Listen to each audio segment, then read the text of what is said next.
Dr. Bethune testified that there was no way that she, well, I shouldn't say that she considered and had to rely on the summaries of the individuals who performed the test for litigation package.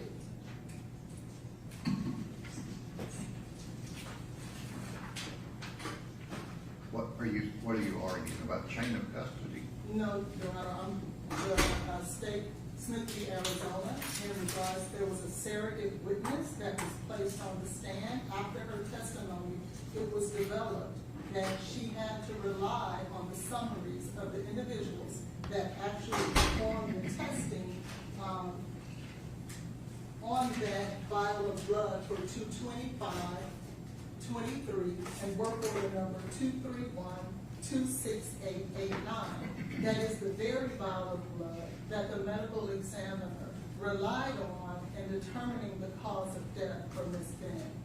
Given the fact that the expert who testified to the validity, the integrity, and the blood in terms of the cocaine being in the blood, that she was a surrogate witness, it should be excluded after her testimony when she stated that in the amount of time that she had to review all of the data, she had to rely on the underlying test and analysis.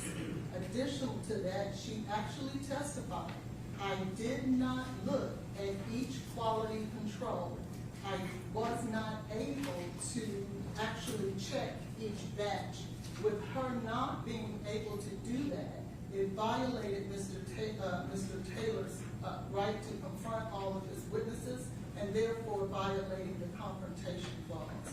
As a result of that, anything that was relied on by that surrogate witness should be excluded and should not be considered. Without the blood listed in work toxicology report number 231-26889, there is nothing that the ME has testified to that she relied on in order to determine the cause of death for Ms. Benning. In addition to that, there has not been one witness that has come and tied Mr. Taylor to any drug, any form of cocaine whatsoever. There has not been any evidence presented to this court that Mr. Taylor bought cocaine, researched cocaine, did anything of the sort during the time. Does there have to be? We believe that there has to be a causal connection between Mr. Taylor and the cocaine in order to determine that he... Just a proof based on who was in the apartment for the 3 minutes between the 911 call and the Ms. Benning's call, isn't it? I would disagree in that it has not been established by any of the experts that the only period of time that Ms. Benning would have been required to take the cocaine, that it was only within that 3 minutes. There's plenty of testimony that would have been very quick. However, they did not state that it would have been very quick after she took it, but we don't know when she took it, and we don't know who gave it to her. There hasn't been any evidence. Somebody in the apartment, or Wee Danny, or, I mean, that's a jury question. It is the defense position that no causal connection has been made between the cocaine and Mr. Taylor. As a result of that, in addition to the Smith v. Arizona issue, that there should be a judgment of acquittal, because without a cause of death, then there is no proof evidence that in fact Mr. Taylor could have caused the death of Ms. Benning. As a result of that, we move for a judgment of acquittal. Okay. All right, does the state care to be heard?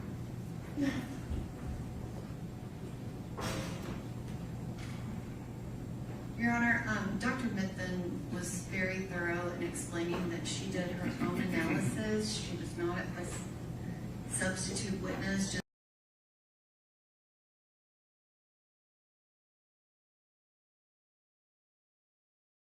And obviously provided well in advance of the first trial a very extensive discovery. I'm not aware of anything in the items that you mentioned that have not been provided to the defense. And if anything, the defense has more the state does, because a very heavy privilege review was done, for example, on Murdaugh's phone, him formerly being an attorney and that sort of thing. So it's my understanding, complete extractions were provided to them, whereas the prosecution team, the investigative team, only received the privilege review cell phone extraction as it relates to his phone and that sort of thing. As always, we are constantly auditing and looking at everything, but I'm not aware of any discovery from the very extensive productions that were made, not only from just the murder investigations, but also from the very extensive state and jury investigations as well. So he has provided those, and obviously I'm not aware of anything in the categories that you mentioned that have not been provided to me.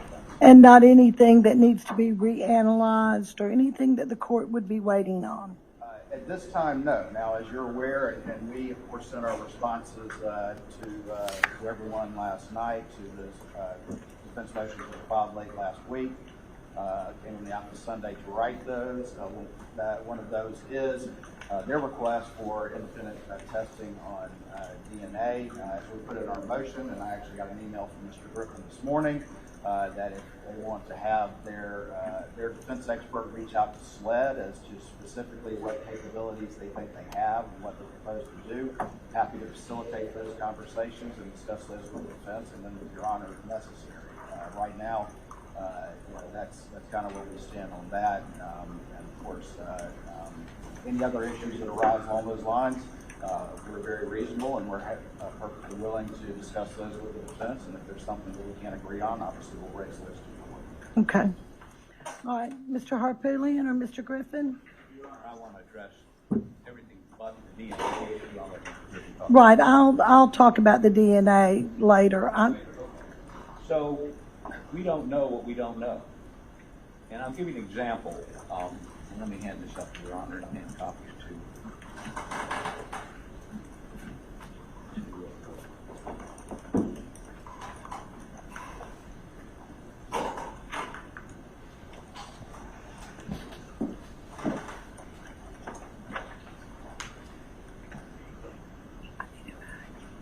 Your Honor, this is a transcript of an interview done with a guy named Chapman and another officer who were folks that arrived on the scene to begin with, processed the scene, and were very involved in the forensics of processing the scene.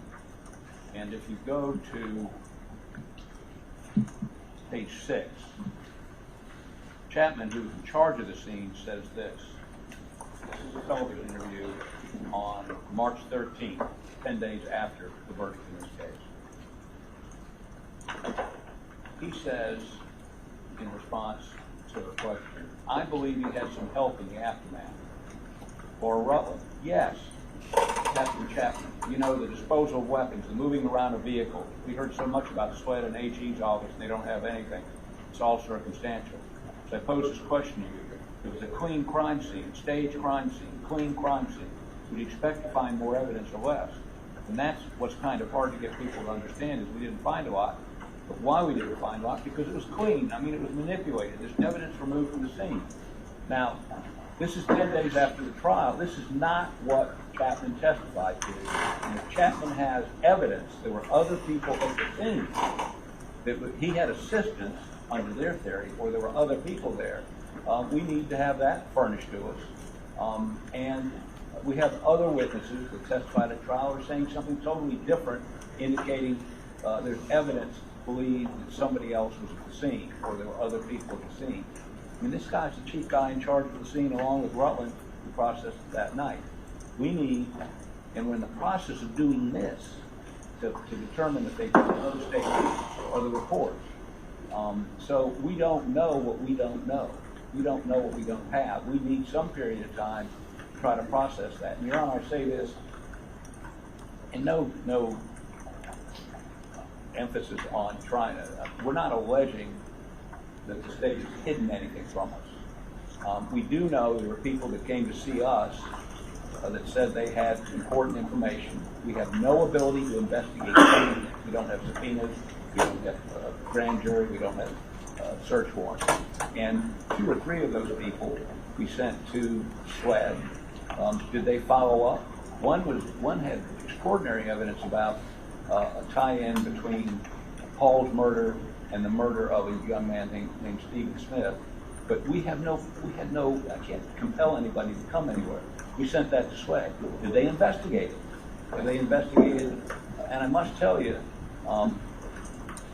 there are a lot of pieces of information out there that, and maybe they just stopped once they got the conviction, didn't do anything else, that it's inconsistent with our desire to get a conviction, have the conviction held. So they didn't follow it up. Maybe it does need to be followed up, but we're going to have to go back and look at all of that. We're going to have to determine whether or not additional material was developed since the trial. And of course, all of us were shocked by the court report's conduct in the trial. I know we were, I know the state was. But it's caused us to go back and look at, and we haven't done a thorough check of it, with all the testimony, and read it all, not in the sense of an appeal, which we've done, but in the sense of, in criminal cases, we don't have depositions. We don't have them here. We have a transcript of but not every, I'm sure they're going to get rid of some of these witnesses that are horrible first time around and get additional witnesses. But most of the witnesses, we have their transcript, their deposition. We need to go back and read all of that, and we need to get a sense of how you prosecute, just like you would in a civil case. So I can't say that we've got it all. I can't say that we don't have it all. Again, I don't know what I don't know, but I think we will be very diligent. And one of the other things we talked about is Murdaugh's access to that information in a way that makes it convenient for him and doesn't inconvenience anybody else. We'll talk about that. That's another motion. We'll talk about that. I'll get to your motions in just a little bit. What I really want to know is about phone records, text messages, cell phones, video recordings, toxicology, fingerprints. You have all that discovery. We're not sure, but we need to review it as if we were getting ready as brand new. I can't just because we looked at it 5 years ago, 4 years ago, doesn't mean we know we have it. We'll be diligent in doing that, but certainly I would think it'll take us some period of time to review that. Yeah, I'll start out during the trial. Right. One other point, reminding me, we did not have OnStar data on Mr. Murdaugh's vehicle until halfway through the trial. That is not the Attorney General's call. That is GMC's fault for not furnishing it. We had to do that on the run. We want to.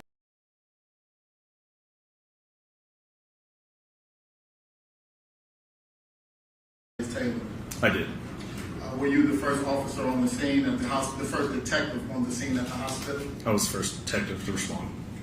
Did you ever call Andrea Browning and give her permission to go into the house? Initially, I did not recall that spoke, but yes, been talked about. Yeah. And would you have given anybody permission to go into the house? Is that something you would have done? The only time that would be done is because I was not doing the search warrant, and the officer I had released, the officer, Hermitage officer, who initially was going to secure the scene or the apartment at that time, he had been released. The apartment at that time had been released, was no longer in police custody to be frozen and such. So to give permission to anybody, it would have been after that fact that I can't say they can or cannot go in there at that time. And just to be clear, do you have any documentations or recordings suggesting that you gave someone permission to go into the house? I personally do not. And would you have given permission for her or any friends to enter into the apartment? If given permission, it would have just been family. I would have given the family. And did you give family permission in this case to go into the apartment? Based off the recollection that was given to me, it would have been either stepmom or mother, but Ms. Browning would have been the contact. Would an email that you sent refresh or aid in your memory for your testimony here on today? Yes.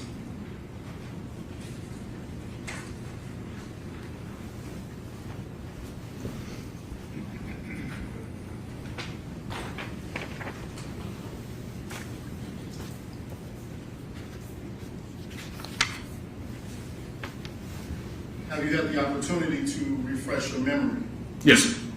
After refreshing your memory, do you have any recollection of giving Mrs. Benning's stepmother or any family members permission to go into the house? Like I said, initially when I sent this email, I had no recollection or memory of giving anybody permission. And when did you send the email? This email was sent yesterday, Sunday, June 28th, 2026, around, it would have been 4 p.m. And do you stand by that recollection? Not with the information that was given to me this morning. What information was given to you this morning? You provided me a transcript. I still don't remember exactly giving the permission. Like I said, it wasn't in any documentation. I don't have a recording. The last recording I have was speaking or interviewing anybody was Mr. Taylor. But it was possible that since you gave me information showing this transcript that from Ms. Browning that I had spoken to her. So, is your testimony today that you called Ms. Browning and gave her permission to go into the house? I would say it's possible, yes. Based on what? Based off the information that was given to me this morning. And who gave you that information? You did. And the information that I gave you was what exactly? Transcript from you stated Miss Andrea Browning testifying that I called her. Was it Miss Browning or was it Miss Burks? I'm not sure. I recall you saying Miss Browning. It was Miss Burks. I'm not sure who Miss Burks is. Did you ever speak to a Miss Burks? I'm not sure who that is. That is Mrs. Benning's mother. I spoke to her on the phone initially at the hospital. Again, I don't recall speaking to her after. And in that conversation with her at the hospital, do you recall giving her permission to go into the house? No, not at the hospital. Thank you.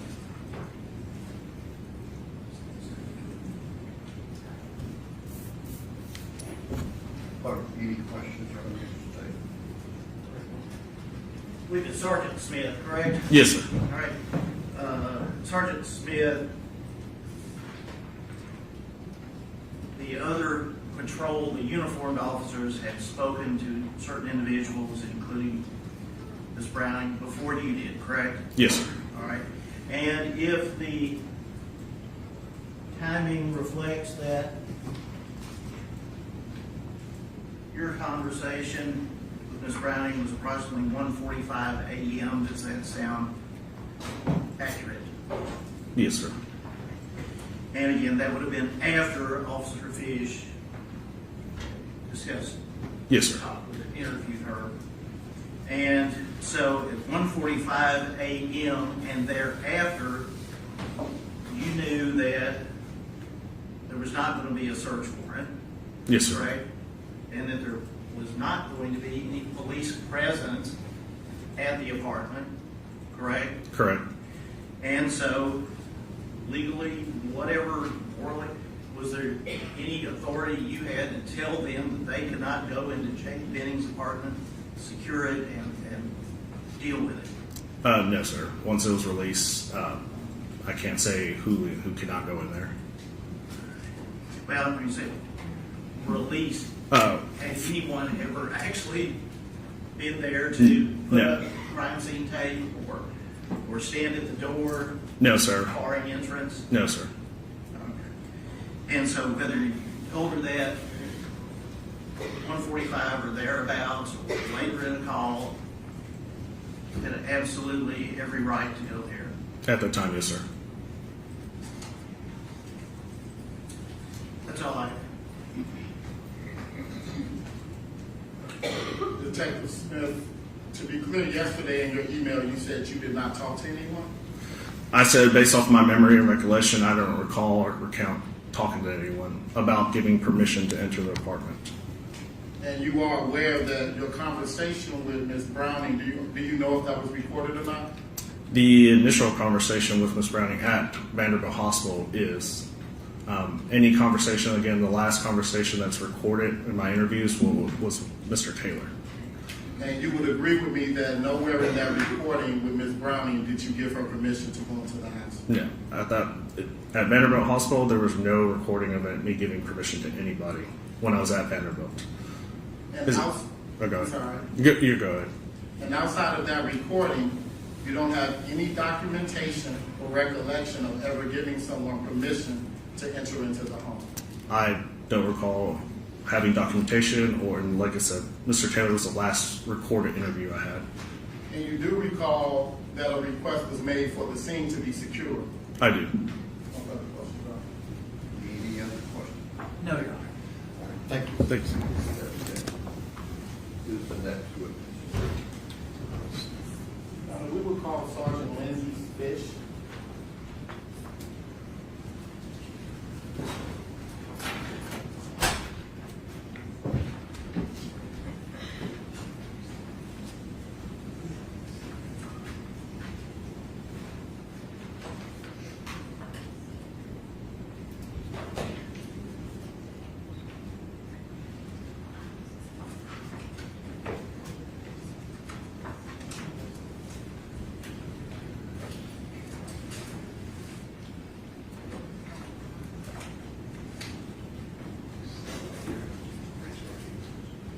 Do you swear the testimony you're about to give to be the truth, so help you God? I do.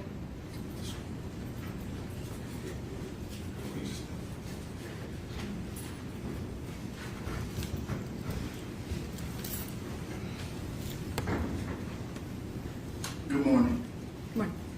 Can you please state and spell your name for the record? Lindsay Fish, Lynseyfish. And how are you currently employed? I'm a detective with Metro Nashville Police Department And how long have you been employed there? since 2020. And did you ever have an occasion to make the scene in an incident involving Ms. Jade Benning at Vanderbilt Medical Center? I did. And that would have been around February 25th of 2023? Correct. And in what capacity did you show up on the scene? I was a patrol officer. Were you wearing a body worn camera? I was. Was it activated? It was.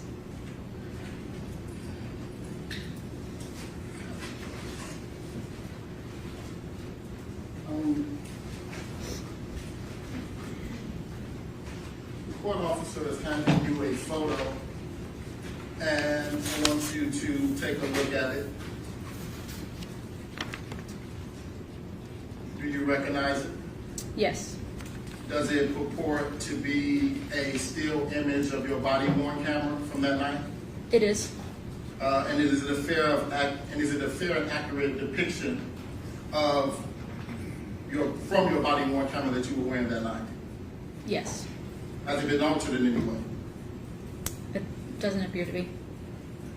Your Honor, at this time, I would ask that this be entered into evidence as a defense exhibit 3, I believe.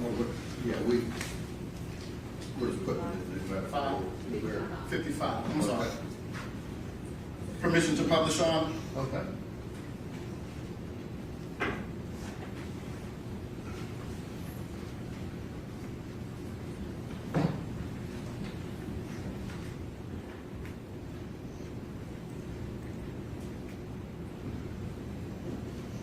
Can you describe what you see in this scene here? This is the entrance to the ER of Vanderbilt Hospital. So this is can you circle this right here? That pole, can you circle it on the screen, please? What is that? It's a form of metal detector. And if a guest were to come into the emergency room, would they have to go past that metal detector? They do. You see this person with that mask on right here? Yes. Can you circle that individual, please? Do you know what that individual is doing? He is the security officer for Vanderbilt and was checking people in as they go. And that's what he was doing that night? Yes. And to the best of your recollection, was this individual alone, or was there another security guard also present there? There was other security there. And to the best of your recollection, were they doing their job? To the best of my recollection, yes.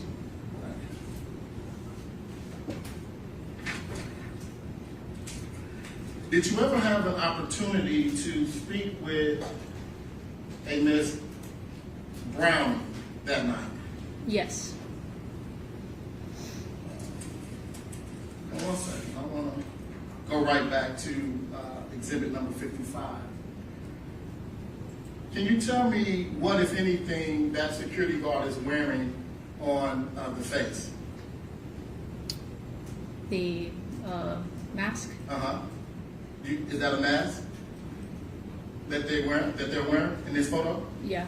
What about the individual that appears to be checking in? Is that individual also wearing a mask? Yes. And so was that a standard protocol and procedure that night that people entering into the hospital with Foolio had to wear masks? Yes.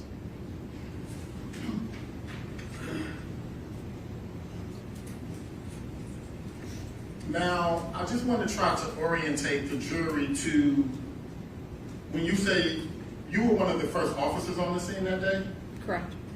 would that mean that you would have come before any detectives would have arrived? Yes. Did you have the opportunity to speak with a Miss Andrea Brown? I did. And do you know who that is? It was Miss Benning's stepmom. And do you Roll recall? up closer to the mic. And do you recall while speaking to her that Miss Burks got on the phone? I don't know who Miss Burke is. Miss Burks would be the mother of Mrs. Benning. But yes. She did in fact get on the phone. Yes. And you were present for that. I was. And what, if anything, did you instruct them while you were in the presence of Mrs. Browning with Mrs. Burks on the phone? I just informed them what was going on and asked them if they had any questions. And did they inquire about whether or not there was an investigation going on? They did. And what did you tell them? I told them that there was an investigation going on. Did you inform them that detectives will be coming out? Yeah, I did. Did you tell them that the house, the apartment, should be frozen? I did. Did you tell them that in being frozen, no one in, no one out? I did. And you came before Detective Smith, correct? Correct.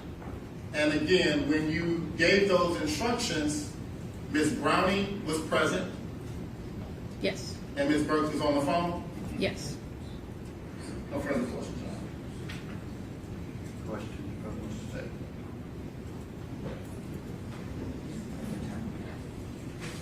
Good morning, Officer Fish. Good morning. You were just asked if you recall telling them that the scene should be frozen. Is that correct? I do. Okay. And if your body cam reflects you speaking to Miss Browning around 12:37 a.m., is that accurate? I don't know the exact time. But it was prior to Sergeant Smith.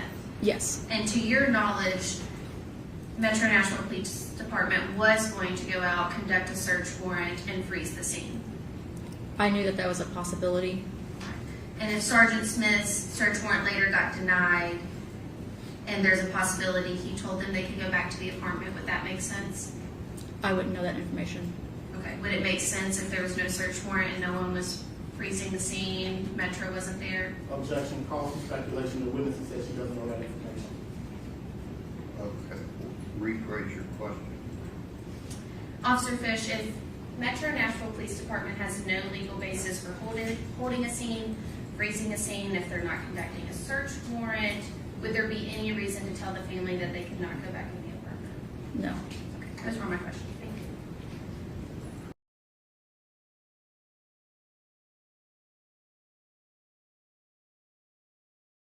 To anybody. It can be kept. Let me say this, the Department of Corrections has been extraordinarily professional in dealing with us, giving us access to them. have no complaints with them whatsoever. But what we'd like is we'd like that laptop with the warden and corrections to have total access to it. It can be inspected by SLED to make sure it can't transmit the image, a message, can't be used in any way. There is no Wi-Fi at this particular institution, so it has to be by self-service. I mean, these are not difficult technical issues. And if they're concerned about grand jury testimony, we have to take that out. That's a very low percent of what we want them to look at. And we could certainly do that separately with hard copies. We'd be happy to go down there and do that.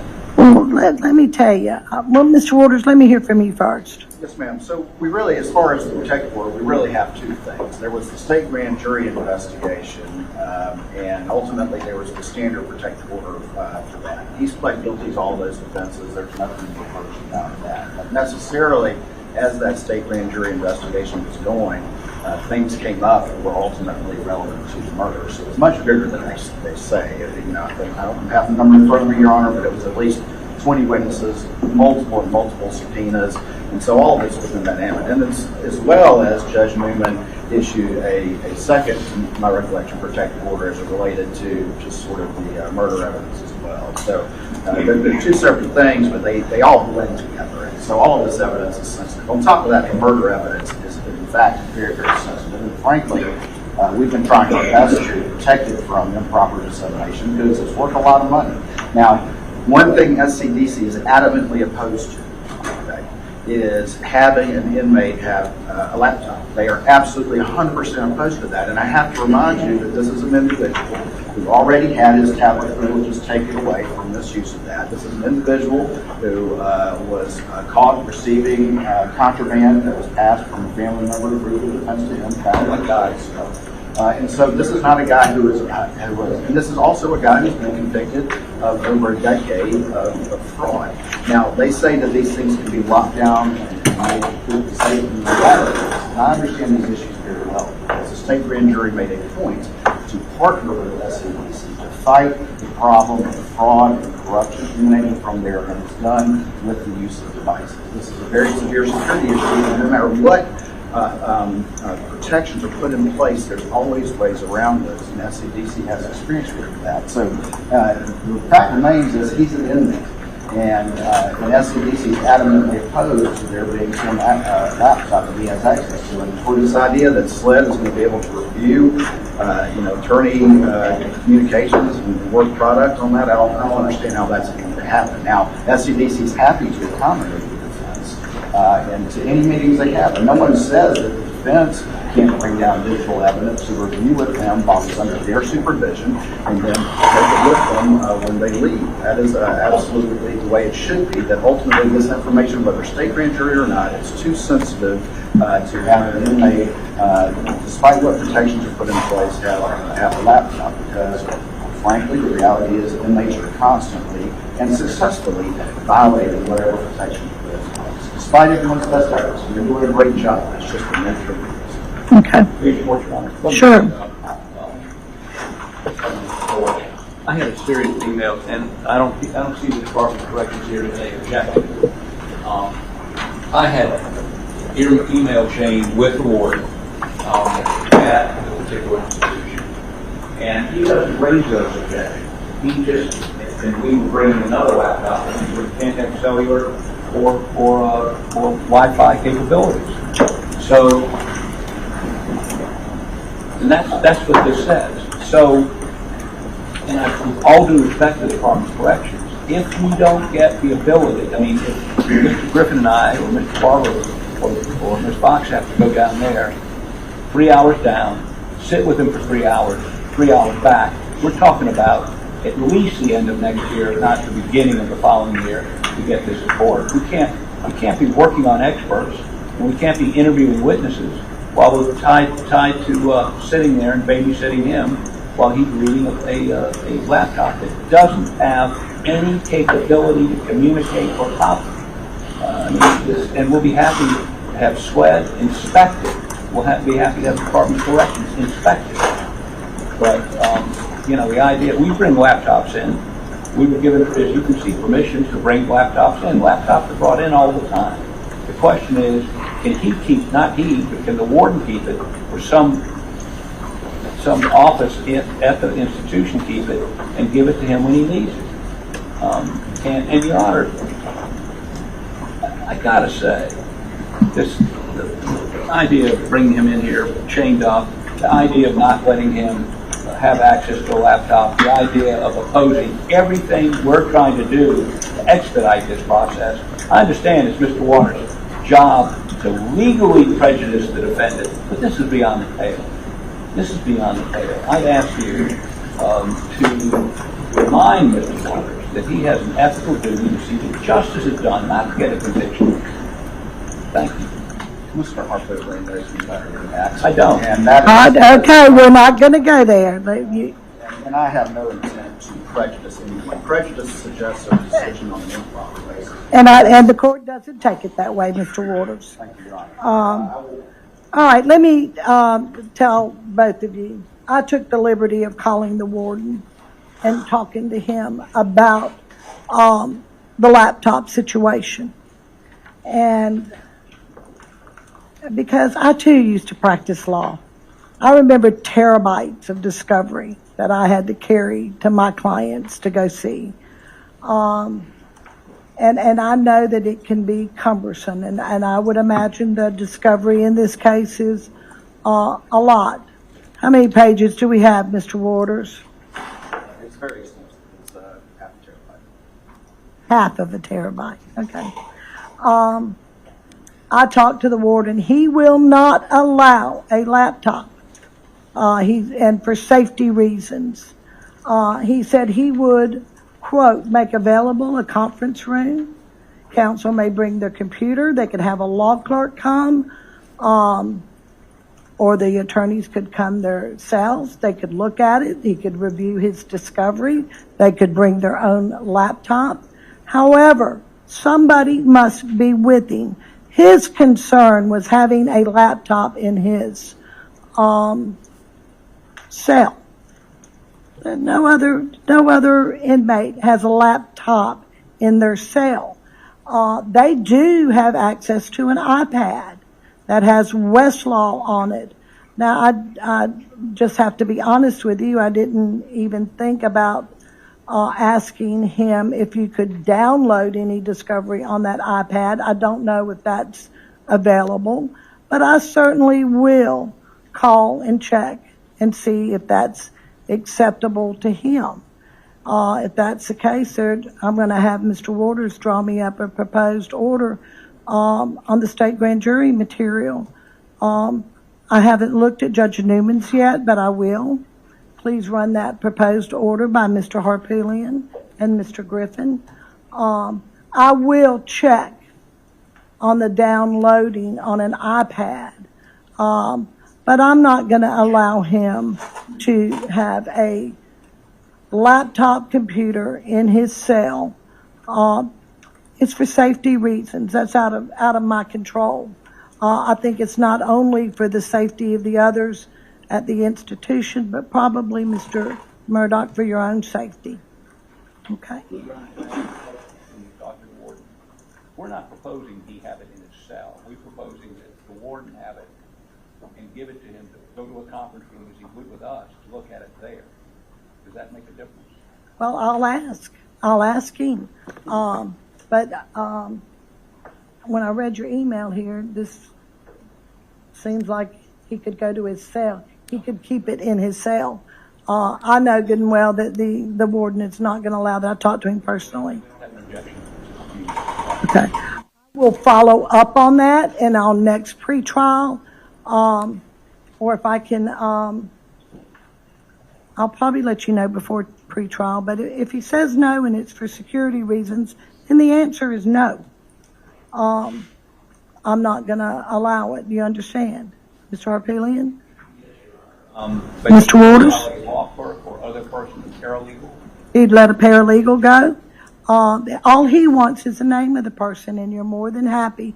And he said he's not going to limit you to 3 hours. They can stay 8 hours if they want. He will make a conference room available so he could see the material. It does not have to be a lawyer. Okay, that, Your Honor, I spoke with the director of Federal Counsel this morning, and they expressed the same thing. We're here to facilitate the defense doing that. right. You know, I want him to have all his discovery. He's entitled to all of it. You know, it's safety concerns. It's. Your Honor, we're 100%. If you can have a law clerk or a paralegal go down, then you're satisfied, Mr. Harpootlian. That'll help you out.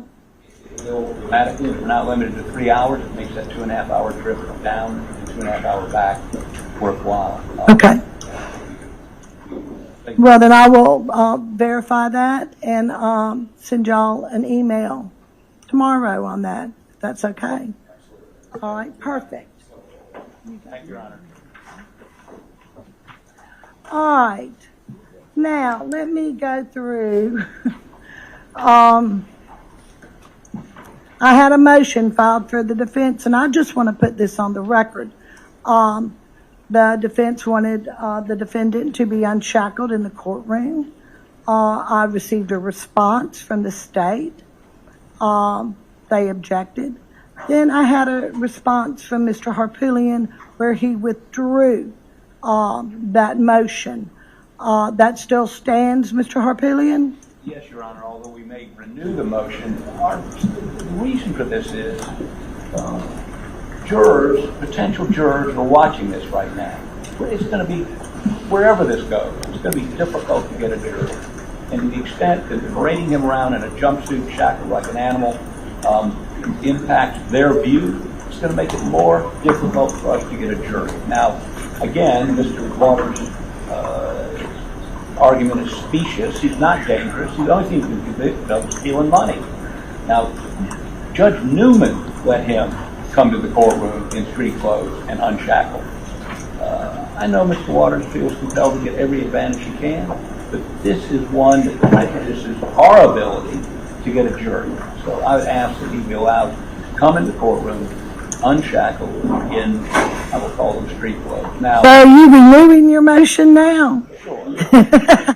Just want to make sure. What I wanted you to see today is this.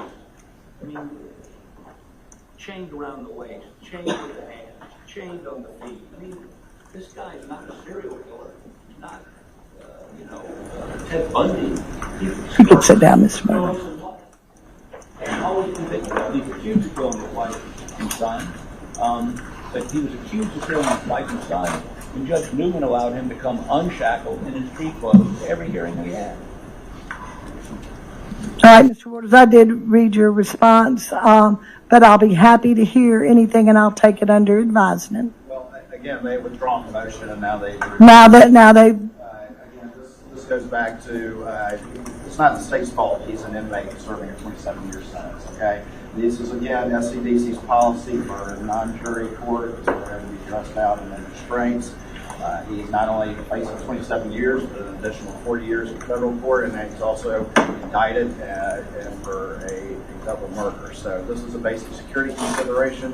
Again, the intent is not to prejudice anyone. The intent is the security of every time someone is transported out of court. It is a security risk. And the first two goals in any escape attempt is to become unrestrained and in civilian clothes. So I'm here to represent what is basic policy and procedure for inmates serving long, felonious sentences with SCDC. I completely understand that when we have a jury, the calculations are different, and that is going to be a different thing to do. But the remedy for all of that ultimately is the 4-hour process. It's going to be jury selection, and it's going to be instruction from the court, which the jurors are going to follow, and which I know our citizens can. Okay, thank you. All right, I'll take it under advisement, and I'll issue an order on that. Let me move on to the DNA. Again, I just received the state's response yesterday at 5 p.m. I read it, and I'm going to save it for the next pre-trial because this is what I want to know. I'd like to know how long, Mr. Griffin, it's going to take to analyze exactly what it is you're asking for. And I believe it's genetic. Yes, Your Honor. And the state's response says, give us somebody to talk to at the lab. Okay. So And that was conveyed to them this morning. The CEO of Othram's name, email, and telephone number. They have received the VP of Law Enforcement Division at Othram, his cell phone number, and the client intake person that we use now, that I've been interfacing with. And they will be better able to answer specifically how long it will take.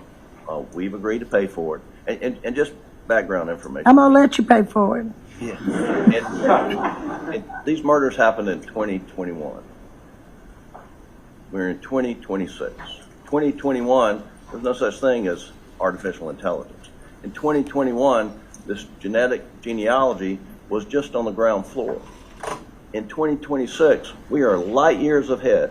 And so what we're asking for didn't really exist in 2021. It does exist today, and Othram is the leading lab that performs this analysis. They did last year in 2024. The statistics are that they cleared 200 cold cases on behalf of law enforcement around the United States and the country. They work with law enforcement every day.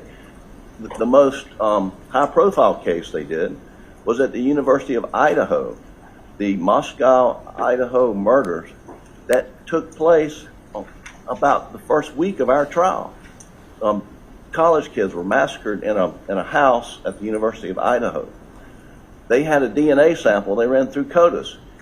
Came up nothing. There was nothing. The state of Idaho Police Department, like SLED, had a contract with Othram. They sent the test Othram. Othram does this genetic genealogy DNA analysis, and it comes back to a family member who'd done a DNA test, ancestry test, of the person who committed these murders, Brian Koberg. That's how they solved the Moscow murder cases, was through Othram lab. The difference between, and they say they don't have enough samples to get through CODIS, and I've talked to the lab about that, and that's not an issue. CODIS uses analysis called STR. This analysis is SNP, and they call it SNPs. CODIS has 20 data points. SNPs has 500,000 data points that they analyze. Now, it takes a while to do that. And so, we're going to have to see what the lab says. They've asked me to get information from SLED as to, they'd like to see the electropherogram or mixture proportions so they can have a better handle on it. And I'd ask Mr. Waters to give us a name so that these experts can interface. But what they're doing in Houston, Texas, they don't do in South Carolina at the SLED lab. There are handfuls of labs around the country, and they are they're certified. They work with law enforcement. I don't know that they've worked specifically with SLED. They're familiar with SLED when I spoke with them, but they have a whole division. So you need an expert's name or whoever has this sample to see if there's a viable sample that you can send. That correct. They could send. And they can work with the extract that SLED used when they did their STR analysis. Okay. They can work with that out there. They told me, but Mr. Waters, can you give him a name so he can move forward? That's what I put in my motion, Your Honor, is please give us a name, and I'm happy to have SLED reach out and talk to them about what their supposed capabilities and proposals are and any procedures. And I'm then, once made privy to that information, I'm happy to discuss those with the defense. If for whatever reason we can't agree, we'll come back to Your Honor. That's precisely what I put in my motion is let's talk to, let the experts talk so that my experts can hear, what it is that they propose to do. And I'm happy to do so. and I gave him 3 names and contact information this morning, and I've asked a name that I can send back to my folks. I do want to address this red herring argument. The DNA that we're talking about, Your Honor, came from Maggie Murdaugh's left fingernails. That was tested by SLED with this STR analysis.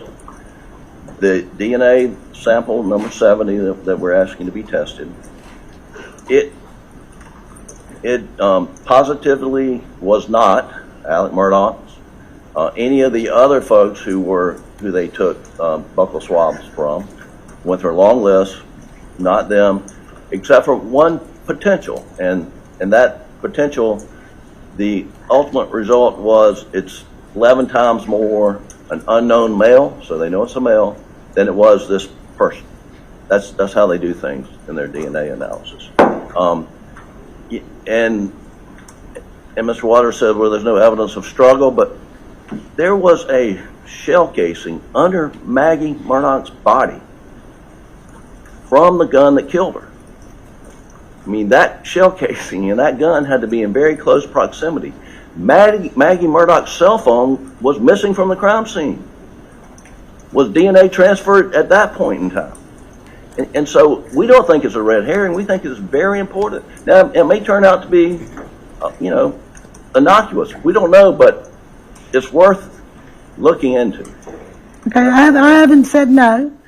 This is what I do want you to do, though, Mr. Griffin. I want to know how long it's going to take to analyze what it is that you're asking for. And even if I expedite it, I'd like to know how long it's going to take. And I'd also like to know if there's even a viable sample that they can get. And we will discuss this at our next pretrial. Anything, Mr. Waters, you're going to give them the name of the person at SLED that he can get in contact with. Let's see if there's a viable sample. And the lab has told me if there's not a viable sample, we'll tell you that.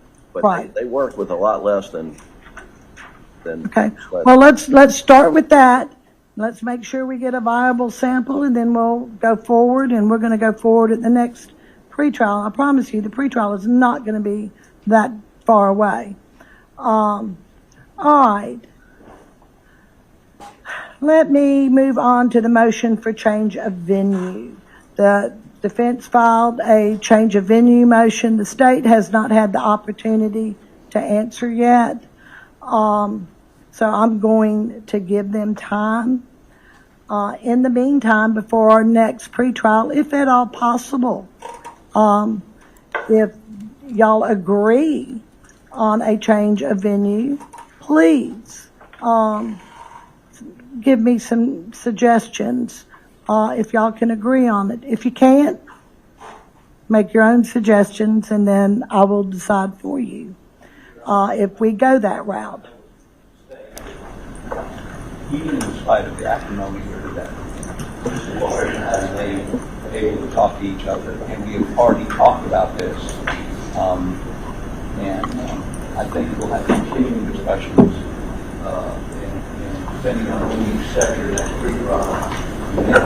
Can you answer for me? We try, if I don't have to keep driving down public train. Yes, Your Honor. Of course, without taking a specific position right now, I've Right. Mr. Harpootlian this morning that we can kick some things around, and like you just said, if we agree, great. If we don't, then of course we'll decide. That's right. Don't have a problem with that. Okay, perfect. All right, now let me address, I see Mr. McCullough sitting out there, and then I also have another. They're both the same protective order, but they're wanting two different things. Ours is not the same as this. That's right. They're two different things. Right. As far as, but I think before we go there, Mr. Harpootlian, I believe, Mr. Waters, am I correct in stating that you're working on a response to both of these? There might be some redactions that you wanted, and you're going to submit that to the court? Okay, and I'll be able to address that at the next pretrial conference. Again, we are generally in favor of those being unsealed, but they will have to be done judiciously and with appropriate redactions to preserve their identities and Right, because I did, yeah, and I did receive something from SLED, an email from SLED. That was General Counsel Adam Whitson, who's present here today, and SLED. Where is he? Okay, I did receive your email, and just get me an answer on that, and we'll decide at the next pretrial then.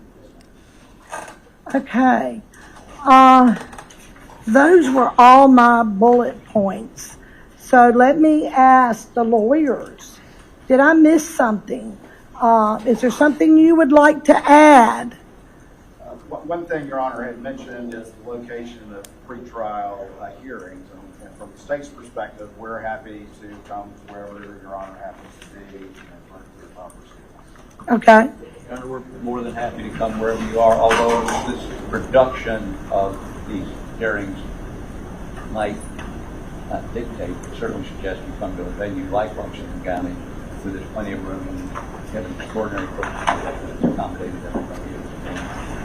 I think they've done a really good job with security and with the press and being organized. And this is my home county. Let me just ask and throw this out there. Mr. Waters, is there any objection if we hold pretrial here? The reason being we have a big courtroom. I already have security set in place. I think the clerks and both clerks and security have done a really good job. This is not the only courtroom in this courthouse, so I won't disrupt holding court in Lexington, which I would not want to do to any county. Sometimes I go to really small counties, and I don't think it would be good to hold a pretrial there. Does it suit? I mean, from the state's perspective, and again, being a longtime AG, I've been in pretty much all of them. And as an AG, Lexington is like a second home, obviously. Convenient. Solicitors, office, law enforcement, the court, of course, is very accommodating here. So this is certainly, I think, would be of most convenience for the parties as we get ready for it. Okay, it's not far for anybody to travel, Mr. Harpootlian? Okay, then I will try to make sure that when we arrange these pretrials that we will try to be here in Lexington. Anything else, Mr. Waters? I believe that's it from the state. Defense? Your Honor, that's all we have, but if we could talk about that schedule for the next pretrial. Oh, I'm getting ready for it right now. Let me tell you what I have. I've gone through my calendar. And so it's hard to get lawyers together, especially when I have this many lawyers.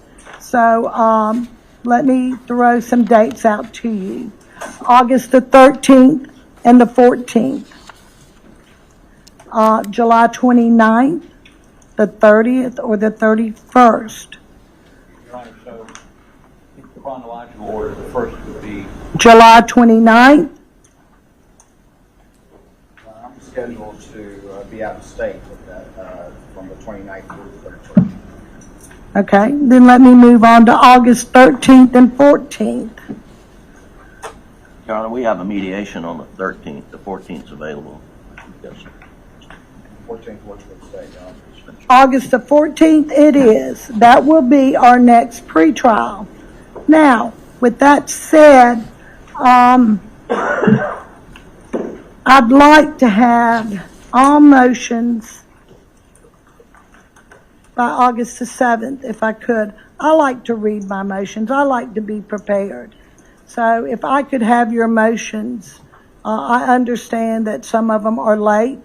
You might think of something at the last minute, that's fine, but please don't file something at 10 o'clock at night and expect me to rule on it in the morning.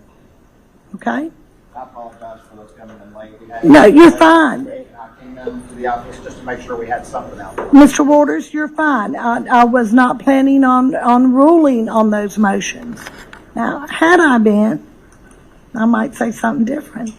But please don't do that to me, okay? Now, let's talk about a trial date. The only other information I would like to know is how long this DNA is going to take. I would like to know that, but I'm going to tell y'all, I'm thinking April the 5th. And this being, I'm trying to get through Easter, and I know how hard it is to pick a jury when you've got spring break. That's usually right before Easter. It is the March.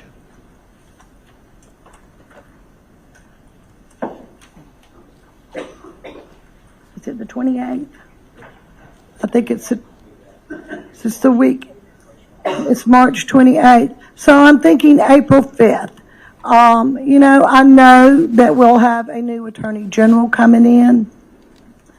Y'all, Mr. Harpootlian has already told me it's going to take 6 months to get experts prepared and ready to go. That would give the new attorney general time to look at his case in case he's going to be here and join us. And let me tell you this, tell both of y'all, I think y'all know me pretty well. When I set a trial date, I don't do continuances. I don't do it. It better be a really good reason. So, how does April the 5th sound, Mr. Waters? Yes, ma'am. So we'll be ready. Mr. Harpootlian? We'll be ready with some contingencies if the DNA takes longer, for instance, or I will have that information by next pretrial. If I need to extend it out a couple of weeks, I will, if that's the case. Please do not think that this case is going to be tried a year later, because it's not. We're going forward. Your Honor, we're more than happy with that. Mr. Murdaugh is more than happy with that. I just, again, DNA will involve everything in light, because the science in all these areas is much better than it was 5 years ago. I understand. Technology changes overnight. Overnight, I understand. Mr. Griffin, anything you'd like to add? Yes, Your Honor. The Supreme Court reversed this case on misconduct by clerk of court, but the Supreme Court also addressed financial crimes evidence, and depending on how much of that or any of that comes in, will determine the length of the trial in many respects. Judge Newman last time would not rule pretrial on that issue, and it is going to be an issue that we're going to have to brief and argue with Your Honor as to, we don't think any of the financial crime evidence should come in at trial.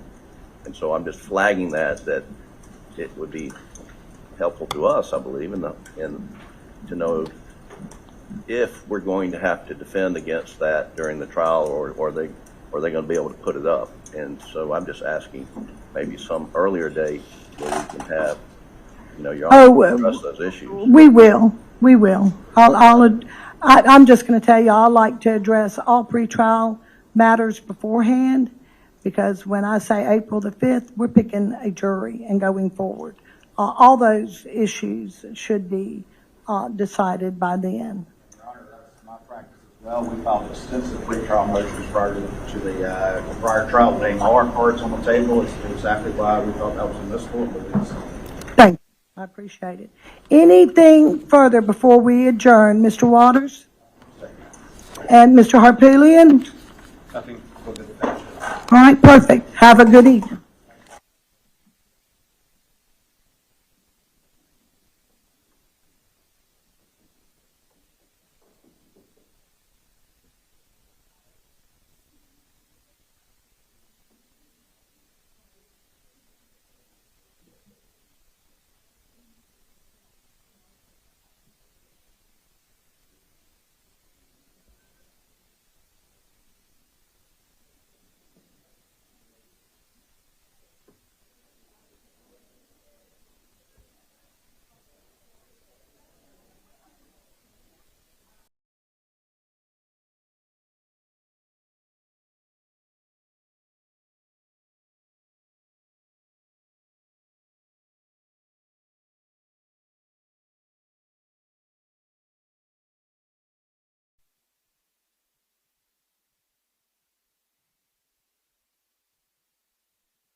go, if anywhere?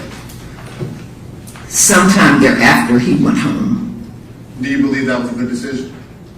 Well, Your Honor, whether she believes it. Okay, I'll sustain the objection.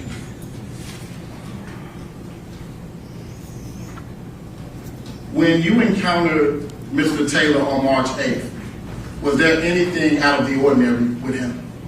It's been asked and answered. Okay. How would she know anything's out of the ordinary unless it comes from hearsay? Well, based off of the impression that she would have got in observing him and interacting with him, what his demeanor may have been. She's described that as trouble. She did, but not in relation to not in relation to what would actually happen when he left. So I think it's a little nuanced there, Your Honor. Okay, well, I'll sustain the objection. During your time at the Titans, did you ever have any personal problem with Mr. Taylor? No. No further questions, Your Honor. Any questions from the state? No, Your Honor. Thank you, ma'am. You can step down. Who's the next witness? At this time, Your Honor, the defense will call Dr. Melissa Jerry. Jerry.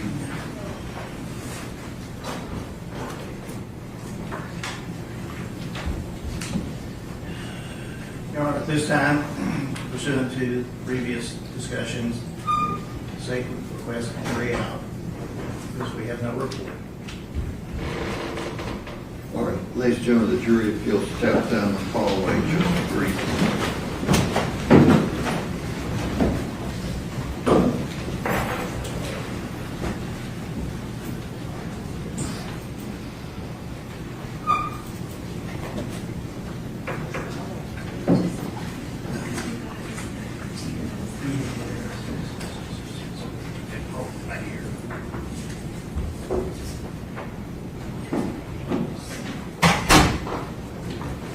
What is it? Hang on a second, ma'am. What is this witness being offered for? This witness is being offered in regards to the NMS reports, that were tendered to the defense in regards to the blood and urine of Ms. Benning, and the testing of that blood and urine that went to the cause of death in this particular case. You're wanting her declared an expert in what field? And laboratory testing of toxicology. Is she a toxicologist? She is. Okay. And the state's objection is what? That we have no report, we have her CV, but no report to know what the parameters of her. You have a report from her? She didn't give a report. She looked at the evidence. Notes. Do you have any report? No, I'm asking you, do you have any information from her that would be considered a statement? I don't, Your Honor. I've asked her. I'm not talking about you, I'm talking about your firm, your counsel. No, I am the firm counsel. We don't have anything. I've met with her on several occasions. I have my work product, but I don't have any notes from her. So she's never emailed you or anything like that? Of course. But it wasn't a report. Her notes. I don't have notes from her. She may have emailed me in regards to what time is the Zoom call, or are we... She didn't have a report. No. So what do you want me to do? We would hear her testimony out of the presence of the jury for the court to determine whether it will materially assist the jury and basically a McDaniel hearing. So you're thinking this particular witness isn't qualified as a toxicologist? No, it's the substance of what she testified about that we have no knowledge. She just now says about NMS. Well, if we'd had a report, we might know whether to have had. Some people don't do reports for tactical reasons. Yes. And it would appear, since the witness has a notebook with her, that there may be some, if nothing else, jinx material that we would. What is all that?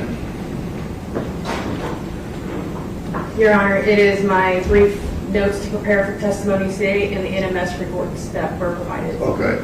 Do they have a right to look at that? Sure. How long do you need to do that?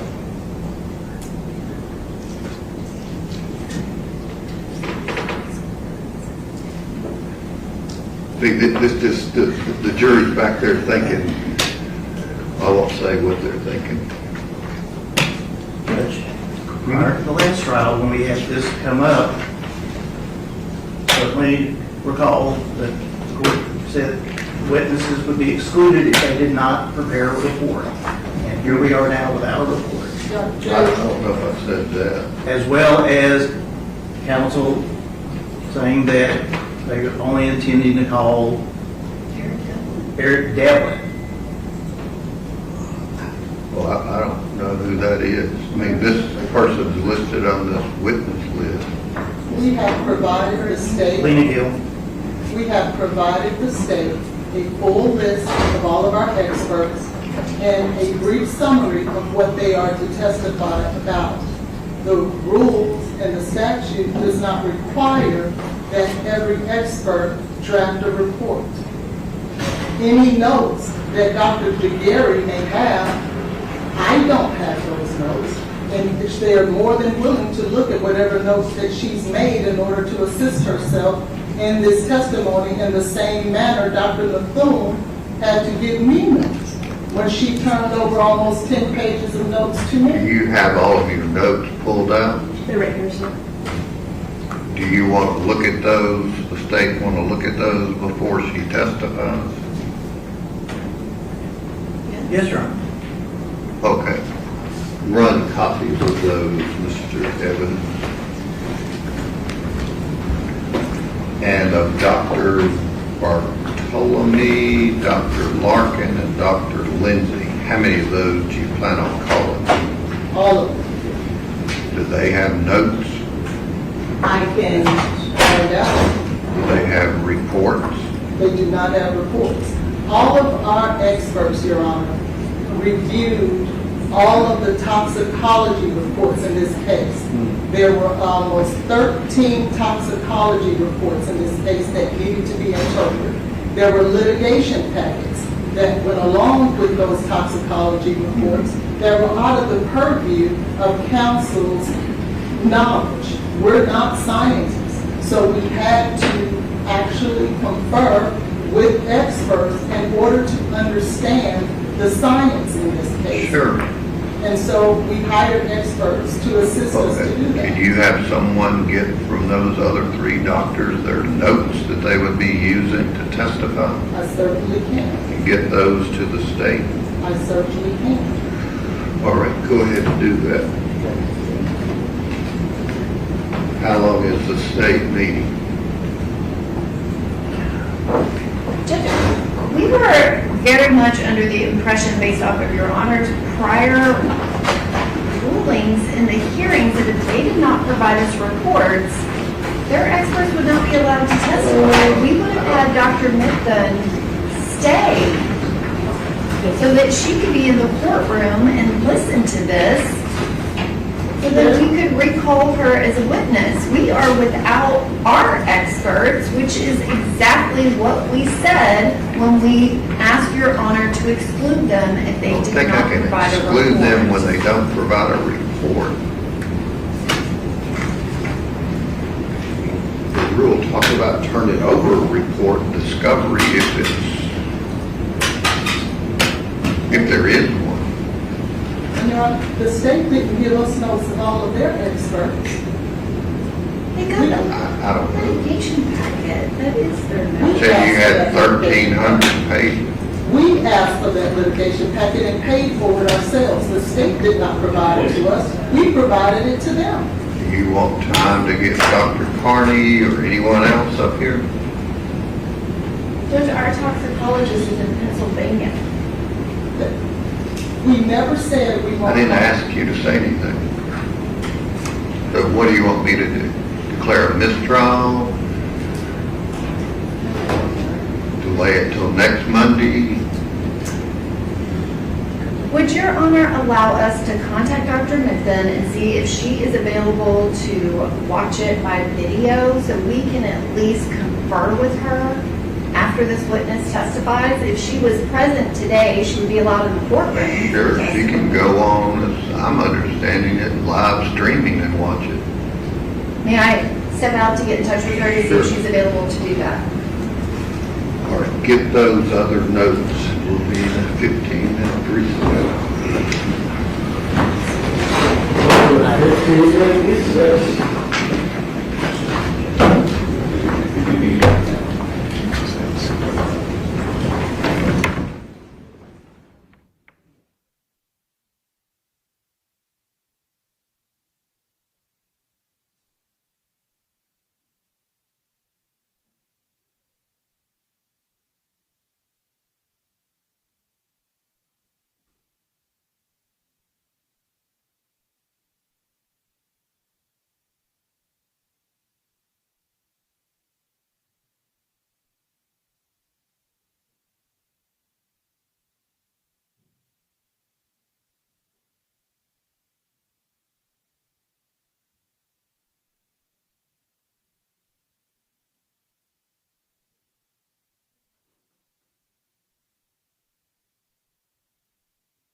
All right, I'm here. All right, so they are trying to get a mistrial because the state was withholding evidence, allegedly, apparently.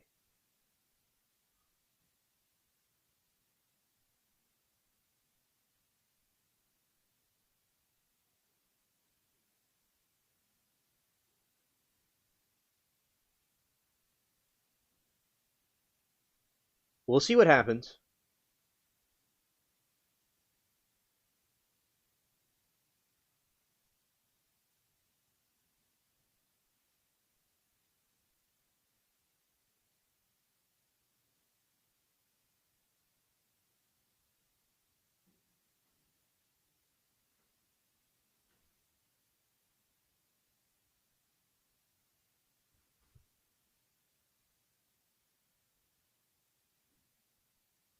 Yeah, so the state was withholding evidence from the defense,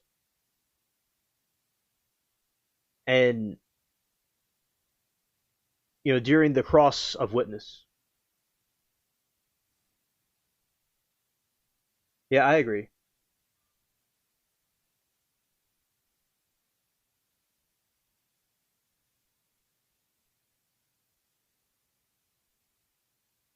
Oh yeah, I know, Lori. But he's, when they have a Brady violation. So what happens is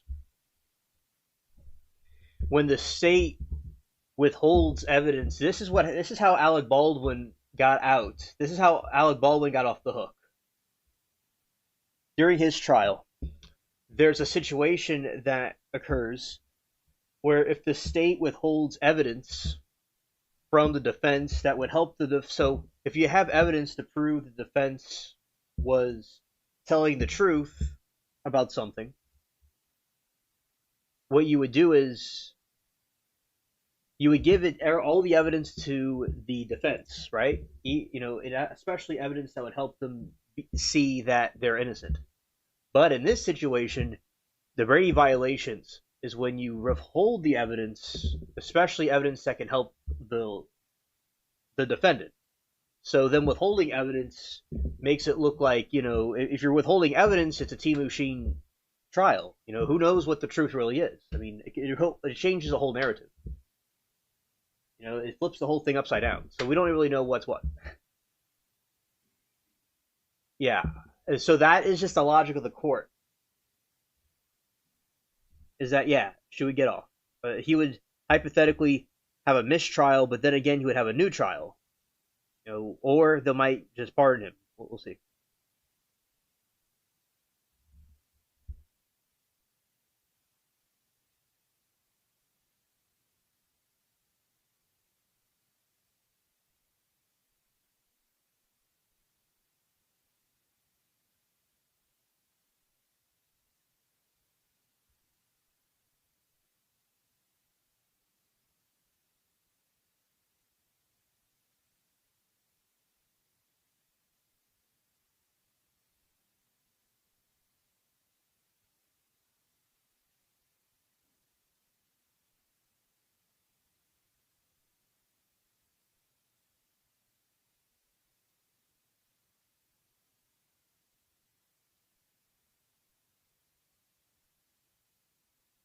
My pleasure.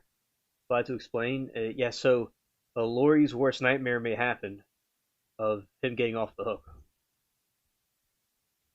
But he may at the most have a new trial.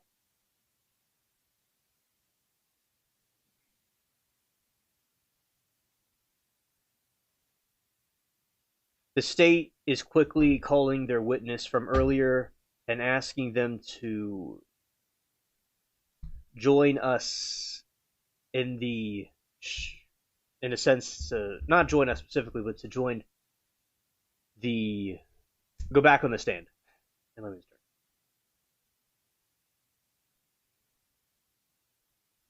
And we'll see if that is occurring.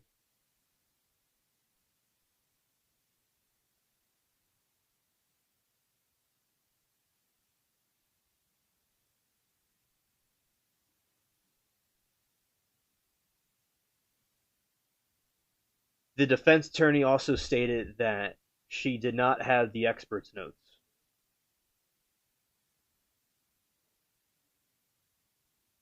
And the state didn't move to exclude the witness. And they are surprised she's testifying. So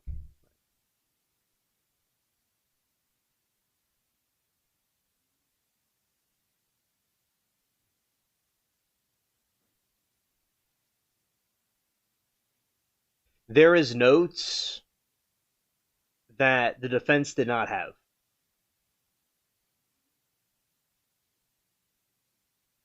That the state withheld. There's also some issues with the witness.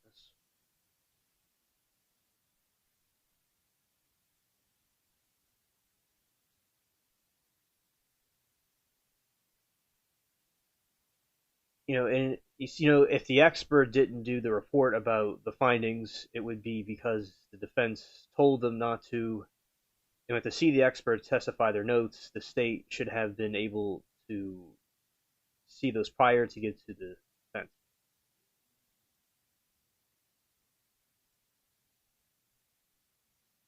Right.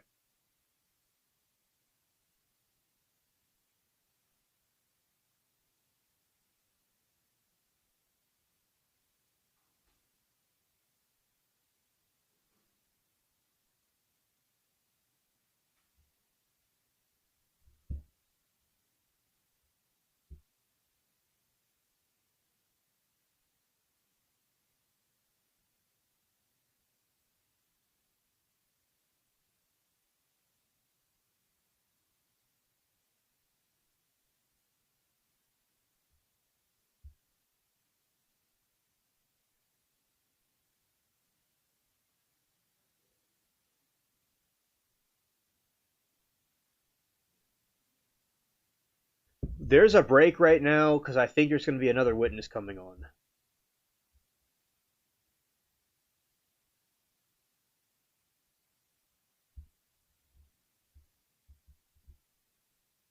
The defense was required to get a report from their expert witness, standard practice that both sides understand what's being testified to.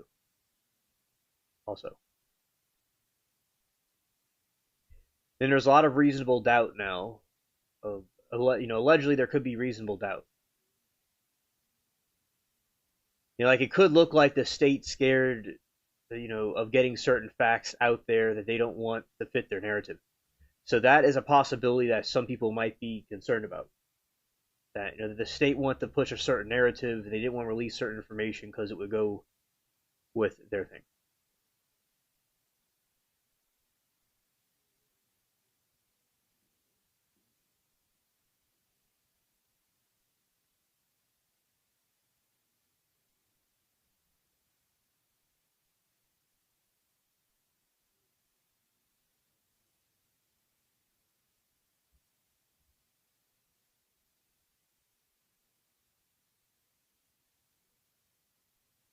Oh, I definitely agree. It is a long time for Murdaugh to start.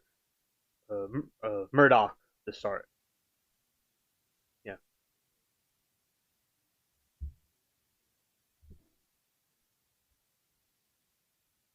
Motive is police thing. Courts don't need a plausible reason. Person, why X person would do Y crime. Had random opportunities to get convicted if they did.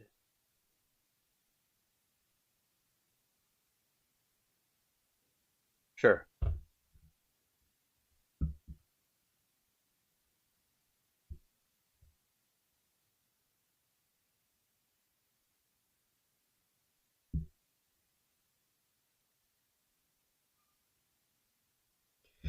The live hearing taking place today is a crucial pretrial status conference to establish the roadmap of Alex Murdaugh's double murder retrial.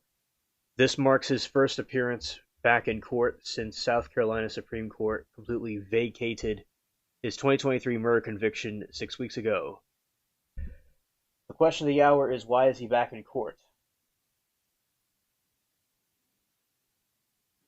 In May 2026, the South Carolina Supreme Court unanimously overturned Murdaugh's original conviction for June 2021 murders of his wife Maggie and son Paul. The High Court threw out the case due to proven jury tampering by former Colton County Clerk of Court Becky Hill.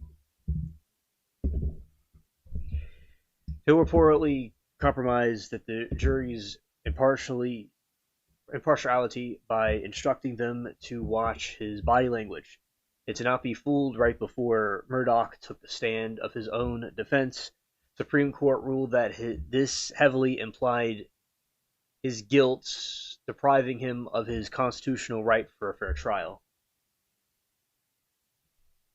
And today's hearing, specifically in more detail, and it was by Judge Deborah McCaslin at the Lexington County Courthouse. This hearing will not decide Murdaugh's guilt or innocence. Instead, the prosecutors and defense attorneys are meeting to iron out procedural ground rules before the new trial begins. Key focus areas include the trial logistics, setting an official retrial date, and deciding where the trial will physically take place. Evidence restrictions. In its ruling, the Supreme Court noted that the first trial focused far too heavily on the gritty details of the Murdaugh's financial crimes. Today, the hearing begins limiting how much financial misconduct evidence prosecutors can prevent unfairly poisoning the new jury pool. Both sides are going head-to-head on motions regarding newly subpoenaed law enforcement evidence. Despite having his murder convictions overturned, Murdaugh remains incarcerated. He is currently serving a combined federal and state prison sentence up to 40 years after pleading guilty to unrelated widespread financial fraud and money laundering. Yeah, ground rules.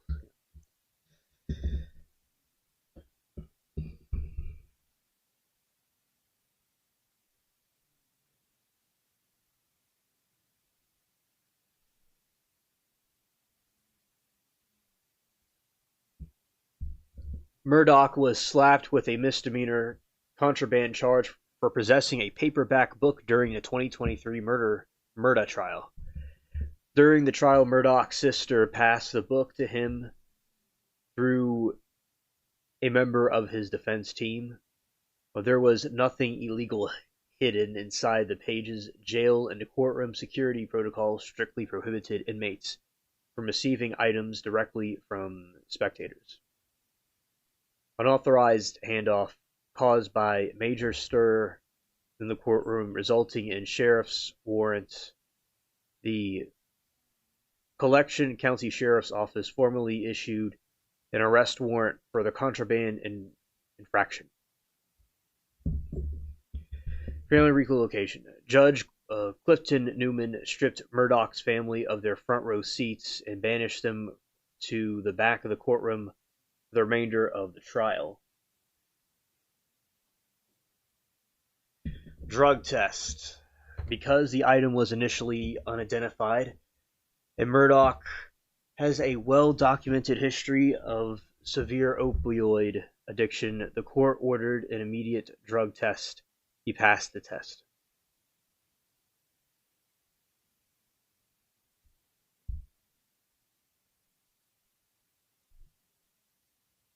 Other prison infractions. While the book is the only official contraband charge, Murdaugh was also heavily disciplined by South Carolina Department of Corrections for a separate incident. His phone and tablet privileges were completely revoked after he used another inmate's PIN number to place an unauthorized call so his lawyer could record him for a media documentary.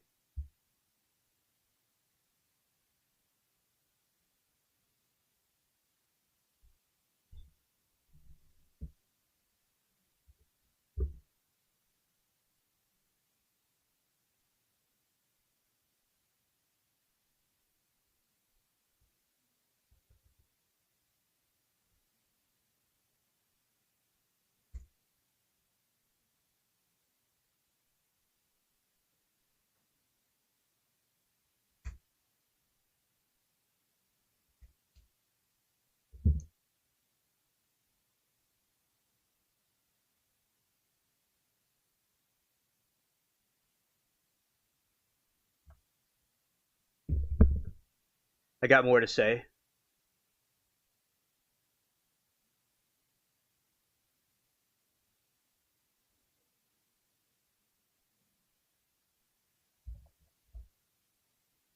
During the 6-week 2023 trial, members of the prominent Murdaugh family maintained a consistent presence in the courtroom gallery. However, their behavior became a frequent source of tension, eventually forcing Judge Clifton Newman to officially reprimand them to scale back their privileges.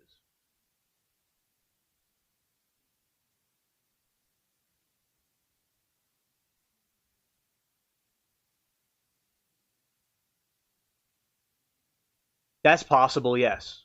I think so, considering the circumstances of this trial.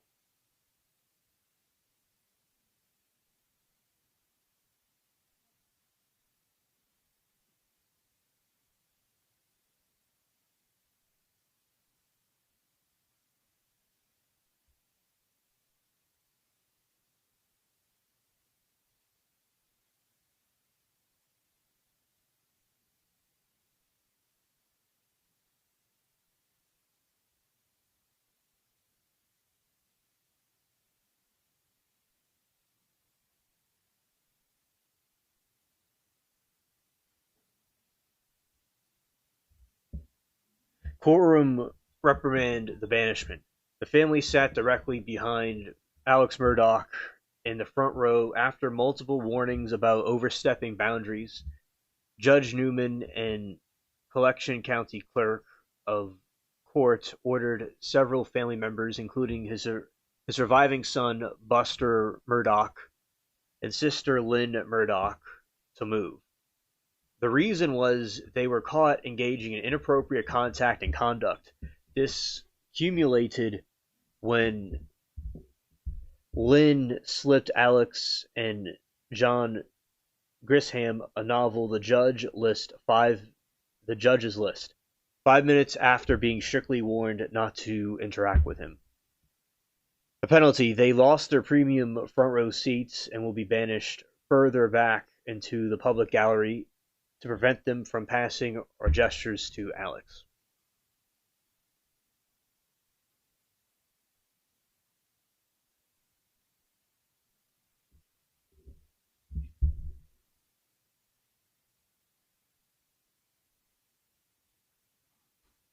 Buster Murdaugh's obscene gesture.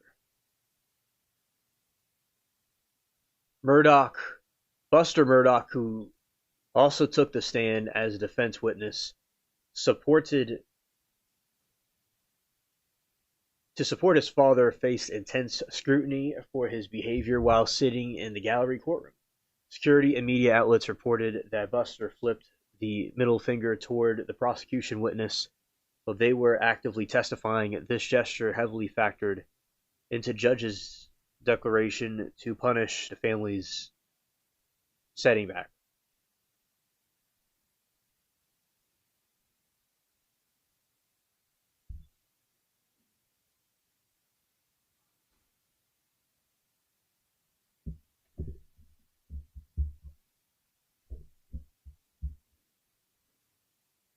Family frequently acted as the emotional buffer for Alex, weeping openly when graphic autopsy or crime scene details were discussed. However, observers noted that the family's united front appeared to fracture as the trial went on. The shift during testimony: courtroom spectators, and legal analysis pointed out noticeable shift in Alex's brother Randy Murdaugh when Alex took the stand and confessed to a massive web of lies about his whereabouts on the nights of the Murdaugh. Randy's facial expression visibly shifted from supporter to utterly defeated.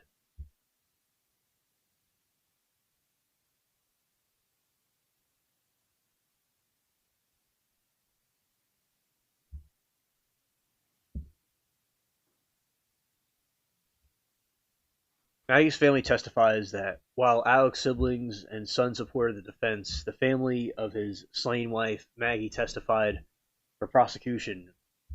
Maggie's sister, Maureen Proctor, gave bombshell testimony telling the jury she found Alex's behavior immediately after the deletings to be strange, and noting that his primary focus seemed to be clearing his son Paul's name from a previous boat crash rather than finding the deleter.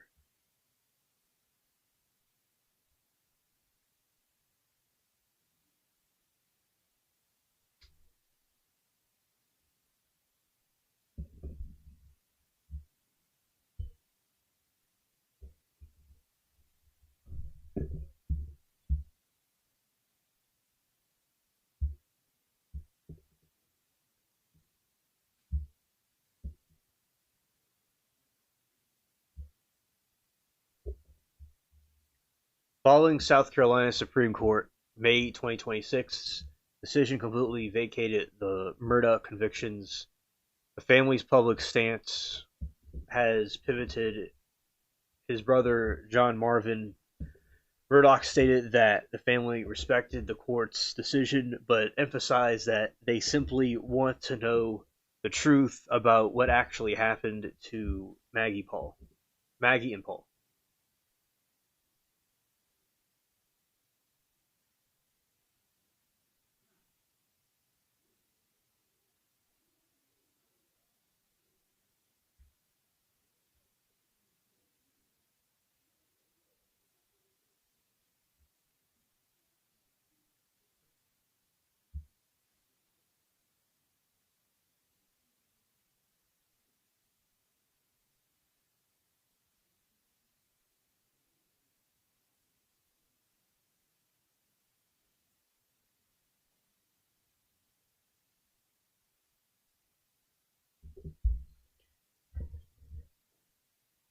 All right.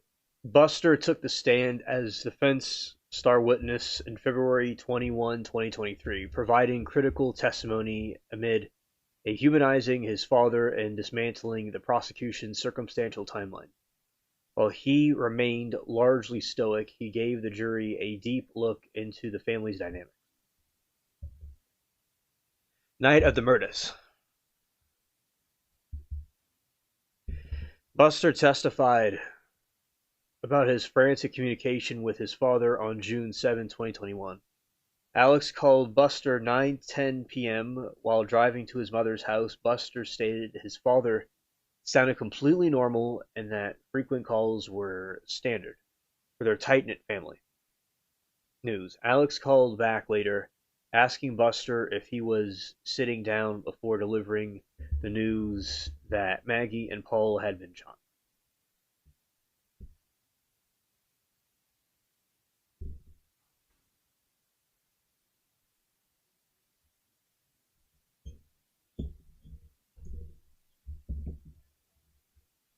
Buster arrived at the Mausoleum.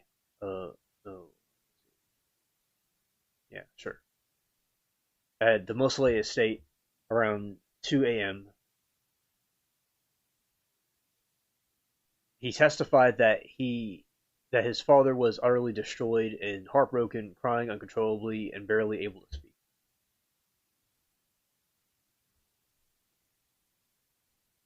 Buster's testimony systematically addressed several details the state portrayed as suspicious, offering everyday explanations instead. I did him versus they did him. In a recorded police interview, the state agents claimed Alex mumbled, "I did him so bad," referring to Paul. Buster forcibly disputed his testifying that his father actually said, "They did him so bad," a phrase Alex reportedly repeated multiple times after the deletion killing.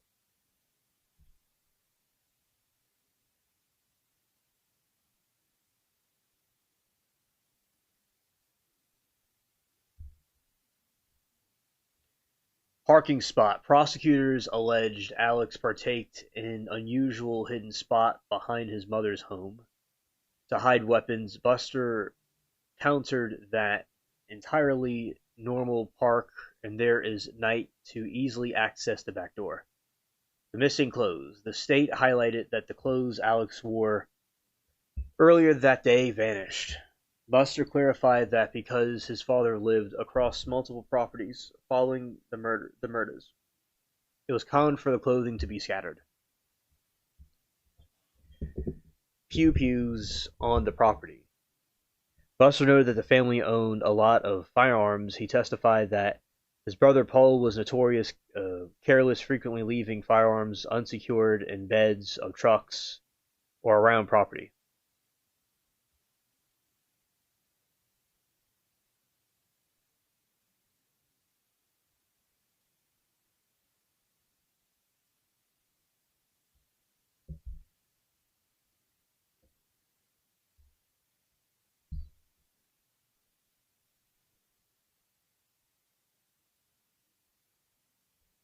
Under cross-examination, Buster admitted that he was kept entirely in the dark regarding the massive scale of his father's legal problems.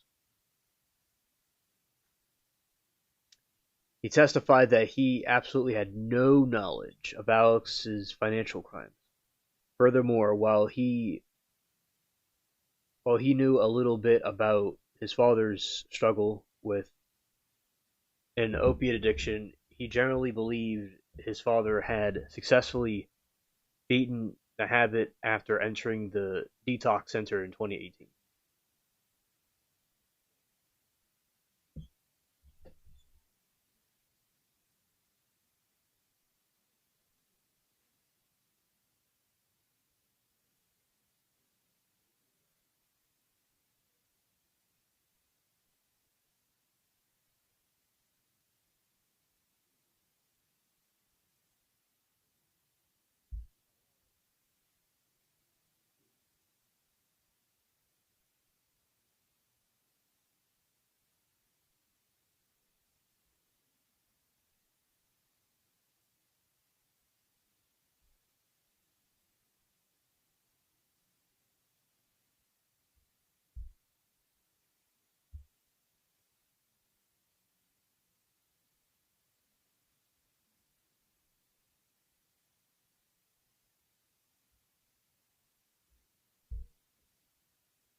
Alex' decision to take the stand just 2 days after Buster completely unpetted his son's carefully constructed defense. While Buster's testimony was meant to provide a clean, logical alibi, Alex's own statements forced him to admit to the jury he had been lying to his family, including Buster, for nearly 2 years.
All right.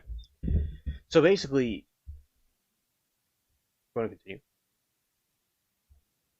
The blown alibi and kennel video. Buster's defense.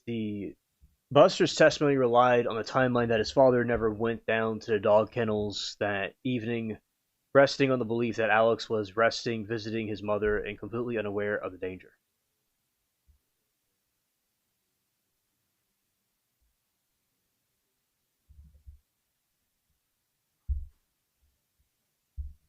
The reason for the lie.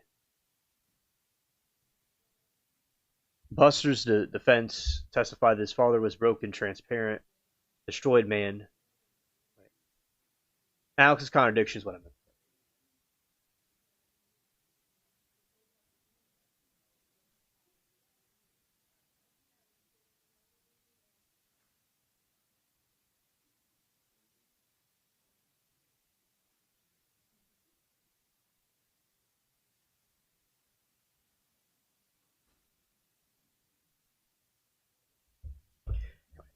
Alex's contradiction.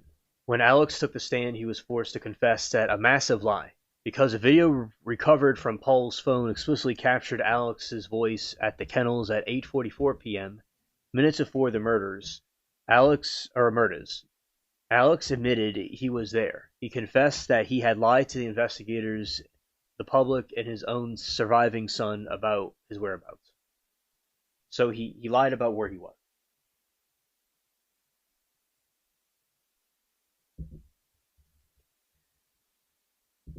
Buster testified that his father was broken, transparent, destroyed man on the night of the murders, operating on pure heartbreak.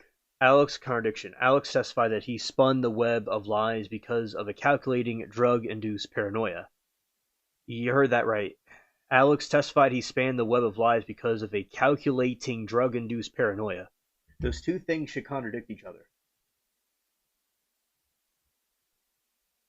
He claimed that the moment law enforcement agents began swabbing his hands for pew-pew shot residue, and asking about his marriage. A paranoia distrust of the police took over, causing him to fabricate his alibi. He noted that once he told the lie to the first deputy on the scene, he felt trapped and had to keep lying to Buster and the rest of the family.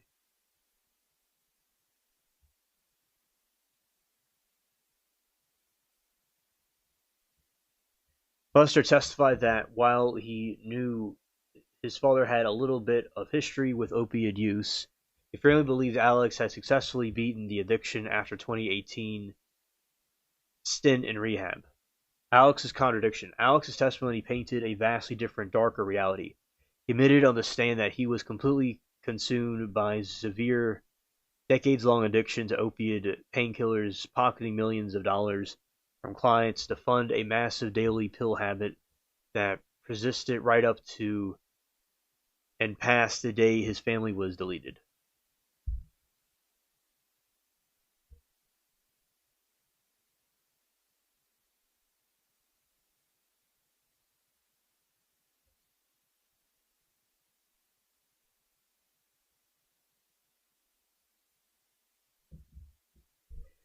By taking the stand, Alex sought to explain why the kennel video that Buster was never asked about.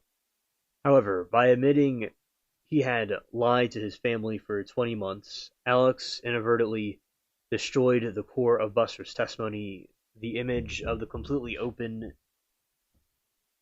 tight-knit family with no dark secrets.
Lead prosecutor Waters aggressively weaponized Alex Murdaugh's admission during the closing arguments, turning his own words into the ultimate proof of his guilt. Rather than accepting his explanation, the prosecution used the confession to paint Murdaugh as a master manipulator who only tells the truth when he is completely concerned. No. Murdaugh is a master manipulator who only tells the truth when he's completely cornered. I meant to say.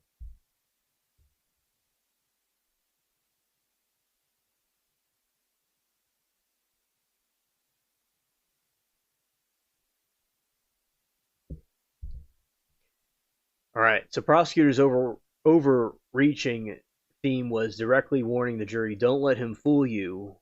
Waters pointed out that Murdaugh had spent decades successfully looking people in the eye, including his own law partners, his closest friends, and his own grieving family, and lying to them without flinching. State argued that his tears and emotional breakdowns while witness stand were just another practice performance by a man trying to escape accountability.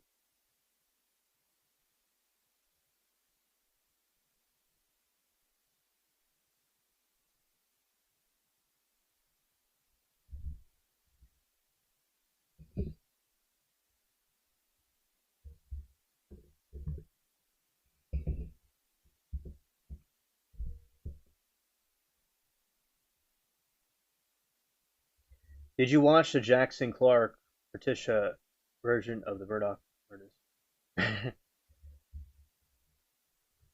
I don't think.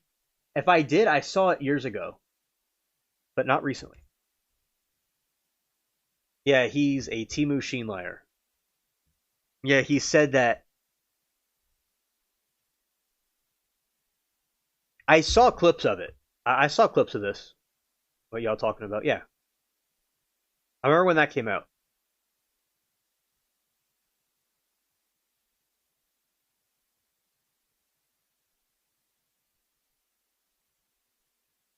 But I didn't really watch it. I saw some parts. It only came out last year, though. It felt longer. I know soft to me it felt older than, you know, last year, but I remember when it came out, but I thought it was longer ago. But I didn't see it. I may have seen parts of it. Credibility total wipeout. Waters hilarious, huh?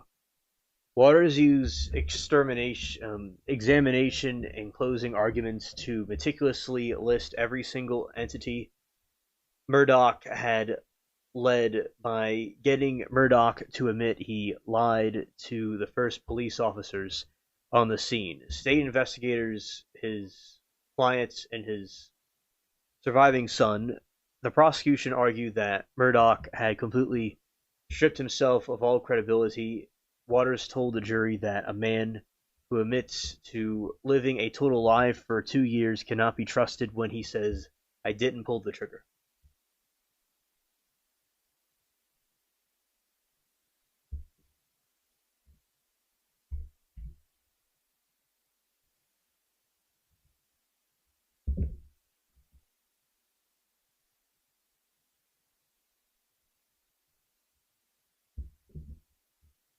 Murdaugh claimed he only lied about being at the dog kennels because his intense opioid addiction caused a sudden paranoid distrust of police, and prosecution easily tore down by pointing out that he was the law. Murdaugh was a badge-carrying prosecutor from a family that had controlled the local legal system for a century. He knew the police officers personally and had close relationships with law enforcement. This dude, he's the law basically, and he's scared of the law. Maybe he's scared of his own shadow. That is something hilarious.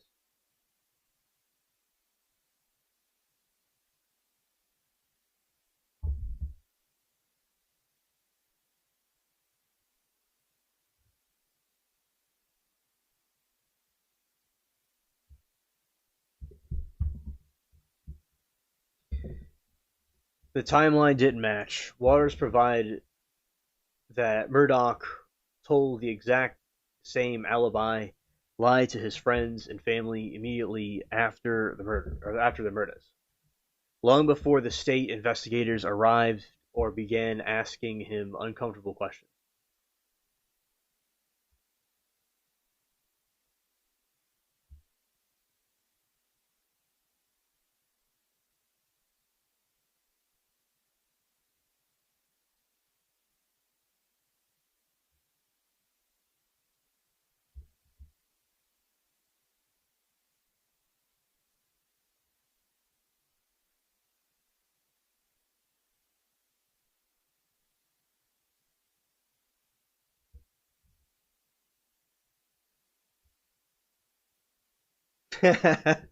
I know. It's you need to we need to go there and tell them to come back as soon as possible. We need to ring them up and say, "Deal."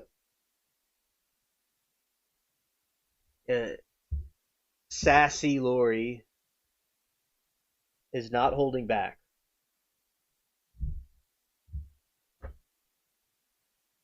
Sassin all day, all night.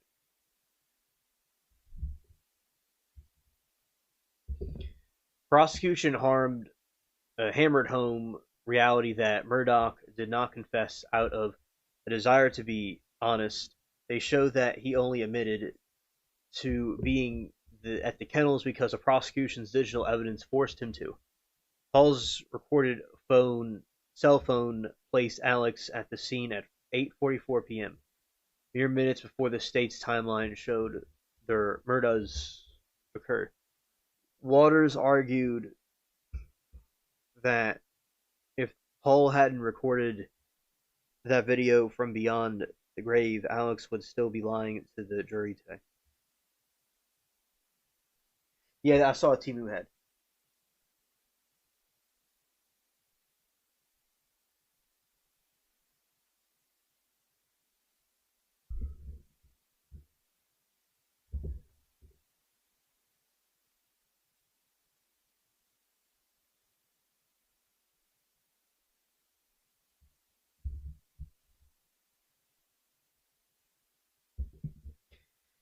Ultimately, the state argued that the lie itself was absolute evidence of guilt. As Waters summarized, for the jury, an innocent husband and father would have no reason to fabricate an alibi for the exact minute his family was being deleted. Oh, how?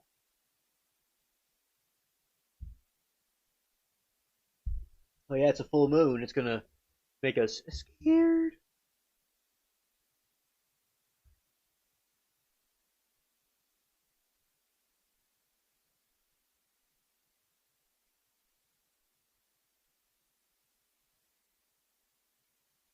Scared.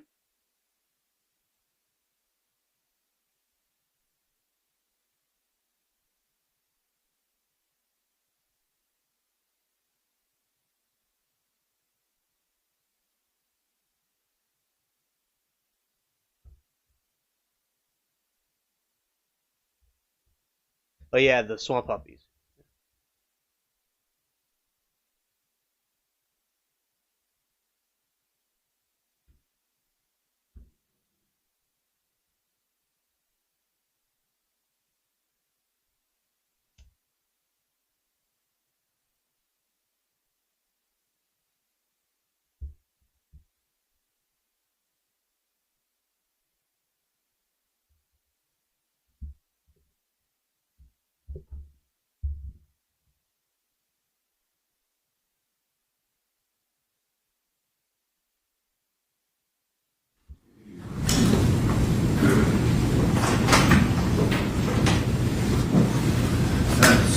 Are we ready to hear the jury out? Whatever her name is? Yes, no, maybe? Is the state ready? Yes, Judge, we were just, honestly, to expedite the process, we are no longer asking for the jury out. We have our toxicologist that's on a link, and we won't, if your honors are going to allow the witness, we won't object. Okay. Well, if you want to be heard on your qualifications and all, then I can do that. Not as attorney. Okay. And then if Dr. Minton is to be recalled,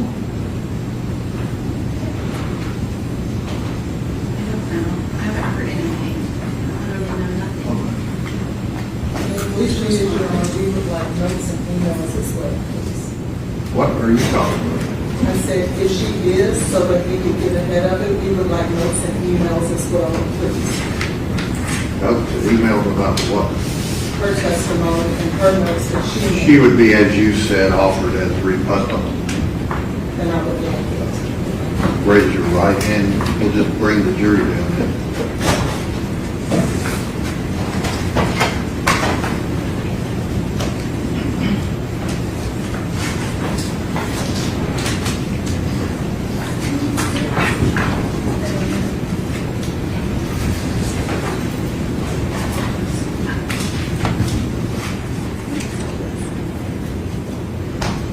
We just got handed, are these more notes for her? Shut the door there. Did you give them earlier when we were in here all of your notes? That I had with me? Yes. I have 4 pages that she handed us. What is all of this? I just got handed this. We printed what you asked us to print, the notes. For this witness? Yes. I thought she provided it. You wanted emails, so by you. No, I didn't want emails. You asked. I asked her for notes. She gave her notes. What are these? My emails. These are not. I didn't ask for emails. These are not emails. I just got a whole stack of notes. What is all this stuff? That was you had asked earlier if I had sent her work product of what I was doing as I was reviewing the data, and that's what that is. That's what I sent to her a long time ago prior to preparing for testimony. This was my analysis of going through the data. So she did give you notes. Sounds like a report. Let me see what you have. I don't know what you have. That's I not know it's what you emailed them, and somebody printed these out for me. It's not a report. There's not an opinion in it. Your Honor, the state renewed our objection to this witness. This is the exact same thing that is a snip of the litigation package. It's all it is. And then Can you determine whether most of that is from your witness's litigation package? There's only, I think, the last 3 pages of this. This is And all. then what's the other notes. stuff? May I explain to her what she's looking at?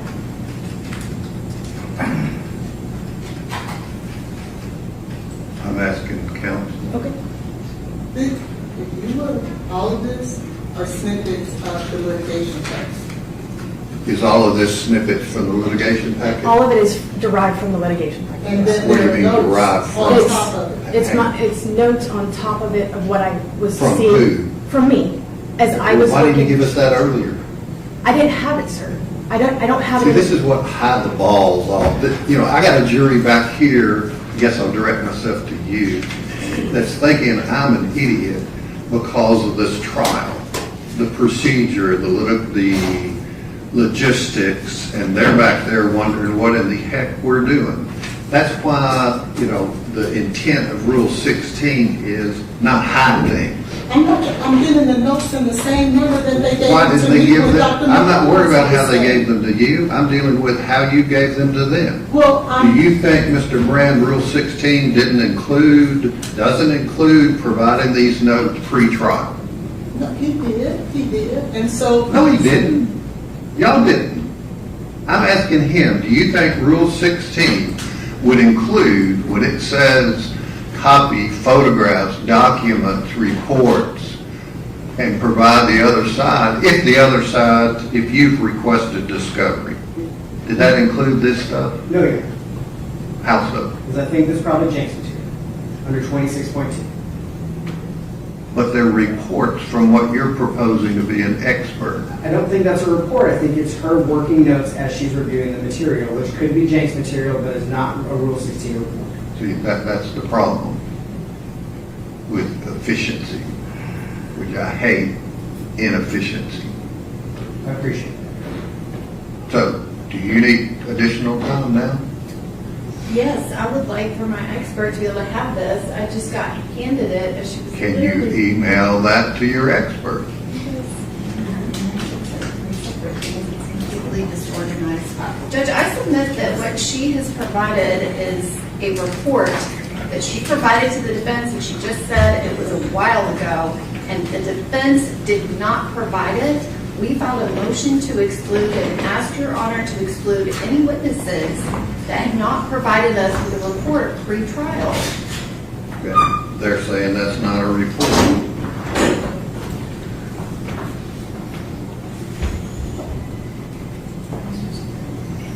I mean, do we need to have a jury out to determine if it is?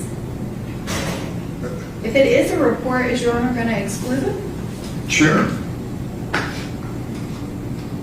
Well, then I would ask the witness, there be a proffer to the court for the court to make a Inspect determination. of and these copy or reports. photograph books, papers, documents, photographs, tangible objects, or copies or portions thereof, if the item is in the defendant's custody and intended to be introduced as evidence in their case in chief. This is not being introduced in our case in chief. That makes no sense. Well, it's not being introduced for our case in chief. So you want to orally ask her all about it and then just, I'm I'm not going to do it moving in to the same introduce. manner that General Norman did. I'm not dealing with that. I'm dealing with, have you complied with Rule 16? Yes, I have.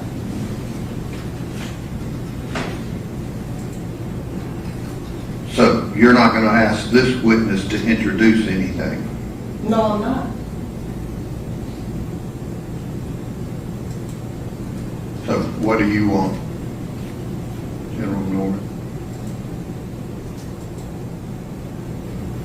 Well, honestly, I gave somebody my paperwork to go copy it and send it to our expert. I thought you got an email with that in it. I haven't even had a chance to look at it, but what the little I looked at, it looks like she typed up a report to them. Where is that?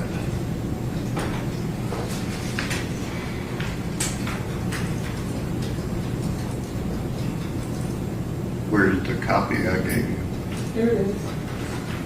What page in that are you thinking is a report? There's one that has like 7 or 8 pages and then a couple of pages of litigation packet in the back. So I'm not worried about the litigation packet. I'm not either. It's everything that precedes it. It would look like, I don't know, what, page 47, 48, what are all these notations from the litigation packet? Yes. Page 50, 51, so that's just a summary of what she's looking at. 69, 75, 81.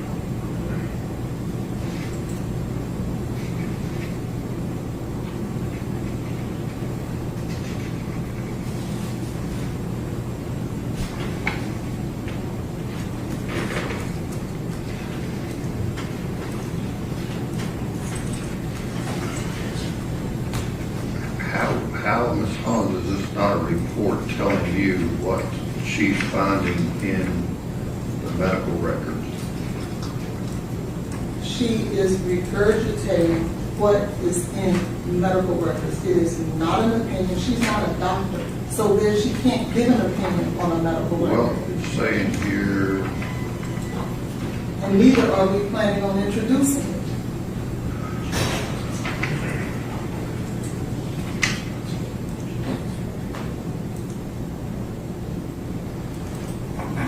page 75, instrument had an error, incorrect vial, not on our case. What's she reporting to you? What's in the litigation packet? That is not her opinion. That is directly taken from the litigation package. Okay. What do you want to do, Joan Norton? Judge, I mean, Testify. I think the witness should be excluded. Okay, other than that, what do you want to do? I would ask the court to give us 5 minutes so I can at least have the paperwork in front of me before she starts testifying. Did you get this document through an email? I don't know. She handed me documents. She emailed me documents. I'm It asking was that an all. email to the court. I asked Were you all not of it in be on it? printed. I'm saying I don't think they're the same things. What she handed us and what she emailed us, they are printing it right now. The emails that I sent over are nothing but logistics. I sent them over because they're emails. Sent them to who? To Joe. No, I'm not talking about emails in the past. I'm talking about, did you email this packet to the state? I don't know. Yes, Your Honor, I believe that the packet that you're holding is included in email to the state that has Did you get this several by email? Word documents. I received an email with 7 attachments that say summary of lit package, which sounds like a report. If she is not introducing anything, then our Do you request. want to forward this to your Yes. Dr. Mitnick? Can you do that? I have forwarded the email. I'm asking that the printed documents, which don't appear to be exactly the same, be scanned in so we can send that, and that's happening right now.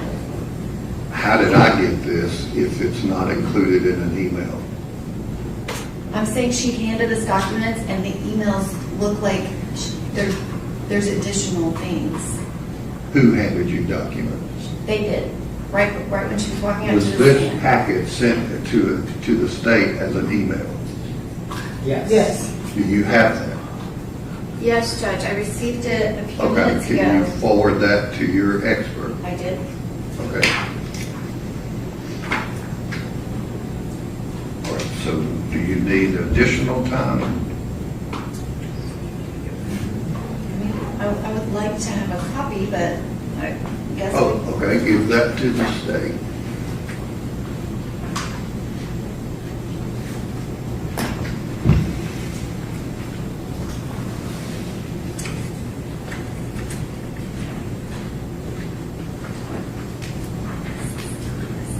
So do you want additional time?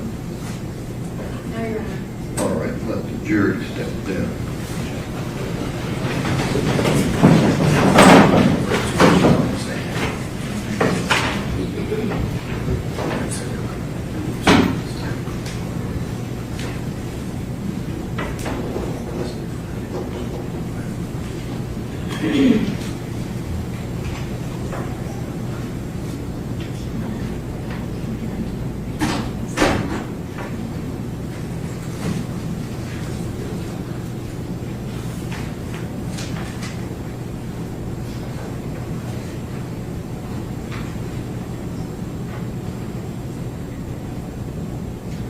Judge, just before they get out here, the state is going to object to her testifying to anything related to any report that was not introduced as evidence in the state's case in chief. She cannot introduce NMS reports that have not been introduced. Okay. And so, These two binders? no, those are the medical records. Okay. So NMS did more testing than what was introduced in our case in chief, and I'm objecting to her testifying to any reports that were not testified to by Dr. Mitten and entered as evidence because it's irrelevant to this proceeding to talk about other tests that were not presented to the jury. Okay. Do you agree with that, Ms. Holland? I do, because we're only talking about the two. Good, then we don't have a problem.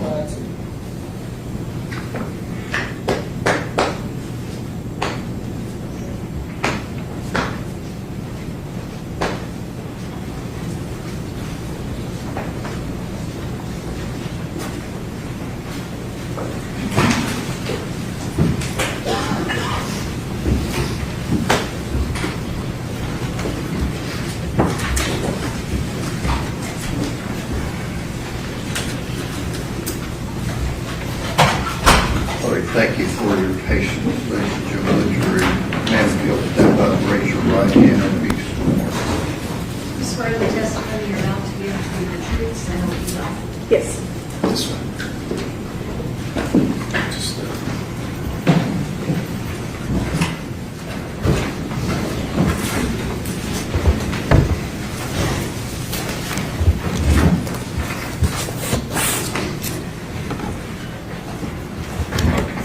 All right.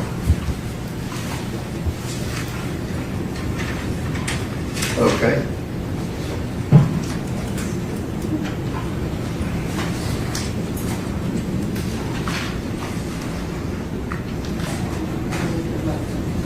Good afternoon, Dr. Jagari. How are you?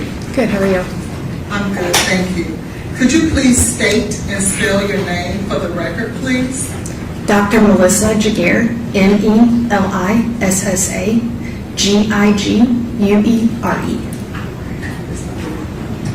And how are you employed? I am currently an independent contractor for forensics toxicology and science. And where are you, in terms of company that you work for, who do you work for? I currently work for a company that I own. It's MG Forensic Consulting. And how long have you been a toxicologist? I started doing toxicology in 2014. And where did you go to school? I received my Bachelor of Science at the University of North Texas, and I also received an Industrial Master's from the University of North Texas in Chemistry. An Industrial Master's is different than a regular Master's because I did not have to do a thesis. I had to be working in the field and had to write my paper in regards to what I was finding and doing the lab work in the field. And then in 2023, I graduated from Oklahoma State University with a Doctor of Forensic Sciences with an emphasis in toxicology.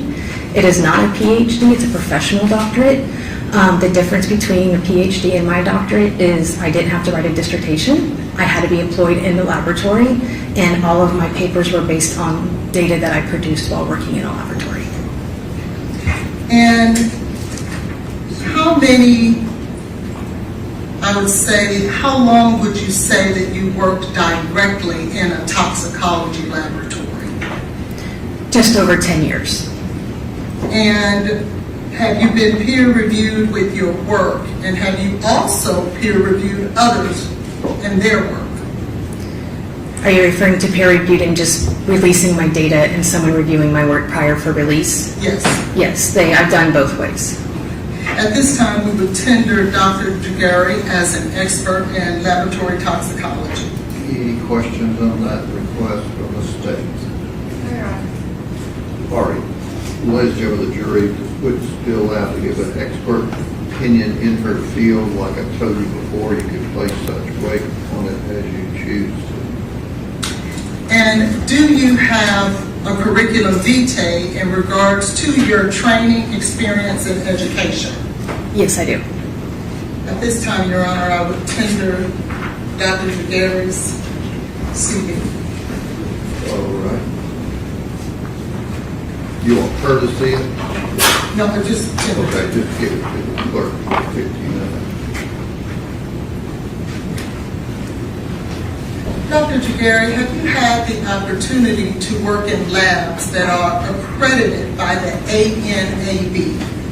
Yes, I have. I did my full 10 years working with an ISO ANAB accredited laboratory. And what exactly is ANAB? So ISO 17025 is it's an international standard that people who do qualitative, quantitative results have to follow this standard. It is, if you look up pharmaceutical companies, petroleum companies, they follow it as well. So then you have ANAB, which is a subsidiary more for forensics that you have to follow. And so it gives a little more guidelines to be more for science versus petroleum or some other company that could have ISO. But then it goes a little further, it goes into ASV, which is an American Standards Board, and they produce guidelines and standards specifically for forensic toxicology. So you have a blanket overview and then you kind of narrow down into a funnel from there. And can you tell us some of the things that are required in order to be accredited, such as chain of custody, such as keeping things stored at proper temperatures and things of that nature? Sure. So the accreditation is very, the ANAB standard itself is very bottom line. It's very minimum, and it says you have to maintain a chain of custody. You have to monitor your refrigerators, and it should be kept between this temperature to this temperature. But you get those more finite details in the American Standards Board standards, those ASB standards. ANAB is more of a general, it's you have to do this, but you should try and go better. It's the bottom line of what it is. And so you have to maintain chain of custody, you have to document all kinds of everything in a forensic laboratory. You have to, the bench notes that as you're working through a case and you take a bench note, you write down it's oily or it smelled funny or whatever, that has to be maintained with the case file as well. It also goes through guidelines about who's allowed to work on it based on credentials. It goes through who has access to certain areas. It restricts that. It doesn't restrict it, let me clarify that. It dictates how you should document who has access. It's more of a documentation aspect from ANAB versus the recipe on how to do things. And why is that important? Forensics is the way I look at it, has three pillars. You have integrity, you have chain of custody, and then you have unbiased opinions. And you have that as a three-pole and a stool. If you lose one of those, then you kind of wobble and you kind of can lose the reliability of the forensic analysis that you have. And so those guidelines between ASB, ANAB, and ISO all help to make sure that stool is good and stable and it can be reliable and accurate at the end of the day. So I want to draw your attention to the NMS lab report number 231-26889. Are you familiar with that toxicology report? Yes, ma'am. Do you have a copy of that report with you? Yes, ma'am. How many reports were issued under that work order?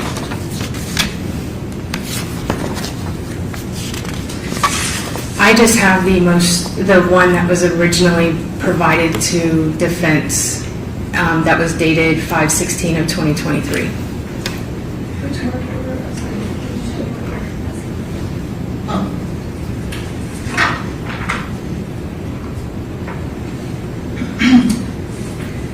And have you recently been made aware that there was a new report issued on June the 10th of 2026 in regards to litigation packet 231-26889? Yes, you informed me of that.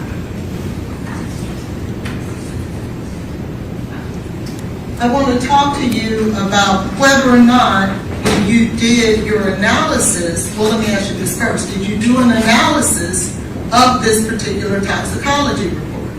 I wouldn't call it an analysis in the sense of science. That's doing actual chemical extractions. I did do a review of the data. Okay.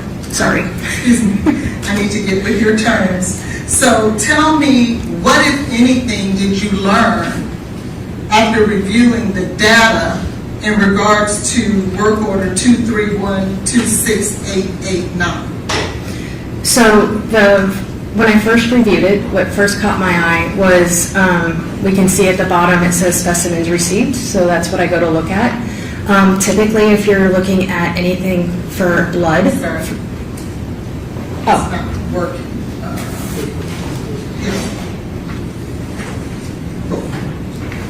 Just get it. Don't worry, I can use this. My computer doesn't like that. Can I switch? We're going to end up having a problem again, so don't worry about it.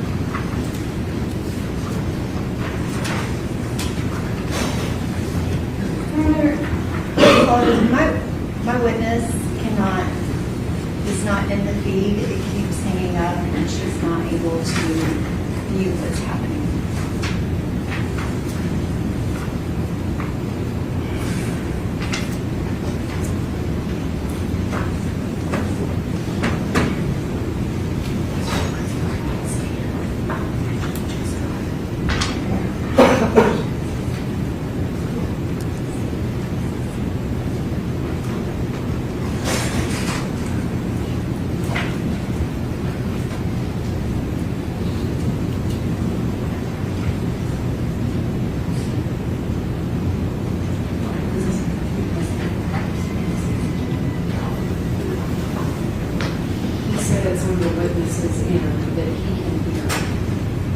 It's not that she can't hear it, hangs up, like it just lags and freezes up, so it's not just hearing, it's freezing. That is her internet and her buffering. You want to go out and call her and see where she might be or relocate?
Ladies and gentlemen of the jury, if you'll step back down the hall.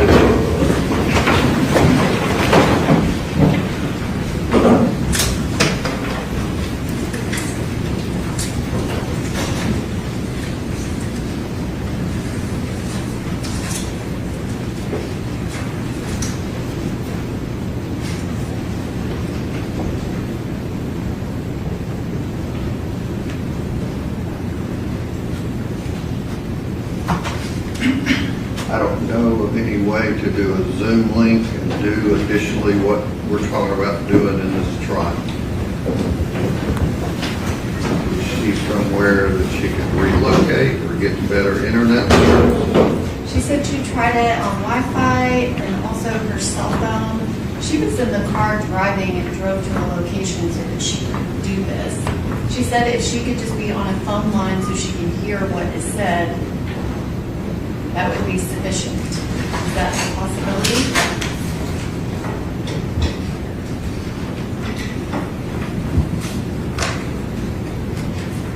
I don't know how well she'll be able to hear if we call her from that phone right there. As long as she's not speaking. You want to come punch in her number?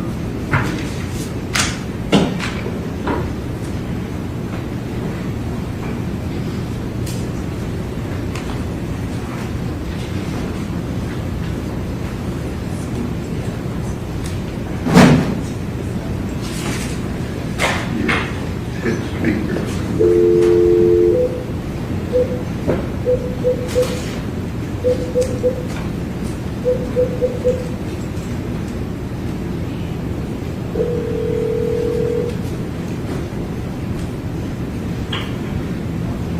Toxicology, this is Carrie. Dr. Mizzen, this is Jean Norman. Can you hear me? I can, yes. So I have you on the phone at court. Okay. Can we ask the witness to say something to see if she can hear? Can you hear me, doctor? Yes, I can. It's a little difficult, but I can hear you.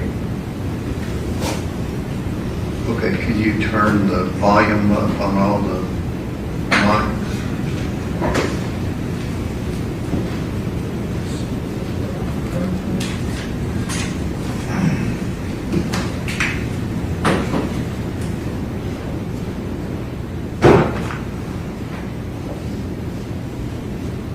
All right, can you state, can you state your name, please, ma'am, for the record? Melissa Jaguar. You'll have to speak up into that mic. Melissa Jaguar. Can you hear that? Yes, that's much better. Thank you. All right, bring the jury back then.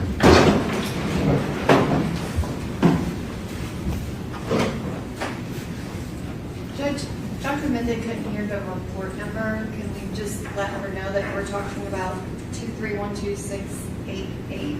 231 26889.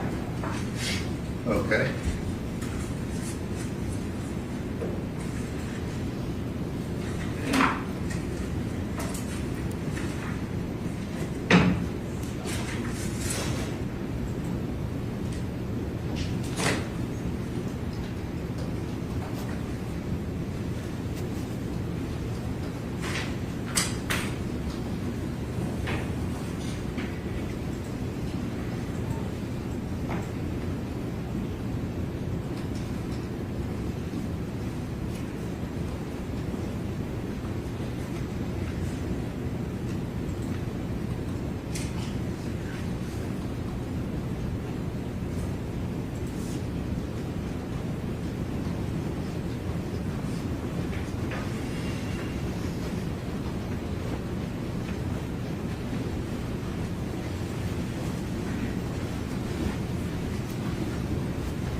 All right.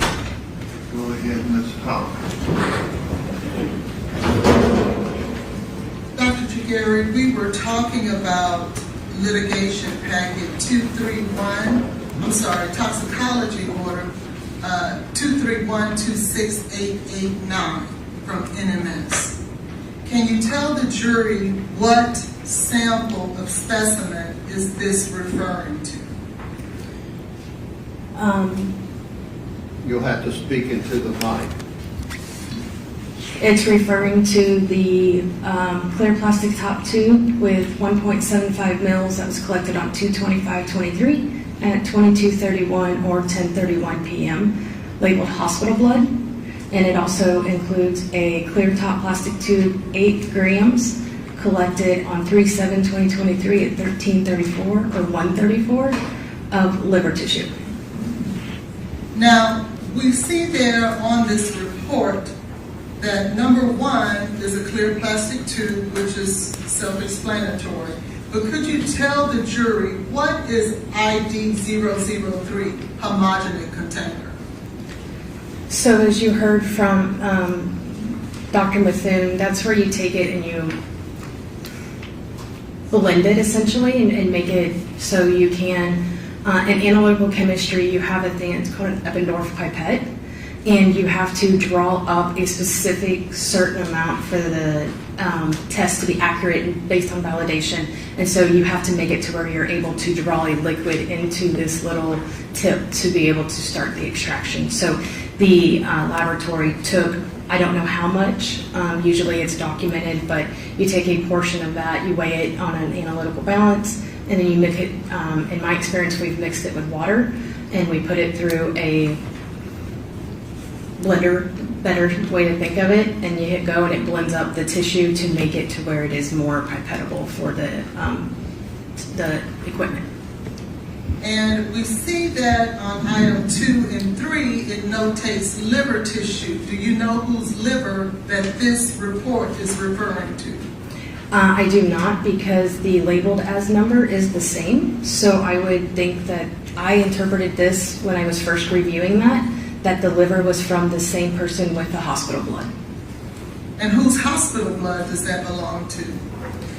Based on the review of the medical record, that it was tied to a Jade Benning.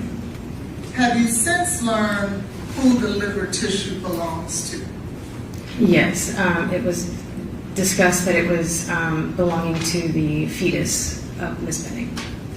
Have you, well, in preparation for litigation, is there something that NMS will provide to attorneys if the attorney requests that? It's called the NMS litigation packet.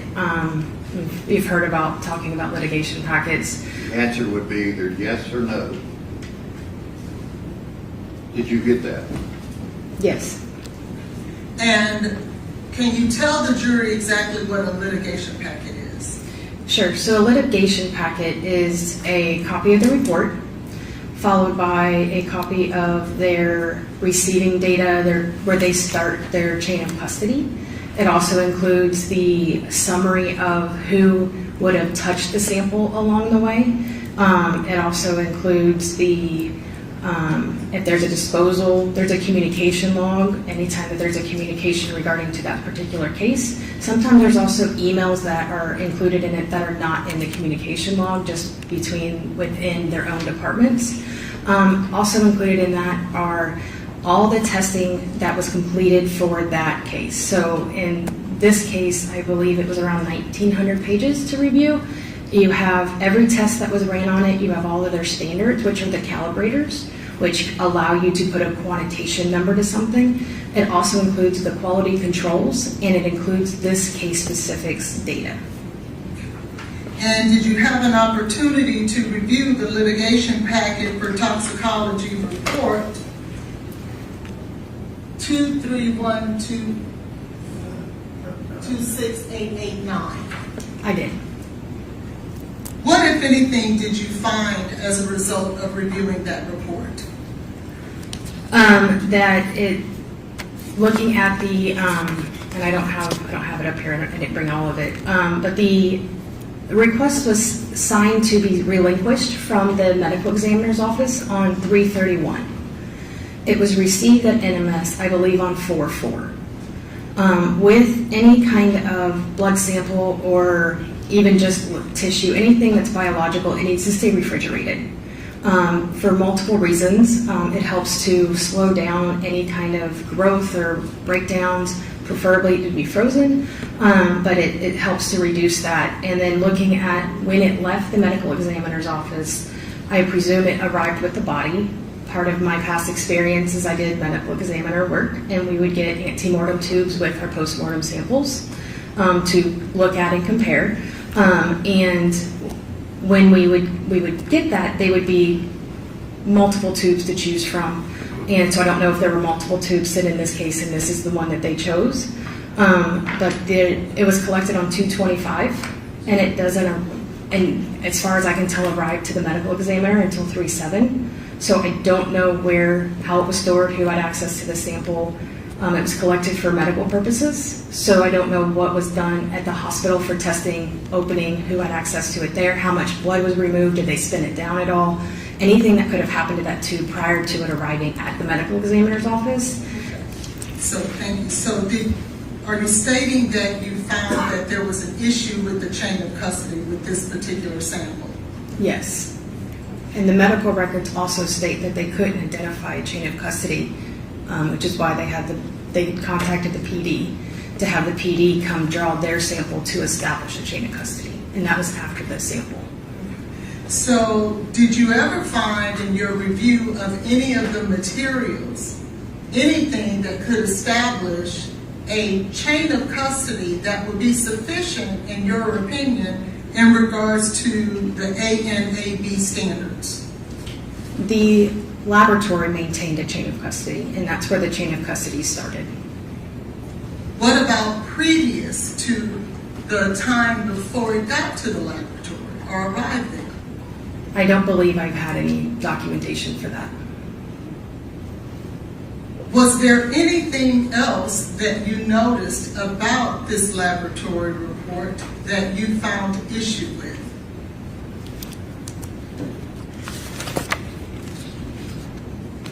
I notated that there was no seals on the tubes when they arrived at NMS.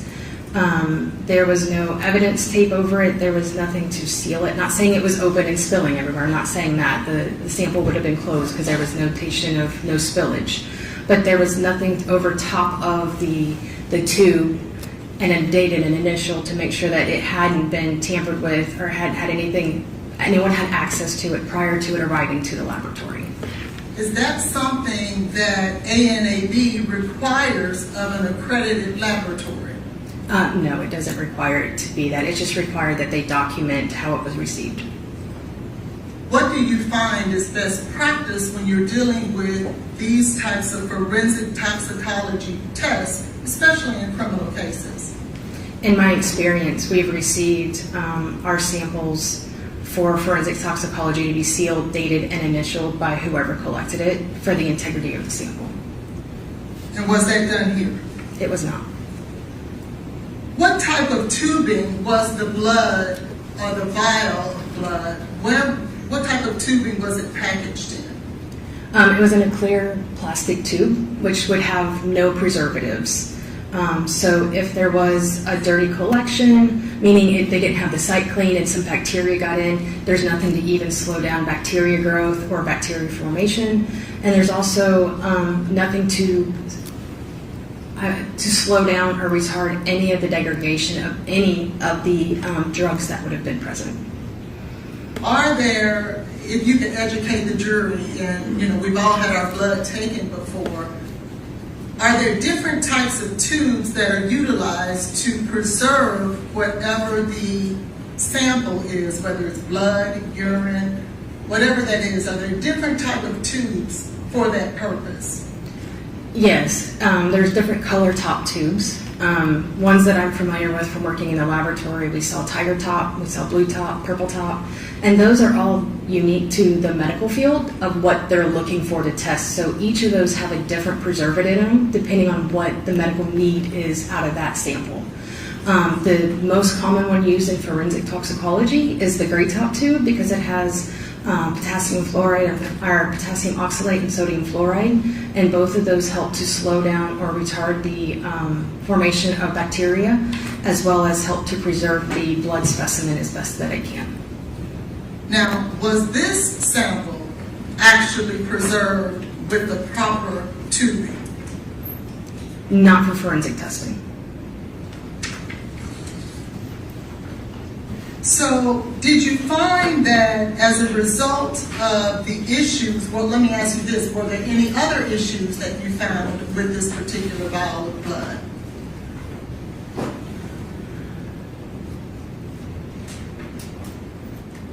I think that those are the main ones that I found. At some point, were you able to ascertain the levels of concentration for this particular vial of blood in terms of what it was looking for? What exactly was this test looking for in regards to this toxicology report, I should ask? So it was looking for cocaine in the products, which is what it's listed as, which is the cocaine and the metabolites. And the blood was also looking for designer opioids, which are going to be looking for your more typical illicit fentanyls and illicit opioids. This did not look for the actual drug of fentanyl. And so are you stating that where we see the testing designer opioids, that does not include fentanyl? It does not. Did you see anywhere in this particular report where it was asking for a fentanyl test? I do not, and they also didn't order a general screen that you typically see with forensics post-mortem that we saw in the liver, which is a very broad, looks for multiple substances, and I believe there was a note in there that it was a direct reflex for cocaine in the designer opioids because they were nervous about the volume of blood that they had left for testing. So they directed the sample instead of taking out of the normal flow of how a sample would have been received and processed. And were there results as a result of the testing for this particular report? Did it yield any results? It did. And what results did it yield?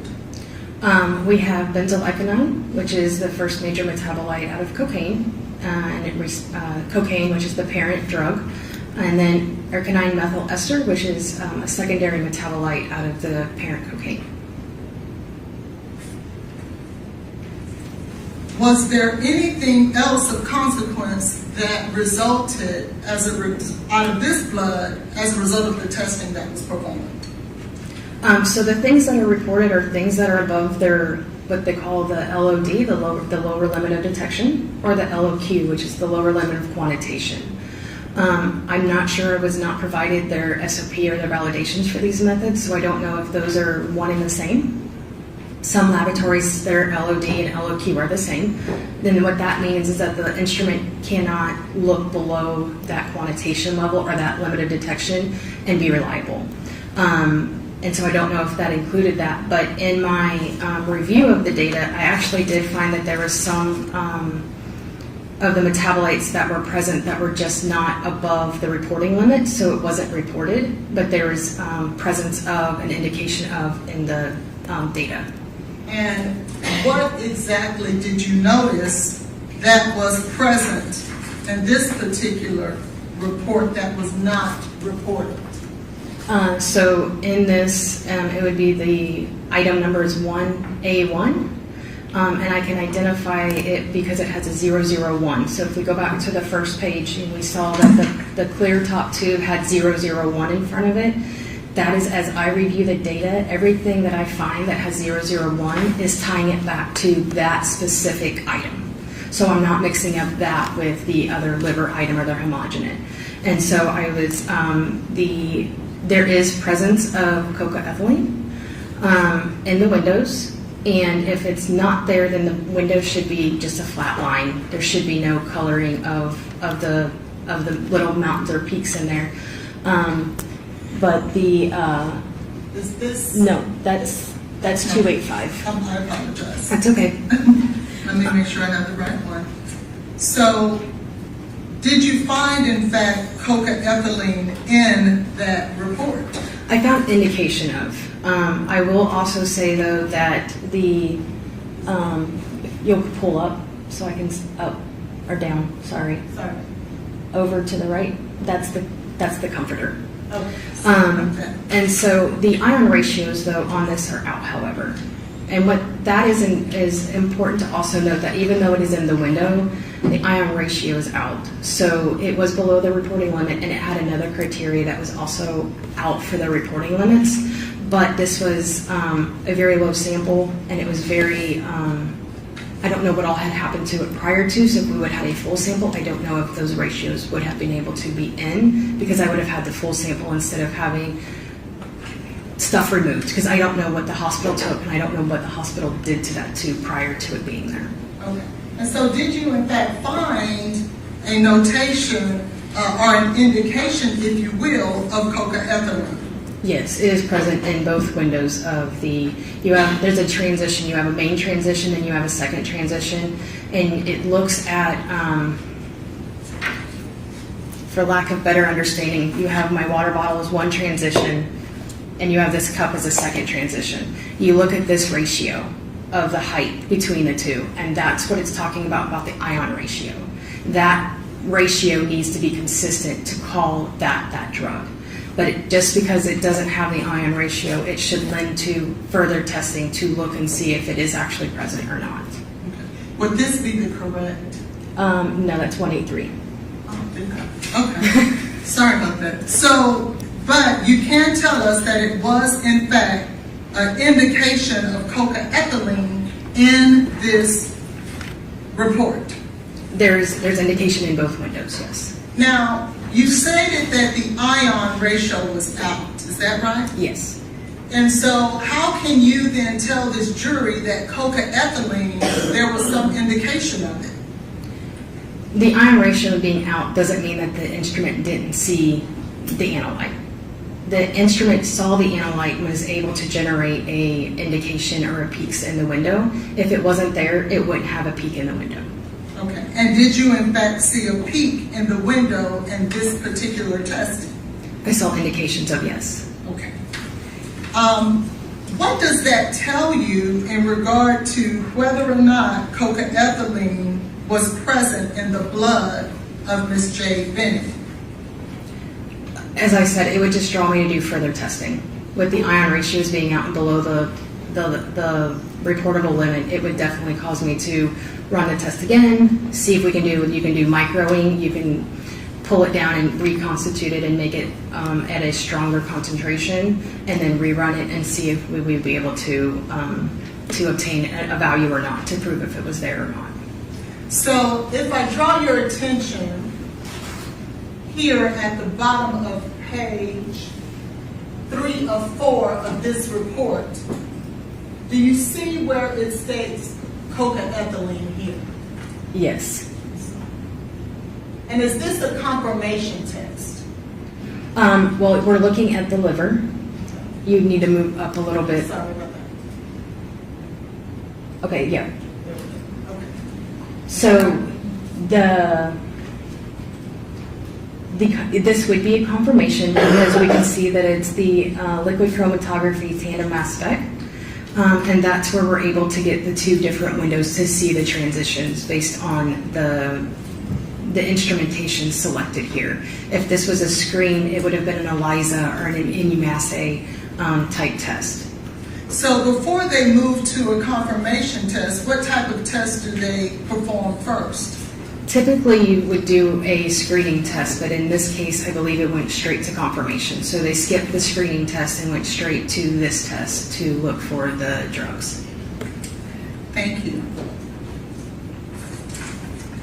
Are you familiar with cocaethylene or the metabolite cocaethylene? Yes. What is that? It's a metabolite that is made only in the presence of ethyl alcohol and cocaine at the same time, and it's made in the liver. And is there any other way, to your knowledge, that cocaethylene can be formed in anyone's blood or urine or any matrix that you know of? No, and that's what makes it unique about cocaethylene, is the only way it is produced is with mixing cocaine and ethyl alcohol, or what we would call alcohol in our normal language, and it has to be at the liver at the same time. And there was indication that here. Yes. Did you find that there were indications, and just so that we're clear, at what time was the blood sample taken for toxicology report number 231-26889? 2:25:23, 22:31 military time, or 10:31 p.m. And did you have an opportunity to review the medical records in this case? I did. And did you find in the medical records in this case an actual urine drug screen that matched the date and time in this toxicology report? A urine drug screen? Yes, well, urine was taken from Ms. Benning. Did you find that in the medical records? Yes, I saw urine was taken. I don't have it in front of me. I don't know the time. But I know it was taken on 2/25. Did you find that it was consistent with what you saw here? This was a blood... In terms of this report? So this was a blood sample. I'm sorry, not urine, blood, yes. So I did see in the medical records that there was blood taken. There were several orders of blood being ordered at the 2231 in the ER medical records. Yes, that's my apologies for speaking that. Now let's go now. You were talking earlier that I had showed you the comforter. Do you remember that? Yes, ma'am. And that would be toxicology report 231-29285. Do you remember that? Yes, ma'am. I want to show you now what would be considered the data from that report. Would that be consistent with that? Yes, this is a summary page of the coca-ethylene. And the comforter in this case, would that be the comforter that was recovered from Ms. Jade Benning's home? According to the documentation provided in the literature packet, yes. And did you learn that on that comforter that Ms. Benning had vomited on that comforter, according to what was told in the facts of this case? Yes. And as a result of that, did NMS perform testing on that vomit? Yes. And is this a result of the testing that was performed on that vomit? It's one of them. And did they find in that vomit coca-ethylene or an indication thereof? So, yes, if I can, just to help the jury to see what you're looking at besides just a bunch of numbers. Sorry, you could switch the other way. Sorry. Yes. Okay. If you look at line item number 43 and 44, and what I'm looking at to identify this is the 007 number. And if you would show the cover page so that the jury can see where that number comes from. You can go ahead, Molly. Okay. So they extracted at the same time controls. So the low control is labeled 003. The case blank, so that would have been based on documentation. It was taken from an area completely away from where the vomit stain was, but of the same material in which they were extracting for this case to look at the vomit, and that was listed as 004. And then you have a high control, and that's listed as 005. And then they have a lab blank. So they took another piece of fabric or something from a case unrelated completely to this case and extracted it in the same manner. And that was listed as 006.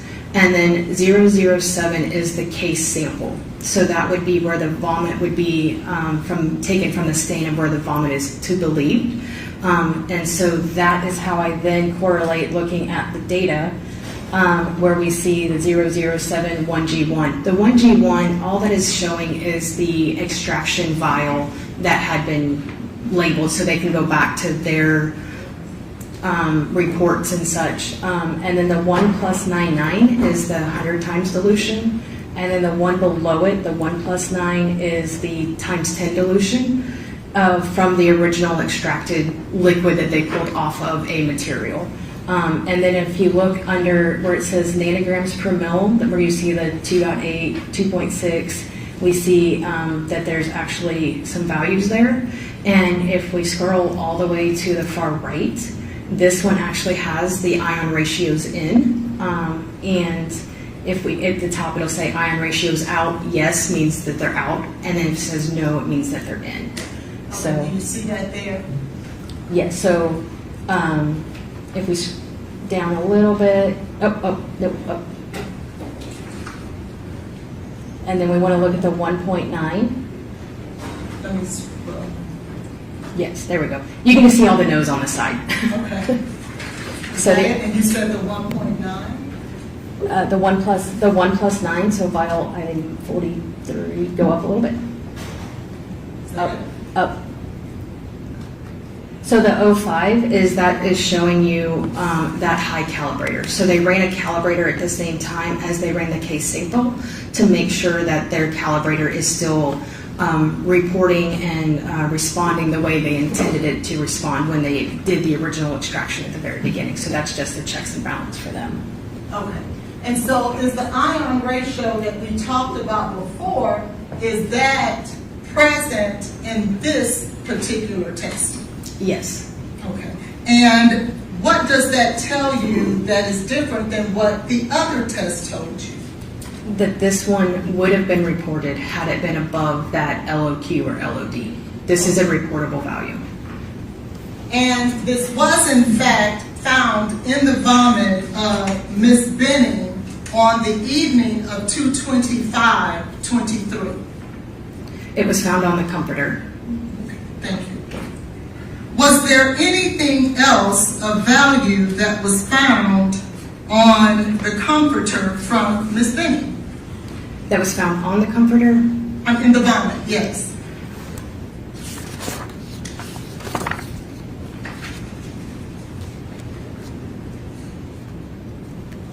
No, I think that was it. That it was there, but it's below the reportable limit, and so it wasn't reported.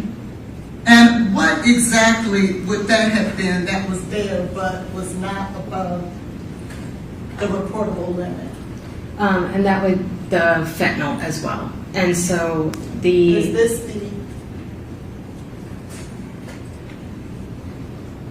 you look here at the number here? Yeah. So 007, so that indicates us that is the case sample. We're not looking at a blank. We're not looking at a QC. And the 1 plus 1 is a dilution of some sort that they're doing. I'm not sure what the dilution is, other than because they had to extract it from a solid material, probably into a water with some steps that they did.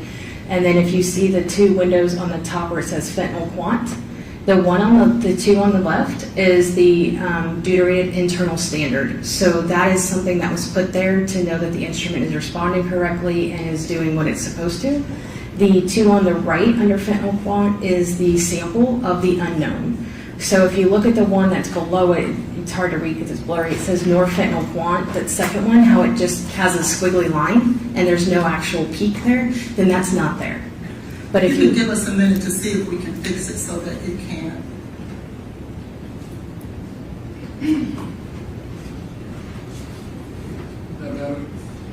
Yes. But you just need to see that those peaks are there. That's what the indication is. If it's not there and it's not indicated, then you would have what you look like there at the norfentanyl. You have to have both transitions for it to say that it is an indication that there is something there. Okay. And so did you find that there was an indication of fentanyl in the vomit of Ms. Benning? Yes, and I believe the concentration was very low. Now, speaking of concentration, as a result of the type of testing that was performed on the vomit, are you able to quantify that vomit? No. And why is that? The method that was used was a detective method, so you can't have the validation that needs to go through to do any kind of method extraction and method development for the instrument. It's a two-part, but they kind of go into one. A validation is at least 16 experiments. It looks at precision, it looks at bias, it looks at extraction, recovery, and all of that has to go into how they are able to report at the end of the day based on the reliability and such of the sample. And so if you have a qualitative assay, it is just that. It's present or it's not. You cannot assert any kind of number to it. And in this particular case, you really can't because the curve failed. Meaning you can't take, a curve is created with known concentrations to make a linear line. I like to kind of help you guys have an idea. If you remember, have kiddos that have elementary school and you were given an X and Y and you had two of them you had to find and you had to count across on your X and up to the Y or either way to find it. Think of that line as the calibration curve, and then the unknown is that X or Y that you're trying to track over to it. So if that curve is not successful and does not pass, then anything on that cannot be reliable. And so then you switch it to qualitative, and qualitative is just there. Quantitative is a number. And so it's present or it's not. You cannot put any kind of faith into the numbers that are produced from that report.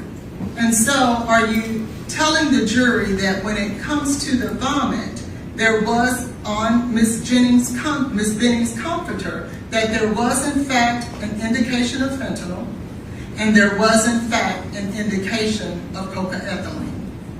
Quantitatively, yes. Now, the blood that was taken, as we were discussing previously, in regards to the litigation report 231268889, I asked you whether or not there was a corresponding date and time of blood collection for Ms. Benning. Do you remember that? Yes, ma'am. And that was in fact at the hospital for 225 at 2231. Is that correct? Yes, ma'am. Did you have an opportunity to look in the medical records to determine whether or not Ms. Benning had been given fentanyl at the hospital prior to that time? There is no laboratory to review records if you were to look over someone's work in order for you to sign your name to it. Can you tell this jury what all that would take? Objection, Your Honor, to the relevance. May I respond, Your Honor? I'll overrule the judge. Go ahead. So in my experience working in the laboratory, we've had people leave and had to review their work and whatnot. For myself to put my name on a report and take responsibility for that work, I looked specifically at the QCs, I looked at the calibration data or the qualitative data, whatever it is, but I looked at the entire case, and many times I would actually go to the instrument and I would look at the raw data. So there's printed computer data and then there's raw data. Raw data is what is done in the software. That's well above my knowledge as it comes off the instrument and it computes it into the computer. The reason I specifically would want to go look at that raw data is an analyst can manipulate that data and then it will print, and you don't know in many cases if that data was manipulated or not. So if I'm going to be putting my name on that paper, I want to make sure that that data is true as it is on the computer. I want to look and make sure that the entire batch had consistent results. So when you look at the lit packet does include the calibration and the controls, but we're only getting a snapshot of just this case. In many of these samples, there was hundreds of cases ran at the same time. So if you take a 35 millimeter film strip and you take out one picture, but what happened before or what happened after it, if I'm putting my name to sign out that case, I want to know that everything was before it, there was no problems with the instrument, there was no delays, there was no other issues, and correspondingly after it as well. And so it takes time to go through that data. Even doing this for 10 years, it still takes some time to review all of that. And did you have an opportunity to look at the litigation packet as it relates to the litigation packet we were speaking of that ended in 889? I did. Do you remember how many pages of documents was that litigation packet? I believe this one was around 1,900 pages. 1,912. Do you remember that specifically? Yes. Okay. And in your opinion, in order for an analyst to be able to review 1,912 pages of data, how long would you say that would take? Just to review the lit packet, and not look at the entire batch would take a significant amount of time. Okay. What would be a significant amount of time? To tell you, it took me almost an entire day just to go through just the lit packet myself and to look at everything and look at the controls, look at the responses, look and see if there's indications in the windows, and look at the entirety of just the lit packet. That's not looking at the entire batch. And would you believe that you would be able to look at 1,912 pages in a fashion that you could sign off on it as having reviewed it in its entirety in less than 55 minutes? Me personally, absolutely not. Do you know of any situation in your experience as a laboratory toxicologist, with all that you know that it requires, any situation where that could be done based on your opinion? It would be difficult to do a thorough review before putting a name on the bottom of it and taking true ownership of that data. Now, let's say that there was another packet that you needed to review, and that packet was over 2,600 pages. Given the same example and having to review both of those packets in less than an hour, would you believe that that would be possible? Not to review the entire litigation packet and to do a thorough review of it.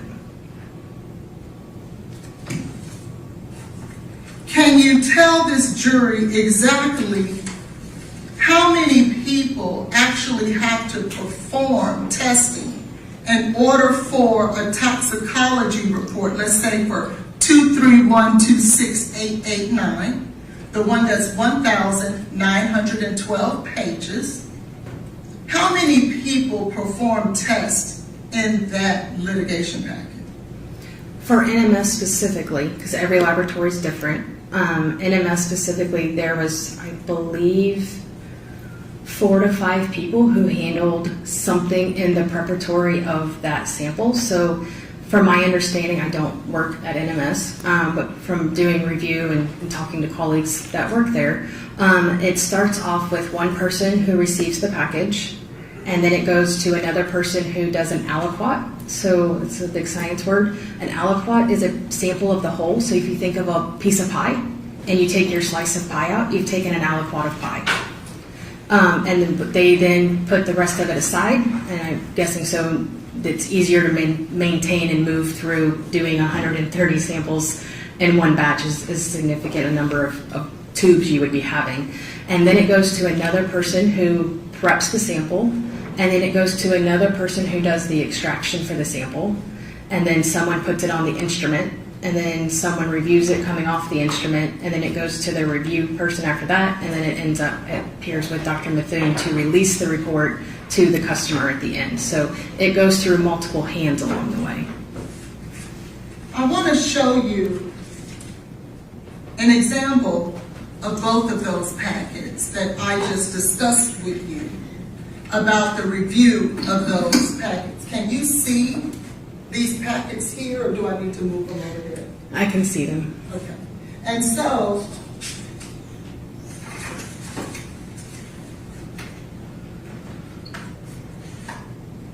this is the data that is compiled in 2 of those packets.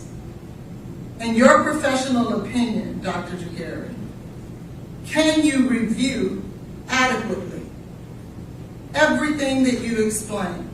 All those individuals who had to run through this testing and perform some of the data that goes along in here. And I'd like to just show the jury and orient them to some of the data that you must review.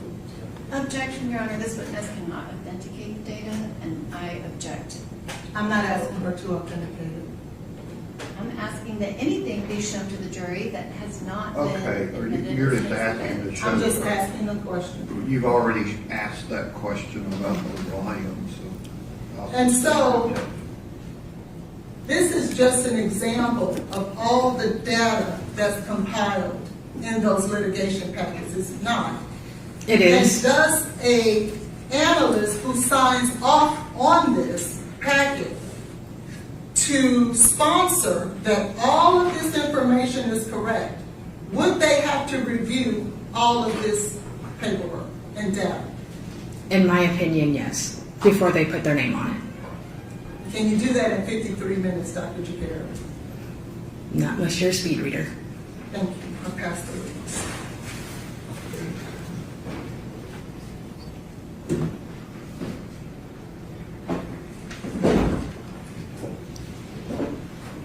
Questions from the state? Yes, Judge, because of the circumstances, can I have just 5 minutes? Okay. If you'll step down the hallway, ladies and gentlemen.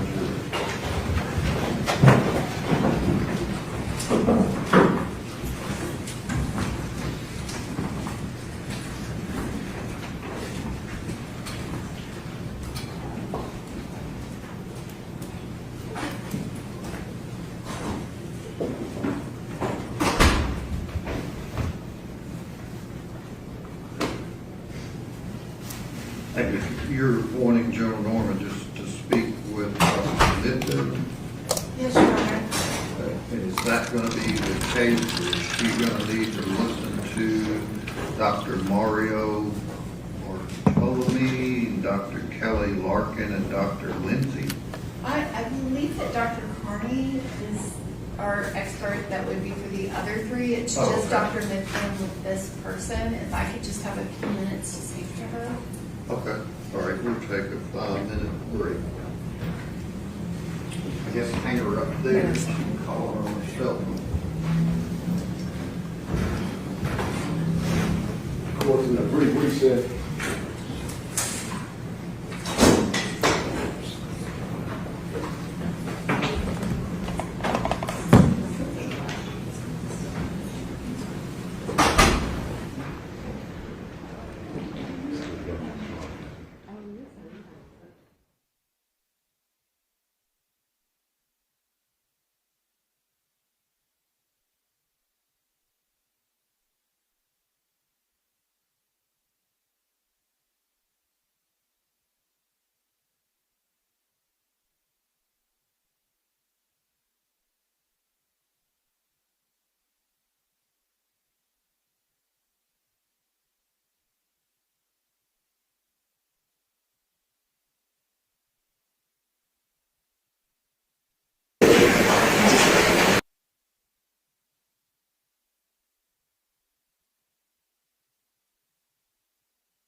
time, but the state is entitled to divide this time between an opening argument and a rebuttal argument after the opponent has spoken. God forbid something should happen and you fall out of that boat, you jump out of that boat, you're rejected from that boat. You run the risk of drowning, even if the injuries that you sustained weren't that serious. And we know that to be true because that's exactly what happened to Lacy Fernandez. Now, in this case, you have evidence beyond any reasonable doubt that this defendant disregarded basic navigational rules and concepts of safety, and he did so in a manner that made it a near certainty that tragedy would result. This tragedy, the death of Lacy Fernandez, was completely preventable. But after this abdication of duty that this defendant owed to his own daughter, to his wife, and to those 11 other teenage girls, these 13 other souls that were on his boat, what did he do? He lied over and over and over again about what happened. Why? To shift the blame away from himself and in an avoidance of accountability. That's why I told you at the beginning of this case, this is a case about responsibility or the lack thereof, and accountability and the complete lack thereof. So let's talk about what was happening on that Sunday. It's Labor Day, it's Biscayne Day. There's a little more boat traffic out there than usual because it's a holiday weekend. The defendant and his wife decide they're hosting a birthday celebration that weekend for their daughter who was going to be turning 18. That morning, some of the girls watched mass on TV. We're talking still back in 2022. We're just kind of starting to come out of the pandemic. After that, pickleball tournament sponsored by the defendant. The girls defended tennis, pickleball. What a fun day. Knowing that the next thing they're going to do is go out to Billy's Point, go out to that sandbar. So everybody boards George Pino's boat to go party at the sandbar. And boy, what a party that was going to be, huh? They brought food, sure. The defendant's wife said, oh yeah, and my husband packed the drinks. Ooh, what drinks? Beer, alcoholic seltzer, Prosecco, Chambord, not just for the Pinos, for everybody. The kids, other people that they're going to meet up with. What a great time for these teens, huh? How irresponsible. But, get out to the sandbar, and what happens? Well, the defendant going out to that sandbar, you heard from Paul Albert, navigational expert, GPS expert, that when he went out to the sandbar, he goes relatively at a mild pace, not really at breakneck speed, and he kind of meanders in and out of the canal, out of the channel, which Mr. Albert told you is consistent with, navigating around other boats, things of that nature, until they get to where they're going to drop anchor. But they don't stay there because one of the other boats, as Mr. Fernandez told you, was too big to drop anchor there. So they go a little bit further north, and that's where they all stop. And they're there for almost 3 hours. What are they doing? People are drinking, they're socializing, they're swimming, they're listening to music, they're dancing. A lot of these 17-year-old girls were drinking alcohol that the defendant provided. You heard from Cammie, the first passenger who testified in this trial. She had consumed 10 alcoholic beverages. 10! I submit to you that as the fun and the drinks were flowing, the defendant kind of lost track of time. And he suddenly realizes, oh my goodness, it's getting to be close to 6:30. I've got to get all these people back to Ocean Reef. And everybody's got to get fixed up, glammed up for the party. Now, we heard testimony that the house that they were stationed at It was like a 3-bedroom, 3-bathroom house.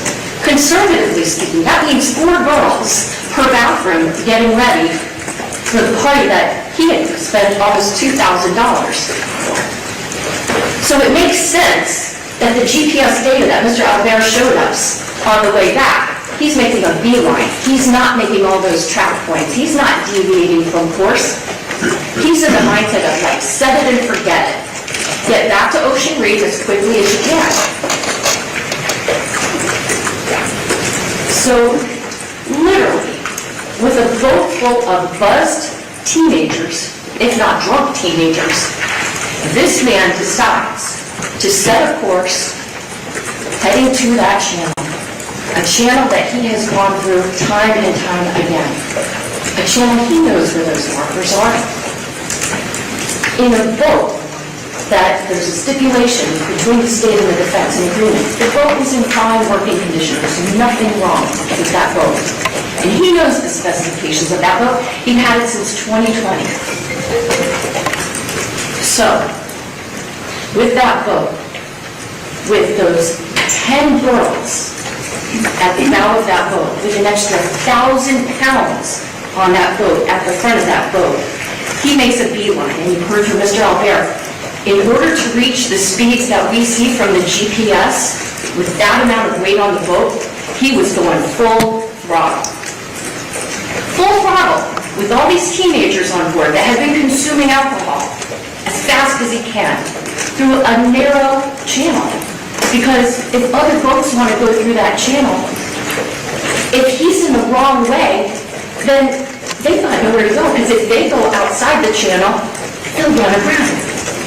So with all of that going on, he decides to travel down the wrong side of the channel as fast as he can. We know that right before impact, he's going 47 miles per hour. Now, it's kind of a silly thing, but I think most people have seen folks, driving the cars and put their hand out the windshield or out the window and kind of feel the air over your arms. We take for granted in driving that it's not that fast because we have windshields, but if you didn't have that windshield, if you were on a nice paved road, if you were on a bumpy road, 47 miles an hour is lightning fast. And the reason why we saw those reenactments is because we wanted you, in a safer way, but as realistic a way as possible, to understand the manner in which that man decided to operate his boat. Now, I talked about the teens that were buzzed. The defendant, for sure, consumed alcohol. The defense would have you believe that it was only the 2 beers that the defendant told Lieutenant Thompson. I'm going to submit to you that maybe the evidence suggests that just as he wasn't exactly truthful about how the crash happened, maybe he also wasn't so truthful about how much alcohol he had consumed.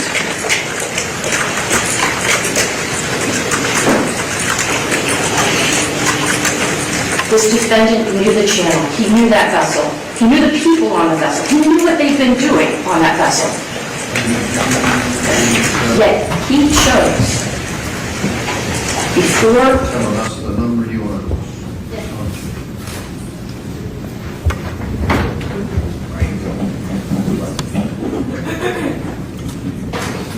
Am I talking into the microphone? Okay. Excuse me? Am I talking into the microphone? Yeah. Okay. Or we need to. Okay.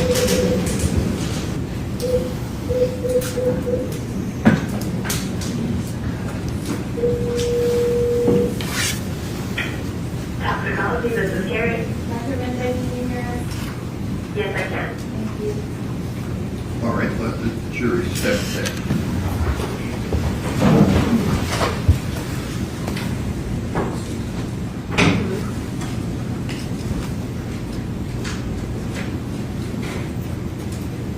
Ms. Collins, let's see those couple of lab paperwork that you showed her while she was testifying.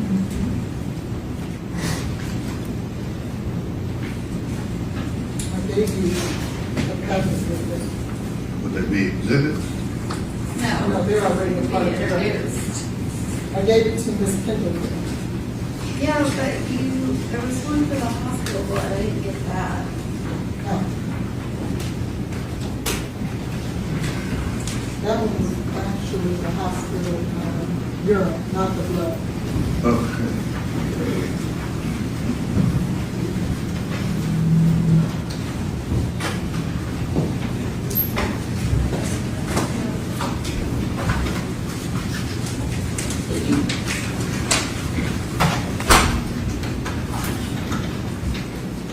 Y'all have a seat.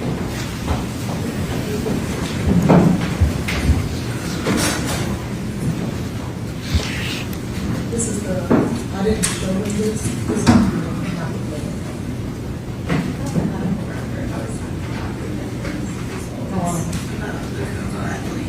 So you asked her about something, but you don't have that paperwork? My witness answered my question. You can answer yours. Are you needing something, or are you ready? No, you're Okay.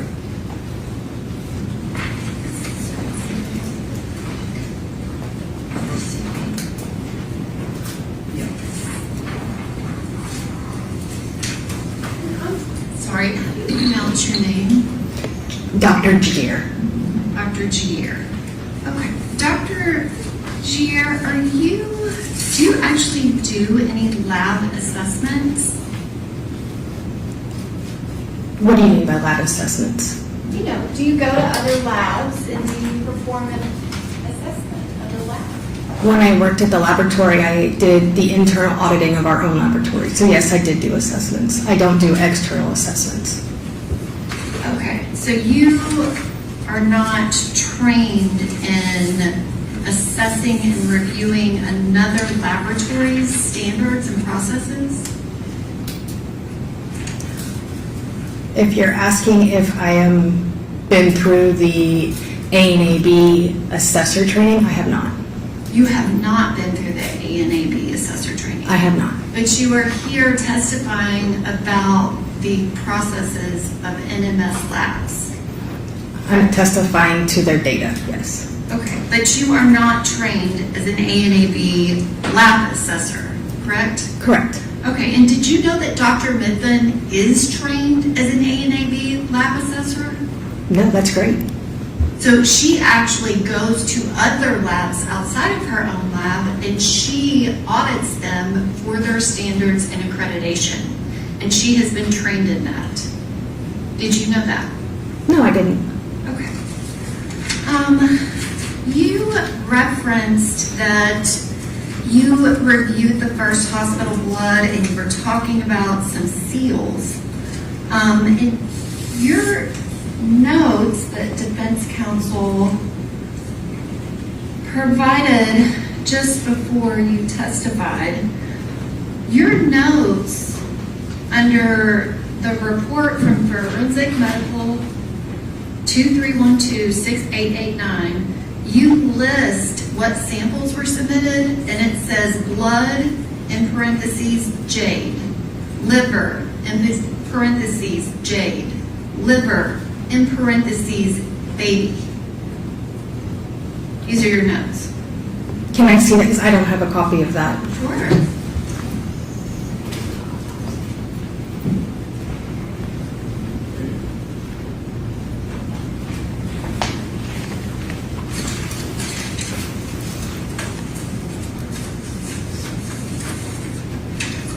Okay, and what was your question? Your outline of notes, you list blood, in parentheses, jade, liver, in parentheses, jade, liver, in parentheses, baby, correct? Yes. Okay, so those are your notes reviewing these laboratory results, correct?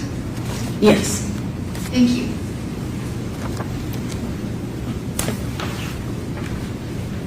So apparently you are not aware that Jade's liver tissue was not submitted for testing, correct? No.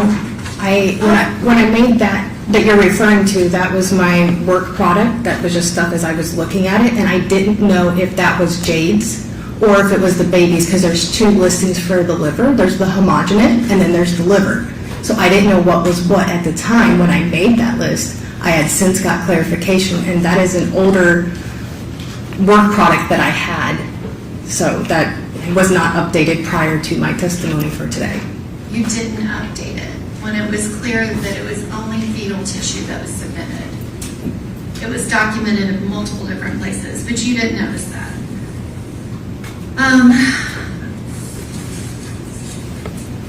Going on to your comforter testimony, which again, you are not trained in any type of assessment for another lab, but would you at least agree with Dr. Mithun that reviewing data from your own lab is a different process than reviewing data from an outside lab?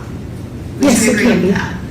It doesn't take as much time because she is familiar with all of the NMS processes. Do you agree with her on that? That could be true, yes. Okay. And Ms. Hollins took all this paperwork and stacked it up. The litigation packet is in no way, shape, or form required or relevant to do a specific case review. Don't you agree? No, it should be. Now, you were doing a case review to assist the defense with litigation. Dr. Mithun was looking at testing of a very specific case. She was doing a case review. You don't agree that those are two completely different things?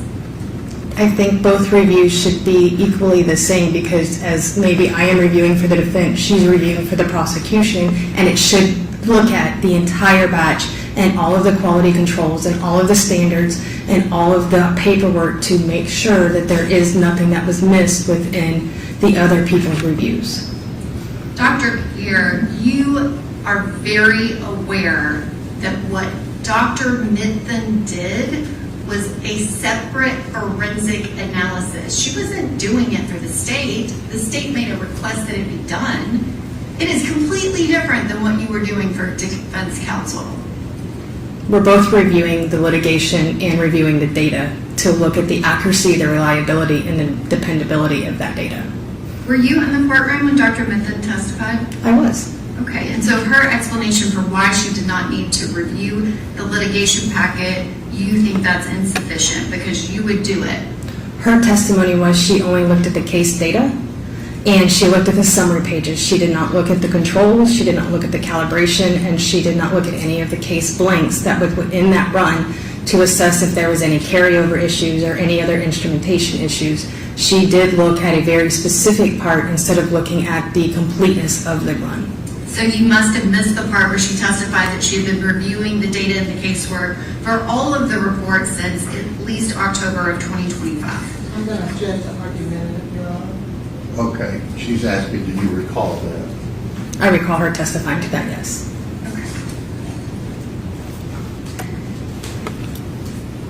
And you also said that you were not sure what the dilution level is. Which one are you referring to? There were several that had dilutions. On the comforter, Okay. comforter samples, you're saying you don't know. I don't know the factors in which they did the dilution. So when I worked in the laboratory, if we ran a dilution, we had to document, we took 5 grams to 15 mils of water to make that dilution, and we recorded that math. So anyone who was reviewing our documents could go back and know what factors and what dilutions we were doing and how we came to get to that dilution. All I have on this is a 1+1. I don't know the amount that it started with, and I don't know how much of the liquid solvent would have been added to it to allow for the dilution to take place. Okay, well that is what the dilution level is. If it's 1+1, if it's 1+9, it's 10. If it's 1+99, it's 100. And that is what is listed and documented in all of the NMS values. I don't know the math. You didn't understand how to interpret and do the math of 1+99. No, I understood. Okay, she can ask her question. Go ahead, you were answering. No, I understand that it was not documented on where they derived to get to the 1+99 or to the 1+1. I don't know where she started from to get to that. So In my laboratory, when we would do, in this case, like the liver, we would take 5 grams of the liver plus 15 mils of water to get a 4 times dilution.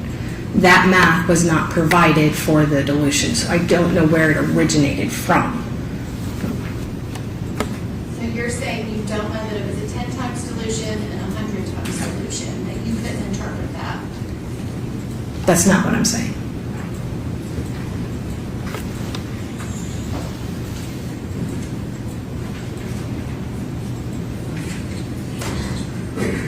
I don't have anything else.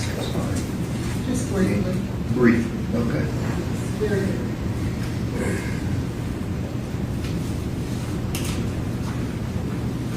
I wanted to just clear something up real quickly.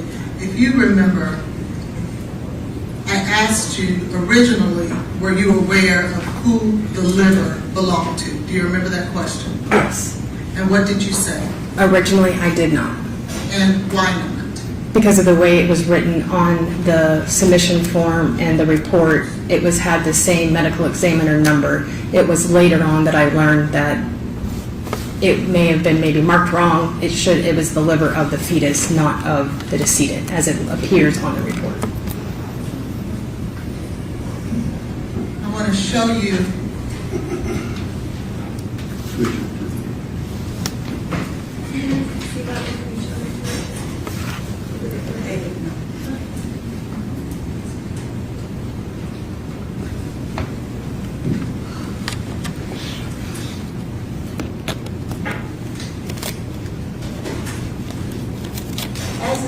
as it is listed here. Does it say who the liver belongs to here? It does not. In my previous experience working in a medical examiner office, if they come with the same labeled as number, it's from the same person, versus if it would have been a fetus in the laboratory I was in, it would have been given a daughter number or a separate number so that the testing could be separated. And that is for litigation packet 231268889? Yes, ma'am. And did you see anywhere else where the liver was associated with the fetus of Miss Benning? Only in the autopsy report. And I apologize, my PowerPoint didn't work earlier, so I didn't have my paperwork, but you had asked me to give you this document so that you could assign the numbers to the vomit on the comforter. Do you remember that? Yes, and it was to help the jury understand how I was able to look at the data and relate the data that was produced to the corresponding sample that was ran at the same time. And So, is this the data that you were speaking of?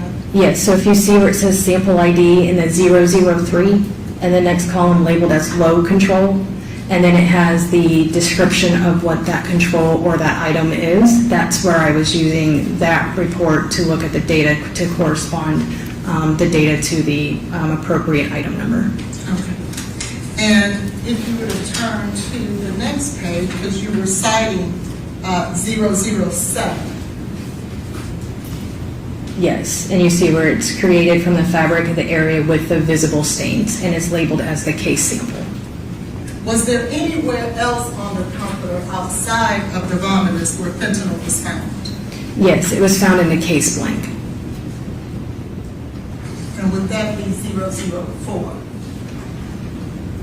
Yes, and again, the case blank is taken from the comforter, separate away from the stain of which they were testing for the case sample to make sure that the material was responding the same way. And should fentanyl have any indication on the case blank? Or were they expecting in the test for fentanyl to show up on the case blank, if you know? I would think no, because it's called a blank, which means it should be negative for any analyte in what you're looking for.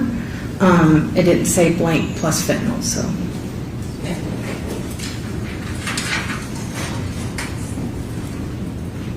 Any other questions? Just briefly. Okay.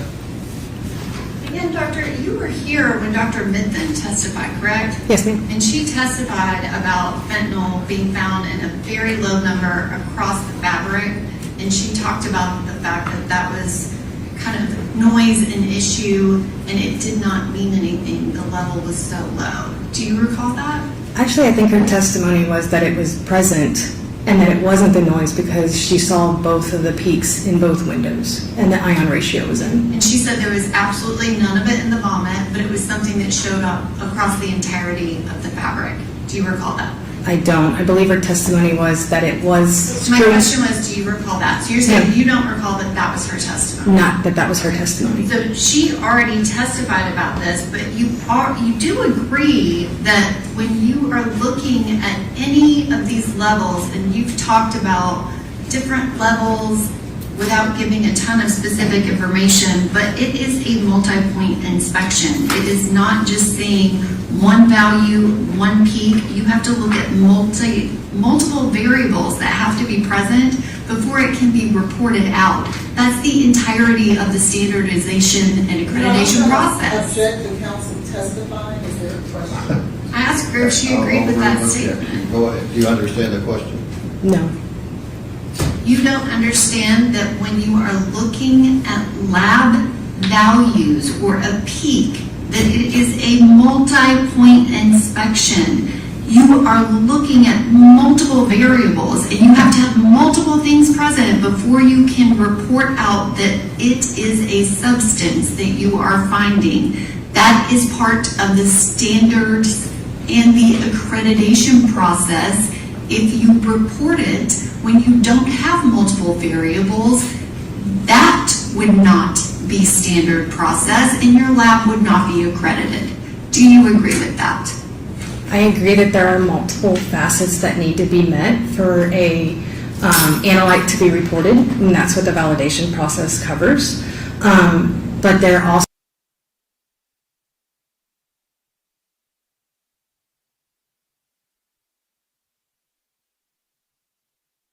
It also has both transitions in both windows, and I believe her testimony said that it was present in the vomit. Well, actually, the standards is part of what's in the litigation packet, which is part of the reason Dr. Minton doesn't need to review it, because she's familiar with the standards of NMS. So you didn't review the standards of NMS laboratory, is what you're saying? They weren't provided in the litigation packet, ma'am. I don't have anything else. Okay. Thank you, ma'am. You can step down. Thank you for your time. Thank you, Ryan.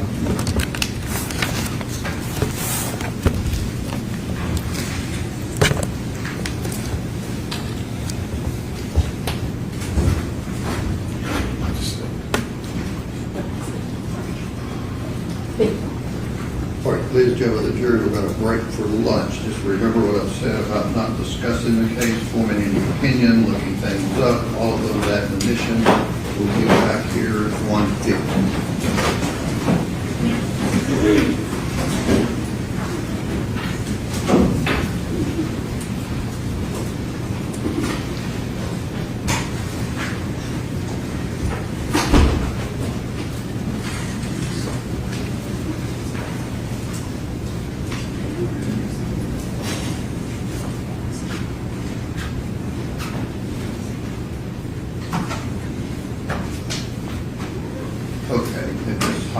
Said the other three expert or doctors that are listed here will be testifying, and then what about the other 1, 2, 3, 4, 5 people?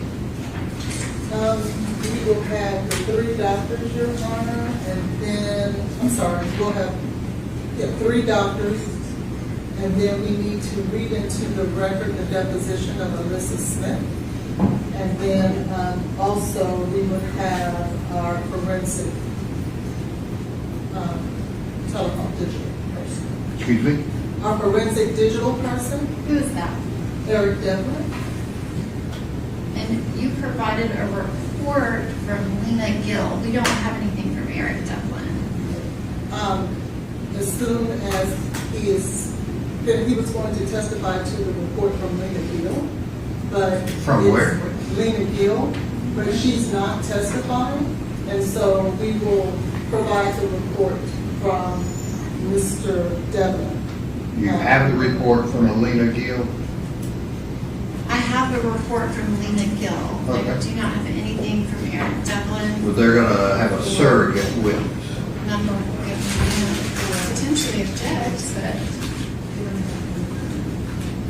Okay, they're objecting to Mr. Devlin. Why is that? He was noticed as an expert. And video surveillance is what we were told. He's a digital forensic expert, and we provided his CV. Okay. With You're all wanting his him to qualifications testify about what? The telephone of Miss Bennett. What I'm telephone? sorry, Miss Bennett. The Miss text? Bennett's telephone, yes. Judge, I would ask for a jury out before they submit text messages to be introduced. The ones in the report. Are you talking about the ones that have already been introduced? No, these are others. From when?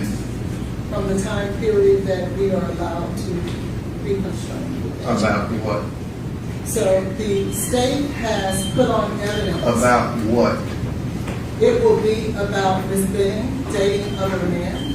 It will be about Ms. Benning's involvement with drugs. And it will be about Ms. Benning's involvement with drugs during her pregnancy. Judge, the majority of the report is completely outside of January and February of 2023. They went all the way back to May of 2022 before she had ever even met Okay. Mr. So Taylor. there's an objection about the relevancy, so we'll need to hear We from will Mr. stay, will represent to the court that we will stay within the time period from when Ms. Benning met Mr. Taylor until February 25th.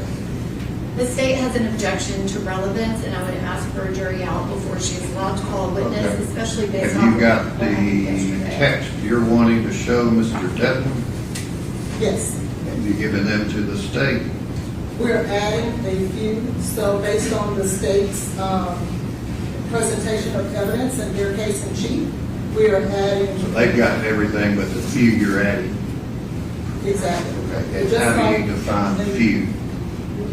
I'm not sure, I'll check and see where we are in a few minutes. I mean, 2 or 50? It will probably be more like 30 to 40, I'm sure, Okay.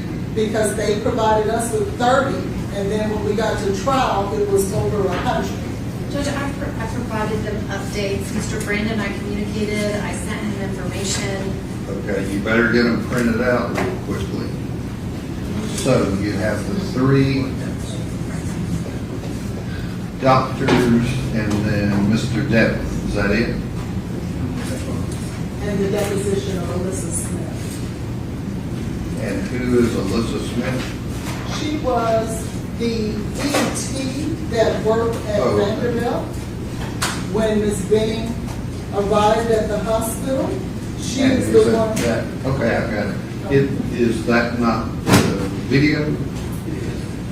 Okay, you said read into the record. I wasn't sure how the court did it, so Okay. it doesn't matter. If you have a recording, would just play it on your, through a thumb drive. And then, we also have Dr. Brucalati.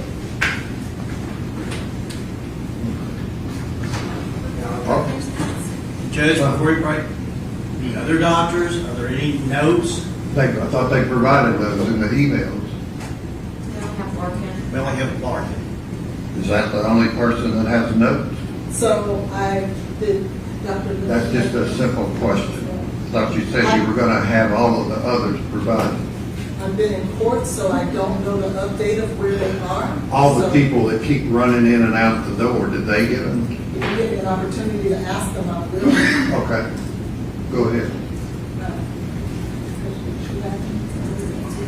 I'm not gonna wait with this jury here on stuff you haven't provided. Just won't come in. We're not offering anything into evidence. But they're entitled to Jeep's material, I'm giving it to them. and that's it? That's it. That's all I have. She hasn't sent me anything. She who? Dr. Lacy. Is she here? She is, you know what? There is a article that she sent. Has your staff asked her if she's got notes? Yes, they did. And she doesn't have any? That's what she provided. Judge, those are allegedly notes. Okay. So what do you want me to do? I'm waiting to exclude her as a witness. These are not notes. There's a couple scribbles on a piece of paper. Okay. Well, you can do your Perry Mason moment with her. Thanks, Judge. So they have everything that these individuals are going to say that they notated. Is that accurate? So I don't have their notes. They've given me what they have. Has your staff gotten everything from these additional 3 people that would be considered notes and or reports? Your Honor, as far as I know. I'm not asking you. I'm asking the people that are here being paid to represent Mr. Taylor. Do they have it or not? I explained to you that I gave them what they gave me. And I have to ask Ms. Lewis, because if I'm in questioning witnesses. You were going to ask Ms. Lewis. Well, you stopped her from answering. I'm not asking her. I'm asking you. Do they have everything that these 3 people have in terms of notes? Yes, they do. Thank you. You're right. So they do? Okay, Yes, they do. certainly. So if something else comes in, then other than what they've got, you got a problem. Yeah. Well, we have Devlin, of course. Excuse me? We have Devlin with his court. We have that. They don't have to make notes to testify. Get them the text that you're adding, the few 30 that you've added, so we don't have to delay the jury trial anymore. What's the let's resist?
This impact happened to put his vessel on a heading 5 degrees to port, 5 degrees to the east. And that put him on a collision course with channel marker 15. And sure enough, by the time he realizes, oh no, it's too late. How did this crash happen? I'll tell you. Because he was reckless. He was criminally negligent. No one but this defendant captained that boat. No one but this defendant decided the speed that it should travel, and no one but this defendant decided the direction of travel.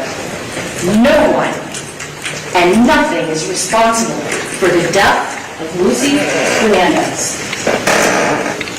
except for that man sitting right there. He is the reason why she is dead. Let's talk about that journey a little bit more.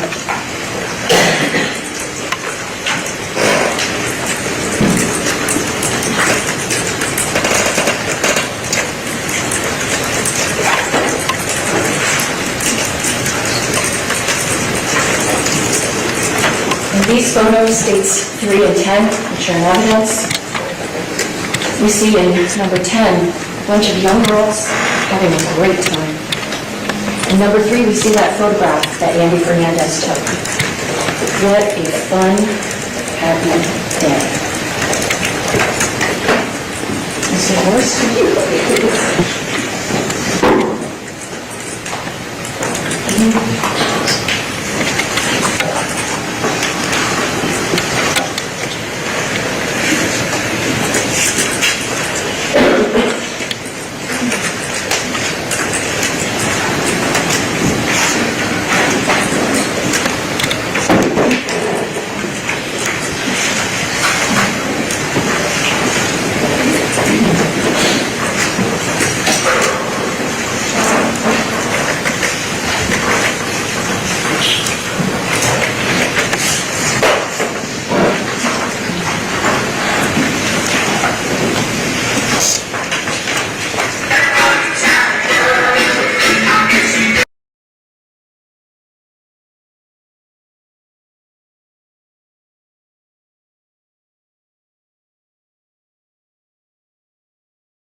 We know from exhibits 11 and 106, which are in evidence, that Lucy was seated here in the diagram number 9, right in front of where the defendant was at the helm.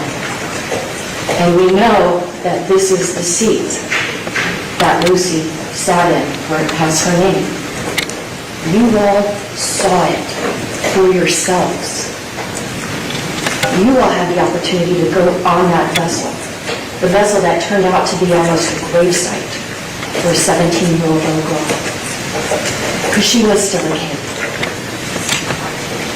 That's where she sat. And that's where, when this recreation was done with FWC, with the assistance of Mr. Albert, someone sat in that very seat and filmed the route that that man took.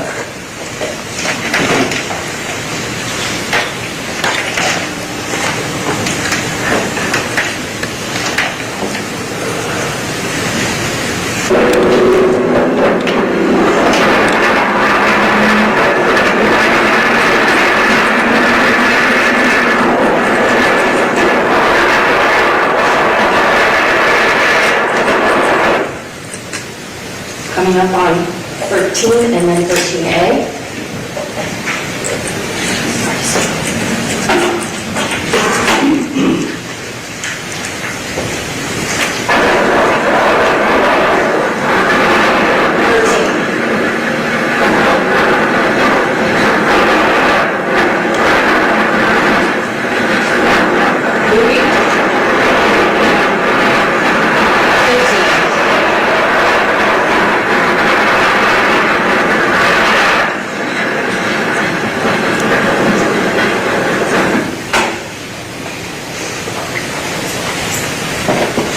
That's traveling at about the same speed that we know this defendant was traveling through that channel. Let's look at something again. You may remember that when I played these videos for you during the trial, I would stop the video just about at the point where it looks like the vessel is going to impact that channel marker. And then I asked Mr. Albert, who's sitting here, okay, so if that impact is, let's say we have 4 seconds left. What's 4 plus 9? Oh, no, that would be 13. Why was I asking that? Because what we know from the GPS reconstruction of this crash, that 9 seconds prior to impact, the defendant chose to change the heading of his vessel slightly to the left, or in nautical terms, to the right. And when he made that choice, that's when he put himself and all of those teenagers on a path toward near certain tragedy. He was the one that made that choice. And for 9 seconds, they were on that path. And, you say, 9 seconds, how long can that be? Well, we can use technology to tell us just how long 9 seconds is. I have my iPhone here set for 9 seconds. Ready, set, go.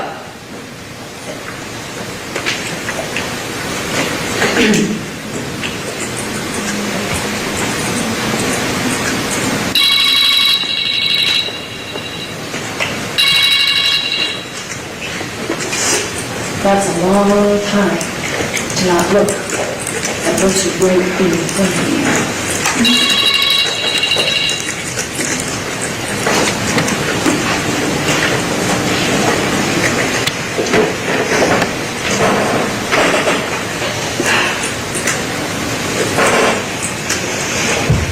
So let's look at this again.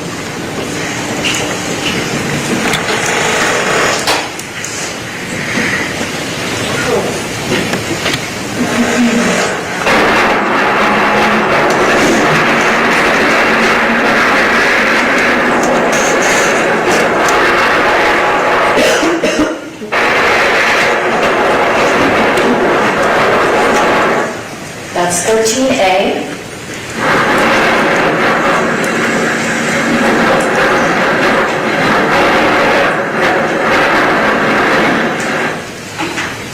There's the buoy. The one that Mr. Albert explained that he put that buoy in place using his GPS device to replicate the location where the second to last track mark is. That tells us that this is the location where the defendant decides to change heading slightly to the left, to the outside part of the channel where it is not supposed to be, and then continue straight, dead on, until right before impact.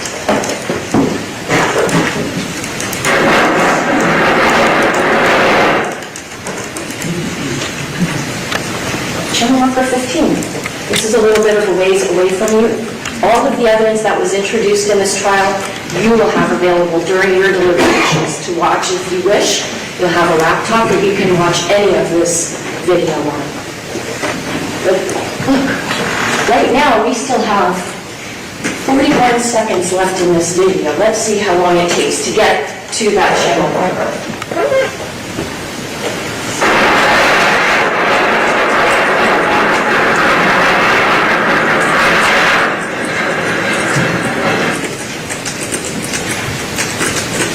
Excuse me. So, do you not see how long he had the ability to see that channel marker and adjust course? But because he didn't, because he was operating with such complete disregard for the kids that were on his boat, Lucy winds up like this in the hospital. Because of the way he operated that boat, this is what the police had to deal with.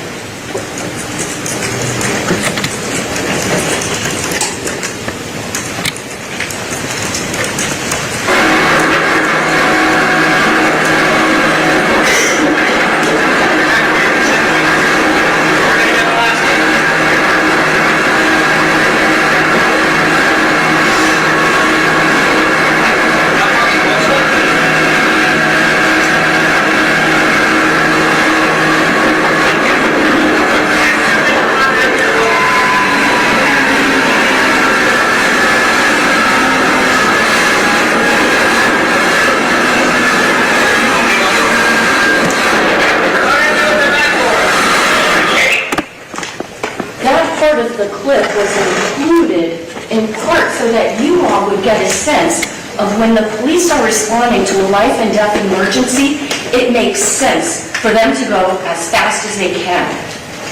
Not for dinner parties, for life and death emergencies.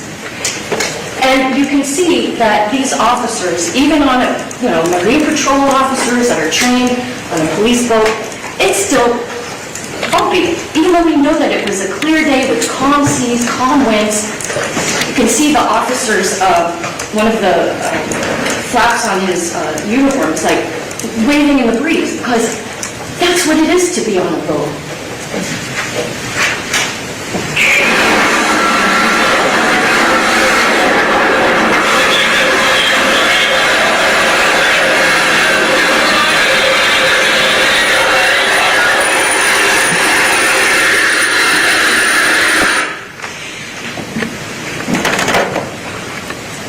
Rescue, dropping a paramedic, trying to get to Lucy, to try to save her life.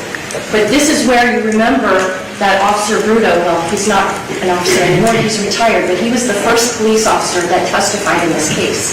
And he told you about the difficulties that air rescue was having getting the paramedic onto the boat because the prop wash from the propellers was making the small boat start to spin. So Officer Bruto and another officer basically pinned that vessel between theirs so it can be stationary enough to safely drop the paramedic to try to save Lucy's life.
Bathing suit with little flowers, who just a little while earlier had been singing and dancing with her best friends.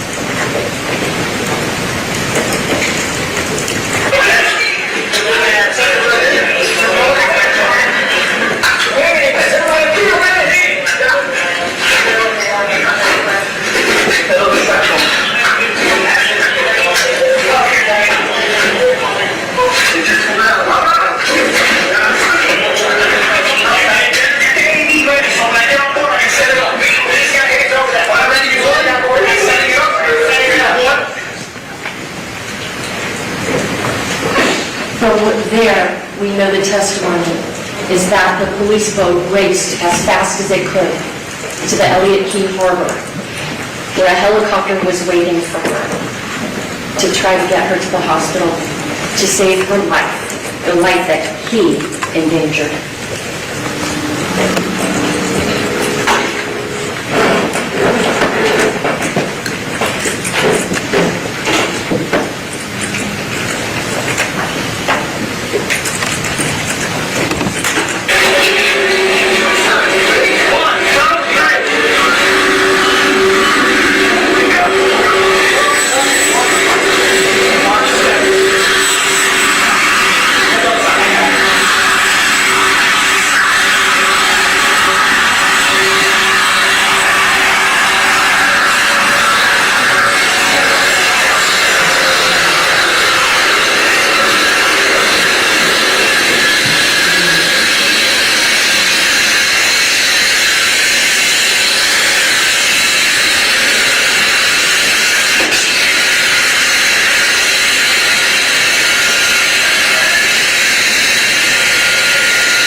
talked with you before about that final trap mark.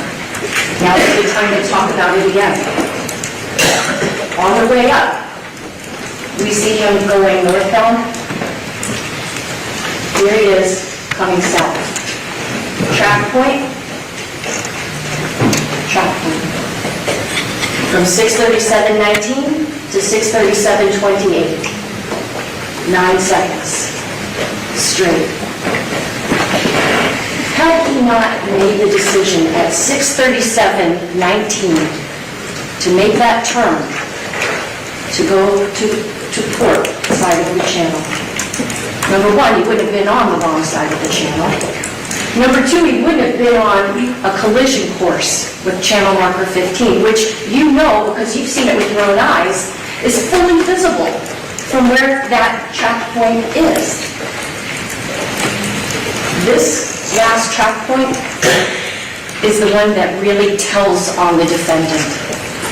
Because it is only here when the channel marker, which is 3 feet by 3 feet, painted day glow green at the top of a steel pole, that's the first time that he comes out of his stupor or whatever he's zoned out or checked out doing.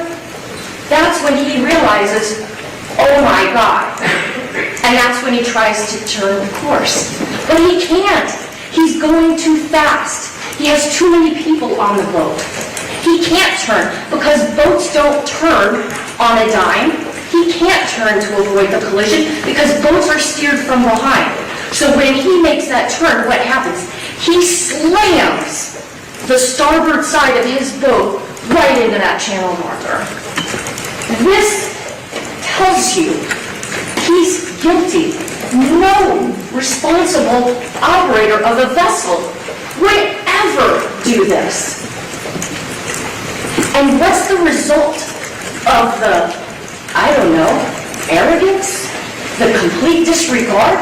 Nobody's saying he meant to hurt anyone. But just because you didn't mean to cause something terrible, if what you're doing is likely to cause something terrible to happen, the law says you're responsible.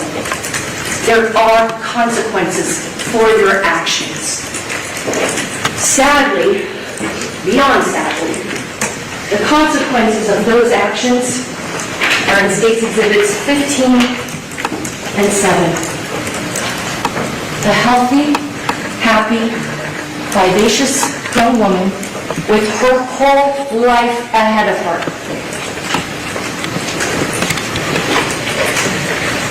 goes from this to this with her own father. Cheerfully, but with controlled emotion, telling you this was my Lucy. The defense would have you believe that the defendant was terribly broken up, and I have no doubt nobody would be happy about this. But imagine if Hernandez's first Christmas without their child, and this is what's posted on Instagram, this bereft man. This is what they see in December 2022. Their daughter is barely cold in her grave, and this is what's posted. Responsibility, accountability.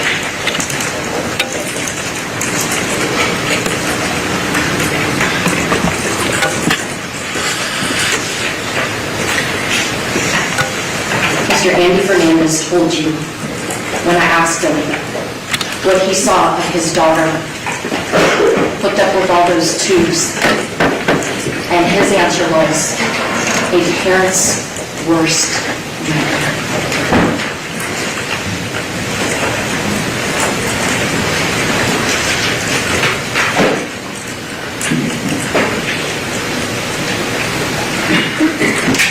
I don't want to unplug this thing, but I hate being so far from the jurors. There are now permission to use this again.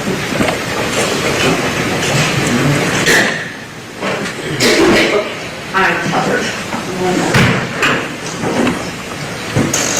So, I want to say, first of foremost, this is not a complicated case. The facts are not really difficult. And in fact, many of the facts in this case are not in dispute. But what is in dispute, for sure, is what level of accountability does this defendant have?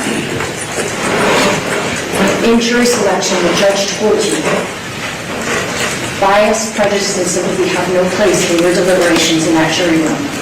But your common sense, the evidence, photos, what the witnesses say, and the law, that relax. Common sense tells you that this defendant is guilty. Now, the defense through this trial has tried to downplay the enormity of this defendant's recklessness and criminal negligence by saying, it's just an accident. No, it's not. This defendant was in a rush because he had paid money for the party for his girls. The way he operated that boat with so many people that had been drinking when he'd been drinking at a high rate of speed in a body of water that literally was called the I-95 of Biscayne Bay. Well, it establishes recklessness and culpable negligence. Why? For a party? Because he wanted to be the cool dad, the dad that brings alcohol out to the sandbar, the dad that plans the pickleball party, camp counselor George. He wasn't thinking about the navigational rules. He wasn't thinking about the well-being of the passengers. He wasn't thinking about the well-being even of his own wife and daughter when he was on that beeline to get back to the Ocean Reef Club. He was too wrapped up in trying to be the cool dad on that boat. He didn't mean to is not a defense, it's an excuse. Now, the judge is going to give you an instruction, and it's called excusable homicide.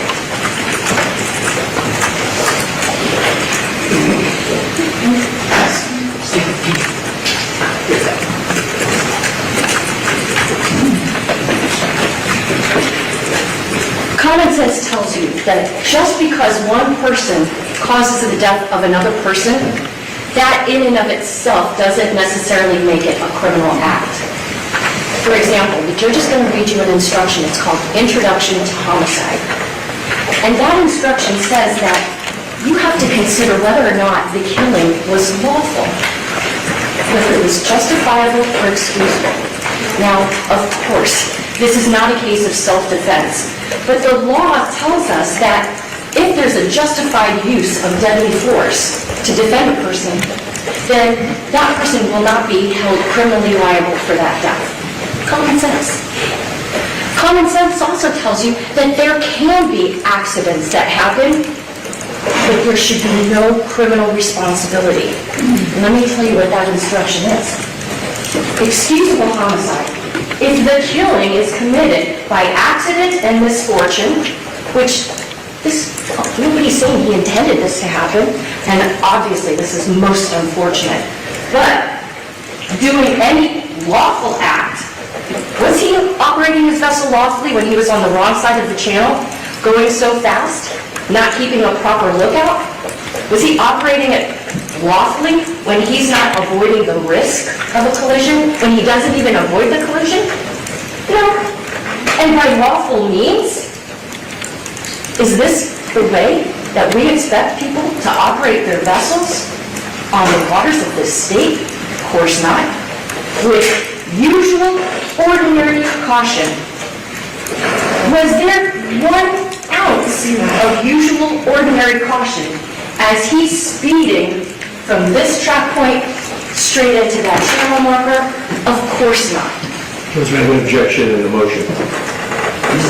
And without any lawful intent. Now, I'm not saying he had an intent to cause any harm, but his intent also was not to safeguard his own passengers. So when you hear this instruction, listen to it, pay close attention to it, but then ask yourself, does the evidence support a claim that this is an excusable homicide? I submit to you the answer is a resounding no.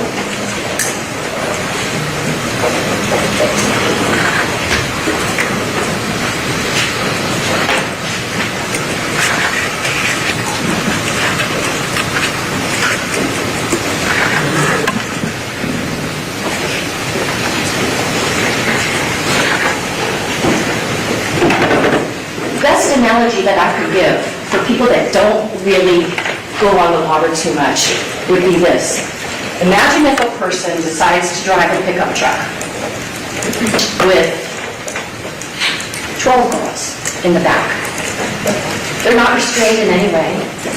And that person is going down a rather bumpy road, not a smoothly paved road. Because even on the water on clear days, you're still bumping along that water. And that person who's driving that pickup truck with all those people in the back on a bumpy road decides to drive on the wrong side of the road. And let's suppose that at the end of that road, it dead ends and there's a telephone pole at that dead end.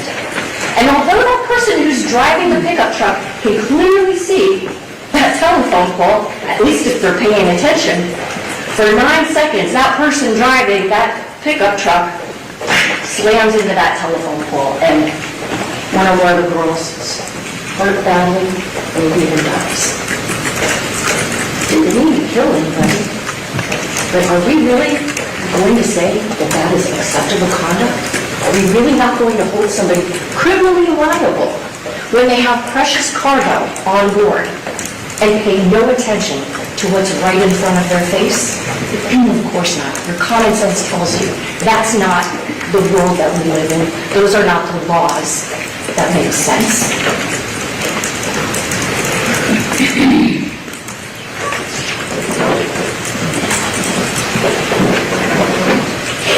This was not an excusable homicide because the defendant was more worried about being the fun dad, the party dad, the cool dad, than he was worried about being responsible dad, safe dad. He created an environment by supplying that alcohol, by not managing how much those girls are drinking, and drinking himself.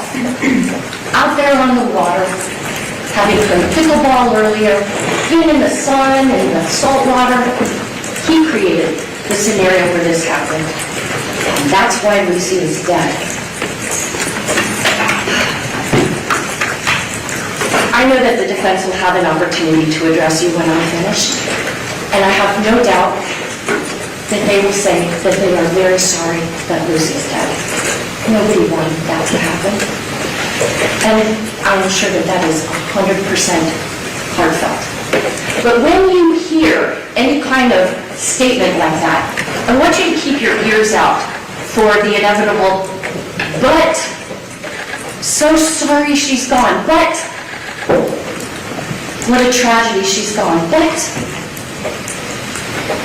you know what the rest of that sentence is. It was only an accident. Accidents happen. Well, you know this wasn't just an accident. An accident is if you accidentally blow through a stop sign and somebody gets into a fender bender. This isn't blowing through a stop sign. This is blowing into the stop sign on the wrong side of the road when you've been drinking. It's not an accident. I want to take you back to when this defendant's wife took the witness stand. I asked her, show her Lucy's photograph. Right at this witness stand.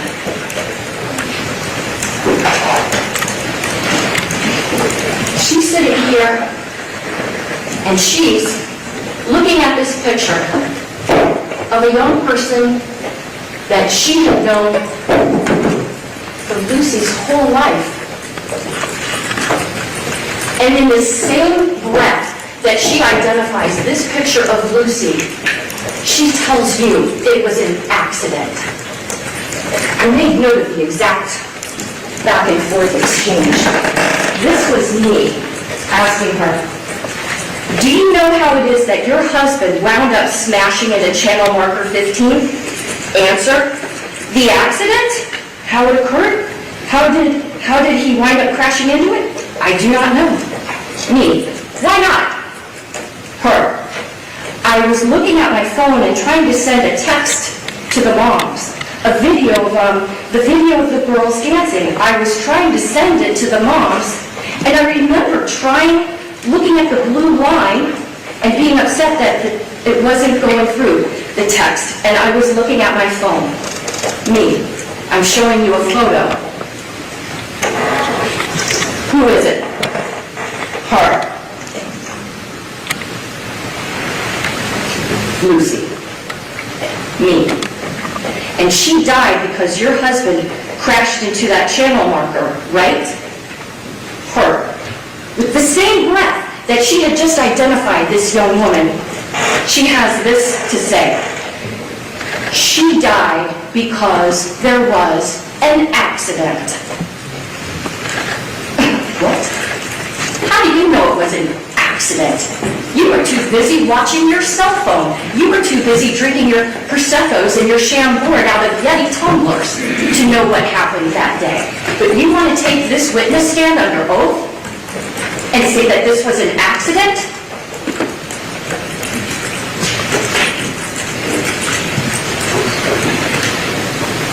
The expressions of sorrow for Lucy and her family mean nothing in this court of law, because this is not a case to be decided on based on sympathy.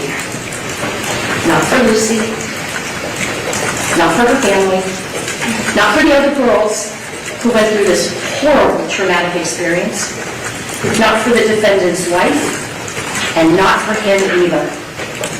It's not a case about who cried the loudest, who held back the tears. It's a case about what is the facts, what is the law. That's why every day when we see you, Judge Tinkler-Mendez asks you the same series of questions. Have you paid attention to this case outside of this courtroom? Have you heard anything about it? Because truly, we need you to make this decision, not based on sympathy, not based on what's out there in the interweb of it all. We need you to base your decision on what happened in this courtroom.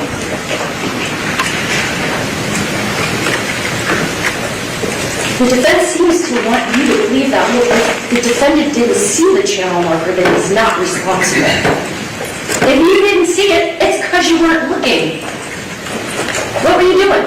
Were you watching your wife as she's trying to get these text messages out to the other parents? Were you looking at your own phone? Were you drinking something? What were you doing? You sure as heck weren't watching out for that neon green channel marker that you knew was there.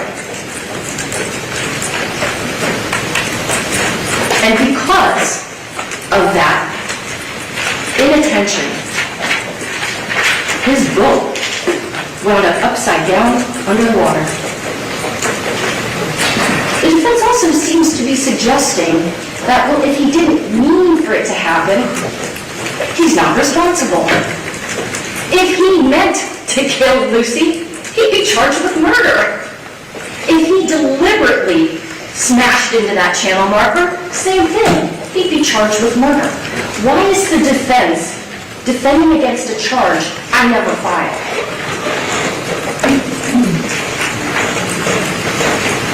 The defense kept asking the girls that were on the boat who came and testified, and the defendant's wife, did he look like he was impaired by alcohol? Well, I did not charge him with DUI, voting under the influence manslaughter. You know what? I can't prove what his blood alcohol level was at the time he smashed into that channel marker. I can't prove beyond and to the exclusion of every reasonable doubt that he was impaired by alcohol at the time he smashed into that channel marker. So you know what? They didn't charge him with that offense. Again, why is the defense defending against something he's not even charged with? Now, he claimed to the police that he had 2 beers. Well, frankly, it seems like 2 beers might be a little bit under-reporting what he actually consumed, but can't prove how much more than that he might have had. So he didn't charge him with DUI manslaughter. Think about how many times you may hear the defense say, he didn't look impaired, but who was it that was making this judgment, at least from the voting perspective. The teenagers and the defendant's own wife, all of whom had been drinking alcohol. You think maybe people that have been drinking alcohol are not in the best position to say who did or didn't look like they were a little bit buzzed or more? And then that brings up another question for you all to consider. Why even drink beer at all? When you're the captain, when you're responsible for all these lives. Gatorade, non-alcoholic seltzers, water, iced tea. Why did people drink beer? They drink it to get buzzed. And Lieutenant Thompson told the defendant in this courtroom, it's not per se against the law to have a beer and operate a boat, but if you do drink and drive, or if you do drink and operate a boat, better be really mindful. Because I think it's common knowledge that before somebody looks like they're stumbling down drunk, alcohol's already playing games with your brain. We all know that alcohol can make people make maybe not such good decisions, can maybe influence your ability to pay attention and to concentrate. But again, he's not charged with being wrong. He's charged with being reckless. He's charged with being criminally negligent.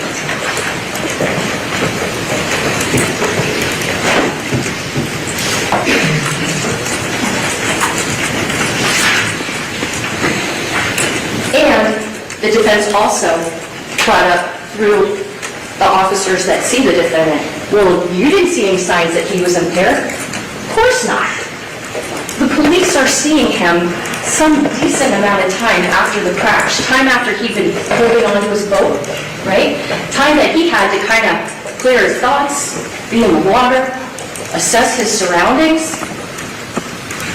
Tammy, the first passenger who testified, the one that told you she'd had 10 drinks, a 17-year-old with 10 drinks in her system snapped to it enough that she was able to help try to rescue Kathy, Mia. She said, I was buzzed when I got on that boat to go back to Ocean Reef. But being in that water and seeing the emergency situation sobered her up at least enough that she was able to do things like try to save her friends' lives, the friends that he endangered. So, you know, to say that by the time the police see the defendant, he doesn't look like any signs that they can see impairment, that's just the function of time, adrenaline, and being in an emergency situation.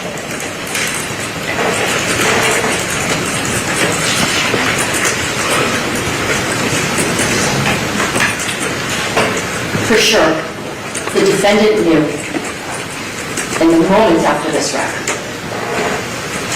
this was not good seamanship. This goes beyond not just following navigational rules. This goes beyond anything like that. This is criminal conduct. And that's why he couldn't wait. When he's brought to Elliott Key Harbor, and Lieutenant Thompson just wants to ask him about, hey, where do you keep your boat? Do you have a trailer for your boat? Because he's thinking, I have to get this boat out of the water. And what does the defendant do? He's so anxious to blame somebody else, that lack of accountability, that he starts answering, and you can listen to the tape yourselves, because you'll have the jump drive with all of this defendant's statements to Lieutenant Thompson. And what you'll hear and see is that in those moments when the lieutenant is just coming up to him and asking him, hey, do you have a trailer for your boat? Where do you house your boat? Talking about, oh, there was this other boat coming in the opposite direction.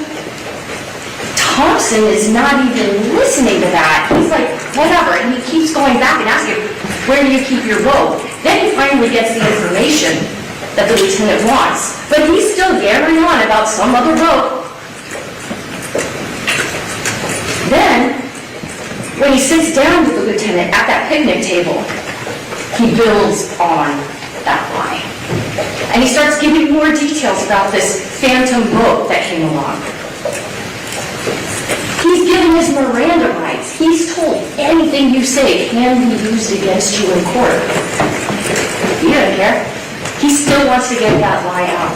And under oath, he signed a written statement.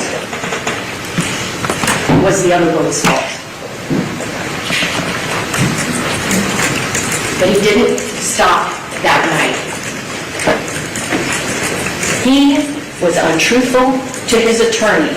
You heard from his attorney twice in this case. I called him the first time just to explain what interrogatories were, and that in fact both the defendant and his wife signed these interrogatories answering questions under oath about what happened. But then he was called back a second time by the defense. And boy, he couldn't say enough great things about George Pino and how he wanted to settle things with the police as fast as he could. But then I brought out the fact that, oh, really interesting, because within 6 months you had filed a motion to limit his liability. And you had also filed a motion to dismiss claims of their lawsuit. Okay, this is not a civil case. And the only reason why any of that is relevant is because it shows the persistence of the lie. That he not only lied to the police, he lied to his own lawyer, who then took those lies and incorporated them into legal pleadings. And he wasn't just lying to his lawyer. He was lying to the court system. He was lying to the family of Kathy Puig in answering those questions in the way that he did, because he was so desperate to avoid accountability. Why? Because he knew this was not just an accident. People don't lie about accidents. You fess up, you say, my bad, I didn't see the stop sign. I should have stopped. I'm so sorry. But this was so much more. That's why he lied to the court system, lied to his lawyer, lied to the Puig's lawyer, and the Puig's themselves, a family that his family had known for years. Now, with that being said, I want to make it clear, he's not charged with perjury. The only relevance of those lies is to show that he knew. He had a consciousness of guilt. Because anyone that has as much experience as he has on the water knows there's no excuse on earth to justify the way he operated that boat. And, you know, it's kind of stunning behavior from the man whose wife described him as, oh, he was like the one for Camp George, right? He was the father who wanted his children to get the best education. That's from his wife. He was the father that wanted to instill in his children an understanding of right from wrong. That sometimes actions have consequences, and that it's important to take responsibility for your actions. That's what she said he taught his daughters.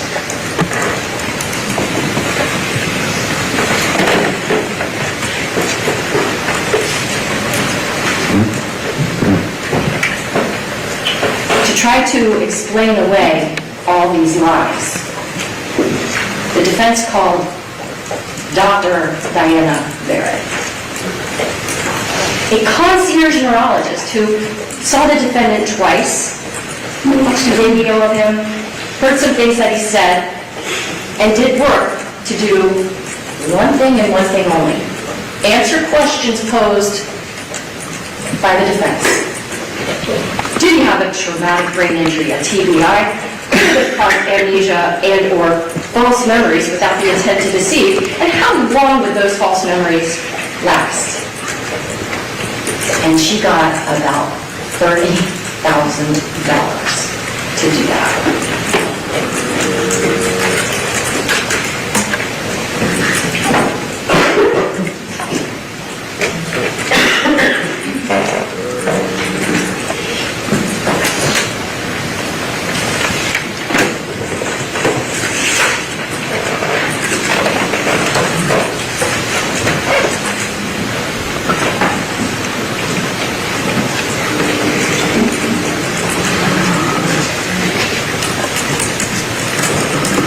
This is the witness that the defense relied on.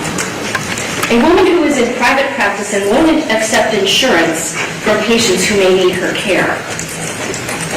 It's a pretty far cry from the woman that used to do work for Camilla's house. A woman who just took her marching orders from the defense to answer 3 self-serving questions.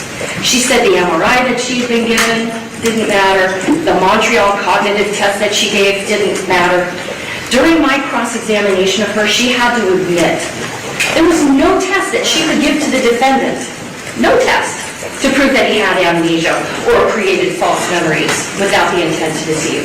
She had to admit when I asked her about the defendant's Glasgow coma scale. Doesn't mean you're in a coma, but that is a tool that EMS, firefighters, paramedics use to assess a person's level of consciousness. I said to her, after I introduced the fire rescue report for this defendant, what was he assessed that night, September 4th of 2022? What was his Glasgow coma scale? 15. What's the highest possible Glasgow coma scale? 15. Every single one of our jurors, every single attorney in this courtroom, 15. She admitted that the defendant simply got 7 staples in his head to close the wound, and he was released from the hospital the very next day. She admitted she hadn't even laid eyes on the defendant until this past February, about 3.5 years after the crash. And she admitted that the defendant told her the only treatment he'd received was some therapy and psychiatric medications. And I'm not putting that stuff down. But that is not indicative of a person that had a traumatic brain injury such that he's confabulating like a person with dementia would. But I tell you what, she did not want to admit. I asked her, last thing, when she was on the witness stand, Dr. Barrett, let me make sure I understand. You were hired to evaluate the defendant's memory surrounding the crash, but you never asked him what he remembered of the crash. It's a simple yes or no question. Yes, I did. No, I didn't. But you know that the answer is no, she didn't ask him. And she kept wiggling around. Well, I didn't think that would be important. No. Let me ask again. And note this, when the judge reads you the instructions, one of the instructions is going to ask you, was the witness honest and straightforward in answering the attorney's questions? I said to her again, no, Dr. Barrett, I want to ask you again. You were there to assess his memory of the crash, but you never asked him what he remembered of the crash. Ultimately, she kind of says no, but you know the answer is no, because if she had, she would have said yes. Here's what he told me. She didn't want to admit what a tremendous lack of expertise went into that $30,000 that she burned. I don't blame her. That's her choice. But you should consider her credibility when you think about the fact that she didn't ask something that basic.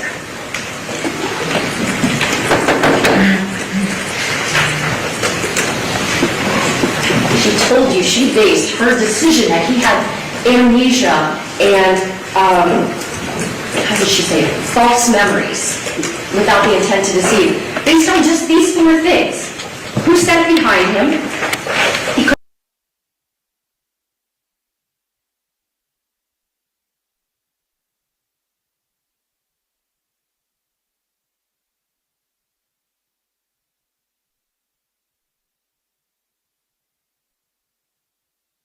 Couldn't remember which 2 girls were behind him. What the horsepower of his engines were, he said 225, they were 300. So he couldn't remember exactly what happened right after impact. And that he said that it was Nati that he recovered under the boat, not Lucy initially. But there's an explanation for that she wouldn't have known, but you know. When the defense called Hamlet Rodriguez, he was one of the good Samaritans that gets to the scene. And we know that Hillary Candela, who was friendly with the defendant and knew the police and knew the Fernandez family, when Hillary Candela gets there, I have him yell from the witness stand, which I know seems weird to yell in court, but he yells, to show you. George, if you don't go down under there, I'm going to do it. That's got to be about the time when Hamlet Rodriguez is getting there. Because Hamlet says when he's yelling at him to go under the boat, the defendant does go under the boat. But what does Hamlet Rodriguez tell us that Hillary doesn't see? The defendant grabs a girl from under the boat, and does he take her to another Good Samaritan vessel? Nope. He passes her off to Hamlet Rodriguez. And he's the one, he told you, who takes Lucy to the boat where you just saw the video, where people are doing CPR, where the Marine Patrol puts her on the backboard, gets her onto the Go Fast police boat to get her to the harbor.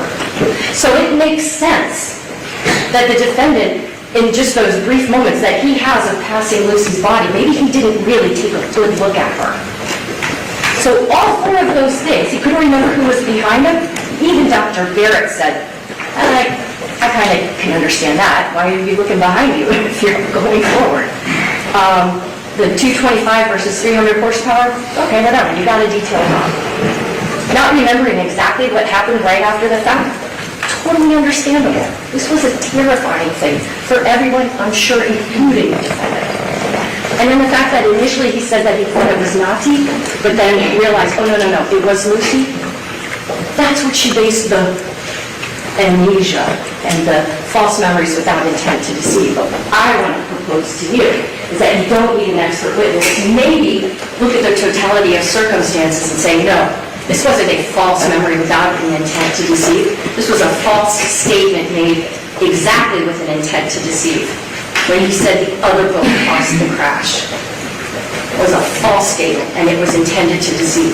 And I submit to you, if he was willing to give a false statement with an intent to deceive about how the crash happened, maybe he was also willing to give a false statement with an intent to deceive about how much beer he had at that sandbar. We can't prove it, so I didn't charge it, so why are we defending against it?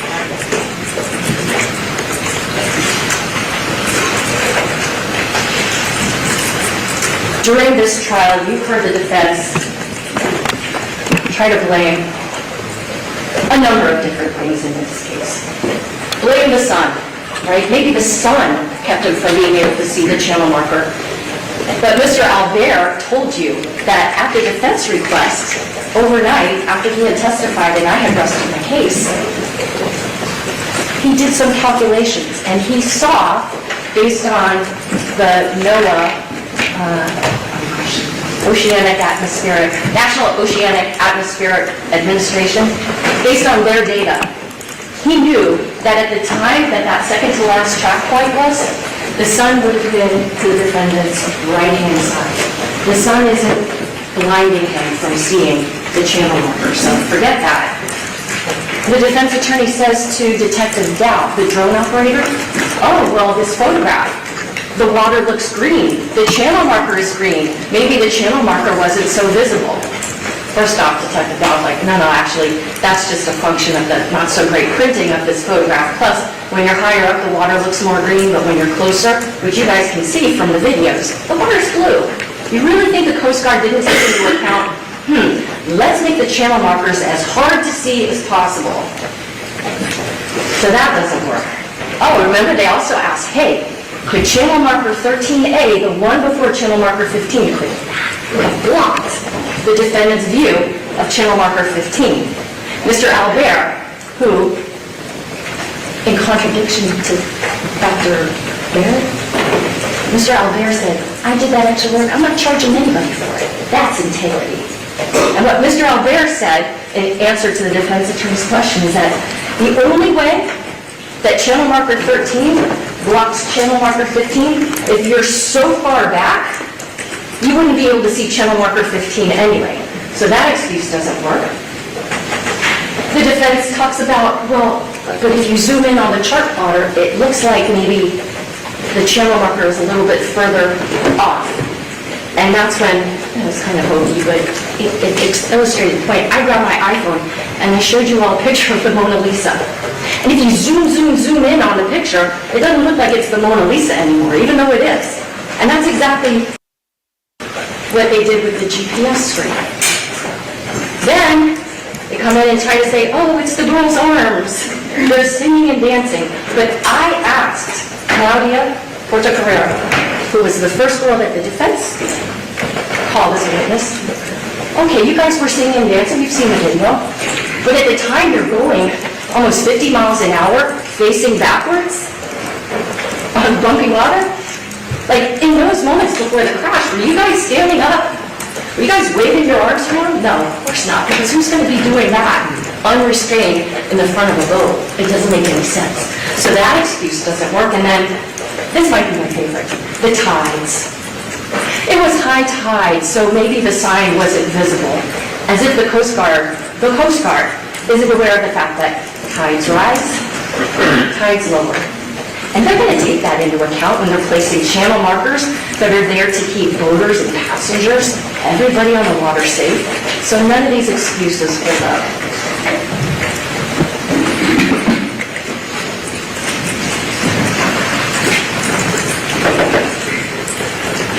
When this trial began with jury selection, you all were instructed by the judge that this defendant is presumed innocent.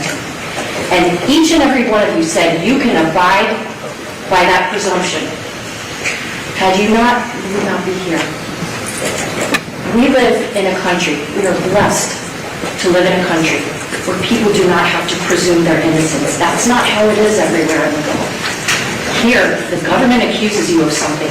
The government better have the evidence to back up those allegations. Now, there's an instruction that the judge is going to give to you.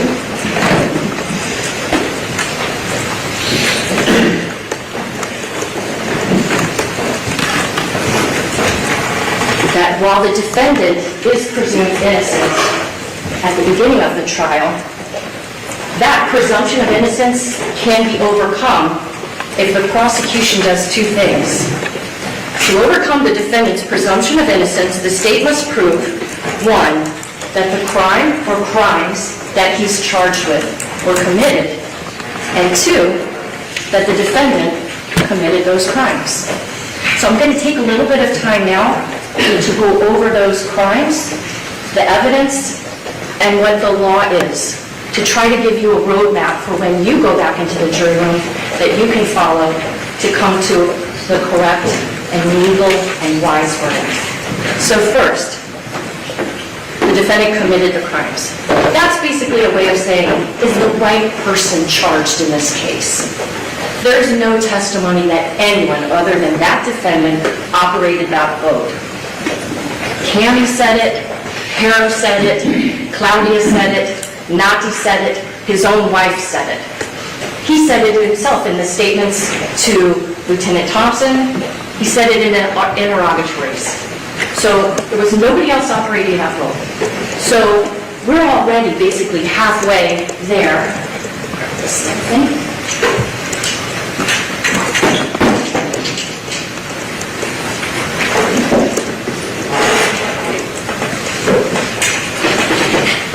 We're already halfway there to a guilty verdict because we've established, without any question, he's the person at the helm of that vessel. He was the captain of that ship. So now we just got to look at, did I prove the crimes of manslaughter and vessel homicide? And although the judge is going to instruct you first about manslaughter and then vessel homicide, I just want to go over with you the crime of vessel homicide first.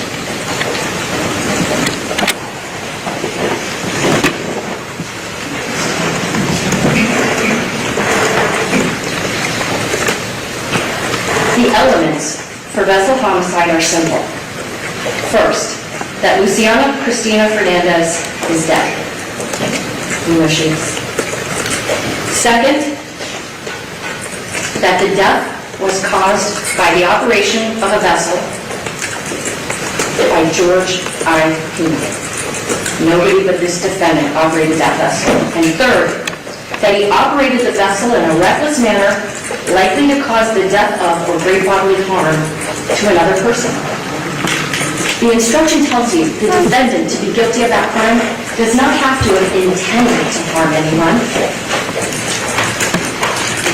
So why would the defense say, well, he didn't mean it?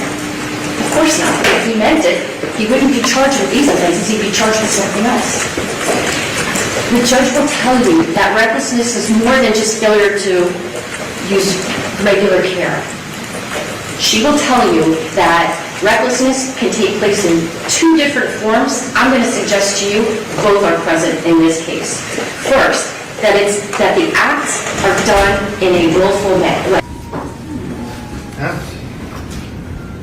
Or who is the next witness called? Elizabeth Smith. Okay.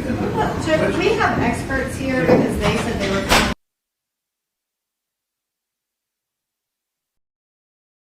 I wanted to go before my next expert. Well, you said your other person was next. We would request a jury out regarding Dr. Larkin as we were provided with Okay, hang on, notes. you're jumping to something else on me now. So you want me to order the defense who to call first? Your Honor, I'm simply asking that we have a jury out about this document that we just received. What, And the last- let's go back a second. So you objecting to them playing the deposition at this point? Yes, because we just asked Dr. Carney to leave her job and come over here to assist us with their defense experts, and they said that's who they would call. You did say that. I never said who I was calling next, Your Honor. I said I had experts today that I was calling. We have not stated who we were calling next. So you want to play the deposition, which is a 50-something minute long. Yes. You want her to go, so you want me to order them to do that? Judge, I'm simply asking if we could have a jury out so Your Honor can make a determination if Dr. Larkin will be allowed to testify, because we just received a report that we have not had. It has an opinion and a conclusion about the cause of death of Jade Benning. I haven't even seen that, Your Honor. So if she gave him the report, it's not Wait, something. your she staff gave said to me. they had everything. That's been emailed. When they said that they emailed that over, that is what they emailed over. When? This morning, I mean, this afternoon, I don't even know if it was morning. She Let me see what prepared you're it for her testimony today. Is it a report? Yes. Yes. Is it a report? Let me take a look and I'll let you know. Okay. Well, I'd ask the court to make that determination.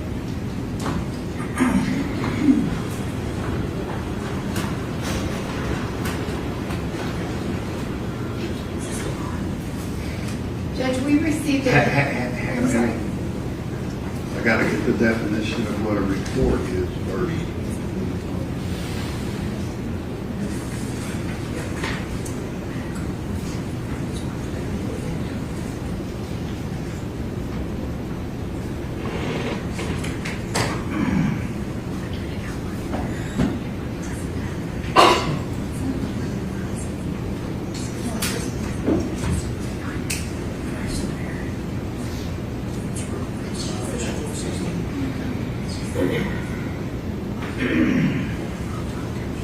It was definitely her opinion, so, but this is not something that we've had in the past.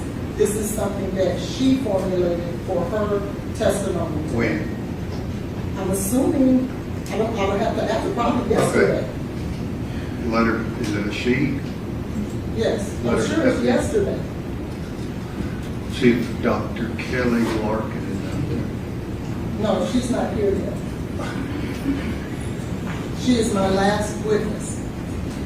So I was under the assumption that I could call my witnesses in the order that I wanted to. That's normally the case. I was just trying to help do this jury out hearing while Dr. Carney was here. She's not here yet. So let me have that, make a copy of that. Can Dr. Carney come back?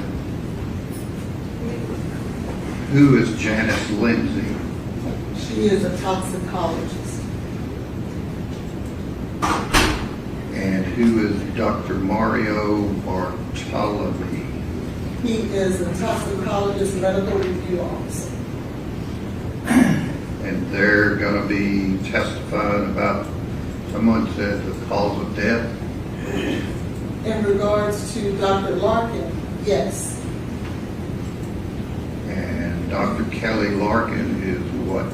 She is an ER doctor, a medical doctor. Not a forensic pathologist. No.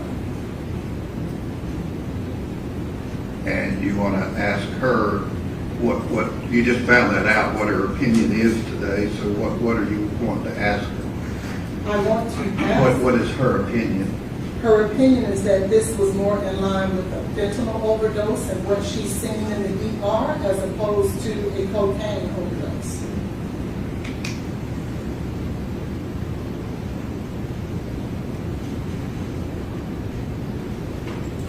Based on levels of fentanyl that are not reported. No, based on the symptoms that were explained and described. Okay, so back to my question, whether Dr. Carney is available prior to Dr. Larkin testifying, if she does.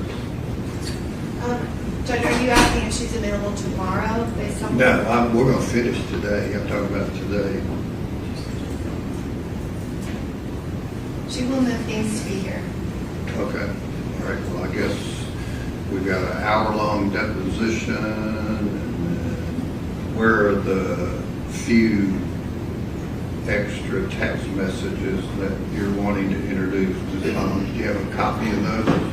Yes, they're putting it on a thumb drive now. It's where? They're putting it on a thumb drive. So I'm talking about copies, hard copies that I can look at and see if they're relevant. we don't have a printer here, so we would have to go back to We the don't have a school's printer office. here. We do, but it's out of paper. So we don't have paper here. So we have to go to Ms. Brill's office. This is Here, not our there's office. some paper right there. So No, get, that's not. Thank you. no, it's just 30.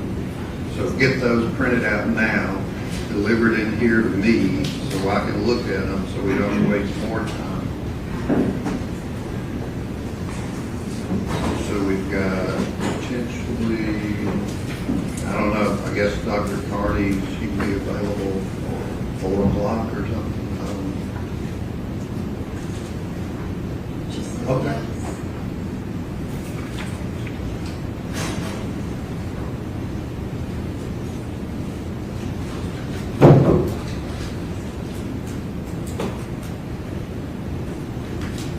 And on the deposition, the court reporter made me aware that there's an objection on page 28 about an exhibit, but then there's nothing else. The testimony just goes on without an issue. Is that accurate from the state's perspective? I've not looked at that in a while. I do remember I objected one time and I don't feel like it was worth rejecting it. Okay. That was your question. Have you reviewed some record before your testimony and then it just went on? So that's, I don't need to make a ruling on that. It's not my it's my understanding you do not. Okay. I don't know if the defense was asking for that. We're not. Okay, let the jury step in. Yeah. Just to clarify for Dr. Carney's schedule, Dr. Larkin will be here at 4 o'clock and we're doing that at 4 o'clock. I'm just guessing. I don't know how long or how many the text messages will come in with Mr. Devlin. I don't know how long Bartholomew or Lindsay will take. I don't know. Are they here? They are here. Dr. Larkin is our last witness. And where is she? She should be here in 20 minutes or so. Okay. Maybe by 3. But she's our last witness. So maybe it's 5 o'clock. I don't know. Judge, these are the messages they gave me previously and they said they have 30 more. Just for Actually, it's reference. not. It's probably shorter than that. Can you get me someone on your They're printing it now. staff to give me what you're trying to introduce through Mr. Devlin? Can they get that? They're getting it now. Okay. Judge, before the jury comes in with respect to the witness, Dr. San Bartolome, this morning we discussed notes, anything, information, like we were advised, the court's hearing that everything had been sent, and at 1:52 this afternoon, we received yet another packet of notes. So, Dr. San Bartolome. once we were finished, yes, they Was were your wrong. staff They were wrong? wrong. Let And me once see we were what he's finished, got there. I went and I spoke with all of my experts, and out of abundance of caution, I asked them to turn over everything they had. I was following what the state had been doing. So I We're didn't not know worried that this about was what the something. state's been doing. We're hearing what you're doing. Well, I have to follow the leader over here, so. if No, you they're have to doing follow that the to me, rules. They do too, Your Honor. It should So not then be let me on know site. if you think they haven't.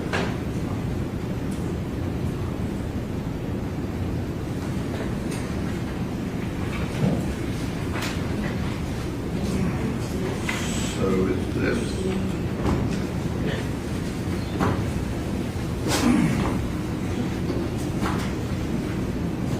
I'm sure the court would note that her team had it apparently at 10:03 a.m.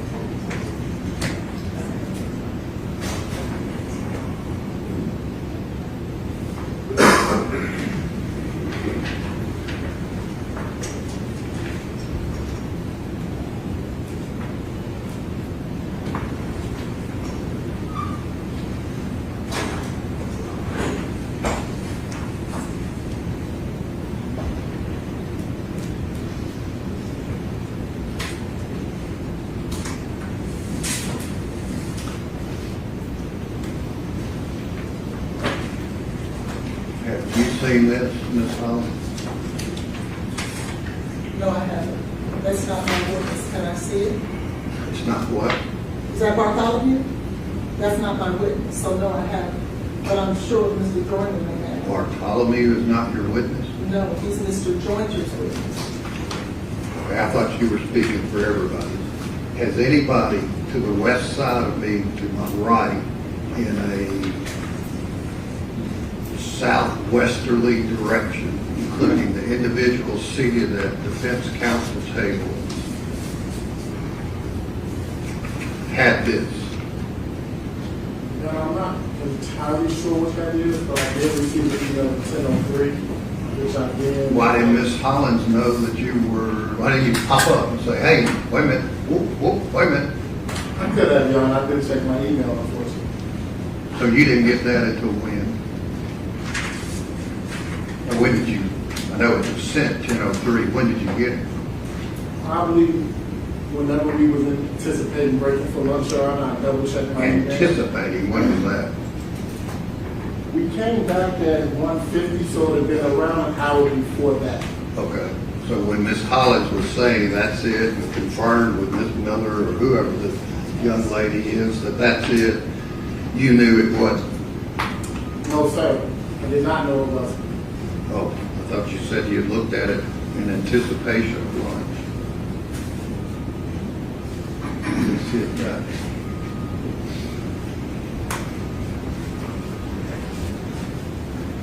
Is the defense anticipating getting into information in this document? What information specifically are you referencing, Your Honor? The sensitivity of identifying a woman with a substance abuse use problem is 80 to 88%, and sensitivity is 35 to 37%. I have no idea what that means, but that's what I'm asking about. It is my understanding that Dr. Mario has treated pregnant women with substance abuse issues. Substance use issues, rather, not abuse, but substance use issues. So, what does that have to do with this case? We have a pregnant woman who we believe had substance use issues. And then he's going to say what? He's going to opine as in his professional opinion about whether or not of being pregnant is a barrier or an automatic stoppage to a person using substances. Well, everybody in the nation knows that. It's not like when it comes from an expert, Your Honor. Judge, this goes back to our previous objection. So you're wanting, hang on, you're wanting this jury to hear from Mr. Dr. Bartholomew that pregnant women should not use drugs, alcohol, or illicit substances. No, not that, Your Honor. There's been an assertion in the state's case in chief that once Ms. Benning became pregnant, any prior use stopped. Do you have proof from Dr. Bartholomew that she did? That she did stop? No, that she did use. We believe that she continued to be involved in Does he know that? Yes, he's reviewed the records in this case, Your Honor. What record?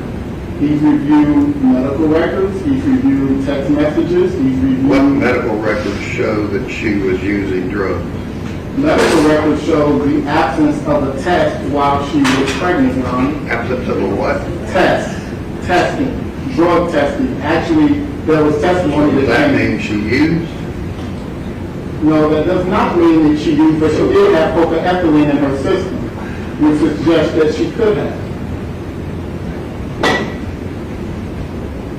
Everybody, they're saying she used too much cocaine. Yeah, but they were silent on alcohol, Your Honor, and there's ethylene in her system. Yeah, and that can be argued for the jury. So what does Dr. Bartholomew have any information about directly about Ms. Benning's drug usage? He has direct information that was derived from the text messages in her phone, that was derived from the medical records, specifically regarding the OB/GYN records, where they didn't do it, so that's just a non-issue. What else? For Your Honor, those two things are central to our defensive theory. If the state is going to allege she was not taking the substance because she was pregnant. Yeah, she could have taken a substance. I know, Your Honor, that's not the argument we made. Does the state agree she could have taken a substance? In the anything, there's no evidence, there's no proof about that. Does the state agree that Ms. Benning could have taken a substance? And this witness would not materially assist the jury? The answer is yes. In understanding that. Okay. All right, we'll have a jury out as to whether he has any relevant information and whether this should have been provided to the state. Your Honor, I just received a text from Mr. Wiseman in regards to his witness, Dr. Bukalari. Well, He is asking if it's possible to put this witness on prior to the planning of the deposition. I told him that I would speak with the court. She should be very short. And that's so, up to you. You said it had to be this deposition next. I just didn't want it to be Dr. Larkin for certain, but I can accommodate. You said Dr. you wanted to Bukalari. put this deposition on next. I do. So I you don't want to mind call Dr. Bukalari. Bukalari next or the deposition? If you'll allow, I will let him know that he can bring her over. She's very She's not even here. No, it seems like he's Okay, at bring the jury down. We'll play this deposition. One last thing, do we have anything from Dr. Jancy Lindsay? We just turned it over.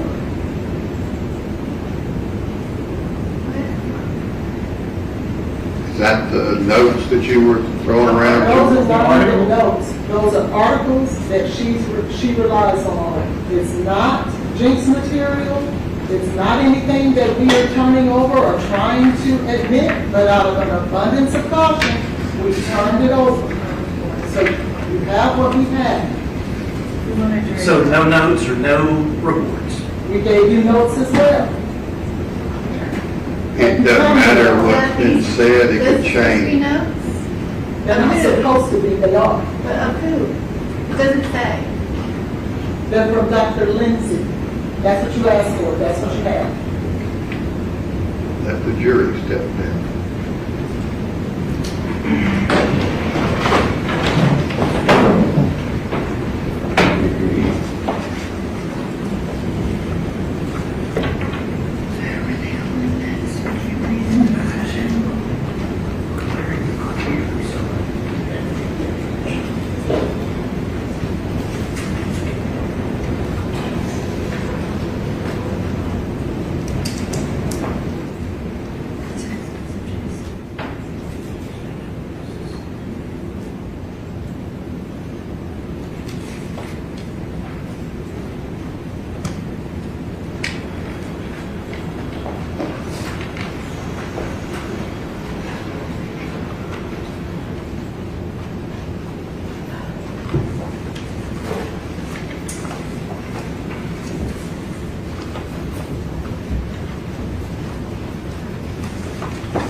witness on behalf of the defendant.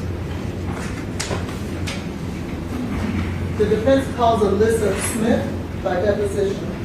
Okay. All right. Ladies and gentlemen of the jury, the witness, by agreement, their deposition was taken since they were unable to be here this week or some reason that the party's aware that they couldn't be here. So that's going to be played for you, and you can analyze that testimony as you would if the person was here and live and in person. Okay.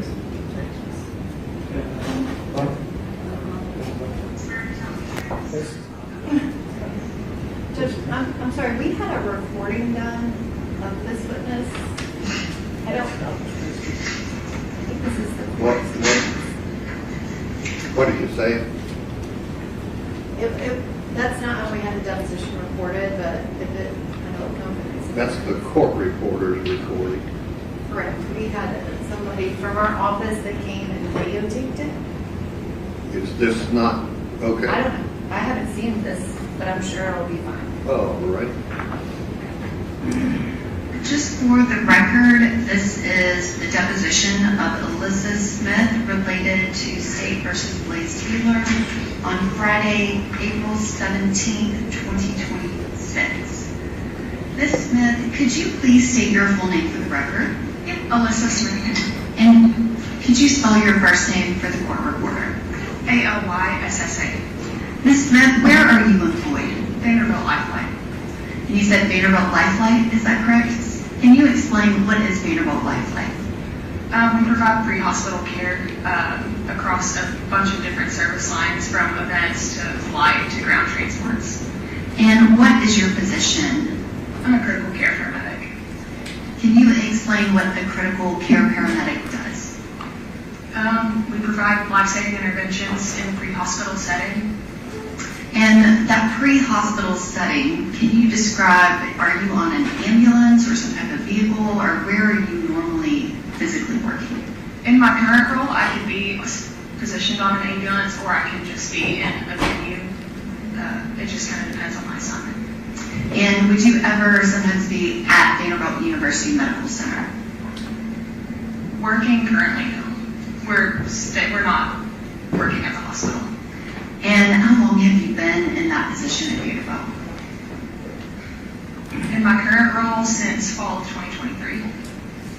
And prior to fall of 2023, what did you do? I was working in the ER at Vanderbilt Adult. And what was your position in Vanderbilt's emergency department? Paramedic. And can you describe what was your role in patient care when you were a paramedic in the Vanderbilt emergency department? We were mostly support for the nurses. Anything that they would need, IVs, medications, we would work traumas, anything that would come in. We were just kind of support for the doctors and nurses there. Okay. And that position is an EMT position, but it's a position at Vanderbilt Hospital. Is that correct? Yeah, it's a paramedic position. And so there are other paramedics that would work for National Fire Department with ambulance services. Is that correct? Mm-hmm. Okay. And specifically, were you working in that position as an EMT at Vanderbilt Emergency Department in February of 2023? Yeah, I was working as a paramedic. And were you working specifically on the night of February 25th, 2023 into the early morning of February 26th? I was. And while you were working, were you involved in providing any patient care to patient Jade Benning? I don't remember. In preparation for testifying today, did you review records to verify whether or not you were involved in any patient care related to Jade Benning? Yes. And were you involved in any way? Yes. And specifically, did you ever administer fentanyl to Jade Benning? And did you review records related to whether or not you administered fentanyl to Jade Benning? Yes. And in the records, there is an entry from February 25th, 2023 at 23 and 27 hours that indicates that fentanyl was dispensed. Did you review those records? Yes. And can you explain, what does it mean when a medication is dispensed? When we are pulling it from the medication dispensing machine in preparation to either have it on hand to give or to give to the patient. And did you locate in the records whether or not you actually administered that fentanyl that was dispensed at 23 hours and 27 minutes on February 25th of 2023? No. And no, you didn't review the records, or no, it wasn't? It wasn't administered. Okay, so it was not administered? No. Did the records indicate what happened to that fentanyl that was dispensed? It was wasted. And can you explain why would it be wasted, and what does that mean? Yes, on the note on the document, it states the patient condition changed. And so that fentanyl specifically was not administered to the patient, is that correct? That's correct. If I can have just one moment.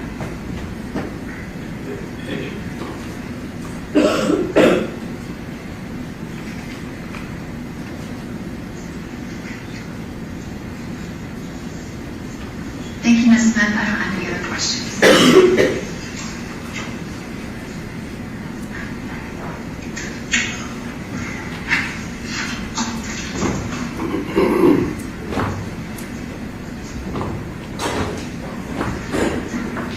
Ms. Smith, good morning. Good morning. My name is Letitia Quinones-Hollins, and I'm going to be asking you some questions.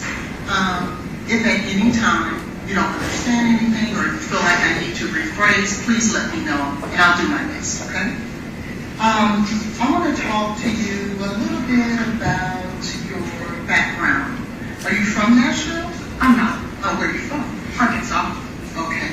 And what part of Arkansas are you from? Jonesboro. When did you come to Nashville? When did you come to Nashville? Fall of 2021. Okay, did you come here to go to school? Yes. And what school did you attend? Lacy College of Art for my bachelor's in photography. I'm sorry? Lacy College of Art. Nelsie? Nosy. Spell it for me. N-O-S-S-I. Oh, Nelsie, okay. Yeah. College of Art? And you got a degree in photography? Would that be a bachelor's? And what did you do after you graduated? What year was it that you graduated? May of 2025.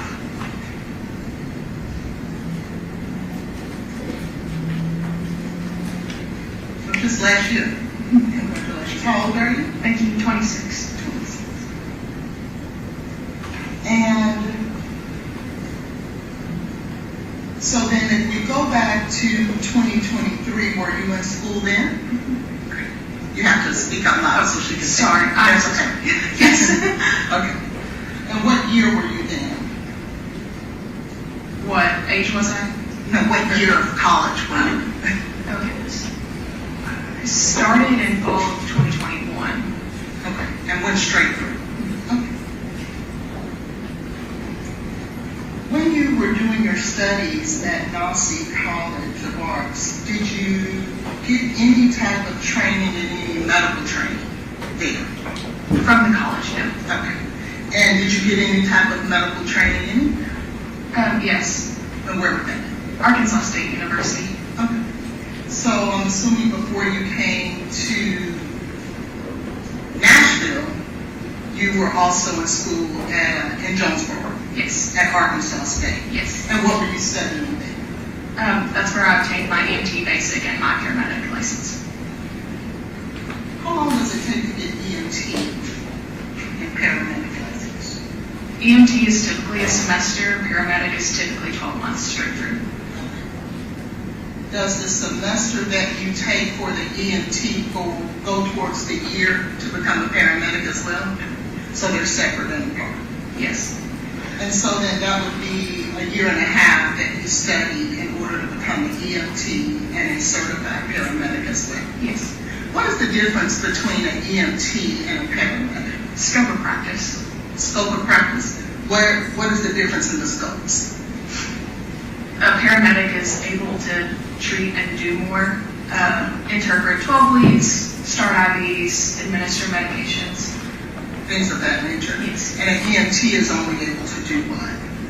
They're typically the driver, and they're there to support their medic and, anything they can help them do during treatment. Okay, fair enough. They are not allowed to administer medication?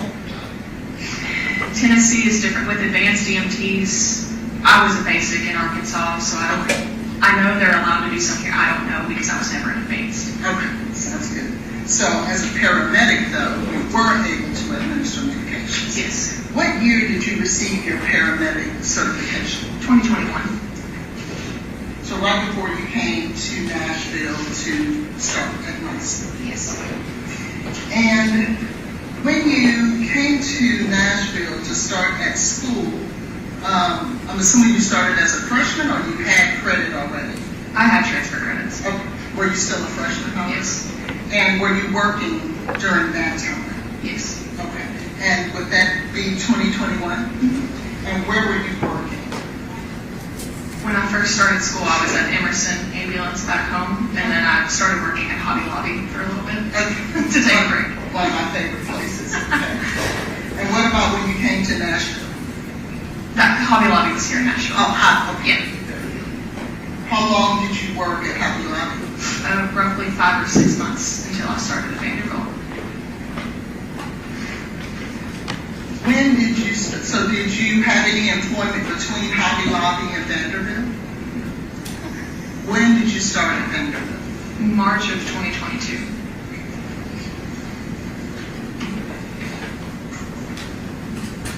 And what position did you start off? A paramedic. Paramedic. What department? Would that be emergency? Yes.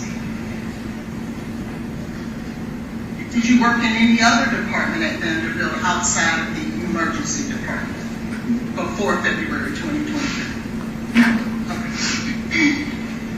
So by the time that by the time it's February the 25th of 2023, you have been at Vanderbilt working as a paramedic in the emergency department for almost a year. Yes. Is that fair? Yes. And I'm assuming you were going to school during the day? Yes. And then working at night? Yes. What were your hours during that time? If it was I started on night shift from 7P to 7A, and I moved to a mid shift from 3P to 3A at some point. I think I was working mid shift by then. Okay. So 3 p.m. to 3 a.m. And I'm assuming you guys work 12-hour shifts. How many days per week were you working 12-hour shifts? 3 to 4. So it's full-time. And full-time still? Yes. Yeah. Could you tell us exactly what your title was from March of 2022 to February of 2023? Paramedic. And nothing else in between? No. Did you hold any supervisory roles or anything of that nature? The last 2 months that I was employed in the ER, I became a paramedic lead. Okay. That's it. And can you tell me when would the last 2 months be? I know you said August and September. I left September 24th. September 24th. So September 2024, that's when you moved to your current position? 2023. 23, yes. Okay. So September 2023 is when you left the emergency room department and came to your current position? Yes. And your current position again is? A critical care medic for Lifeline. Is that viewed almost as if it's a promotion, if you will? Or it's just like a lateral move? Lateral transfer. Okay.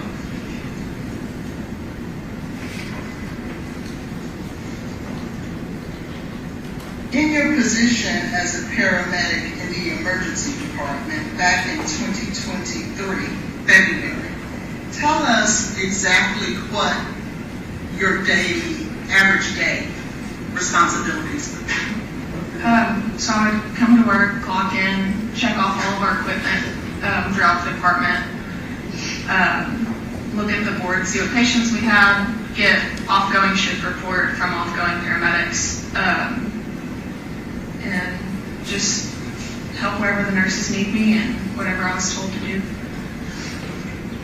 When you say check equipment, what type of equipment are we talking about? Our crash carts, our trauma equipment, all of our cabinets, all of our carts, make sure everything's stocked for the ship. Okay. And is medication in any of these cabinets or no? So what would be in your carts and cabinets and things of that nature? IV supplies, I'm trying to think, like bandaging things, basic things. Almost like support supplies for the nurses and things of that nature. Okay. So you will come to work, you check the equipment, see what patients are there in the emergency room, and then I'm assuming you then wait for someone to give you instruction as to where they would need your support. Yes. Who would primarily be the people who would come to you and ask you for support? Would it be the nurses, doctors? Yes. Both? Yes. Okay. Was there a particular doctor and or nurse that anyone was assigned to? No. It could be anyone. Yes. How many, if you know, how many nurses would you say would be on duty at any given time at Vanderbilt's emergency back then? I do not know. You know? Okay. You know how many patients the emergency room department, in terms of rooms, how many rooms of patients do you guys take there?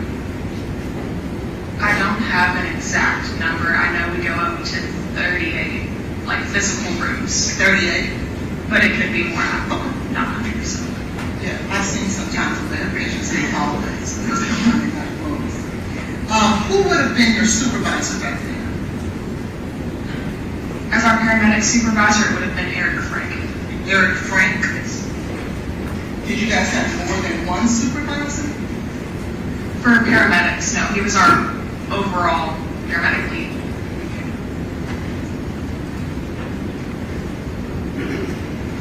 So outside of Mr. Frank, everyone was in the same role and position? Yes.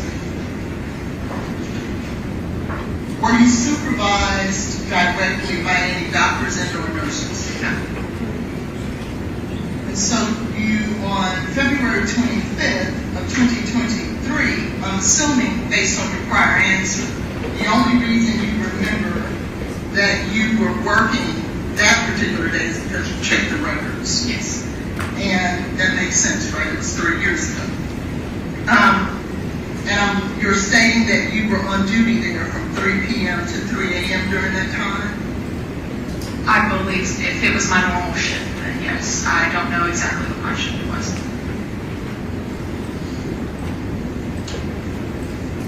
And do you remember at all Ms. Benning coming to the emergency department on that evening? I do not. Do you remember which nurse and or doctor that you were working with on that day? I do not.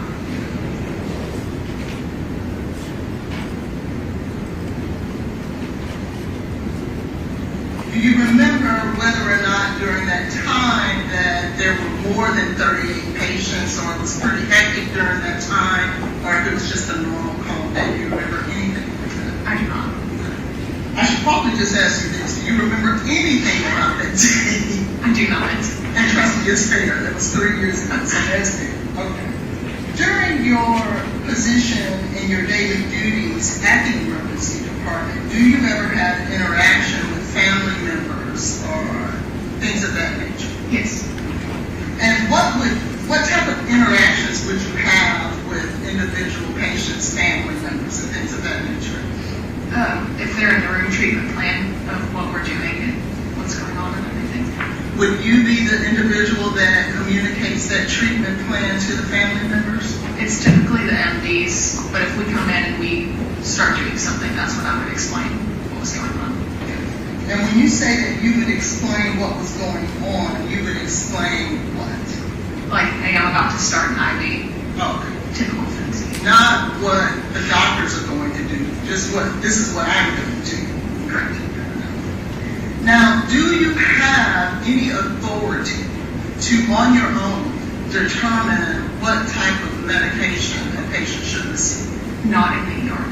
Not any yard, okay? Do you have on your own any type of authority as it relates to any type of treatment, not medication, but an IV and or a bandage or anything like that? Can you assess a patient on your own and say, this patient needs an IV or this patient needs a bandage? I have to obtain orders from the doctor. I'm sorry? I have to obtain orders from the doctor. From the doctor. Can you obtain those type of orders from a nurse? No. Only a doctor. Yes. And so when you looked at the records for Ms. Benning back on February 25th of 2023, I'm assuming you noticed, like we all, that you had pulled some medication that day. And you said before that you dispensed medication. Yes. Tell us again exactly what dispense means in the EMT emergency room department world. Pulling it from the machine that stocks it, where it's stored. Just pulling it out of the machine. Okay. And so if anyone is like me, what do you mean pulling it out of the machine? What does that mean? We go in, type in the patient's name, type what medicine we need, and pull it out of the machine, and we have the medication now. Okay. So I'm assuming then there's some type of machine that houses medication. Yes. And that machine, does it house all medications or only controlled substances or things of that nature? It houses all medications. It's not only controlled substances. Okay. And so if you are dispensing, which we now know the EMT emergency room department world means pulling it out from the machine that houses the medication for the emergency department, we can assume, can we not, that a doctor, because you said you cannot take orders from a nurse, right, that a doctor had to have told you to do so. Correct. Because you otherwise would not get medication out of them. Correct. What credentials must you put in order to obtain those medications? The patient's name and the first 5 letters of the medication you're trying to access. Do you have to give any identifying information from you? Yes. Okay. Tell us what that is. It's our login, our ID, and our password. Anything else besides your ID, your password, the name of the first 5 letters of the name of the patient, and the actual medicine? It's the first 5 letters of the medication and the name of the full name of the patient. Okay.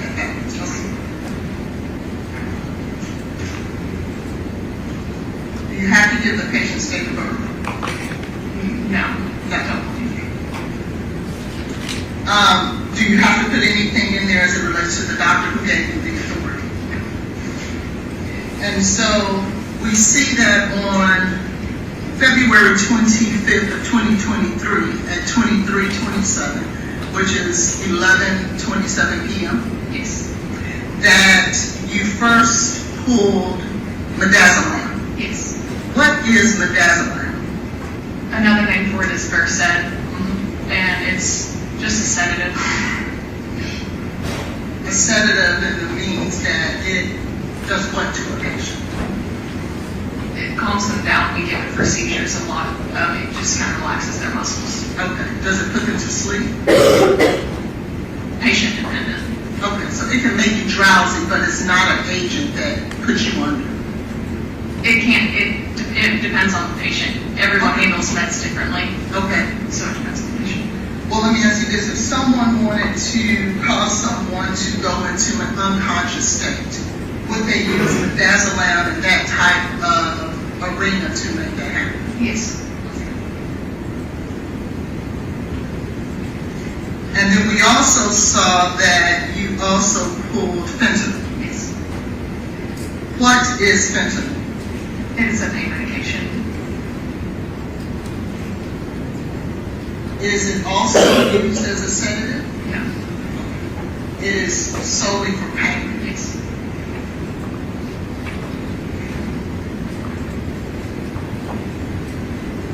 So one can assume then that if you are administering pain medication to a patient, then that patient had to have been in some sort of pain? Yes.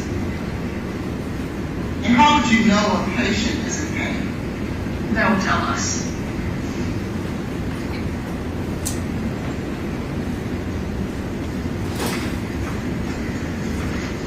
I noticed, if I could, you reviewed your records when you prepared for today? Yes.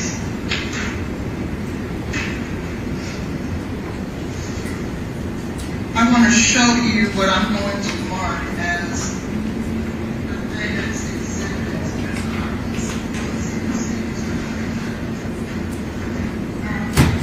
Where do you have it?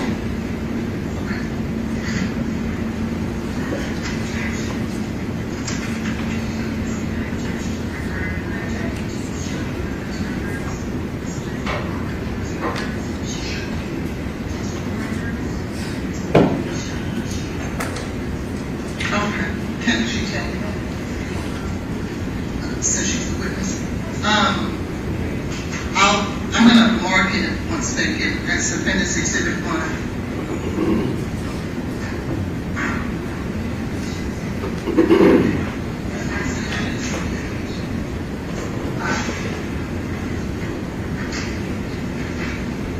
Take a look at Appendix Exhibit number 1. Have you ever seen that document? Yes. Okay. When did you see that document? A strip of only what I had done under my name was emailed to me. Okay. Who was it emailed to you by? That I do not know. Okay. Do you, what email would they have emailed it to you? My work email. Your parent work email? Yes. Are you able to go back and take a look and see who emailed that document to you? I don't have the ability on my phone. Not now, but at some point. Yes. Okay.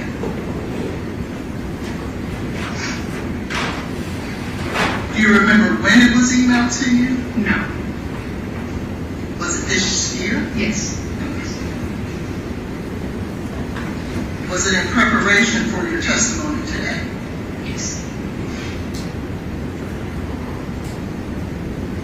And you just don't remember who it was? No. Who have you been in contact with in preparation for your testimony today? My lawyer. Who is your lawyer? Anthony Boles. Have you been in contact with anyone else? No. I got the subpoena emailed to me and that was it. Okay.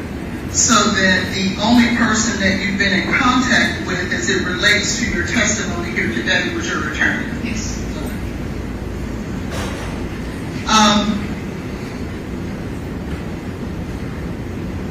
In these records, you notice that your name was present? Yes. Do you also notice where it states ABS override pool? Yes. What does that mean? It means if we have a patient coming in or a patient that needs emergency medication right in that moment, we can go in and override and just pull the medication that we need as told by a doctor. Okay. Why would you need to override it? Because they don't have time to go in and put the orders in the computer. Because it's an emergent situation and something's happening that we need those medications. Okay, so is there another protocol for or dispensing, medication outside of this ABS override that would not require an override? No. So in every instance that you want medication, you have to do an ABS override? Oh, no. Okay. So what would you do if it wasn't an override, I should say? The orders would be put in by the physician and we would go in and be able to pull them. Okay, so then what you're saying is that the normal protocol is that a doctor would put in orders for medication. Yes. And it is because of those orders that you can then go to the machine that houses the medication. Does that machine have a name, by the way? The Omnicell. Omnicell? O-M-N-I? S-R-C-E-L-S? Yes. So, in a normal procedure or protocol, doctor doctors put in orders into a system. That system somehow communicates to the Omnicell. Yes. And allows for you to go in and then put in the patient's name, the first 5 letters of the medication, your ID and password, and the medication is dispensed. Yes. But in this instance for Ms. Benning, there were no orders in the system. Yes. For the Omnicell to recognize. Yes. Because of the emergency situation. Yes. And so because of that, you implemented the ABS override pool. Yes. Okay. And what exactly is the override pool? What do you have to do there? We hit, it's a button, medication override, and the reason, emergency, whatever the reason is for needing it overridden, so that it's all documented. In that situation, what would the reason have been, if you know? I don't know the exact reason. Okay. Would it have been communicated to you?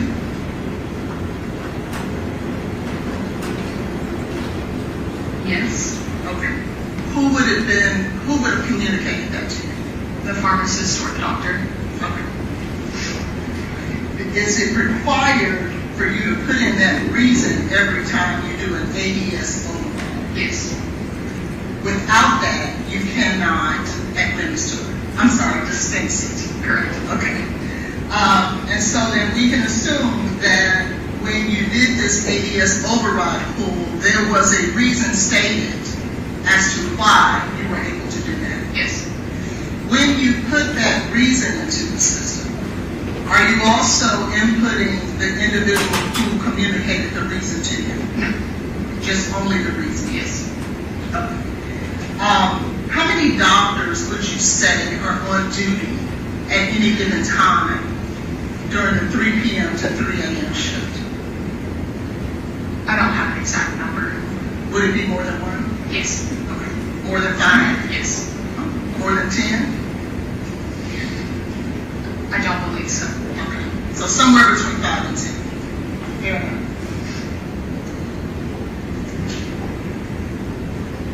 Who would tell you the dosage of the medication? The doctor.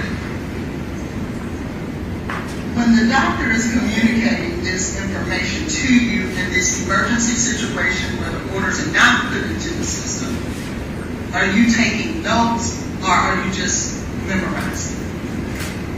When we pull the medication from the Omnicell, it is the whole vial. So we go and pull the medication, we come back to the doctor and verify the dose before getting it.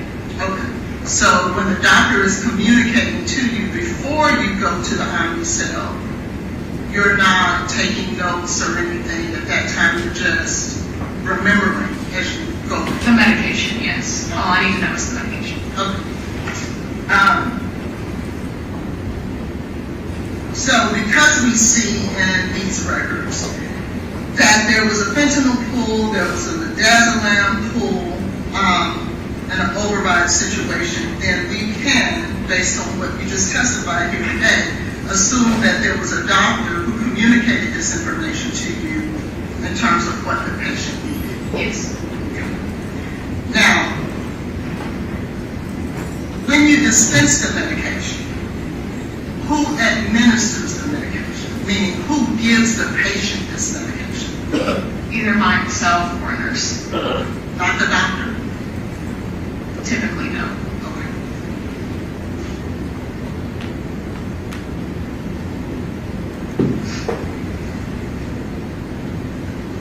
And how is fentanyl and midazolam administered to a patient? Through an IV. And just so that we're clear for the sake of the jury, when we're dispensing medication in this setting, that means you're taking it from the Omnicell. When you're administering medication in this setting, you're actually giving it to the patient. That is correct. Okay. And so, at some point, based on your testimony, it was determined that this medication would not be given to this patient, correct? Correct. Okay. Now, who would have told you that? So someone had to have told you to get the medication, dispense it. Who would have told you you not to administer? The doctor. The same person? Yes. Is there anyone else who could have given you the authority not to administer that medication? Yes. Another doctor. Okay, but it had to be a doctor? Yes. Okay. Not the RN? No. Or a nurse practitioner? No. Okay.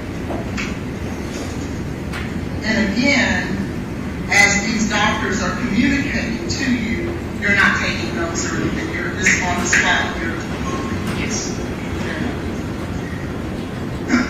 So, it is now determined that you did not administer, the doctor based on the records, make the determination that you're not going to administer these medications to the doctor. What do you do with those medications? They are wasted. Are they wasted immediately? Yes. And how are they wasted? We have a system in the Omni cell where we go in and waste it with a witness, and then they are disposed of. And it's called a cactus. It's a drug disposal thing that we sort the medication into. Okay. Is that in the Omni cell as well? It's beside it, yes. Right beside it. Is it a separate machine? Yes. Okay. And does it require any information on your part in order for you to dispose of the medication into that machine? Yes. And what is that machine called? It's not a machine, it's just a waste receptacle. Oh, it's just a waste receptacle? Yes. Is that those red things you see with the danger? A little different. Okay. And you said, I'm sorry, that you have to put the answer. Are there things you have to put in there? No, it's just, you're putting it in. Correct, it's documented in the Omni cell. Okay. So first you document the fact that we are going to waste this medication in the Omni cell. Correct. You then go to the receptacle, for lack of a better word, and you actually squirt that medication from the syringe into the receptacle. Yes. What do you do with the syringes? Throw them away in the trash or something. Okay. Is there a special place for you to dispose of the syringes? Yes, we have trash cans and biohazard trash. Okay.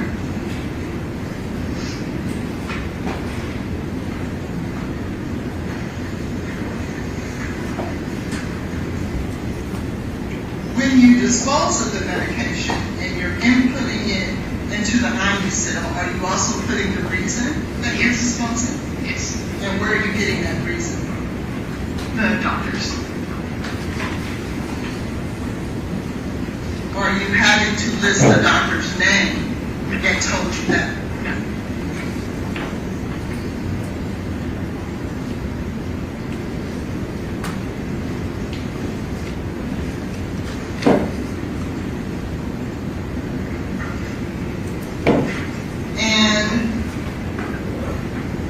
You stated, I think you said something about the patient changed, and that's how you knew that you disposed of it. How did you know that you disposed of that medication? For Ms. Benning particularly? Yes, in the report it states that I wasted it, and under the reason it states patient condition changed. Okay. And what report are you speaking to in that regard? It's a continuation of this report. Okay. A continuation, you mean medical records? No, it's all of it's in the medication report. Okay. On the document Defendant's Exhibit 1 that's in front of you, is that information on this sheet? So there is another document somewhere that states that? Yes. But it's not a UMC medical record? Yes, it is. Okay. Would your name be attached to that as well? Yes.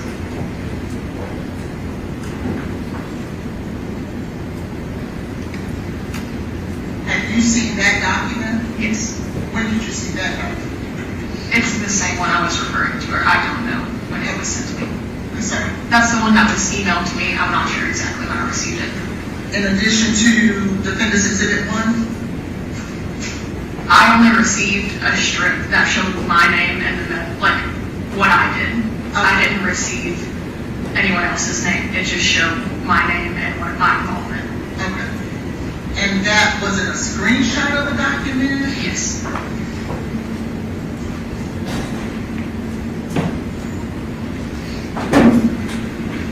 So then it would have been attached to an email. Yes. Not the email itself. And what I mean by that is, you know, sometimes you'll receive an email and there's a screenshot within the email. Oh, yes. As opposed to an actual document that you have to click on and download to review. Yes. I believe it was just in the email. In the email itself.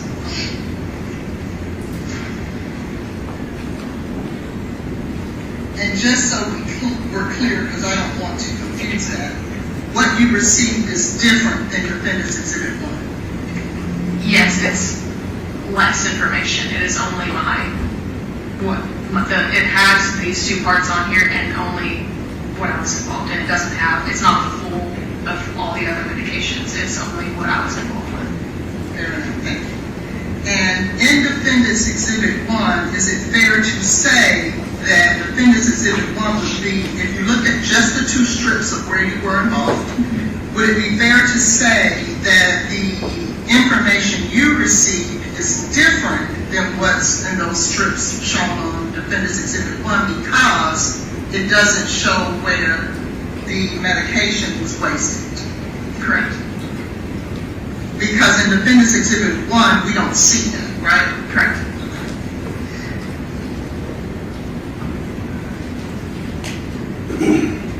When we see the statement, "Do not to must always be secured," what does that mean?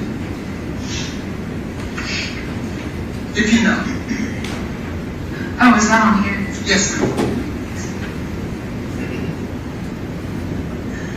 For the record, what she says is that on here, she's looking at Defendant's Exhibit 1.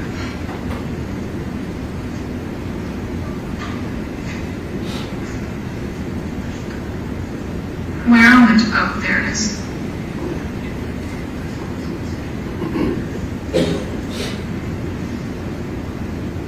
I believe it's referring to not, you can't send it through the tube system in the hospital like we send labs, because it's a controlled substance, so we can't just send it through the hospital. If we were, for some, we would never have a reason to do that, but that's all that means. Okay. Is do not put it in the tube system. Let's keep those separate and secure. Yes. When we see the status as active, what does that mean? On the right-hand side.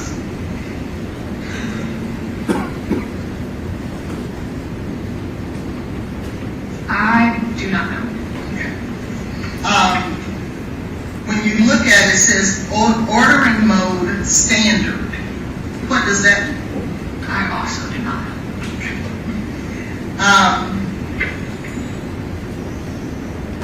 You see there where it says at the bottom package, and then it gives a number.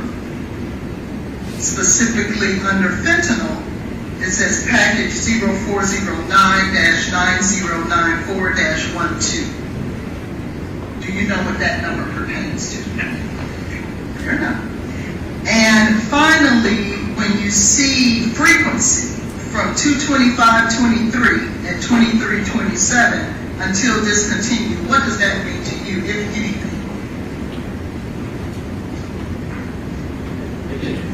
I guess to me that's until they decide that we don't need it anymore, or until they discontinue the order. Okay. And when you say they, you're speaking about the doctors? Correct. Okay.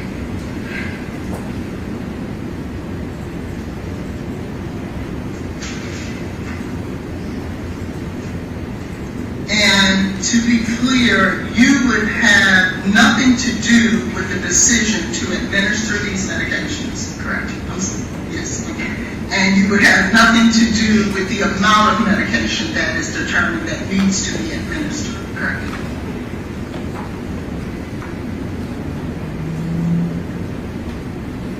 When you, and if you know the answer to this question, you can answer it if you don't. When you see fentanyl, well, let me back that up. If someone was coming in for a potential overdose for any type of drug, would you expect to see fentanyl administered? If you know the answer, if you don't, that's fine. I do not know the answer to that. And reason being, because you're not the one who made those determinations, right? So that was an unfair question, I apologize.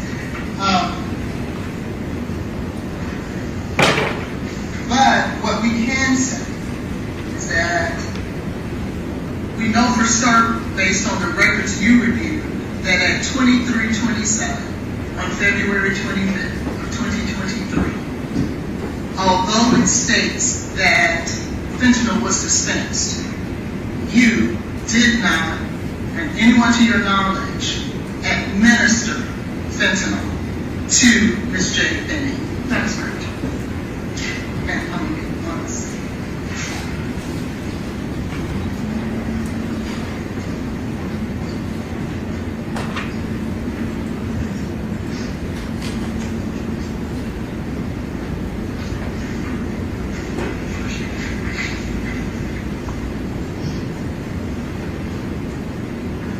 So, Ms. Smith, we're going to, I'm done at this time, but, and this is beyond your purview, but I want to set it on the record. We would like for you to grab that document, that medical record, where it states that you actually disposed of it, so that we could at some point talk to you again about it.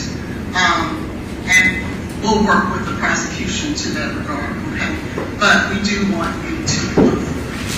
Okay. All right, at this time, I'm going to this.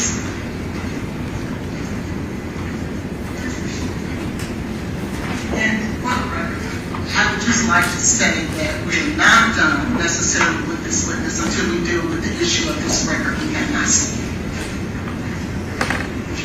Okay, here, Jade. Who's the next witness? Dr. Brooklyn.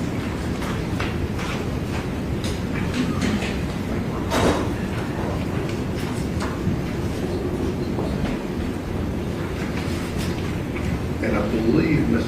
Collins, this is in the medical records, but you mentioned it during the deposition. Do you want this marked as a separate exhibit? Yes, please. All right, 360.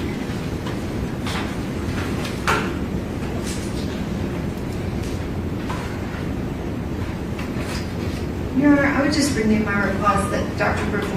Larry not be asked about any testing that's not admitted as evidence as an exhibit. Okay, I would have said not. Another step up.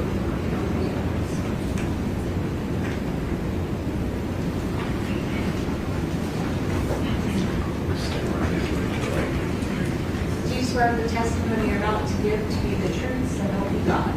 Yes.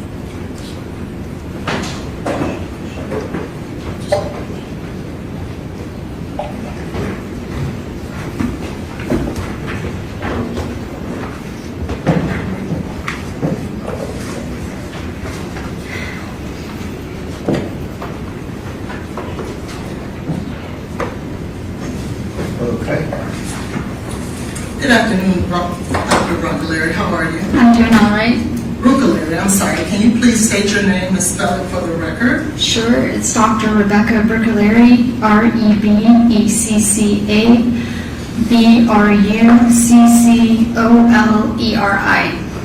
And how are you employed, Dr. Brooklyn? I'm employed by Vanderbilt University Medical Center as the medical director of the Tennessee Poison Center and a medical toxicologist. And how long have you been employed with Vanderbilt? Since October 2018. And I want to ask you a question in regards to the treatment of Jade Benning. Are you familiar with the patient at Vanderbilt by the name of Jade Benning? Yes. And do you remember about the time that she was being treated at Vanderbilt? Yes.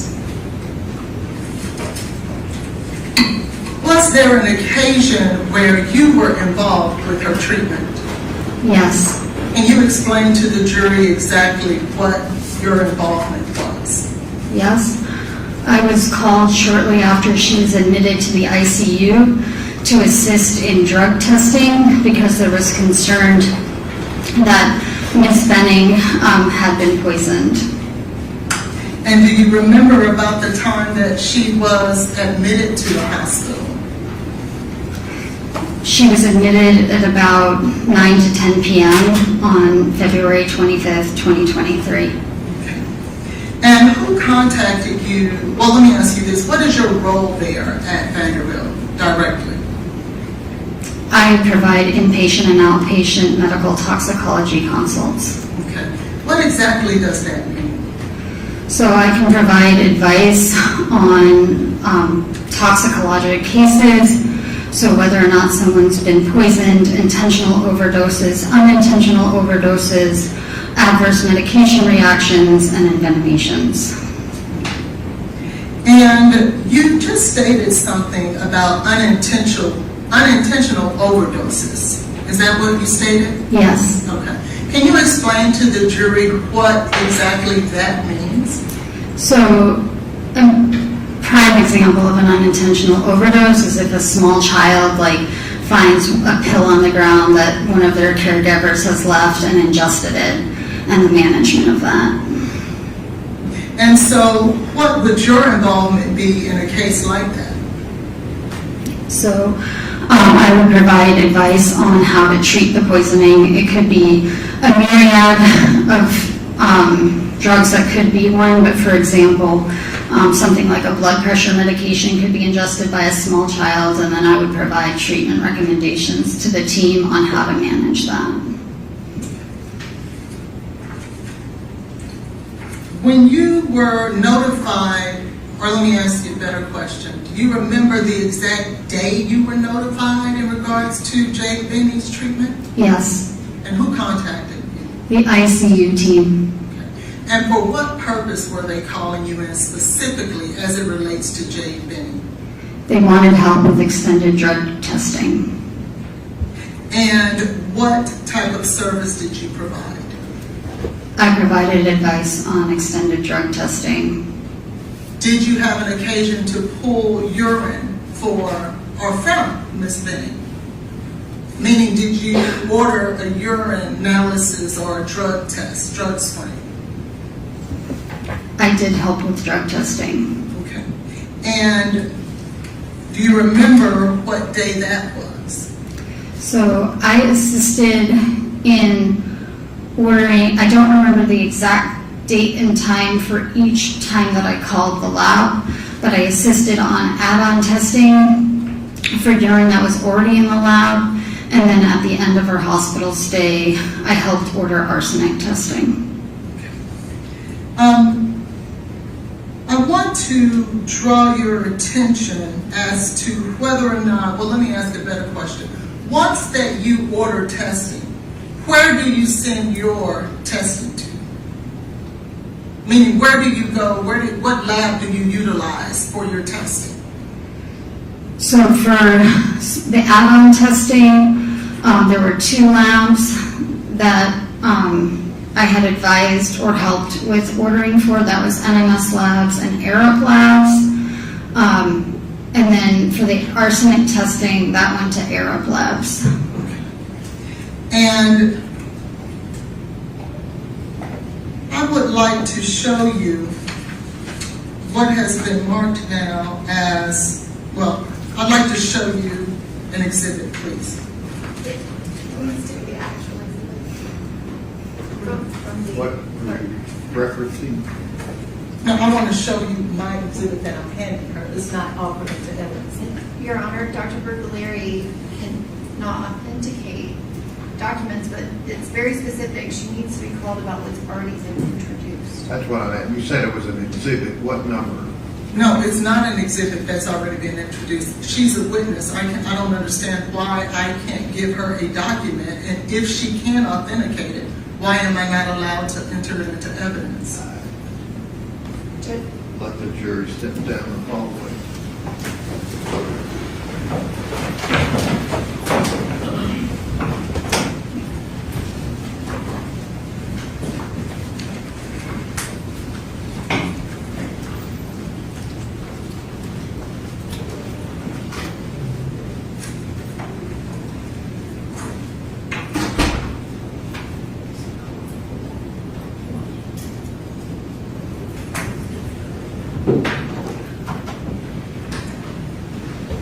Is this something General Norman you referenced before this witness was called? Yes, Your Honor, it's exactly what I referenced before this witness was called. And what, I don't know, what tests are you talking about that haven't been made exhibits? I'm sorry, I thought you were asking me. No. Your Honor, work order 23078883, which is what this is about, it was not introduced as an exhibit. Dr. Mithun we did not submit it. Dr. Mithun did not testify about it. What is it? It is a urine test on a urine that was collected on 2/26/26 at 0922. We did not submit that lab test through Dr. Mithun. This is part of the NMS lit pack. Dr. Mithun is not here to testify about any of the test results. Well, I mean, I don't know. I guess my question, why wasn't it admitted? I'm sorry? Why wasn't it asked about? We purposely did not ask about it because there was confusion about the date. And that was the limited testimony of Dr. Mithun, is that we showed that the work order was not the same as the one before, that there was one urine sample from that 2/25/23 at 22:59. It was a completely different sample, and that is what was sent to CFSRE. We have had no testimony And this about. one deals with what? Which one? Deals with, that's the thing, it's not in evidence. It's a Which? secondary urine sample. 226/1335 or 227/23 at 4 o'clock? No, it's neither, I'm saying it's not either one of those. This has not been That's only submitted. 3 I've seen or heard reference to in the medical. Correct. There has not been testimony related to this, other than to point out that the work order was different, and she knew for certain that the sample transferred to CFSRE was from 2/25/23 at 22:59.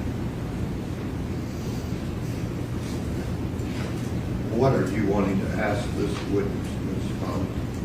Specifically, I would like to address 2 things with this witness. There is, in fact, an email between this witness and Dr. Mithun in regards to a sample, a designer opioid screen, from 2/25/23 at 22:59. In this email. That's been testified about. I'm sorry? There have been references to that. Yes, and there's been an issue as to whether or not that urine screen was in fact on 2/26 or 2/25. I have an email in front of me from Dr. Brucalari where she references a sample from 2/25/23 at 22:59. That date is extremely important to the defense because that's 2/25/23, 22:59 is not an issue. it is an issue on our side, Your Honor. Your Honor, you Is can that make. the urine screen you're concerned about, General Moore? 2/25/23 at 22:59? That 2/25/23 at 22:59 is a completely separate work order, and that is in evidence, and she's more than Right. welcome to ask about that. She is trying to ask about this other urine sample that we've had no testimony about. It was not admitted as evidence in any way, shape, or form. Then I guess I need to go back to Ms. Hollins. You've not told me anything that the state's objecting to, so what else are you wanting to ask this witness? In addition to that, I would like to offer, there is a test from CSFRE where there is coca-ethylene that was found in the urine of Ms. Benning. That's been testified about. Not by this witness. Okay, maybe you're jumping the gun. I don't know. She's apparently not asking about any other urine screen. Judge, this email is about a urine screen that is not in evidence at all. NMS has not testified to it. Well, that doesn't make. Dr. That doesn't Larry matter cannot anything. authenticate anything about the results of this test because we would have to have the NMS toxicologist to There's testify not about been it. testimony about a You're saying the only testimony about cocoethylene was from a blood test. No, Judge, I'm talking about the emails in the first test that she wants to ask about. There's been testimony about cocoethylene, right? Okay, so we're talking about a separate issue. Coming from where? Judge, which CFSRE report are you referring to? 2023-0090. I have no objection to her asking That's about. what I said. It sounded like we were jumping the gun. I was going back to the original because you referenced a urine screen, and She was talking about a urine screen. so she's not going to be allowed to. Show Ms. Holland the group of things that you're holding there when you're talking about objecting, and see if she has any plans of going into that. I have one of these work orders. I am objecting. Yeah, I didn't realize that my evidence was confined to what the state offered into Well, evidence. you would have to be, there would have to be a foundation for it. Who did it and wonder what, so what is your answer to her question? I'm not trying to offer those test results.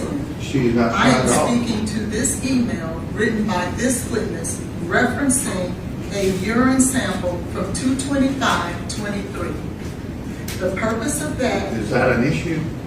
it is to. I'm not asking you. Oh, I'm sorry. It is if she is going to get into the lab. She just said she wasn't. Well, Judge. Is that accurate? That is correct. All righty. And in terms of, I am wanting to get into the results of the cocaethylene found in the CSFRE. In what, one of those work order numbers? This work order No, the is. one she just showed you on her file there. No, it's not. On the manila file, you had two. This work order that's, the email is about, is this work order that is not in evidence. The email is about something that is not in evidence. Is that accurate? I'm not trying to enter those results, Your Oh. Honor. I am trying to simply enter an email from this witness referencing. Show this witness that email and she can clear up what work order it's about.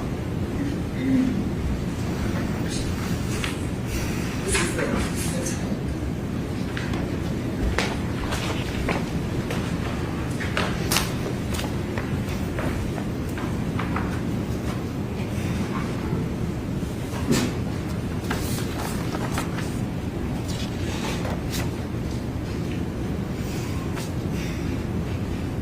And I included. Hang on.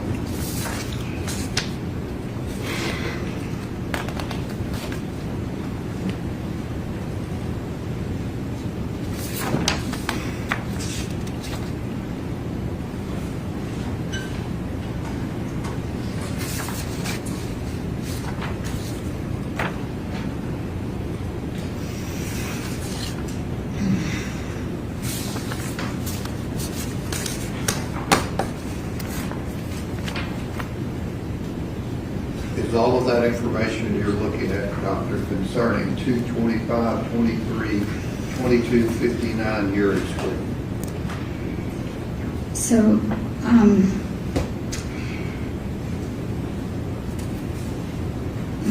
as best to my memory, it is not.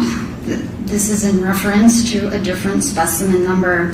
So at the time this was done, which was April 6, 2023, there was some differences in lab collection dates and times to what was matched in the EPIC record. I am pretty sure this is referencing the lab that was actually done at 2/26, 2023 at 9:22 a.m. And this specimen did not ever go to CFSRE because it went back to the crime lab. So Okay. this is What not. about what you're wanting to ask about? So I'm not interested in getting in the results of that test. I am simply interested. She's saying this email applies to a total another work order that wasn't sent in MS. Again, I am not trying to enter into evidence any results from any test. Then why would you want an email about a test that wasn't tested? Because there's a date on there that is very important to Ask her my what you client's wanted to case. ask. Thank you.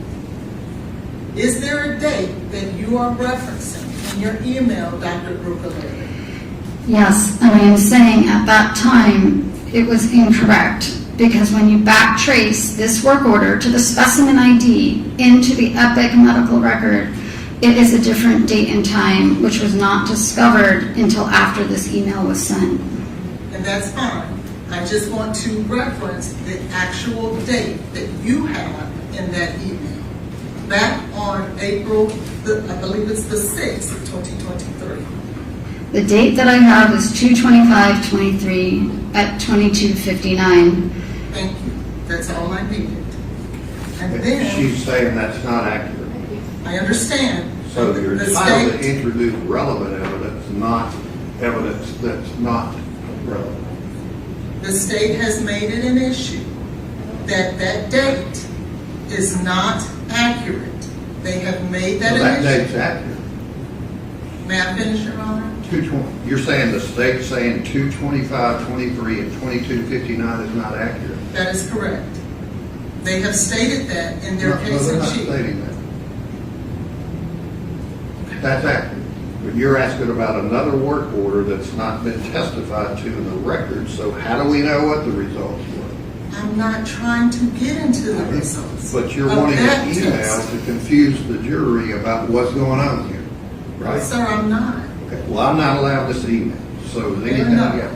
That's fine. All right, let the jury step I'm up there. I'm not done. Oh. I have another test. As Okay. I stated, there is another work order that Dr. Brucaleri is aware of where Ms. Benning tested positive for cocaethylene. I simply want her to have the opportunity to testify about that because What it goes work to order my is that? clients. It is work order number 2023-0090. Was that tested Yes, it was. by Vanderbilt? Yes, it was tested by Vanderbilt, but what's in question is what went to CSFRE, which is, What? it went to the Center for Forensic Research and Education. But your hospital tested it and it showed what? So it went to NMS lab. So our hospital drew it, sent it to NMS The lab. hospital didn't test it. Our hospital sent it for extended drug screening to NMS. I do not. Vanderbilt Hospital test what she's asking about. Could you repeat the question, Your Honor? Did Vanderbilt Hospital test what this lawyer is asking about? I don't know if they ran tests on that sample She doesn't themselves. She has personal knowledge that Ms. Benning tested positive for cocaethylene. Is that accurate? Yes. From what source? That's from the Center for Forensic Research and Education. She didn't do the testing. But she has personal knowledge, and It'd be hearsay. she's a toxicologist, Your Honor. And she's treated Jade But Benning. you want everything to be reliable, right? No, what I would like is You for don't want this. everything to be reliable. May I finish, sir, please? Just answer my question. I You would- want all the test results to be reliable. I would right? love for that. Okay. But Well, that's we not don't the have case. the people that did this test. Did you subpoena them? I don't need the people to be Well, then that she test. can't testify about the results of someone else's test. She can testify about her personal knowledge She doesn't because have personal knowledge. she just told you she did. It's from another testing agency. It doesn't matter. She got. Okay, well, I You think can make you your can. ruling, Your Honor, and that's I fine. ruled, so that's out. So And what is your else do you ruling? want? I just said it's out. Thank What you. else do you want to ask her? There's nothing else. Okay, let the jury step in. Can I get my test back, please? Sure. Subpoena somebody from the lab.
My questions have already been asked. Okay. Do we need questions from the state? No, Your Honor. All right, thank you. You can step down. Let's do with the next witness. The defense calls, Eric Devlin.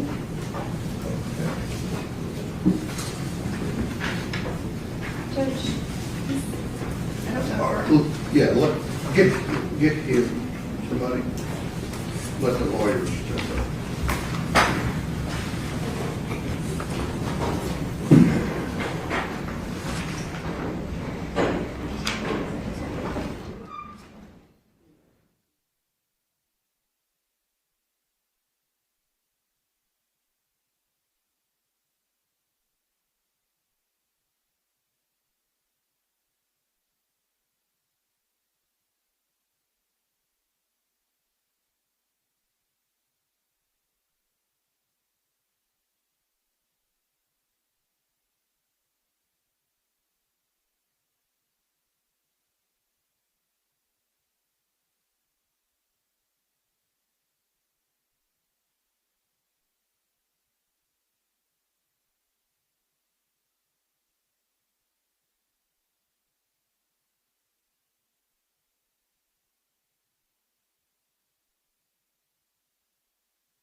And let the lawyers judge that.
Step back around the phone.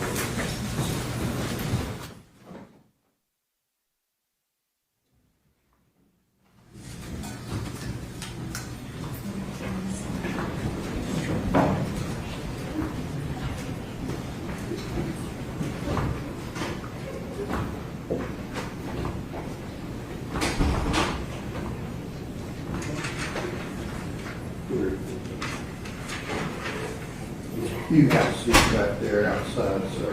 Get a Mario or follow me.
Swear to tell the truth, so help you God. I do. This one.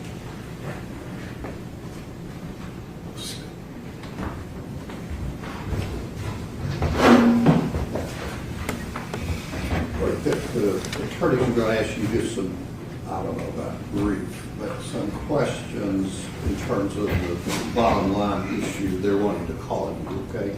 Yes. Outside the presence of the jury. Okay. Good afternoon.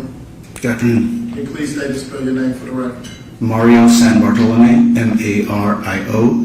Last name is S-A-N-B-A-R-T-O-L-O-M-E. And what do you do for a living? I'm an addiction medicine specialist and family physician. And can you tell this court a little bit about your education? Sure. I'm double board certified in family medicine and also in addiction medicine. I'm also a medical review officer, which is the individual that is involved with drug toxicologies as it relates to substances of abuse.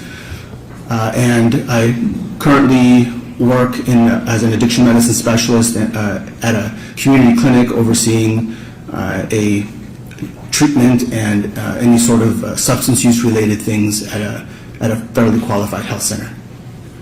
And can you tell us a little bit about your education? Yes, I went to UC Davis for undergrad and then went to medical school at UC Irvine, followed by residency training at Long Beach Memorial, and then pretty much started practice right around that time. And have you published any articles? I have not.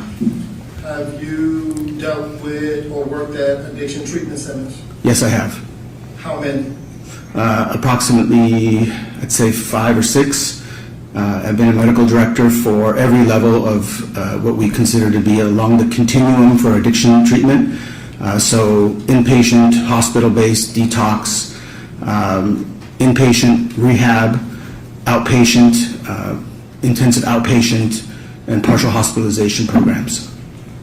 And what, if any, other specialized skills and trainings you may have? Primarily just the added medical review officer, I think, to the addiction medicine board certification. And do you have any experience treating patients with addiction? Yes, I do. Do you have any experience treating pregnant women with addictions? Yes, I do.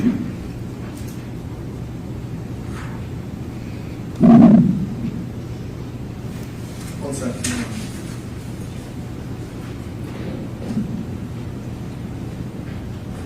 Do you have any experience in dealing with and or diagnosing substance use disorders? Yes, I do. And what would some of those be? The substances? Is that the question? Yes. Methamphetamine, cocaine, opioids, alcohol use, cannabinoids, pretty much any substance of abuse, hallucinogens, inhalants. And what is substance use disorder? Well, a substance use disorder is a diagnosis that's related to a chronic illness that we call a substance use disorder based off of the substance, the primary substance. And it involves biological, psychological aspects that are typically defined by somebody continuing to do things despite negative consequences. And have you ever testified before as an expert, as a medical review officer and a addiction specialist? Yes, I have. No further questions at this time, Your Honor. Okay. I would ask that he be tendered as an expert in, as a medical review officer, as well as a addiction medicine specialist. The state's not so much concerned with his qualifications, but with the relevance. What do you want him to opine for this jury? I want him to opine for this. Oh, okay.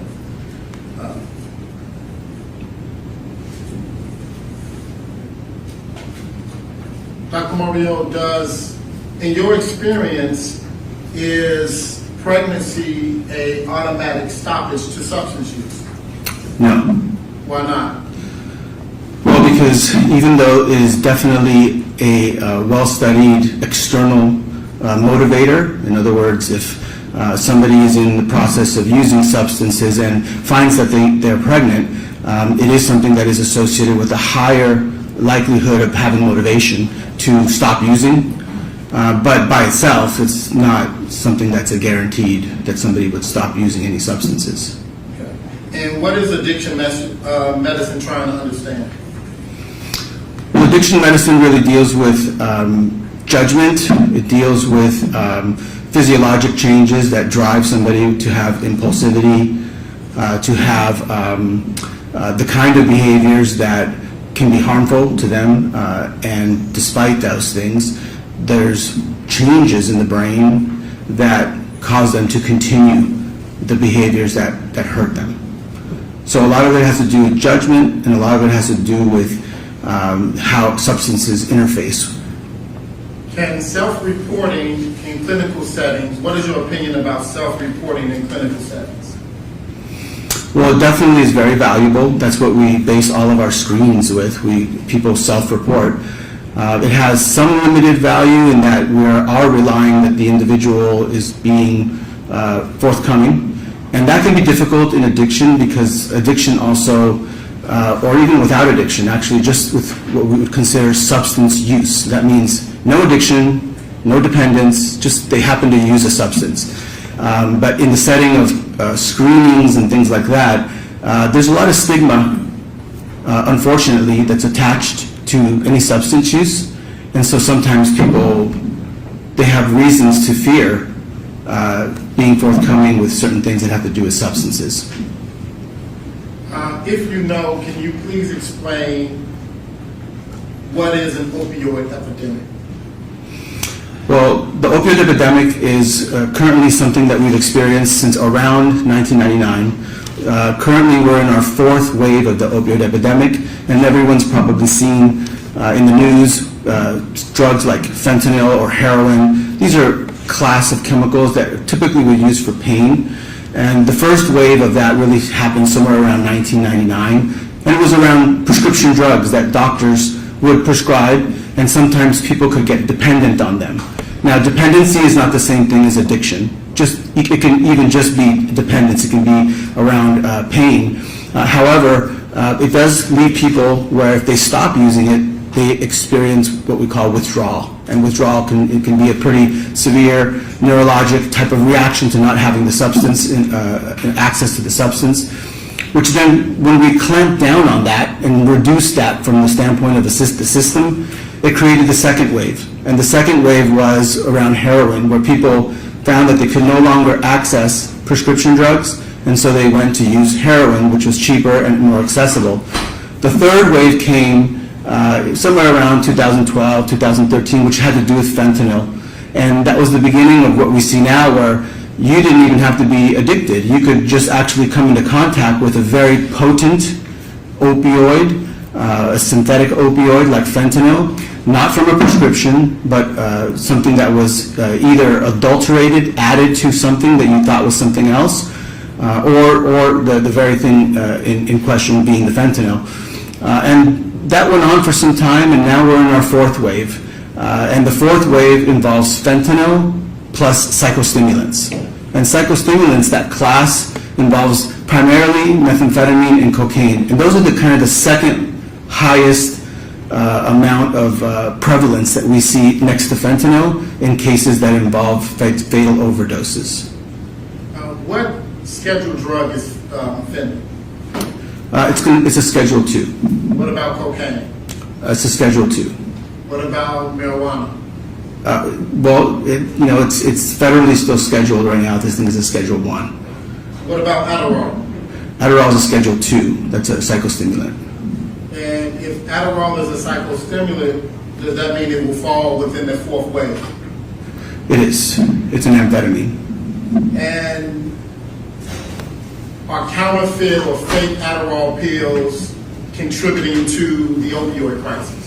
So that's the big thing that's happening now, and this is why the DEA has put out warnings about this.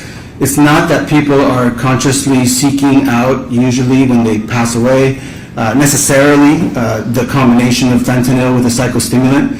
It's that oftentimes they think they're taking one thing, but it's adulterated. That means it's been added or spiked, if you will, to something else. And that can actually happen in both directions. It can happen to people that press pills and make Adderall, they'll add fentanyl, and it can also happen in the other direction.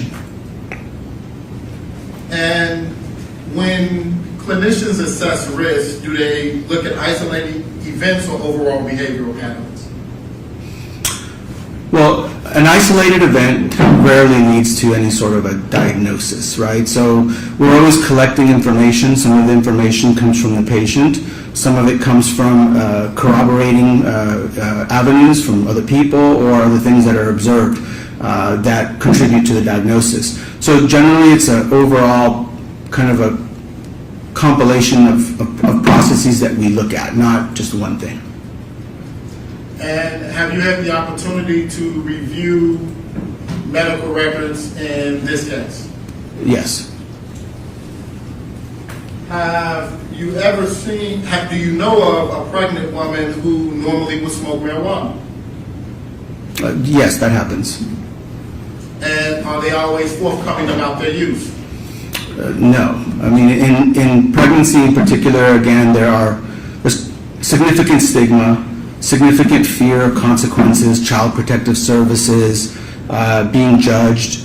These things that are unfortunate that shouldn't exist, but they do exist, and I think they're even more marked in that group of people that have any sort of substance use. It doesn't even have to be cannabis. It can be any sort of substance.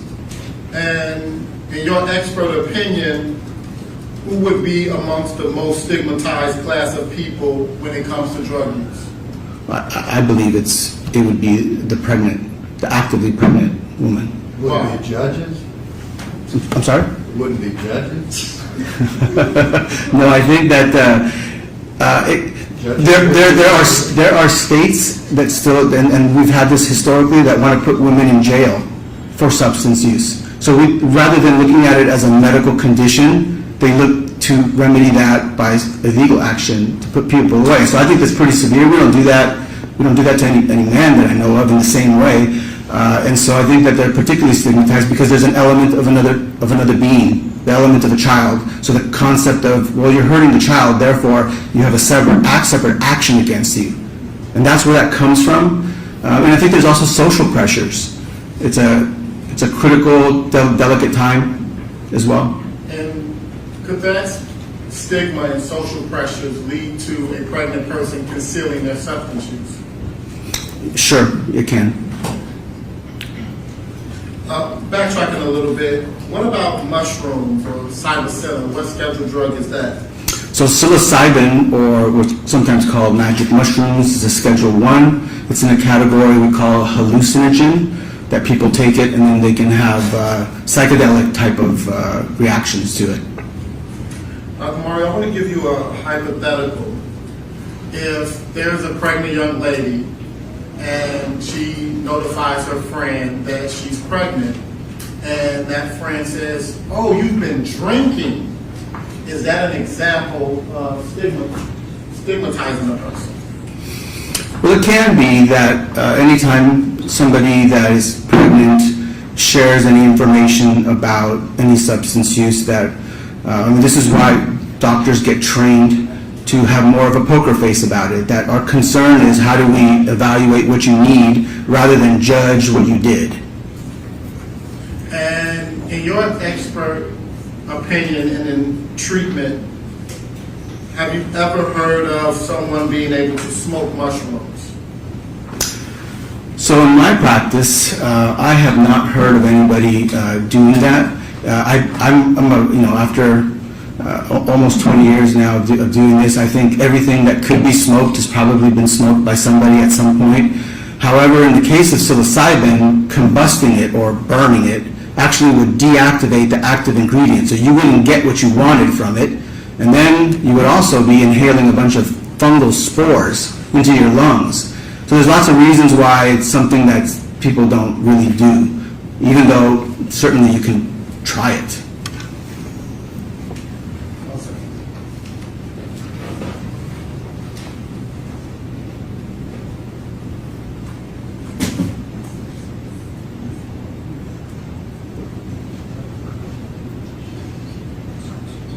And lastly, if you could just talk a little bit about how substance use impacts, if at all, the prefrontal cortex of a person.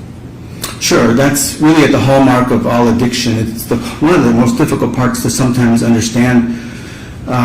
People that have substance use disorders need help, and this is the reason we look at it as a disease, is because the parts of the brain that get affected, we know. We actually have studied it. We know the parts. And maybe the most frustrating part for a lot of people is how is it that somebody that maybe in other dimensions of their life function well, how is it that they can have this other component that is not functioning well? And the part of the brain that is involved in this is right in front of your forehead, right behind your forehead. It's called the prefrontal cortex, and that's the part that controls judgment. It controls what we call executive function. It's the part that keeps you safe. It helps you make decisions. And unfortunately, certain substances impact the part of the brain that controls a neurotransmitter called dopamine. So there's really two players in the play.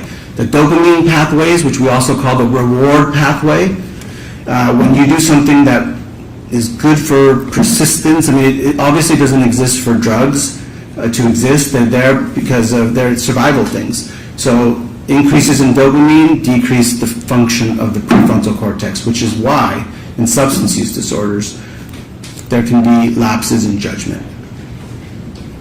And in your expert opinion, if a person is pregnant, but they're engaging in, let's say, facilitating drugs, what would you opine about that person's judgment? Well, that would definitely fall under, what we consider to be part of the clinical impression. So the clinical impression, without going into a diagnosis, because you really need to do a physical exam and do a comprehensive exam to come to a diagnosis. But risk-taking is part of the hallmark of addictive disorders. So engaging with a drug dealer in any fashion certainly would fall under that, whether you're an intermediary, whether you're buying yourself, whether even just associating. I think that would be one of the signs of many that we do include in our evaluation of what a substance use disorder might be. And again, it's not uncommon for in your experience, in your expert opinion, for a pregnant person to hide any type of substance use from their friends and family. It's not uncommon for all people with addictive disorders, but I think even more so potentially with somebody with a pregnancy that's going on at the same time. There's a bit more to lose, I suppose, that is part of the thought process. And along with drug or facilitating drugs, being around drugs, would a person's proclivity to engage in promiscuity be something that you would consider about their judgment? Could you assess that at all? Well, it's something that can be, just as a general. It doesn't necessarily have to do with substances, but it certainly is any high-risk behavior where you can link, where there's typically the prefrontal cortex puts the brake on and it stops it. That would be something that could be in consideration.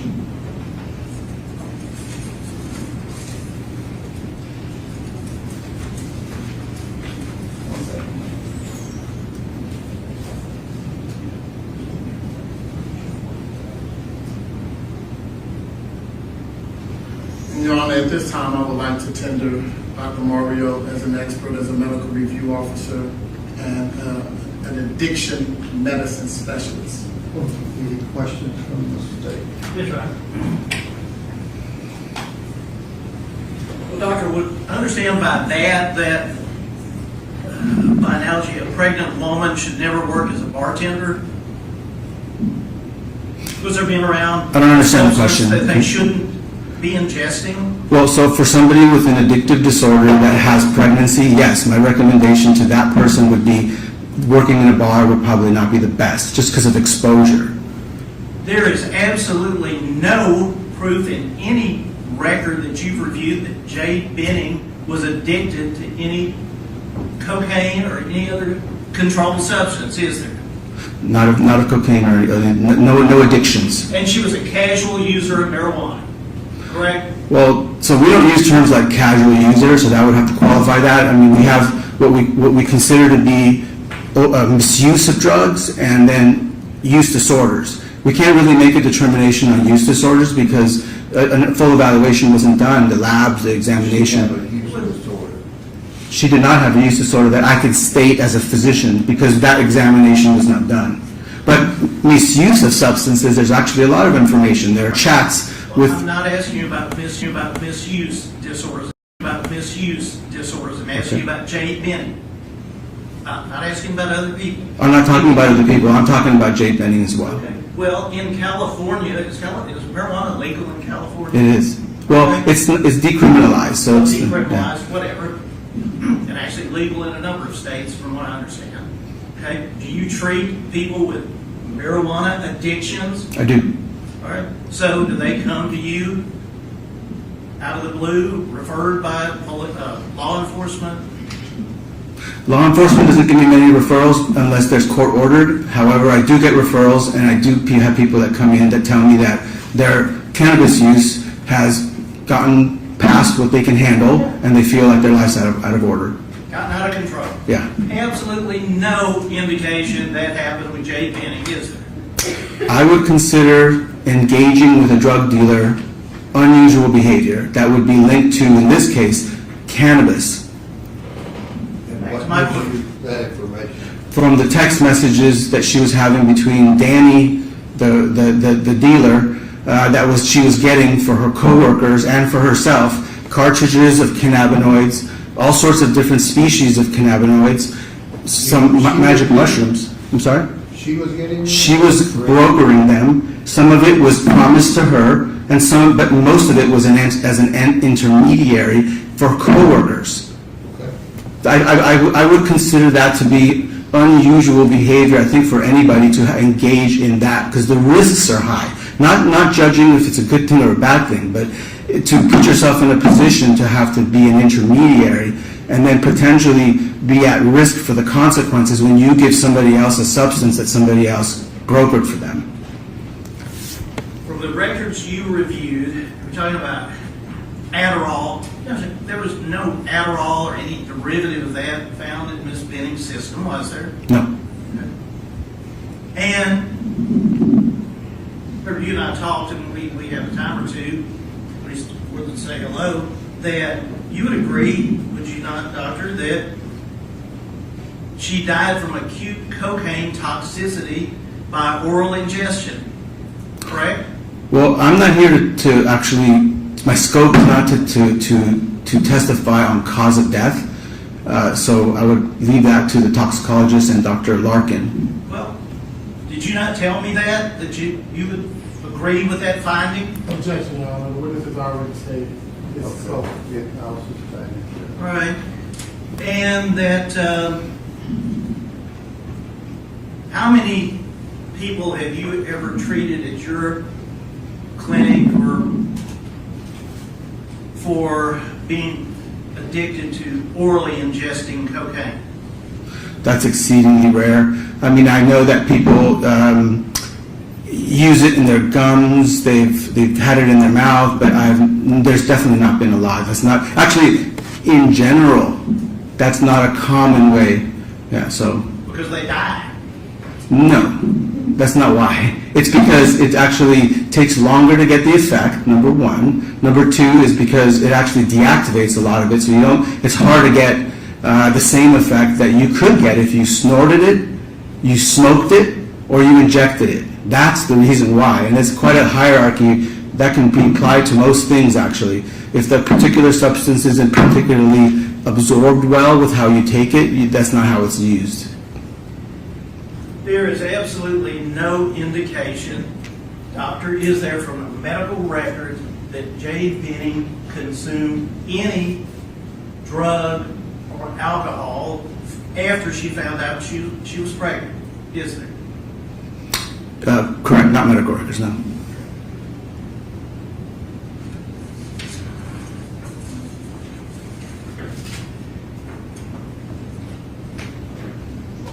And so, nothing that you have testified about is based on any personal interaction with Jade Benning, correct? That's correct. Either during her lifetime or from obviously the review of the records. There is just nothing there. Yeah, I have not personally evaluated Miss Benning.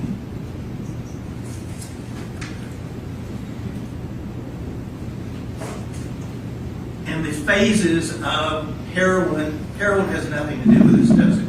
No. Are you referring to the different? Your epidemics.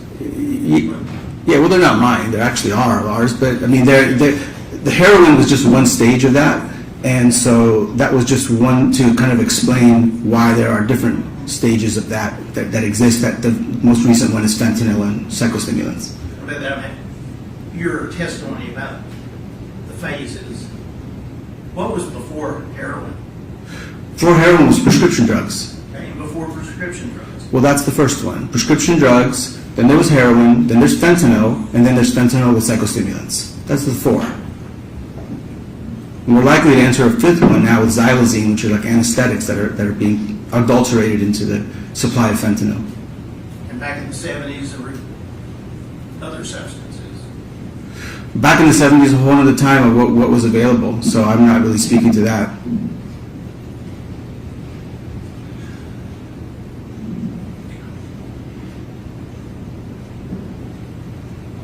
That's all.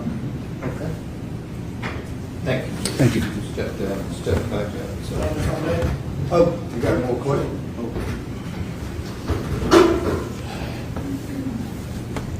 Dr. Mario, can you explain what cocaethylene is? Cocaethylene is a byproduct. Your Honor, I object. Wasn't covered on direct or cross-examination. Treatment specialist, addiction medicine. Yes, Your Honor, and cocaine and alcohol was just referenced. Isn't that what you plan on getting into with Dr. Larkin if she testifies? We've already heard testimony about it, right? Yes, Your Honor, but however, what was just elicited from Dr. Mario was about a person working at a bar, and was there ever any evidence of any uses of cocaine with Mrs. Benning? Is he aware of any usage of cocaine? Are you aware on whether or not the substance cocaethylene was found in Ms. Jade Benning's system? Well, my understanding is that there's one of the lab reports that did show that there was cocaethylene. It sounds like there's probably contested. It's maybe for the. Go ahead. What is cocaethylene a byproduct of? Well, so when you consume alcohol in the setting of cocaine, you produce a compound called cocaethylene. It creates a high toxic environment, so your heart will work harder. All the things that normally cocaine will cause, it can make it worse. And it's one of the known problems, right, with combining those. And can alcohol be an addiction? Can it be abused? Yes. Can it be misused? It can. And can you be a casual cocaine user? You can. You can be a casual cocaine user, somebody that uses not with great frequency. It's possible. It's possible with alcohol as well. Any other questions? So you can be a casual cocaine user, but not a casual marijuana user? I don't think I said you can't be a casual marijuana user. Said earlier. That you can't be a casual? No, I don't think I would have said that. I mean, if I did, I misspoke. But you absolutely can't. You can be a casual. You wouldn't use the word casual. Yeah, I wouldn't use casual because in the context of what you were talking about, it was. He's asking you can be a casual cocaine user. So you can be. So if the definition of that is that somebody uses infrequently, if that's what your definition is, when we discussed the issue of the marijuana, I thought you were talking about something more like diagnostic. I just wouldn't use those words for something diagnostic. But they both can be used with low frequencies, for sure. Doctor, just about the cocaethylene, you said someone told you about that? No, I've seen it in the reports from one of the labs, but again, I'm not here to testify my scope about that. I think you have a toxicologist and you're going to have Dr. Larkin on that. And wait a second, did you prepare a report about all of this? I did not. I don't have a report. That's all right. Anything else? Oh, no. Okay, you step back up.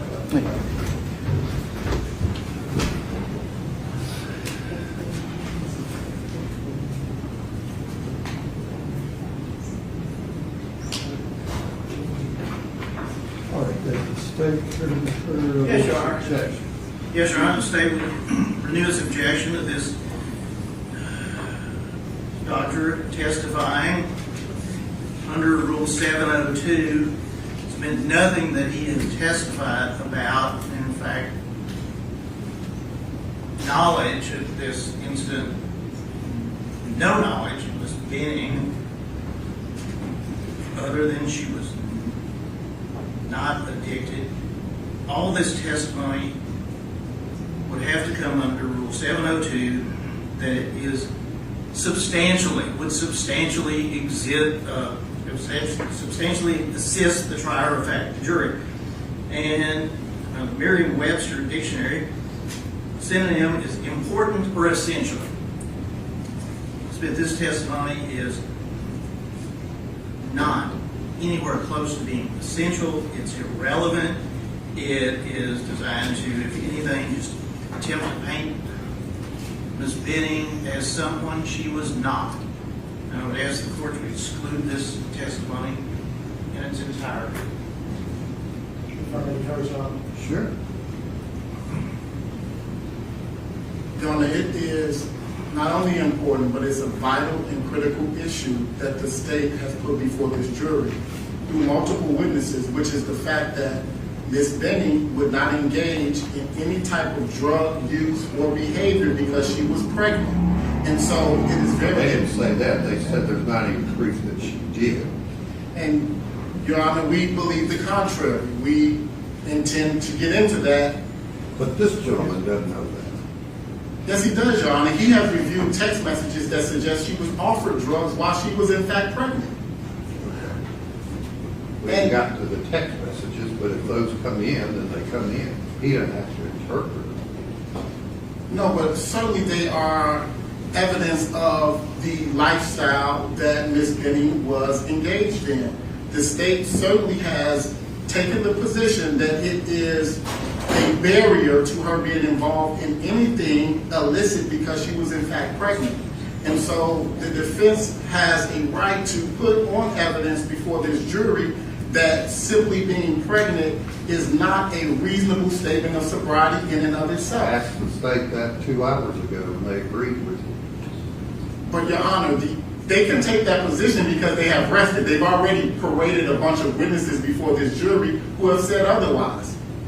So you think you need this person to tell the jury that women that are pregnant can still use drugs? And that they are stigmatized, and that may be a reason that they would not disclose to family members and loved ones. Okay. Thank you. All right. As it turns out, the cocaethylene that was brought up on redirect and then recross, as the own witness said, he's not here to interpret what that, he knows what it is, but he's not here to say one way or the other about what that means for Ms. Benning. The other proffer involving pregnancy, not being an automatic stop to using drugs, pregnant women can still use drugs, the testimony about fentanyl overdose or epidemics, I don't know if that word was used, the detective's already been asked about and testified. There's no proof, and this witness has said he doesn't assess Ms. Benning as being an addictive disorder person, patient, if she were one of his patients. So under, I mean, he's a fine gentleman, useful in his field, I'm sure, but 702 requires the court to assure that there is some issue that the jury wouldn't know about, and that his testimony would substantially assist the trier of fact in some issue to be determined, and the court just doesn't find that. So no need for Dr. San Bartolo. Is what? I would like to state for the record an offer of proof that... We've already had the offer of proof. There was one other thing that I would like to add, and that is the state has put an issue that since Ms. Benning has become pregnant, she is now leading this clean life. Ms. Benning is... Like I said to your co-counsel, they're putting on proof that there's no proof she did use. However, Your Honor, she is heavily involved with the sale of drugs. Right. That is dangerous behavior in and of itself. Okay. The jury needs to be educated in regards to. And what proof is there that she was involved in dangerous drugs on the day or in and around the day she died? Because on that very day, she reached out to her drug dealer. The very day she passed Any away. proof that she met with him? We don't know. Okay. Well, your Dr. Larkin says on the day of her death, text messages indicate that Jade met with her drug dealer. You just said that inaccurate. Well, I think an inference can be made that she did. You And just so- said she didn't. And you asked me, is there any proof that she did? That's what we deal with, is proof. Well, we have to be able to put on a defensive theory. So all I Sure, have to say. I haven't figured out relevancy-wise what it is, Is but it- that's where I'm trying to get to. What's relevant is. But I've already ruled on Dr. San Bartolome. If I could just state, what's relevant is the doctor stated about the most stigmatized person when it comes to drugs is the pregnant woman, which means that she will do whatever she can to hide her interaction, use, dealing with drugs, such that her family Just will not present know. proof, if you have it, that she was using drugs. That's all you have to do. There's no proof Mr. Taylor did this either, but there is an inference being made. In that same instance, we would like to make the inference in regard to Ms. Benning. Okay, and I rule, like you've asked me to do. Now, what did the state determine about Bumble? Your Honor, Tom Miller is on his way over. I do not believe that this is active use for Bumble. I do not think it should be admitted. I would like to have a jury out on it. Okay, where is Mr. Devin? Bring him in, we'll hear what he says this meeting. And is the state opposed to the other text messages? I am opposed. Some of them have already been mentioned and introduced or talked about. I am opposed to the one on 120-23. 121-23 dealing with what? They've got them categorized as discussion with Blaise. I'm sorry, it's like it's under the drugs category. Okay. Which, is there a page? I got a 5, a 6, and a 7. 4. 4.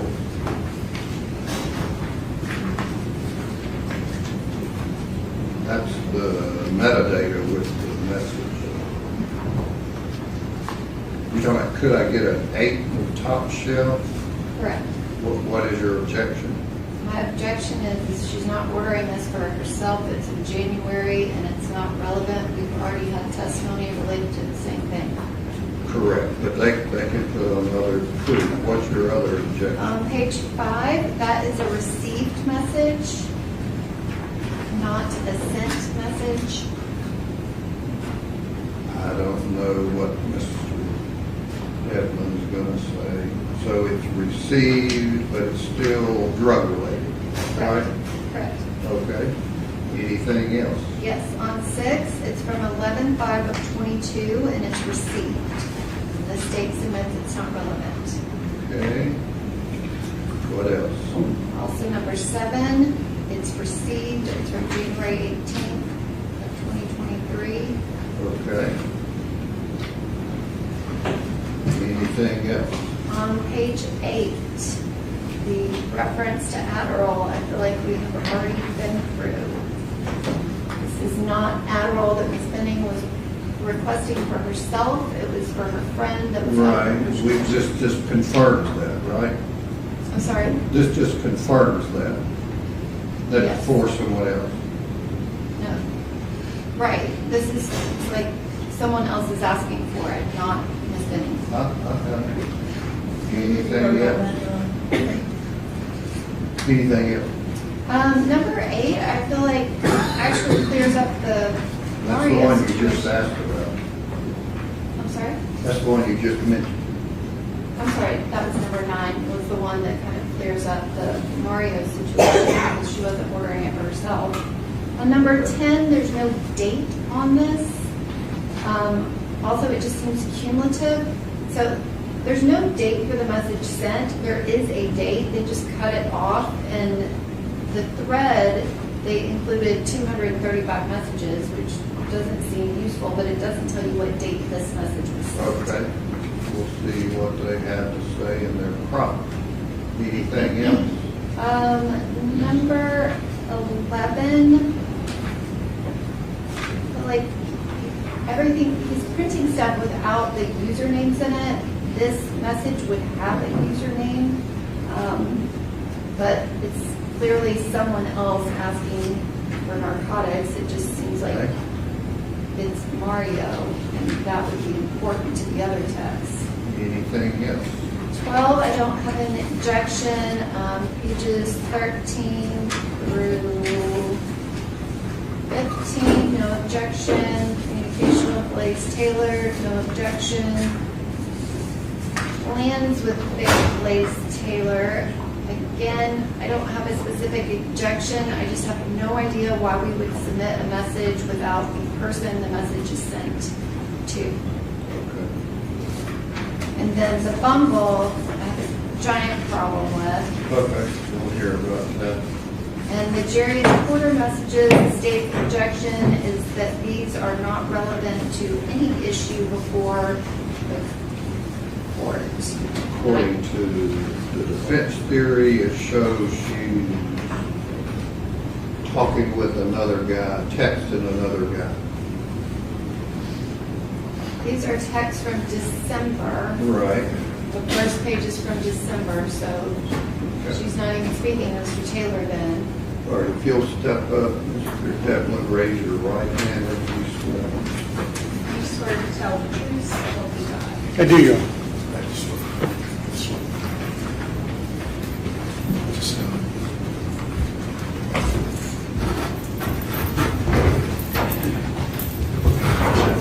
If you will, in your property, clear up whether your person here, witness, knows anything about page 23 and what that means, 22 and 23.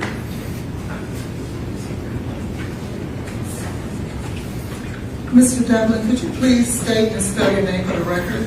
Sure. My name is Eric, E-R-I-C. Last name is Devlin, D-E-V-L-I-N. And Mr. Devlin, how are you employed, sir? I'm currently the managing director of the Lone Star Forensic Group, a digital forensics company based in Houston, Texas. And could you give the court your credentials in regards to the digital forensics? I have an undergraduate degree in history, political science, and film out of Southern Methodist University. I have a law degree at South Texas College of Law. After graduating from South Texas College of Law, I took the bar exam, passed the bar exam, became a prosecutor at the Harris County District Attorney's Office, which is Houston's DA's office. I was a prosecutor there. I tried everything from traffic tickets to death penalty cases, but spent most of my time as the chief of the cybercrime, human trafficking, and child exploitation divisions. After I left the DA's office, I opened a forensic company, and I've received thousands of hours of forensic training. I have certifications through a variety of platforms.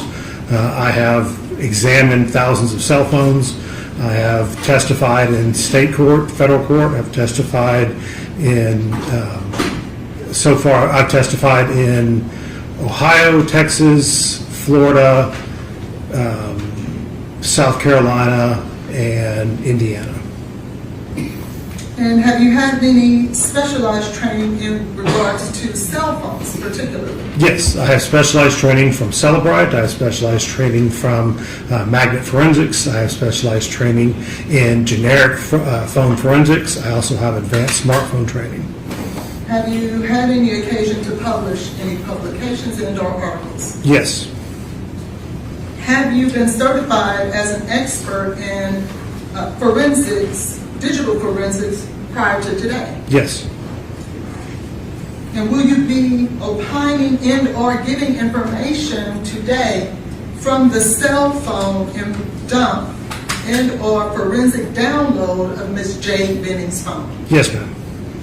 At this time, I will tender Mr. Devlin as a forensic expert with the cell phone of Ms. Tell us what page 23 means. it starts on page 22, but page 23 specifically is the activation of the application for Bumble, which is a social contact application. This indicates when you go from the springboard, which is the basic function of the screen, opening that particular application. And does this, or do the notations that we find on page 23 actually state that Ms. Benning opened that application and interacted with it? I can't say Ms. Benning did. I can say that this phone opened.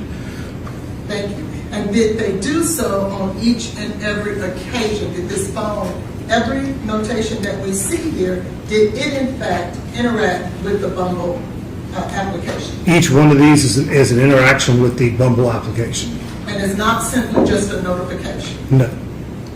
Interacting how? Either opening it, closing it, switching it, adding in, making contact with the actual application. Can you tell me that Ms. Benning was communicating with, accessing information about other men? No, sir.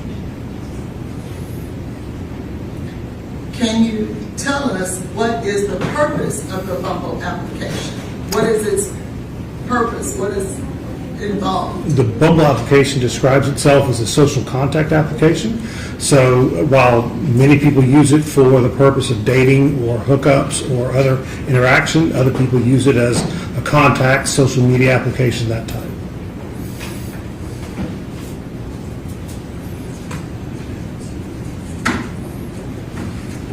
What can you tell us she was doing? I can't. Just that the application was being interacted with. And the application was installed previous, so. Can you give us, can you give us a date that this application was installed on Ms. Benning's home? I show an application, an installation of the application on 2/17/23, and I see another installation on 2/22/2023.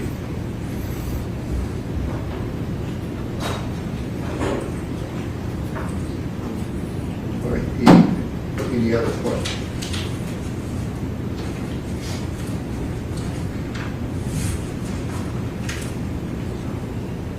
Yeah. I do. Mr. Devlin, did you pull out the information where Ms. Benning registered for Bumble August 6th of 2022? I didn't see that part, so. Okay, so you were searching specifically for user activity on Bumble, and you didn't just put Bumble in as a search term in the Axiom software. When I was, sorry. Did you not do that? I did enter Bumble as a search term, that's correct. Okay, but you missed where she got a text message from Bumble with her registration code on August 6th of 2022 at 12/17/27. Your Honor, if I could just note, that might have been during the date-limited portion of our search. No, you wanted to go back to January 2022. I don't think you're allowed to go back on those issues. You were limited to certain issues that we could search. Well, you're wanting this witness to testify about her accessing Bumble, so they're asking their question. Go ahead.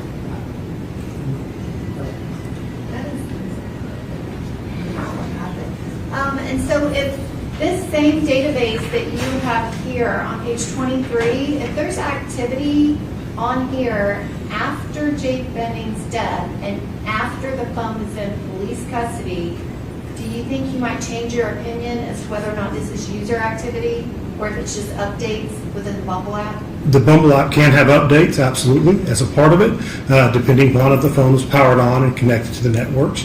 I did see actually registration codes. I did see other messages that were what we call system-generated messages, but I didn't see any messages at all on here with her communicating with anybody on the Bumble app. So no messages with Ms. Benning communicating with anyone on the Bumble app?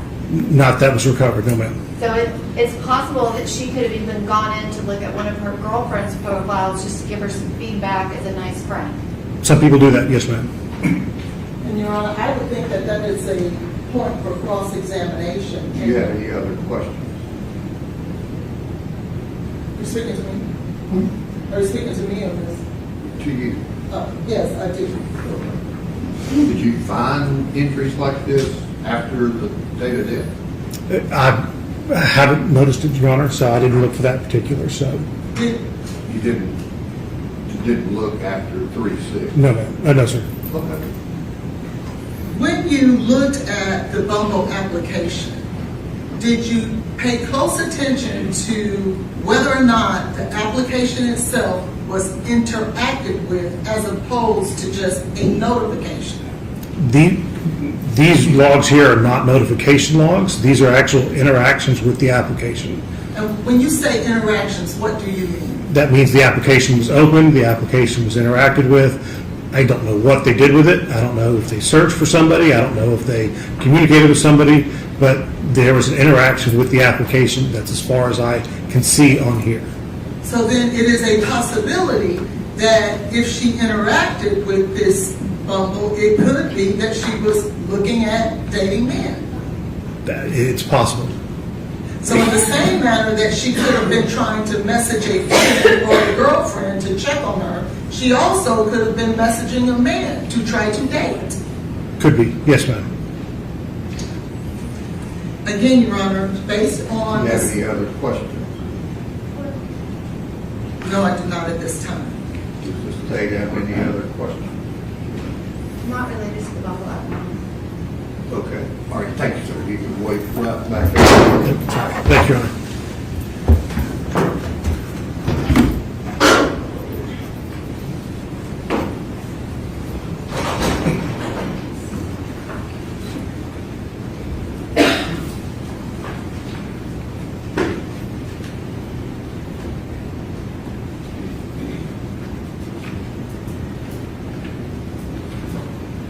Two pages, Ms. Collins, 22 and 23, proves that Ms. Benning was dating other men.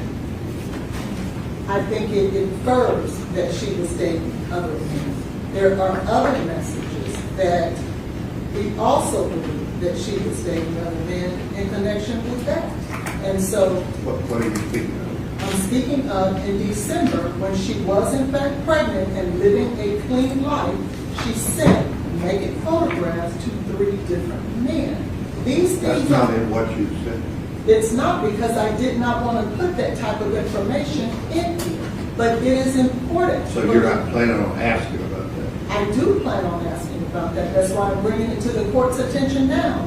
Because the state has... So what other texts are you wanting to introduce to this jury? Outside of this, I want those text messages. Where are they? In December. I did not want to print out those types of photographs. You're wanting the jury to see them, right? No, I do not. I would just like for them to hear about them. That's why I never printed them. I was not going to print those text messages. Neither did I want to make them a part of the record. But I do want to talk about it. It is only fair that Mr. Taylor, who has been painted as someone who doesn't care, dating other women while he's with Miss Benning, that he is not afforded the opportunity to show. Trash her. No, they're trashing him, if that's the case. So you want to trash her? No, I want the jury to have all the facts, Your Honor. That is all. That would be great if in fact it's proven. Well, I can tell you those 3 messages are proven in December. Has the state seen those? No, Your Honor, the state has not seen them. Well, I thought you downloaded her phone. I haven't looked at every single thing on her phone, and particularly whether or not she's dating men in December when they're broken up, the state's position isn't irrelevant. That's the first time in 7 days I've heard that.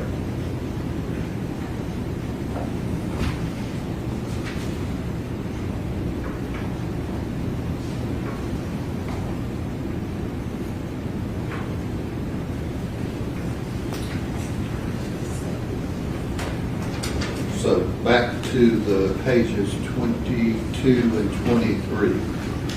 What does that show me under 401? What it shows is that Bumble is known to be a dating application. It is not known to be a place where you go and say hello to a friend. He said it was. He said it was one That's one of the things you can Well, then I'm do. saying it wasn't, because your witness just said it was. He said that in response to the state's question if it was a possibility. He said Now, he yes. says that happens. It's a possibility. But that is not the primary purpose of Bumble. That might be the primary purpose of Instagram, TikTok, Facebook, but it is not the primary purpose of Bumble.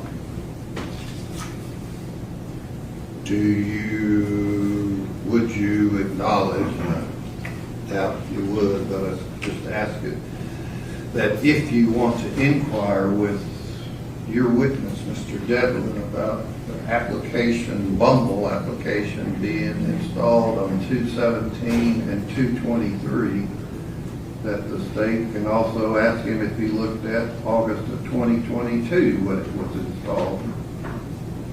Yes. And your position is what? If the state can talk about August of 22, Just ask what they asked when the witness was in here. we were confined, Your Honor, to a search period. So is it fair to the jury to know that she also installed it on another occasion? I don't have a problem with that. Okay, that's what I asked.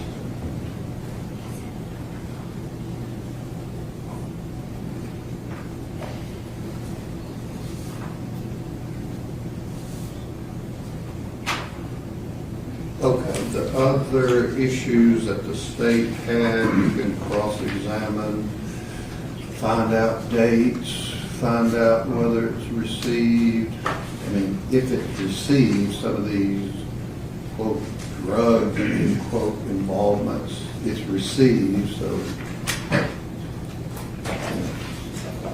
It's like dating men. What does that have to do with 225?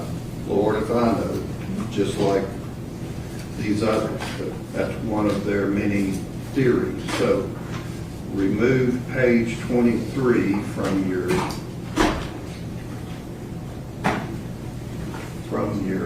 PowerPoint and or exhibit. I'll let you ask your witness about these other texts and slides that you wanted to introduce. Is he the next witness? He is, Your Honor. Do y'all need a break? But he needs to get on the plane, so I can wait, if you don't mind, so that he can make his flight. I will wait for my break. Okay. All right, let Mr. Devlin step back in and bring the jury down. Judge, are you keeping out all three of the Bumble references? I don't mean you're talking about the one sheet that says Bumble? Yeah, I don't know why I'd bring it up if you're keeping the other pages out. Well, 22 and 23 are the Bumble pages. 22 just confirms that, according to him, she installed it. So you can pull out 21 and 23 and ask him about 22. Okay, so 20, because I have a presentation on my list. So 22 can stay in, 23 comes out. And 20. 21, 23 come out. I don't have an objection to 21 if 22 is staying in. I was trying to clarify that before. But 21 is just some creep. It just doesn't matter. You can ask him about 22 and what that means. All right. The defense calls Eric. Okay, we're not in here yet. Oh.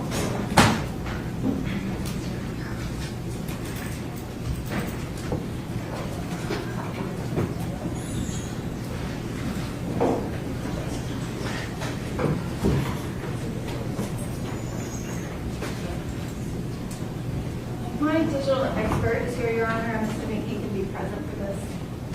Okay.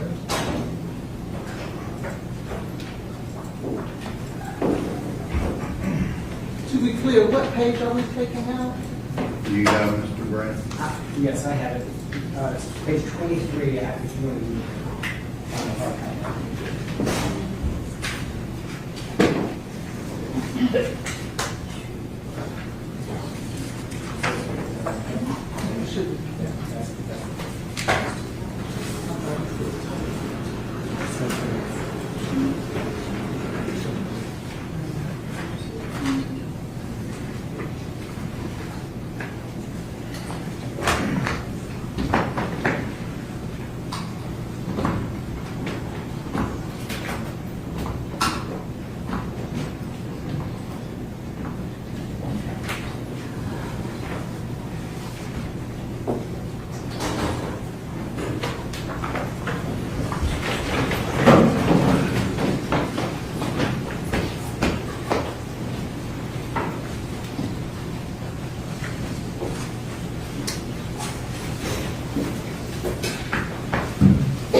call Eric Devlin. You swear the testimony you're about to give to be the truth, so help you God. I do.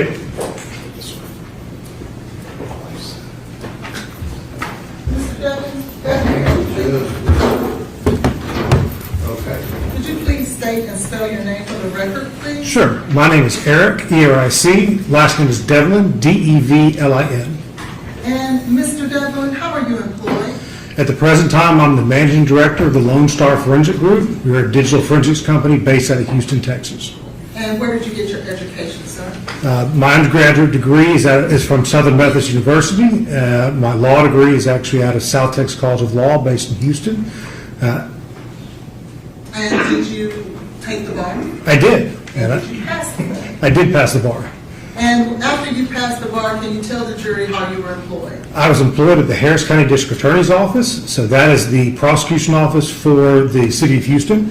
I was there, I prosecuted everything from traffic tickets up to death penalty cases, but I spent most of my time as the chief of the cybercrime, child exploitation, and the human trafficking sections. Have you had any specified training as it relates to digital forensics? Yes, while I was a prosecutor, I actually began taking forensic courses to be a better prosecutor, present those cases in court better. While I was taking those classes, I actually realized I liked that better than the practice of law. So when I left the district attorney's office, I opened the forensic company, and I've continued taking forensic classes in a variety of courses, both cell phones, computers, as well as cell location analysis, as well as surveillance systems and other recording systems. And have you had any specified training specifically to digital forensics? Yes, I have received thousands of hours of specialized training, everything from Celebrite, Magnet Axiom, as well as a variety of other forensic courses specifically. I've also received advanced training in smartphone examinations.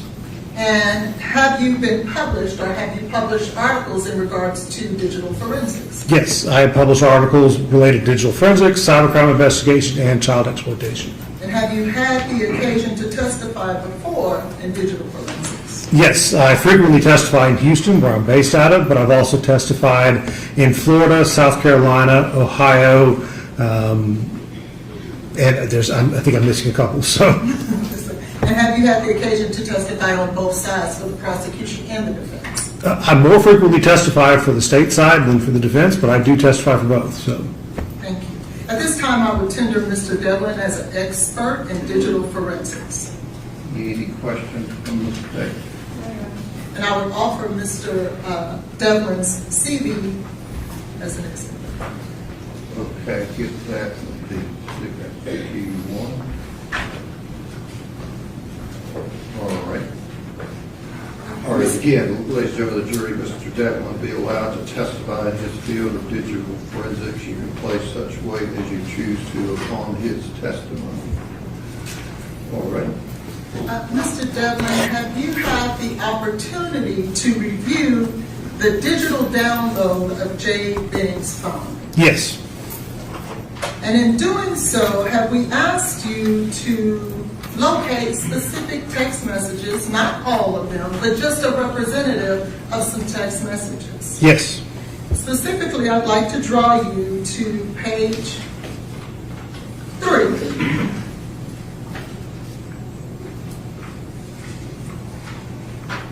Yes, ma'am. Did you find any text messages within Ms. Benning's phone that dealt with drugs? Yes, I examined an Apple iPhone 13. I was asked to examine and review the forensic extraction that was done by law enforcement. I did find a variety of messages related to drugs and other narcotics activity. And can we start on page 4, if you will, and explain to us what is that we see there? This is actually a Snapchat message. So this message was between Danny, the Snapchat ID, Danny Wallace Jr. and a Jade Benning. This activity occurred on 1/20/2023, approximately 6:53:47 p.m. This was in Central Standard Time, so that sometimes changes based on the phone. This was a message that the user account Jade Benning posted to the Danny Wallace Jr., specifically stating, hey, could I get an 1/8 of top shelf and 1 sativa, or hybrid cart. Do you happen to know what a sativa and hybrid cart is? I am familiar with it. I am familiar that they are narcotics. I am not familiar with exactly what kind of narcotics they are. Okay, well, draw your attention to page 5.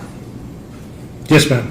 What date is that, sir? This was 2/3/2023, approximately 9:57:21 p.m. And is this message from or to Jade Benning? This is a message from Jade Benning.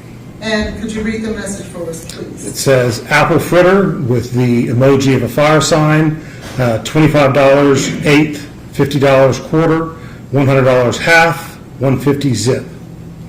Thank you. And on to page 6, please. Is this message to or from Ms. Benning? This is a message that was posted inside the Telegram chat room, so it's not one sent by Ms. Benning, but it was received on this device. What is a Telegram chat room? Telegram is a social media site, communication site. It's created by an individual out of Russia. It is advertised itself as to be super encrypted. It is not a good place. So. And was this application downloaded on Ms. Benning's phone? Yes, ma'am. Can I draw your attention to page 7? Is this message to or from Ms. Benning? This is a message posted in that gas station chat room on the Telegram application. What is a gas station chat room? On Telegram, you can create all kinds of chat rooms and invite whoever you want to be a part of it. That's one that occurs, and actually in narcotics activity frequently occurs this way. It allows them to advertise sales or purchases or deliveries of different types of substances, and it's, again, believed to be encrypted and heavily anonymous. So. And could you read for us the message that's on this particular date, sir? It says pressure plus with the emoji for carts with a fire, $30 a pop, price cut on 2+. Could I draw your attention to page 8? Yes, ma'am.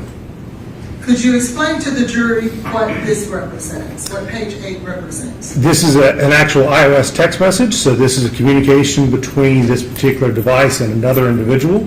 That individual they're communicating with is phone number 501-451-0608. And could you read for us the text message? The text message start at 11/22/2022, 10:40:13 a.m. Do all of your coworkers get Adderall? The reply, Lauren has some. Message again, ooh, what MG? The reply was 15. Message to this particular device, ooh, ask her, can I buy some? And then the next was a follow-up. This is still a message to this particular device. And what color are they? And the reply from this device was orange. And to the left there, who do you see is the sender of this text message? The sender of this message is the numbers listed in the contacts as belonging to, and I'm going to kill the name, Nijaiha, Nijaiha. Nijaiha? Yes, ma'am. Thank you. And what is the date of that text message, sir? 11/22/2022. Can I draw your attention to page 9? Yes, ma'am. And could you read for the jury what page 9 represents with the date as well as the context? This is an iOS text message, and this is between the Jade Benning account and Mario Gutierrez account. On this message, it occurs on 2/18/2023, 9/33/02. The message was from the Jade Benning account saying he's about to bring your weed. There's a reply from the Mario Gutierrez account, says I fell asleep, and I don't know if I'm allowed to curse in this courtroom or not. So. That's okay, thank you. Could you please turn your attention to page 10? Yes, ma'am. And could you represent to the jury what page 10 represents? Page 10 is a iOS communication between the contact Danny, in parentheses, Weed, and this particular device. On this one, the message is, "Do yo, I have mushrooms right now? LOL, my coworker's wanting some." And on what date is this text message? I appear to have cut the date off on that text message. I can't tell you. Okay, thank you. Would it be between the dates that you have listed there where it says first message, last message? Yes, ma'am. Thank you. And those dates would be between April 6th of 22 and 2/25 of 23? Yes, ma'am. Could you now go to page 11? Yes, ma'am. And what does page 11 represent? These are text messages, specifically occurring on 2/25/2023, 9:10:46 a.m. And what does the message say? The message says, "Yo, can you holler at Danny? Your boy needs a half, please and thanks." Now, I don't see who this message was sent to. Do you have that information, Mr. Devlin? I do not have that information. And what date is on this text? This text here is 2/25/2023 at 9:10:46 a.m. On page 12, can you tell us what page 12 represents? Page 12 is a text message between Jade Benning and the contact Danny Weed, and it occurs on 2/25/2023, beginning at 3:39:21 p.m. And what does it say? Specifically, it says, "Hey, my coworker wants to get a half from you." The account Danny Weed replies, "Bet I gotcha when I get back." The account for Jade Benning replies, "Sweet." Now, did you ever find through your research whether or not page 11 was a message from Mario Gutierrez? I got to be honest, I don't remember. So, Thank you. I want to draw your attention to page 13. yes, ma'am. Now, before we move on, were those all of the text message that involved drugs in between with Jade's phone from January of 22 through February of 23? No, ma'am. They were a sampling. Thank you. Let's now go to page 13. What section would this subject matter address? I was asked to look for conversations about Blaise Taylor. I want to draw your attention to page 14. Yes, ma'am. Please read for the jury the text message. This is an iOS text message starting 12/31/2022 at 2:55:57 p.m. from the account 501-541-0608. Send a message saying, I'm interested. Followed up with another message of, did you text or you just going to wait? The account belonging to this particular device replied, he called me back. And then a second reply of, I told him that I would call him when I get off. The account ending in 0608 replied, oh, I don't know, I didn't know you answered. And with a second reply of, how was his tone? Do you know who this number 501-541-0608 belongs to? I believe that's the same name that you gave me earlier that I butchered, so. Nigeria. Yes, ma'am. I want to draw your attention to page 15. And what is the text message thread, please? On this one, it's a continuation from the previous page. It's the account belonging to this particular device replies, he sounded the same as always, but I could tell he had something he needed to talk about, of course. The account ending in 0608 replied, why am I anxious like I'm talking to him? This device's account replies, LMAO, because I've been waiting for this. The account with 0608 replied with, get off work already, LOL. The account for this device replied, "Right, I keep looking at my watch." And then the final message on there is a reply from the 0608 account, "Keep me updated." I now want to draw your attention to the next section. Could you tell us the subject matter of this next section? On the next one, there's communications with Blaise Taylor. And can I draw your attention to page 17? Yes. Can you please read that text thread for us? Yes. In fact, I'm sorry, these are smaller, so I may read it from your larger screen. This particular account, the local user account, initiated a message saying, "Thank you for coming to help/see the new place. I'm glad we got to talk about all that we did. It gave me a better understanding on some things I didn't have before. Hope you feel a little better as well, babes," with an emoji. The reply was from the phone number ending in 5738. "Thanks and no problem. Just wanted to keep communicating and stay on the same page." The second reply of "Loved. Thank you for coming to help and see the new place. I ... This account replied, "100% agree with you." Another reply, "100% also turns me on when we have our talks." The account ending in 5738 replied, "Laughed at 100%, also turns me on when we have our talks." With another reply of "Why, LOL." Then another message of, "I feel like most of the time it's really me telling you stuff you probably don't want to hear."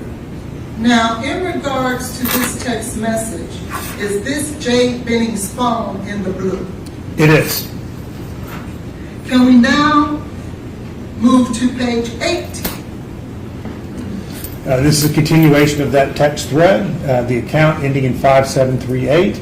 "I feel like most of the time it really me telling you stuff you probably don't want to hear." The next message was from the Jade Benning account. "Not necessarily. You're just keeping it real at the end of the day, and that's all I ask of you. And because to see you serious for one, LOL, and us being able to calmly communicate about the situations we have in front of us just lights me up." The account ending in 5738 replies, "LOL, okay. Well, I said I'll always be up front and answer any questions you have." This account here for this device replied, "Heard you." And this device, this account, the one ending in 5738, was under the contact name of Blaise. Thank you. Let's now move to page 19, and what subject matter is this section? This specifically is related to messages regarding plans with Blaise Taylor. And can I get you to turn to page 20? Yes, ma'am. And could you read for us the text message here? This message was on 2/25/2023 at 12:03:10 p.m. The message was sent saying, "Okay, LOL, I'm going to plan to do a little at-home paint with Blaise tonight." And what date is that text message? 2/25/2023. Can we now move to the next section? Yes, ma'am. And what section is this? The label on it is Bumble. Can you please identify page 22 and explain to the jury exactly what this is? This specifically is a set of logs related to the installation of the Bumble application. What is the Bumble application? Bumble is an application that's on both iOS and Android devices. It's described as a social contact application. And what day do you see that this particular phone installed the Bumble application? There is an install of 2/17/2023 and another installation date of 2/22/2023.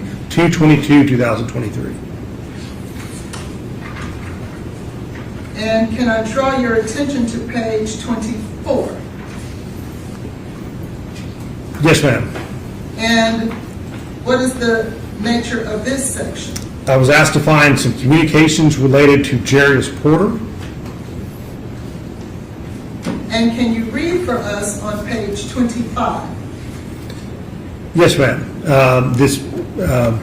On page 25, the communications start 12/17/2022, 9/17:30 p.m. the message from this particular device to the porterjarius@gmail.com. You've been getting it the last few. The porterjarius@gmail.com replies, "Yep, I'm on my way back to the shape I was before. I started dating a world-class chef." The message, this particular device replied, "LMAO, I heard that." And then a second reply of, "That's good though." Okay, and can you move now to page 26? Yes, ma'am. And these are, there's a lot of messages in between, but it was designed to give basically an idea of the length of the conversations. So these messages occur on 1/24/2023 at 1:12:02 p.m. This message from porterjarius@gmail.com. That's good. I'm glad you have to. Let me, if I could. You want to switch to? Yes, please. Switch to the other.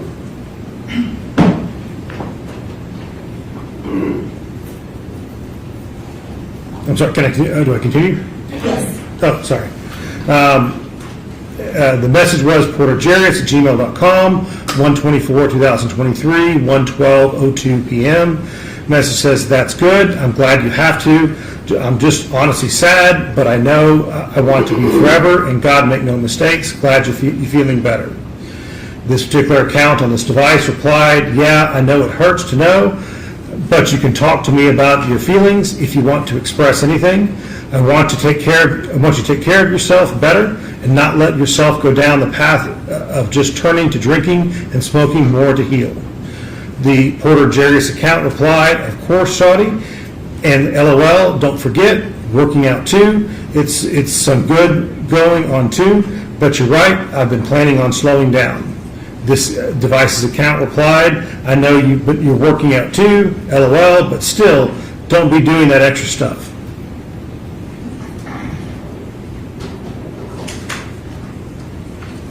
And the next text message that we have.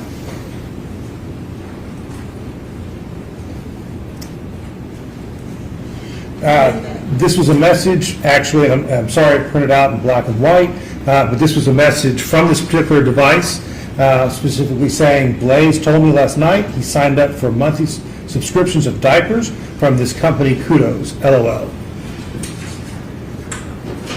And what's the date, I'm sorry, on this text message? 1/10/2023, and I can't read the time, so. I just need to move it over. 7:42? Yes, 7:42:10 p.m. And can we get you to read this text message? Yes, this was a text message from the account 1-501-231-5975, asking the question of this device, "Does Blaise rub your belly? LOL." This particular device replied, sometimes. And do we know who the number 501-231-5975 is? I don't think I do offhand, so. There were other messages. Oh, I'm sorry. What is the date? I apologize.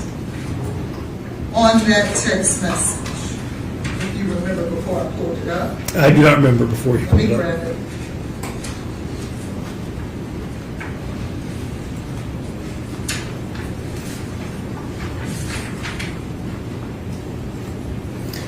Those messages were 1/25/2023, began at 9:30:11 p.m., ended at 9:30:35 p.m. Mr. Devlin, in your search within Ms. Benning's phone, did you happen to run across a text message between? Objection, Your Honor. Okay, let the lawyers.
did he see a text between Jade and Ms. Benning? Regarding her posting about her baby, do you remember seeing any of those text messages? I vaguely recall that, but I couldn't give any details on it. I've seen a lot of messages, so. Okay. And you don't remember if Ms. Jackson, Nigella Jackson, asked Ms. Benning when she was going to post about her baby? I remember that specific message of when are you going to post? When Ms. Benning responded, do you remember it having anything to do with Blaise Taylor? I don't recall the response, so. Thank you. I'm past the witness. Okay, questions from the state? Thank you, Your Honor. Mr. Devlin, you have gone through and testified about some random text messages. Would you agree? Yes, ma'am. Okay. And so when you said that you went through Ms. Benning's phone, did you actually take the text message that you have in your page 4 of your report, and did you actually look at the other messages surrounding it to see what context it was given? Which, Your Honor, I'm going to ask what he's doing right now on that tablet. Okay, he's scrolling through his. Are you looking at the report? Yes, ma'am. Okay. I'm trying to see what was on page 4, Yes, so. no, I'm happy to. I just didn't know if you were looking at the extraction. Oh, no. Did I see the messages, the context of messages? I did not.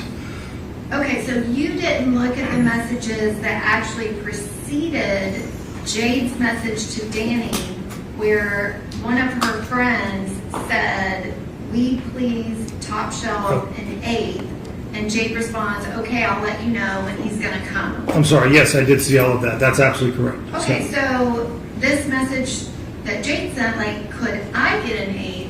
She wasn't referring to herself because she was getting it for one of her friends. My reading of it was that she was getting it for somebody else. Okay. And then same thing with page 5. There are other messages that reference apple fritter. And Jade was seeing if anyone wanted this because she regularly would get different weed from Danny Weed for people that she worked with. I mean, that particular set of messages was a frequent post within that Telegram group, so. Okay. And going to your page 8. Yes, ma'am. Okay. And so your page 8, that is not Miss Benning. That is one of her friends asking for Adderall, correct? Correct. And did you actually read through that message thread with Miss Benning and her friend had a valid prescription for Adderall? Did you notice that?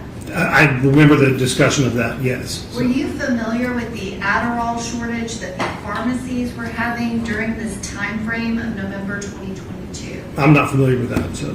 Okay, so if pharmacies were out of Adderall during that time, which actually, if you read through the text between Ms. Jackson and Ms. Benning, they actually talk about the fact that Walgreens can't get it and everybody is out of their Adderall prescription from their doctor.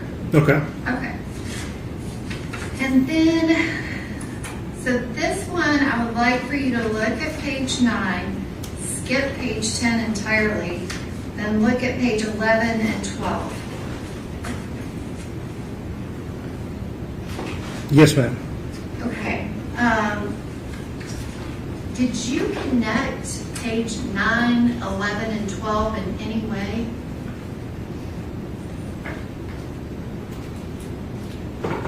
Did I connect them?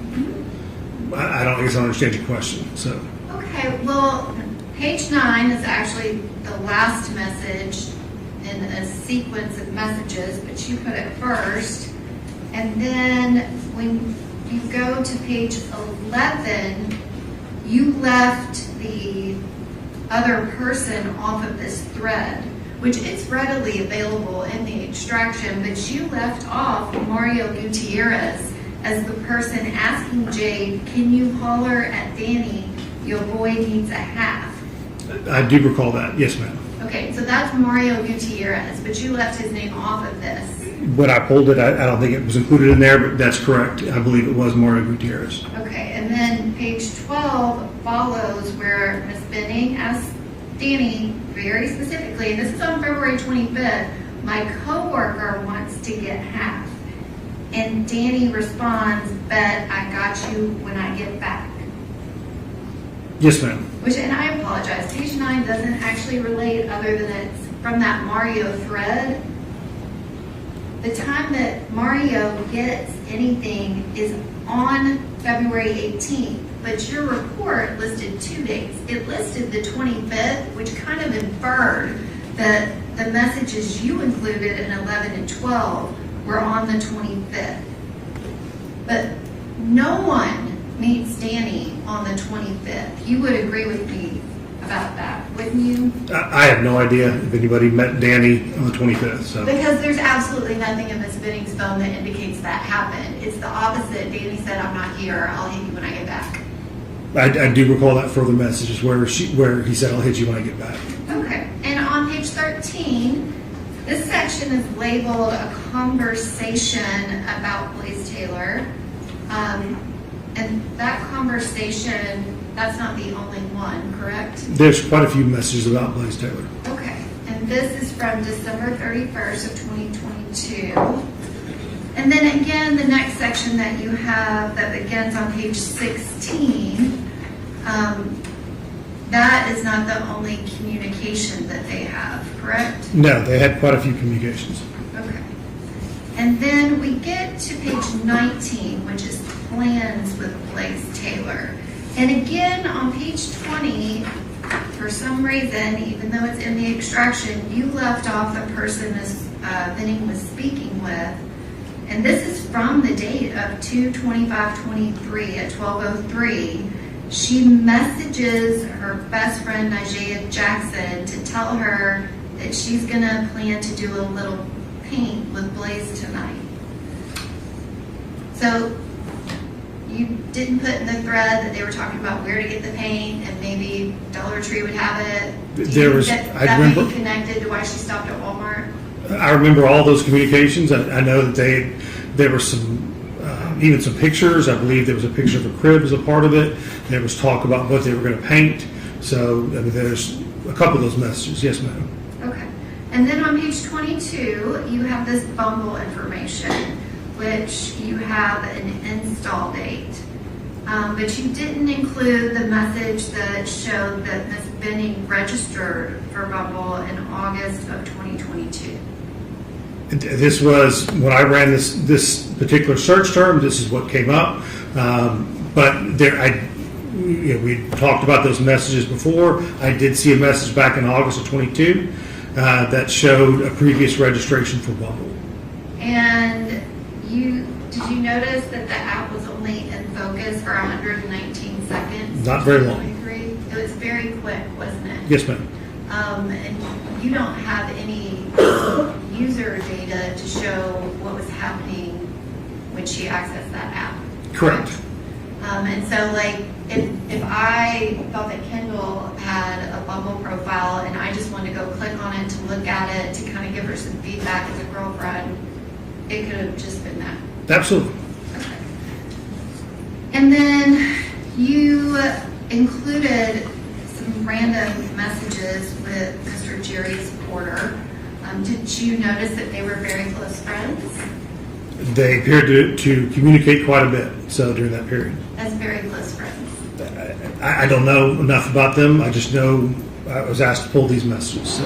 Okay. And then the last messages that you apologize for being in black and white, so they don't have a page number.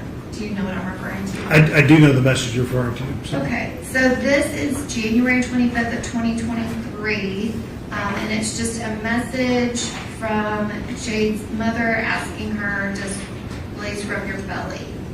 And Jade responds, sometimes. Right. Did you keep reading the messages on where her and her mom actually message back and forth and draft a message from Jade to send to Blaise to tell her how much she wanted him to go to her OB appointment where she was going to find out the gender of their baby? I recall something along those lines. Yes, ma'am. Okay, and you recall the messages where Blaise Taylor did not go to that appointment, correct? I'm unaware if Mr. Taylor went to that appointment or not, so. You didn't look at those messages where I've- he didn't show up? I read through them. As to whether or not he did or didn't, I don't recall that, so. Well, do you recall that he never went to a single OB appointment with Jade Benning? Objection, speculation, this witness doesn't know that. Okay, you can ask whether he reviewed any text about that, but Did you review any text messages where every time she had an appointment and asked him about it, he didn't go? Objection, counsel is testifying. And do you recall any text messages about appointments? No, Your Pregnancy Honor. appointment? No, Your don't Honor. recall.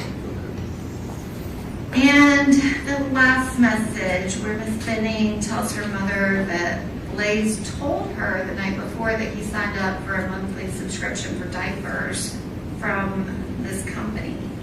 Did you find any other mention that proved that Mr. Taylor actually signed up for a diaper subscription? No, I did not. Thank you. Any other questions?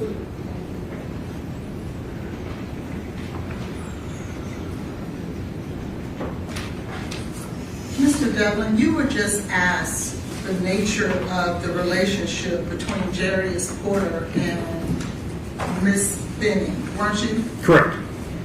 Were you aware that Jarius Objection, Your Porter, Honor, can we approach?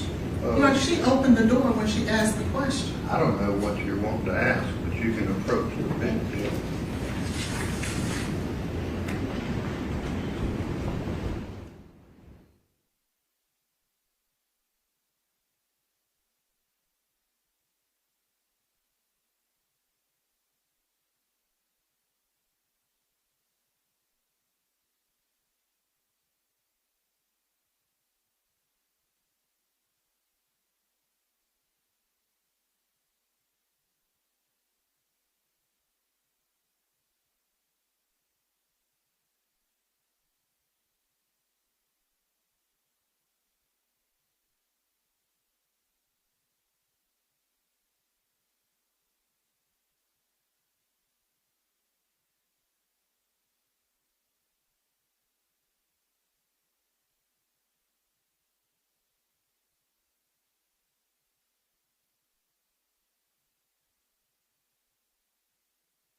Any other questions? Yes.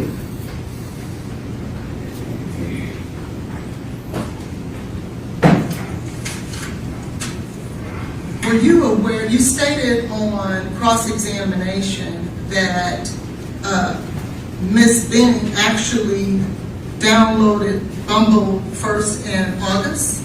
I found a registration message. It may have happened, Bumble may have been downloaded before that, but that would have been at least the earliest time that I know of. Were you aware, or did you find out through looking through the phone that Blaise and Ms. Benning met on Hinge in the same month of August 22? I did not see that, so. In regards to Mario Gutierrez, did you notice through the phone that Mario Gutierrez is the significant other of Lauren Weber? Yes, ma'am. And Mario Gutierrez on the 25th is the same one asking Jade to get her narcotics. Yes, ma'am.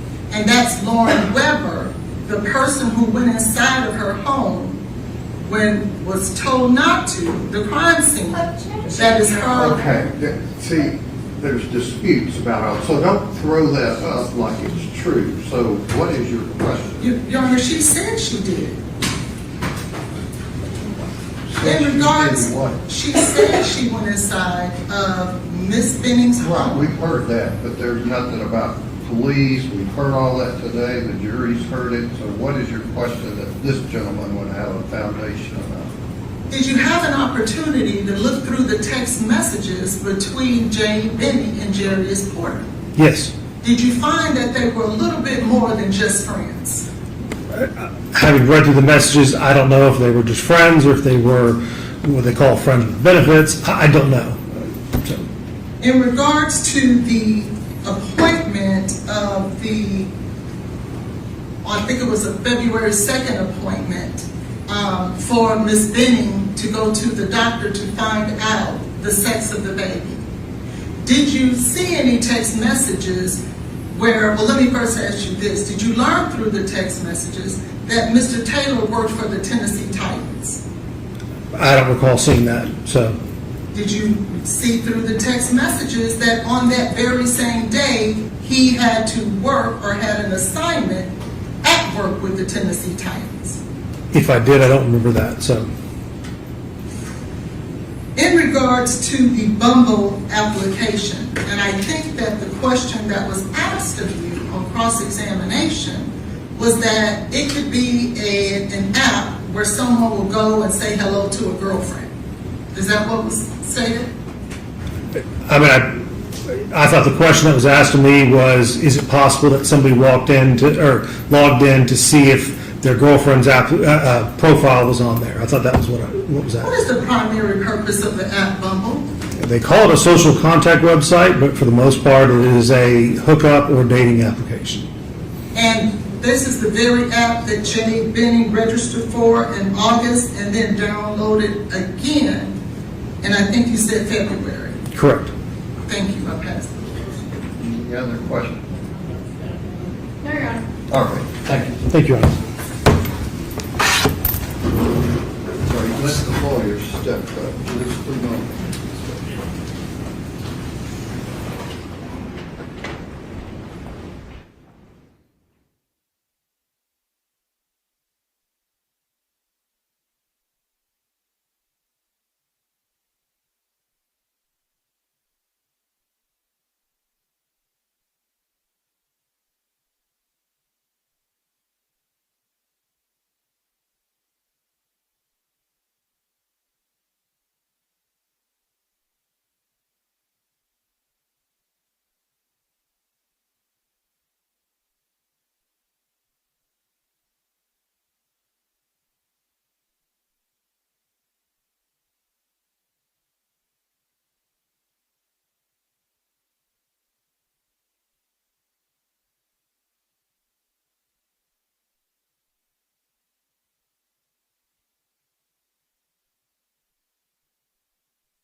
Let's go to the jury, down to a few other witnesses, but we have to have another jury out hearing, so instead of sending you back out, come back in at whatever time, we're going to recess for the day for your purposes.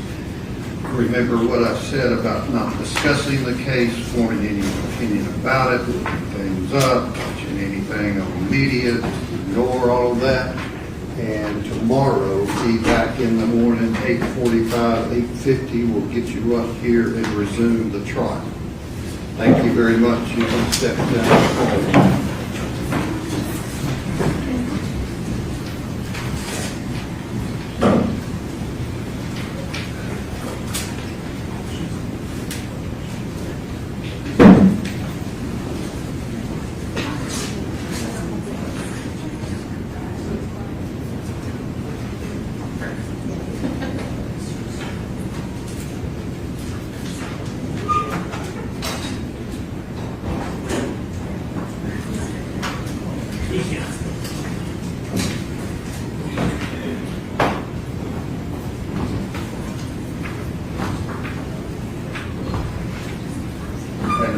Mentioned at the bench conference about having a jury out hearing the state back to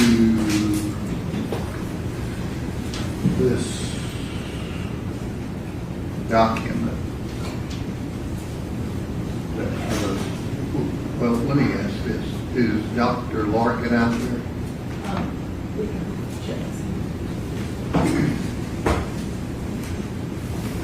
Your Honor, now please use the lady I've been holding. Okay.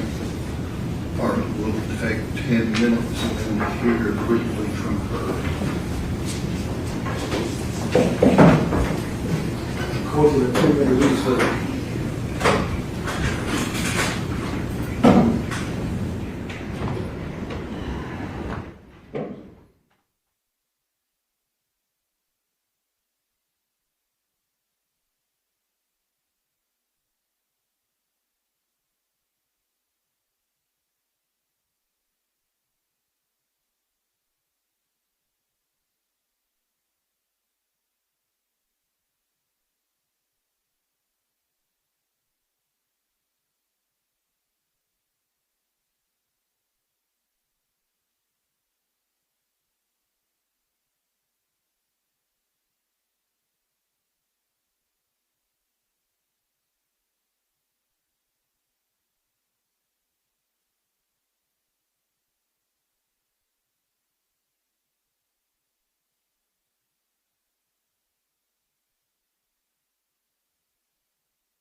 Willful doesn't mean you will Lucy Fernandez to die, but willful means you deliberately set the course, set the speed, you deliberately operated that vessel. This vessel was not on autopilot.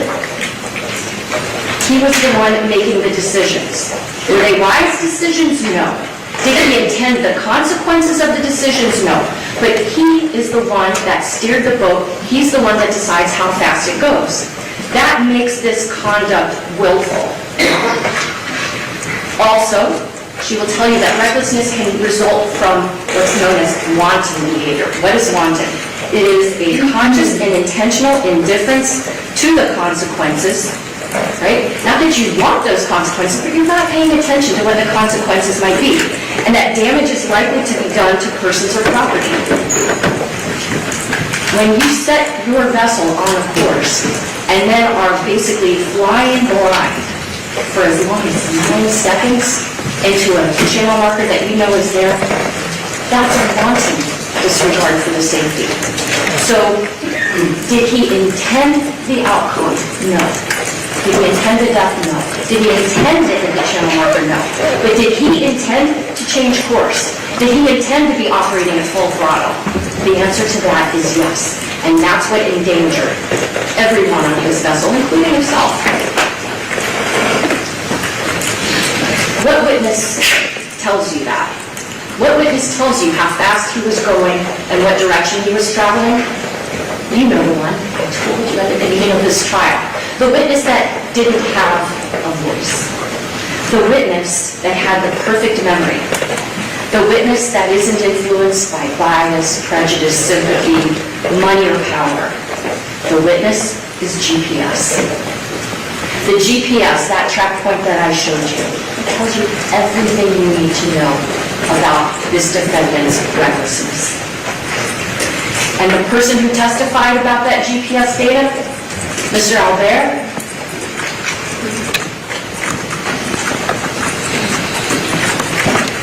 he says to you at great length, at my prompting, about his training and his experience, that his day job is a lieutenant in the Internal Affairs Division, the Town of Palm Beach Police Department. He tells you about his years and years of experience in police work, both with that agency as well as with Florida Fish Wildlife Conservation Commission. He tells you about the years and years that he's been a boater since he was a kid. And he tells you about the years and years of experience and training he has in GPS, which ironically just stemmed from his love of fishing. If you recall, he told me I had to start learning how to use GPS so I could find my favorite fishing holes. And I know that testimony might have seemed a little bit dry. But it was really important for you all to understand the quality of the witness that he is. With all that law enforcement and personal experience in boating, with all the training and experience he's had in interpreting and analyzing GPS data to the point where now he's a senior trainer at the Nashville, I can't remember what it stands for. That's how good he is at what he does. And it was important for you to understand that we're not getting into junk science. And so when he went through with you step by step, and you have all those track marks, you can look at them in the jury room, of how the defendant meandered his way up to the sandbar, but then was like zooming back. When he's telling you, this is how fast that vessel was traveling and this is the direction it took, and he had to be the one to make the choice to go that fast and to head in that direction, that's all the proof you need to know that this was reckless. And so when you go back in the jury room and you have the verdict form in front of you, as to the crime of whether or not the defendant committed a homicide for operating his boat recklessly, the verdict is guilty. So as to the offense of vessel homicide, I submit to you that that charge is proven beyond a reasonable doubt.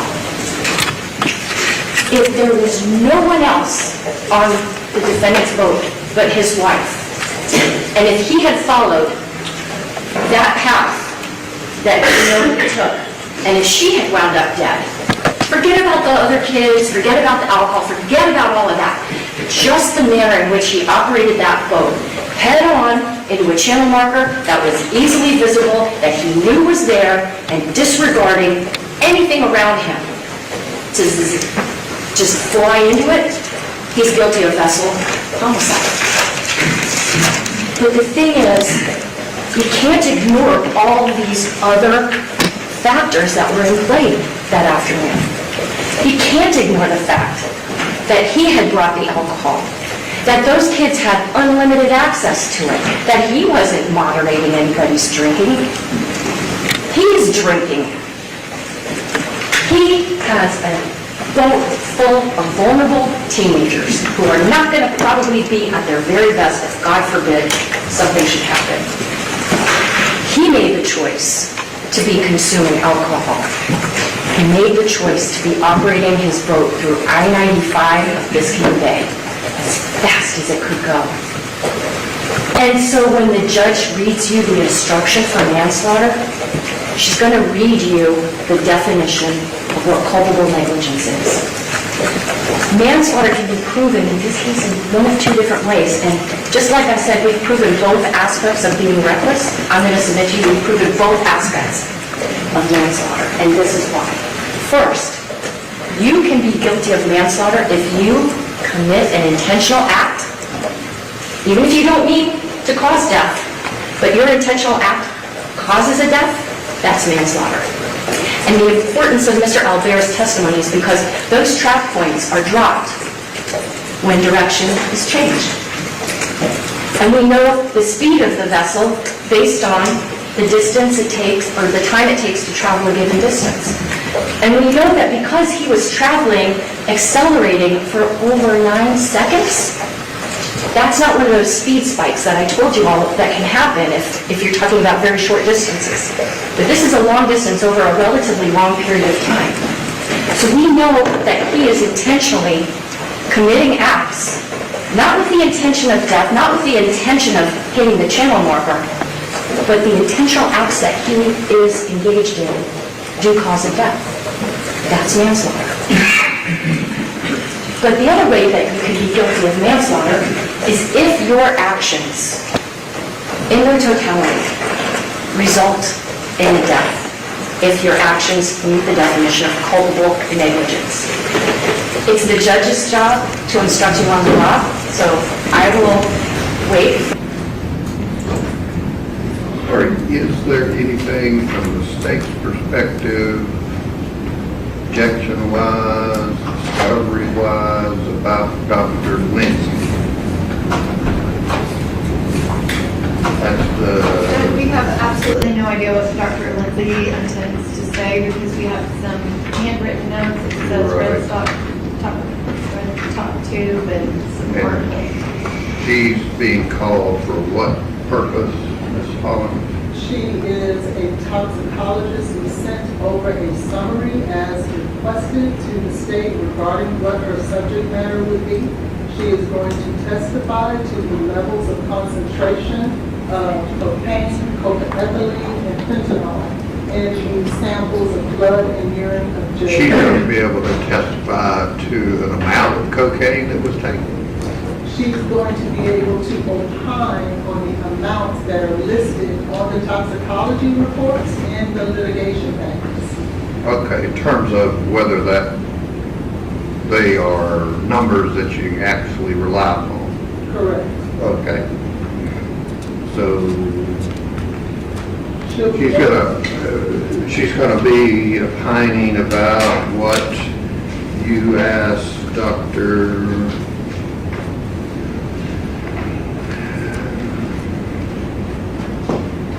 When you got into the 500,000, 98,000, those kind of numbers. No, I didn't. No, I'm not talking about you, I'm talking about the state. Judge, I'm sorry, I have the same standing objection that she shouldn't be talking about any work order that is not entered into evidence. We don't plan to. That's fine, I don't think they're doing that. So, and then on Dr. Larkin, you now have this document, right? Yes, so. I'm asking the state. Yes, sir. The report that we got today? Right. Yes. So, is it the state's opinion that I can exclude Dr. Larkin from testifying because you just today got this document? Yes, Your Honor. Based on what? On the prior motions that we filed last year, we have had, zero notice. She's typed a report. She's trying to opine as to the cause of death, and we have had no notice. Reciprocal discovery as well. Well, Your Honor was specific with them that if an expert was going to have a report, it had to be provided to the state pre-trial. That is not a report. I did not get it until today. The court asked us to reach out to. Where is Dr. Larkin? She's right here. Let her step up.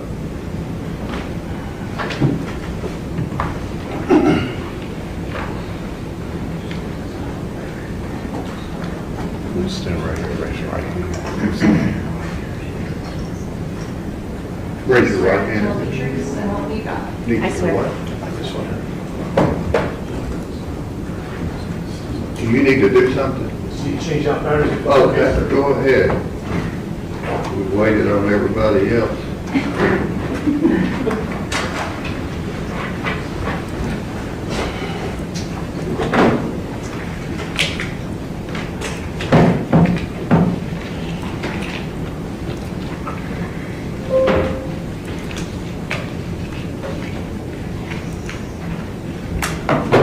Thank you.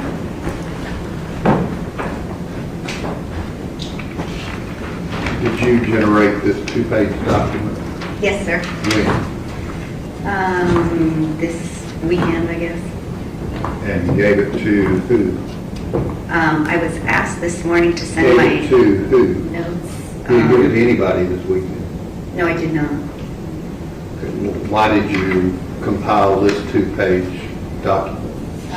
That is the way that I approach when I'm going to do something like this. In my mind, I Wait need for the to. last minute? Yes, sir. Why is that? Because I'm going through what I put together over time, and when it gets closer to me going to testify, I want to make sure that I clearly and concisely put my points. I was an engineer before I was a doctor, and Okay, that's how I so approach when did problems. you send this to anybody? This morning I was asked for notes, and so those are the notes that I have. So I sent those when I was at the airport this morning, about 10:30 maybe, and I sent that to Letitia and her team. Okay. Any questions from the state? Dr. Larkin, how long have you been working on this? That was just very quickly putting that together. No, she didn't ask that. You're talking about it, the case? Right, how long have, you said that you just at the end put your analysis together that you've been working on. How long have you been working on your analysis? I think I got asked to, I think when originally they were in Nashville a few months ago, I was told about the case, and then more recently, I've done work on reviewing all the records, and that's probably within the past month or two. I don't know for sure, but more recent. It hasn't been years or anything. Okay, so maximum 2 months, maybe a month, you've been reviewing records related to this case. Approximately. I don't know exactly when I started. I'd have to look at when I started getting some information, but Do you have documentation about that with you? I don't have it on me. I could find that out, but it's been several months. Okay. I would say on the outset, if you want a number, maybe, several months, something like that. Well, you said 1 to 2, and now you're up to several. Which one is it? Yeah, I'm going to object to this line of Okay. questioning with this. Is there something in your phone or something you have today that you could tell us? Look up and tell us. I can tell you. Okay, yes. We reached out to her prior to the last trial. She was not officially retained at That that was time. in January. Yes, it was.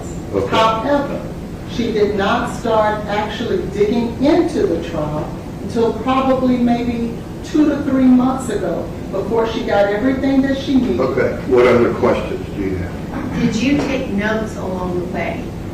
No, I don't, I guess I put the notes into there. I don't have any other notes that I've taken, if that's what you're asking. So no other notes, and you put that together this morning? No, yeah. This weekend, last weekend. Yes. Last weekend, but you didn't send it to anyone?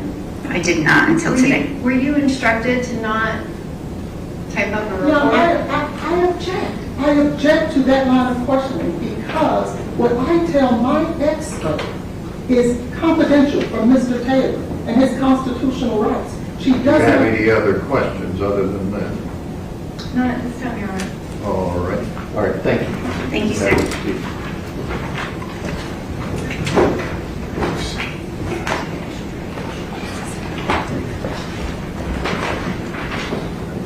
Okay, here's what Rule 16, the rules of discovery under the Tennessee Rules of Criminal Procedure say, dealing with information subject to disclosure by defendants.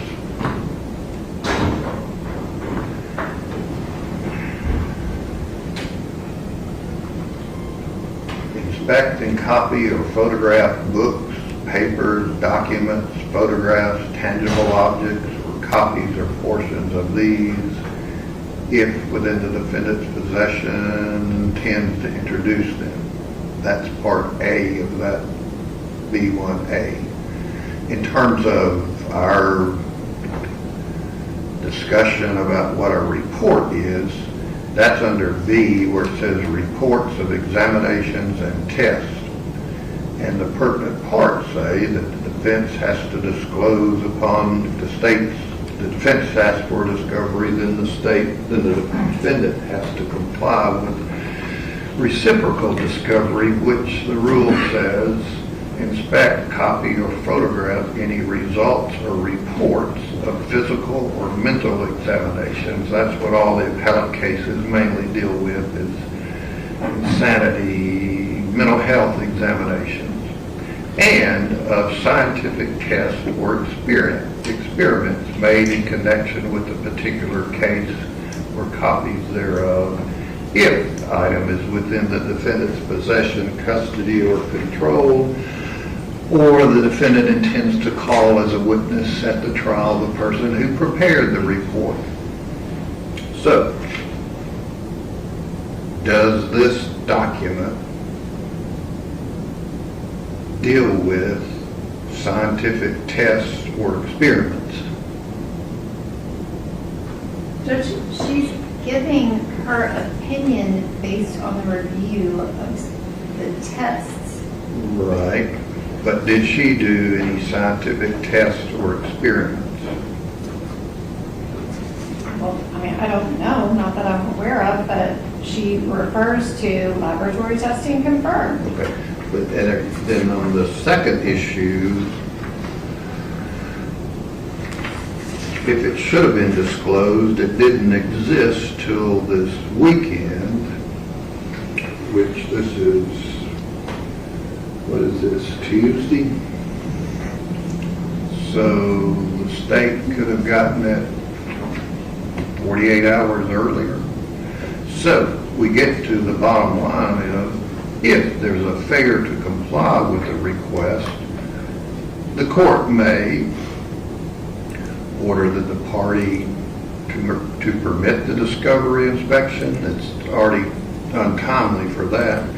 Grant a continuance, prohibit the party from introducing the undisclosed evidence, or enter such other order that deems just under the circumstances.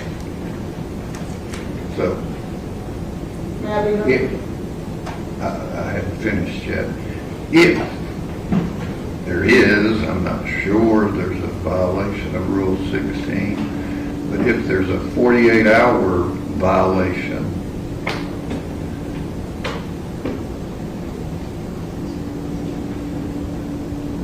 what is the state seeking the court to do? Judge, we're asking that it be excluded just as we did in our pretrial motions. Okay, but does it even fall under Rule 16? It's your decision.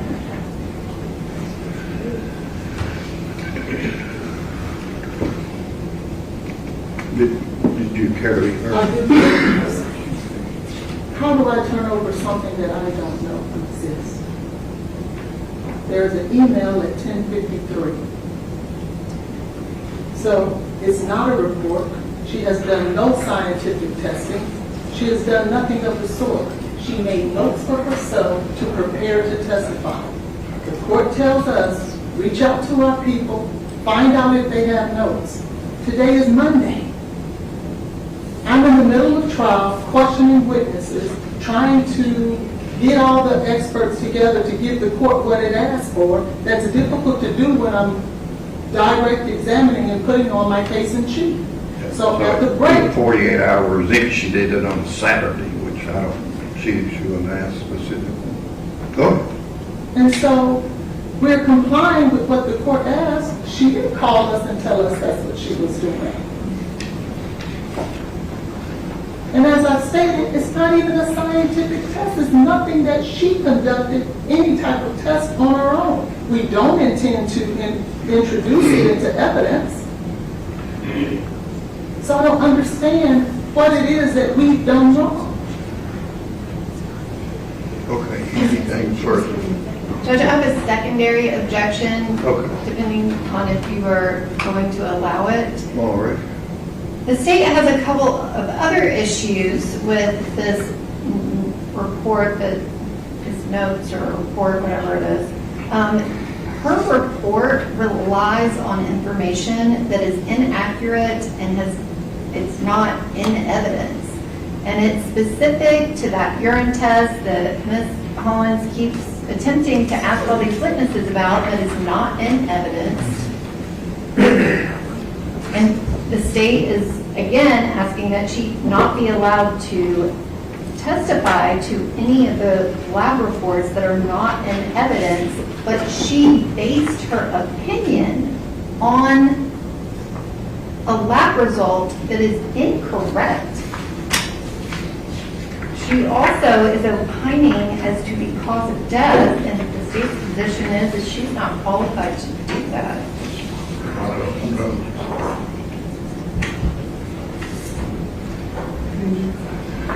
Said she's an ER doctor. Where are you referencing a specific date about a urine screen? So on her handwritten notes, it's kind of, Oh, I don't have, Oh, who are I'm you referencing? so Dr. Lindsay? Dr. Lindsay references that drug sample, and then Dr. Larkin, I believe, also references the urine sample.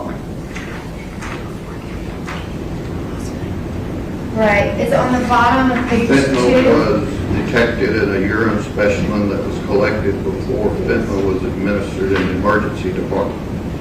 Is that what you referenced? Yes. And then it says, therefore, the fentanyl identified in the specimen could not have originated from the hospital treatment, and instead it indicates fentanyl exposure before her arrival at the hospital. And then she goes on in the third page, in the second paragraph, to talk about the opioid epidemic that has spread. Yeah, I mean, I'm not going to let her testify about that. What about is that next to last and last sentence on page 2 accurate, Ms. Hollins? I believe that that is a question for the trier of fact. We were given discovery in this case, and when we were given discovery in this case, up until 10 days ago, the date on those lab reports were 2/25/23. 10 days before trial. They changed the date, and now we're precluded from being able to utilize that date. Well, So we believe that's an issue for the the other trier of screen fact. wasn't tested, right? All of them were tested.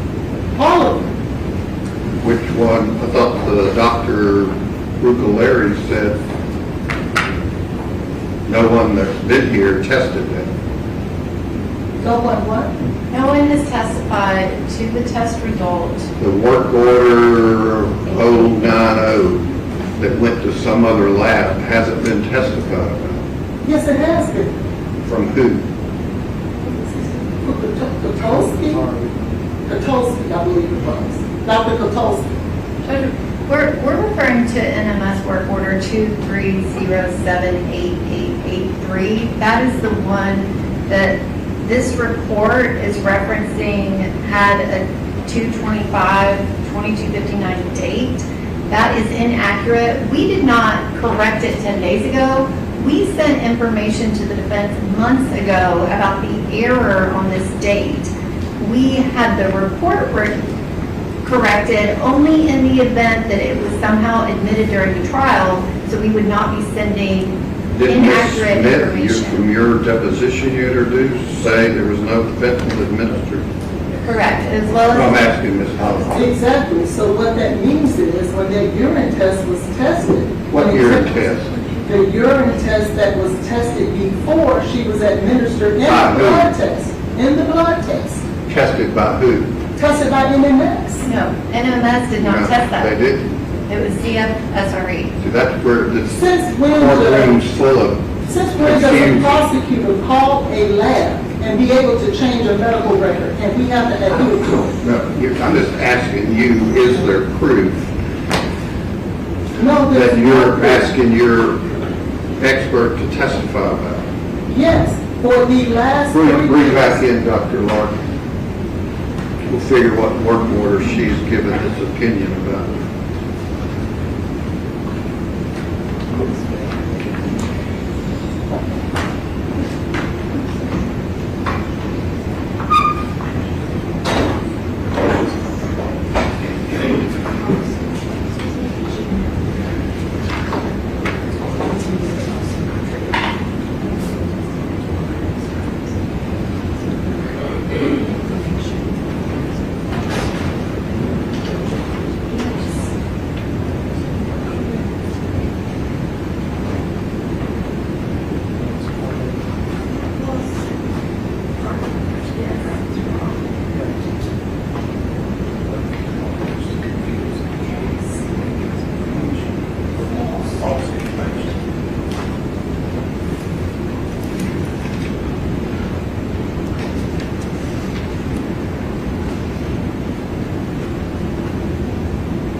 What General Norman is the work order that no one's been here lab-wise to testify about? NMS 2307 230. 78883.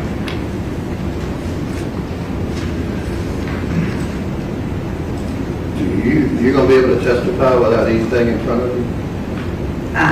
No, and no. But my question is anything in this document, 3-page document, that has anything to do with work order 2307883? I don't know, I think Dr. Yancey's in the back, Who? You're looking at the document that I submitted, not Dr. Larkin. Why are you standing up? Because. Just have a seat. Okay, I think, so Just have a seat. I don't have any You reference see to any the work last orders two in there. sentences in your report? It's not a report though, right?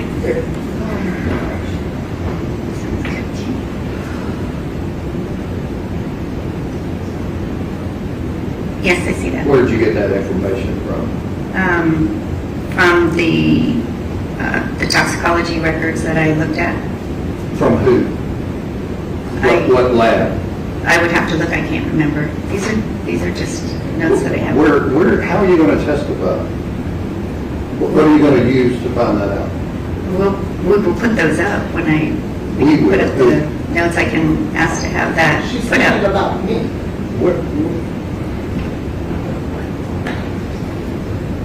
So you have no clue where you got that information?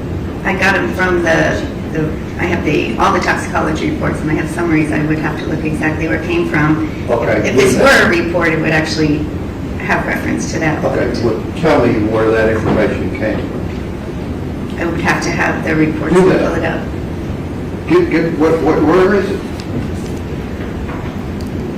Is it the same report you asked about earlier or this Well, I one? can share this with you. What I plan to testify or have her testify about is Where is I'm alleviating your issue. What I You're not asking her about those last two I'm not. sentences. Oh, you said earlier you were. No, I didn't. Yes, sir. Then why'd you put this in this document? As she stated. Those are just- I'm not asking you. Those are just notes for me to So look you at. didn't rely on this- I've ever You actually didn't produced rely on something this like last this. paragraph for any of your opinion.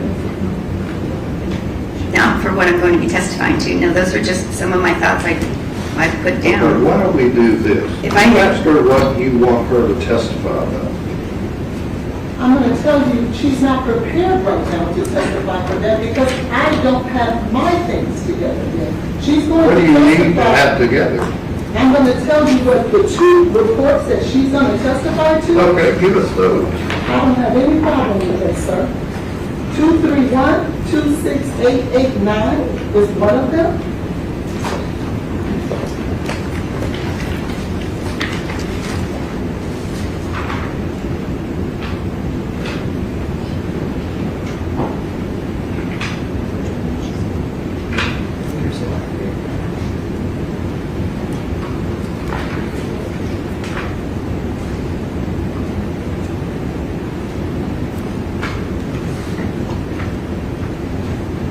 And then 231, 29285.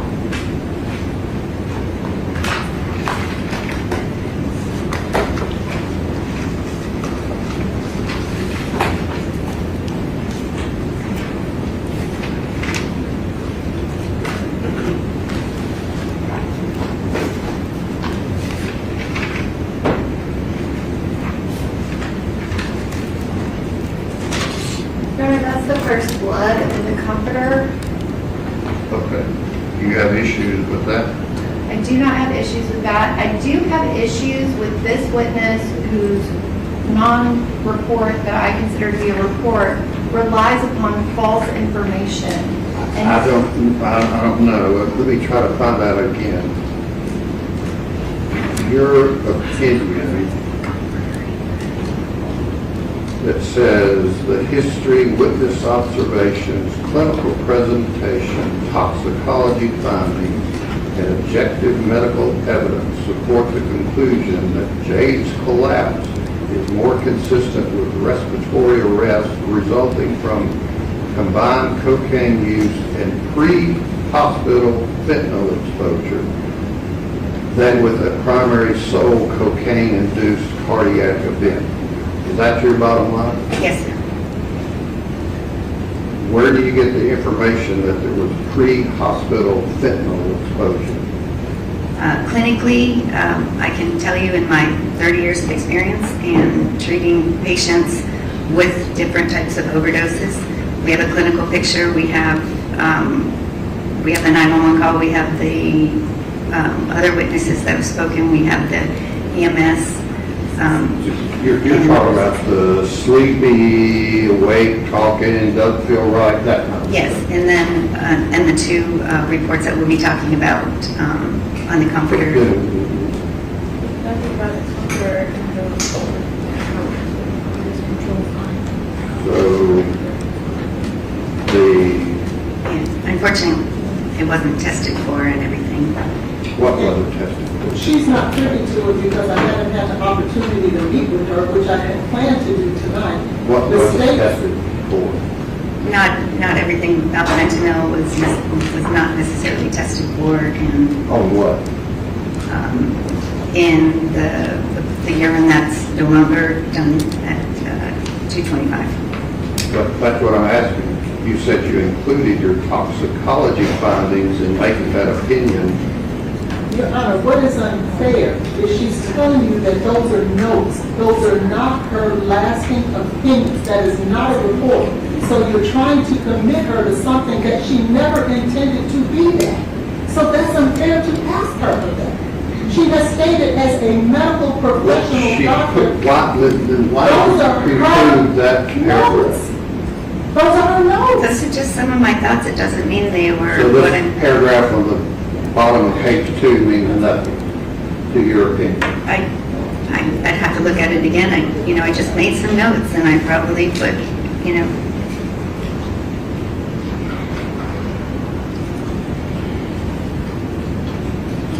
I mean, that's not the basis of my opinion, but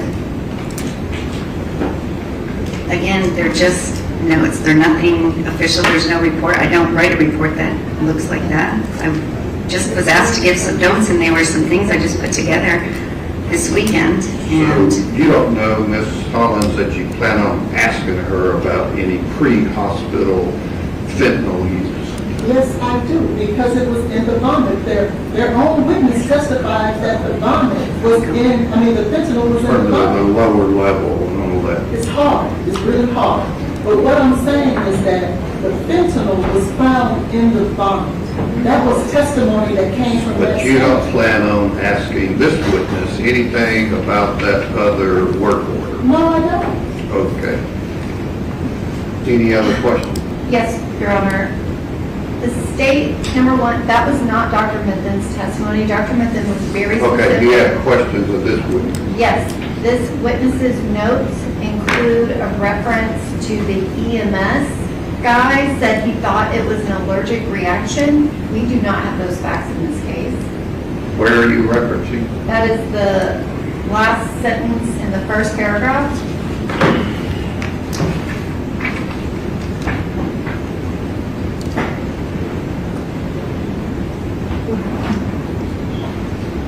Our EMS witnesses said the exact opposite.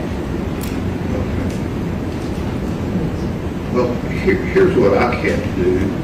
And again, if she testifies tomorrow in front of the jury on inaccurate information, then again, you have the Perry Mason moment and say, everything you've said, if it's based on inaccuracy, would be inaccurate. But she may not be asked that, so I don't know. So we'll have to wait and see what she's asked and go from there. Anything else?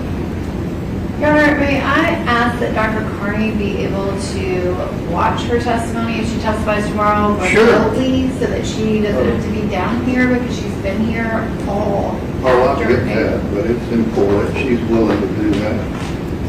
We try like we did the direct link. I don't know what happened there. I think he said he resolved it, right? Sir, you will have latency like she did today. It all depends on their bandwidth. Just get with that gentleman and provide that link to Dr. Carney. Is she going to be out of town or something? I don't know, it just, that She's she has a welcome job to to be do here. because she does autopsies. Well, she's employed by Davidson County. If you think she needs to be here, then have her here. All right, thank you. Thank you.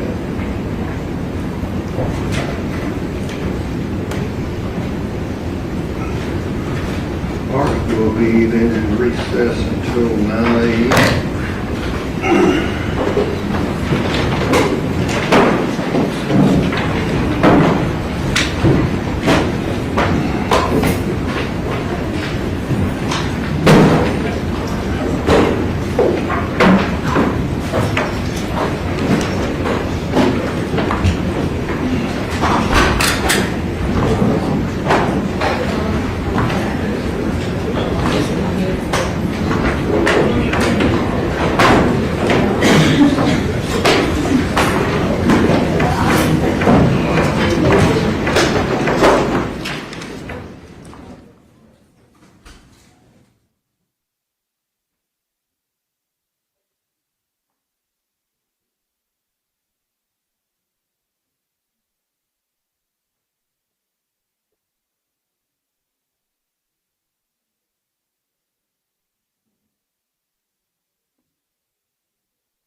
For Judge Tinkler Mendez to read to you the definition of culpable negligence.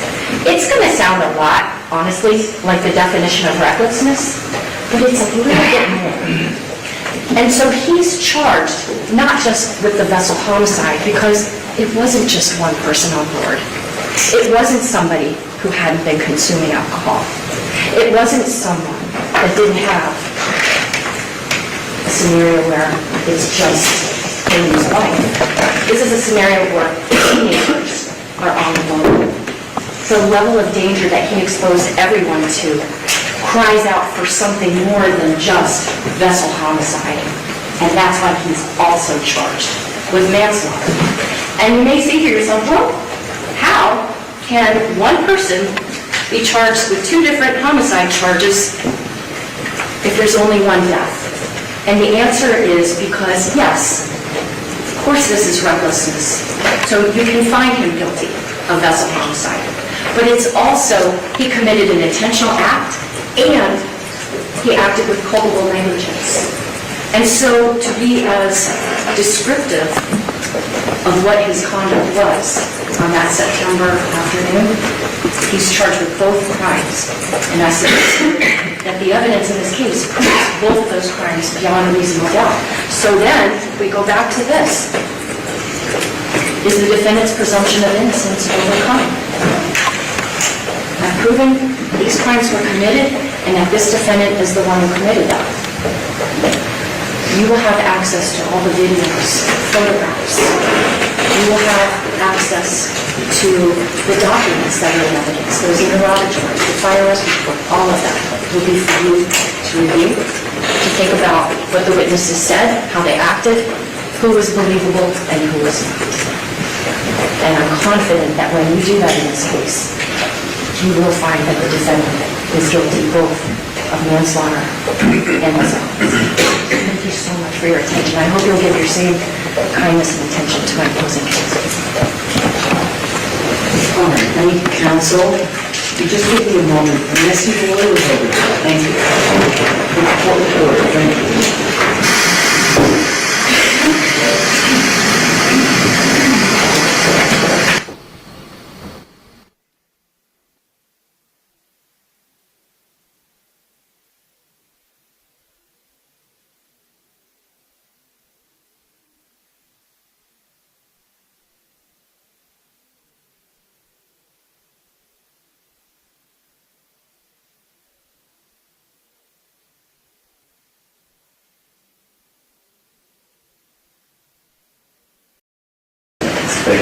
So the prosecutor has suggested to the jury that mere inattention is enough to convict. That was essentially a contradiction to the jury instruction we proposed that Your Honor declined to give. It is now important for us to know how the court is going to instruct the jury because the case law in Esposito is the case that we cited as to special homicide. I believe it's Miller, the case that we cited as to manslaughter. Mere inattention is not enough to convict, and yet the prosecutor has now told the jury that. And so I'd like to ask the court to guide us on what that instruction will be, because I certainly was planning to explain to the jury that that principle of law, but we're not in sort of no man's land, no person's land, because I need to know if the court's going to grant my request to instruct the jury that inattention is not sufficient to convict. It was a supplement and specially requested instructions. Yes, it was. The court is going to give the instruction as previously indicated. That is argument, and you may make the argument you think is appropriate in the context of how, and there was no objection contemporaneous to these statements actually throughout the entire state closing. But be that as it may, any statements by the state are, I did not interpret that there was a specific focus or statement to the jury that alone would constitute a crime, of the crime charge. So, I understand your point. I'm not going to change what would be the standard instructions. I'm not going to include any further definition or example. Again, I believe this is part of argument, and you're welcome to make those arguments. All right? Right. Very good. Ladies and gentlemen, we're going to be in recess for lunch until we're going to get 10 after 10 after 9. Thank you.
So she'll be coming down.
vessel homicide, and manslaughter.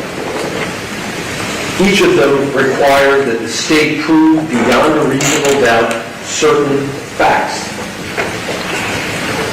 And there they are before you, that George Pino operated a vessel in a reckless manner, likely to cause death or great bodily harm to another person. His reckless operation caused or contributed to the death of Lucy.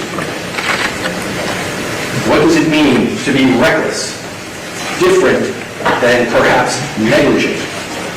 Reckless operation of a vessel requires the state to prove more than a failure to use ordinary care.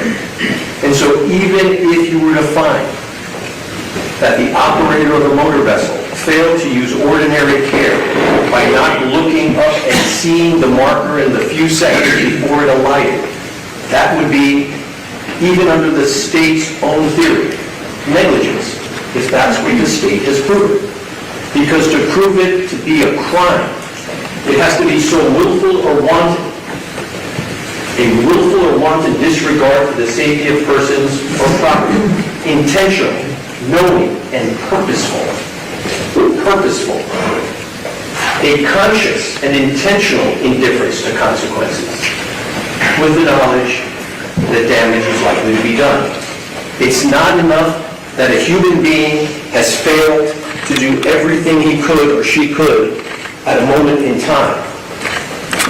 This crime requires a purposeful act of indifference, a purposeful and reckless indifference to his passengers. If we look to the manslaughter charge,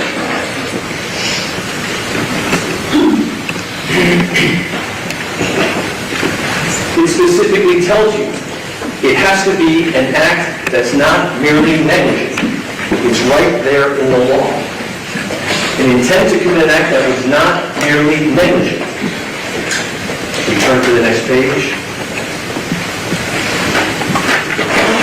Culpable negligence. So you've got recklessness as one principle of law that the state is trying to apply against George Pino. They've also tried to apply this principle of culpable negligence. Sounds like negligence, but it's negligence plus a whole lot more. It's more than a failure to use ordinary care towards others. It must be gross and flagrant. Think of those words in your daily life, gross and flagrant. Like in the NBA, just came to me. People commit fouls, NBA, National Basketball Association. There are fouls, and then there are flagrant fouls. You know a flagrant foul when you see it. Flagrant.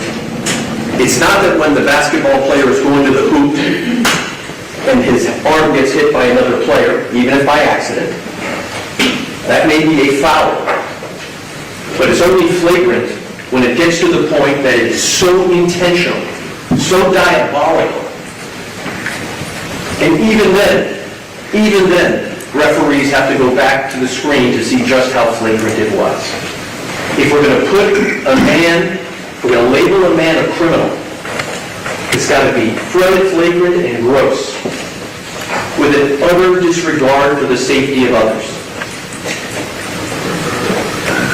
And that when George Pino, thank you, Ed, that when George Pino that morning woke up, when he decided he was going to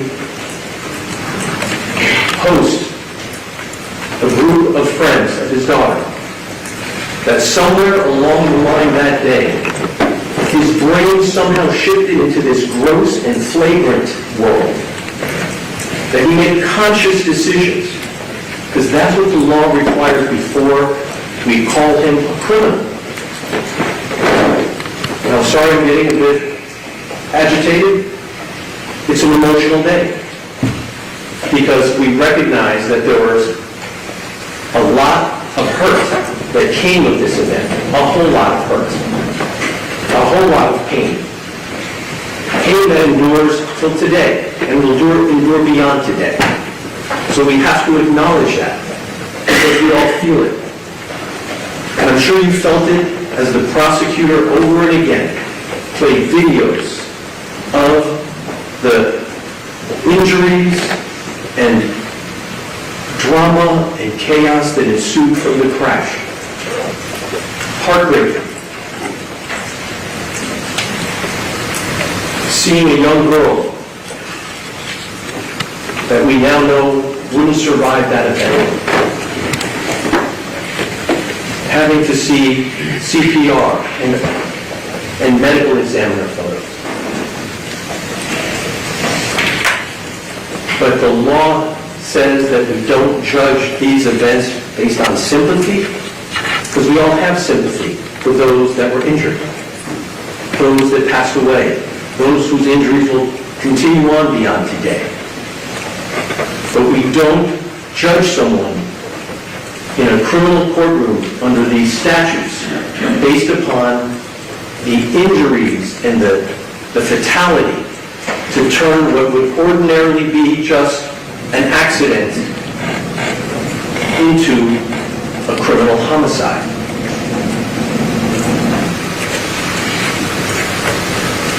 I heard the prosecutor try to give you an example, and I thought it was telling.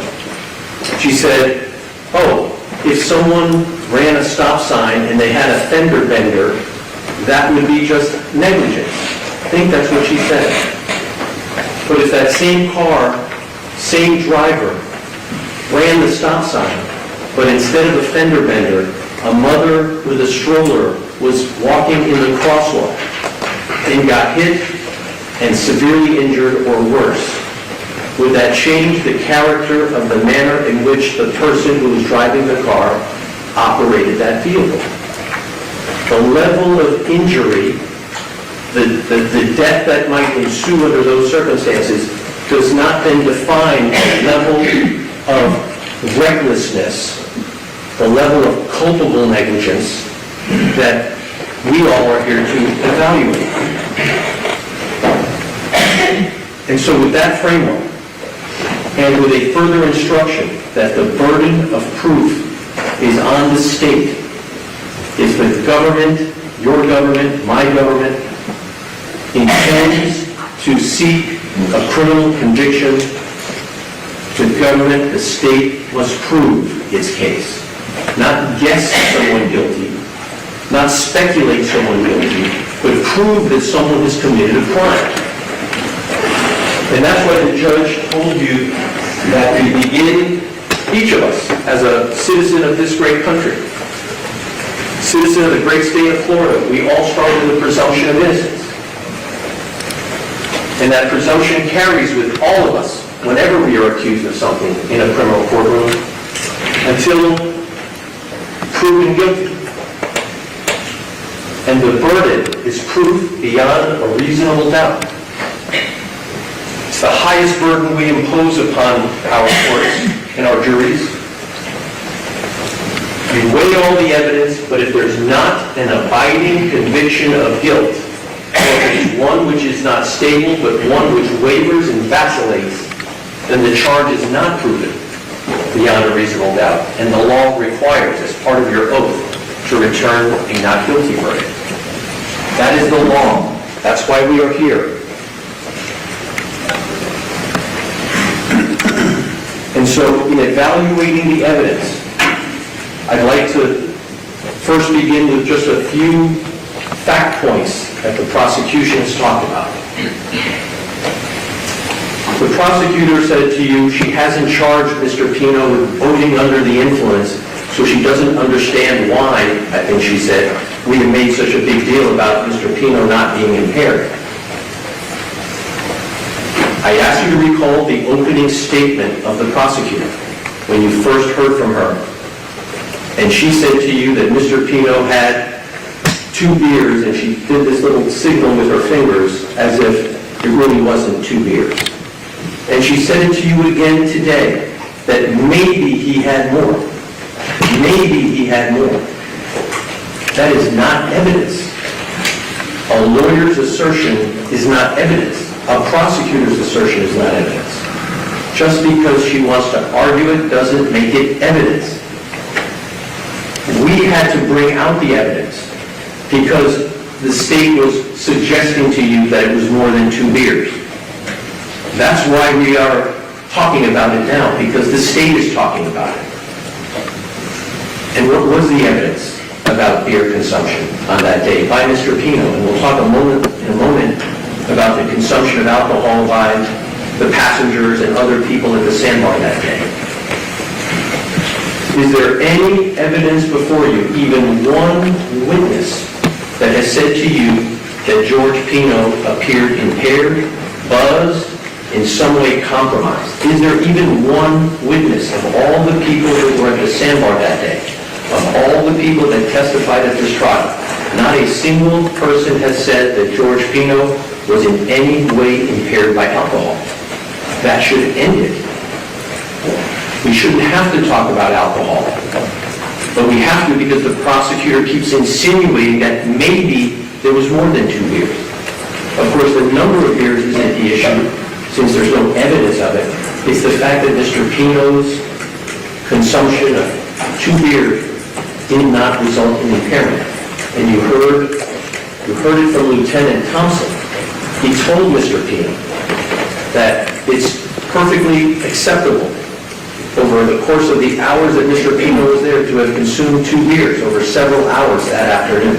It's on tape. Lieutenant Thompson told that to Mr. Pino. Mr. Shapiro questioned Mr. Thompson, Lieutenant Thompson, who confirmed it's true. You do not break the law by consuming a couple of beers over the course of several hours and then operate a motor vessel. And you know that other adults that afternoon also consumed alcohol and operated a motor vessel, to include Lucy's dad. And no one other than the prosecutor is suggesting anything about the consumption of alcohol having affected the ability of any of the adults that afternoon to operate their motor vessel. That should end it. But it doesn't with this prosecutor. She continues to insinuate that you should find what's not proven. And certainly you can't find that beyond a reasonable doubt.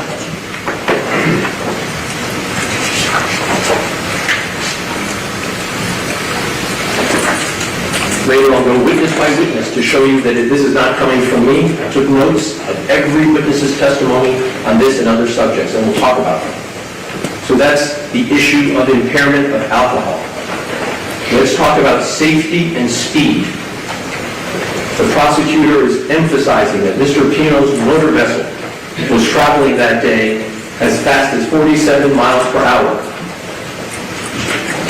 Every single witness who testified that was on the boat, and I'm going to go through it one by one, felt the speed was safe. They'd been on his boat before. It felt no different. Nothing unusual about the way Mr. Pino was operating his vessel. He wasn't drag racing. He wasn't doing donuts in the water. He isn't like one of those jet skiers that's trying to jump weights and do all sorts of thrill-seeking activities.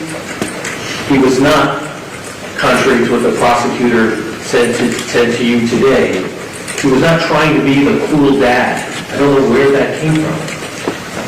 The cool dad. That Mr. Pino, according to the prosecutor, was in some great rush to get back to Ocean Reef because the party that he had planned for his daughter was going to start at 9 o'clock. It was then 6:37 when the accident happened, 2.5 hours to go until party time. As if to suggest Mr. Pino, in his mind, was worried that the girls wouldn't be ready on time and that he was then going to throw caution to the wind and drive the boat in a way that he'd never driven before, because you heard nothing. No evidence that Mr. Pino has ever had an issue with driving his motor vessel. And many of the passengers have been on Mr. Pino's boat before. That motor vessel, or Robalo, is built to handle that speed. Actually, it's built to handle more speed. You may recall that boat had 2 300 horsepower engines. That boat is rated to have 2 350 horsepower engines. That boat is built to handle an additional 100 horsepower of speed. He equipped it with motors that would provide less speed than the motorboat is equipped to handle. The passengers were seated exactly where the manufacturer of that boat designates passengers to sit. Every passenger's butt was on a cushion. None of the passengers were standing. None of the passengers were sitting on the gunnel. You by now know what the gunnel is. That's the surface at the front. And to suggest that Mr. Pino, can we put the reckless homicide vessel? To suggest that he was being flagrant.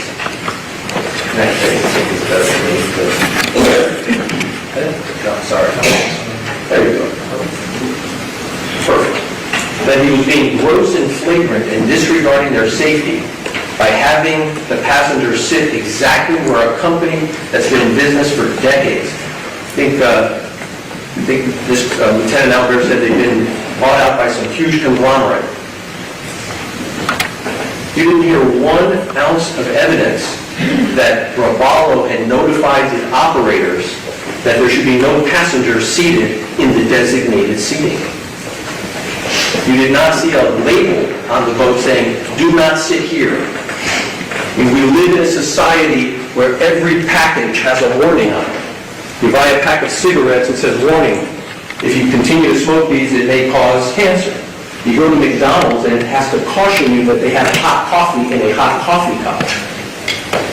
We give warnings to people for any possible liability. You come home from the dry cleaners with your shirt on a hanger, you take the plastic bag off, and if you read the bag, it says, "Careful, don't put it over your head. You could suffocate if you wrap a plastic bag around your head." We are a society that is so litigious that we warn everybody of any possible misuse of a product. And yet, you did not hear 1 ounce of evidence, not a witness, not even Lieutenant Albert tell you that Ravallo has suggested to any of its operators over the last 40 or 50 years that the boat is not equipped to have passengers seated in the designated passenger seats. And yet the prosecutor is suggesting to you he's driving the boat in a reckless manner or in a gross and flagrant manner by having passengers sit where they are designated to sit. I mean, that's just not fair. That's not fair to the operator of the motorist.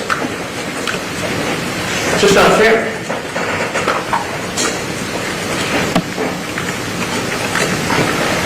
Let's talk about the speed. How many witnesses testified that the speed at which those witnesses were traveling, some of them law enforcement officers, others just ordinary voters like David Rodriguez, whose boat can achieve 80 miles per hour, that he was doing 50 to 55 miles an hour that day? There was nothing about the speed at which the Ravallo was traveling that was at all excessive, gross, or flagrant. And let's say what we all know to be the absolute truth here. If George had not hit the piling, nothing bad would have happened. The conditions were ideal. The waters were calm. It was not a windy day. It was not raining. There was no lightning. There was no oncoming boat traffic. It was wide open bay. The speed had nothing to do with the injuries. What caused the injuries was the crash. Of course, the faster you go, the more likely someone's going to get hurt. Of course, you bumps it at 1 mile an hour, nobody gets hurt. But the speed in and of itself did not create the danger. Hitting the marker was the problem. So we all understand that, I hope. No one on the boat asked George Pino to slow down. No one said, "Hey, I'm scared, we're going too fast." Not Mr. Pino's wife, not his daughter, and not any of the other passengers.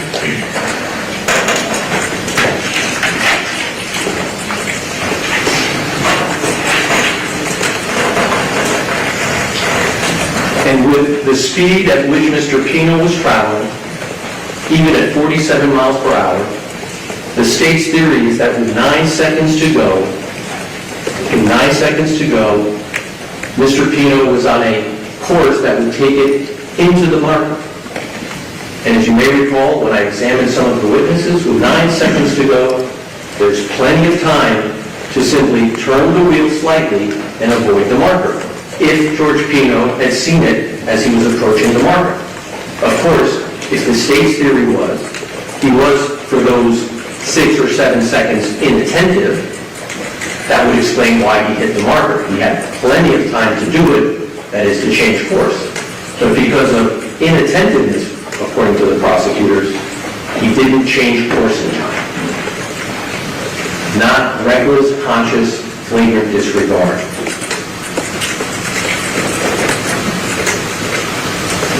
This Robalo boat is yacht certified.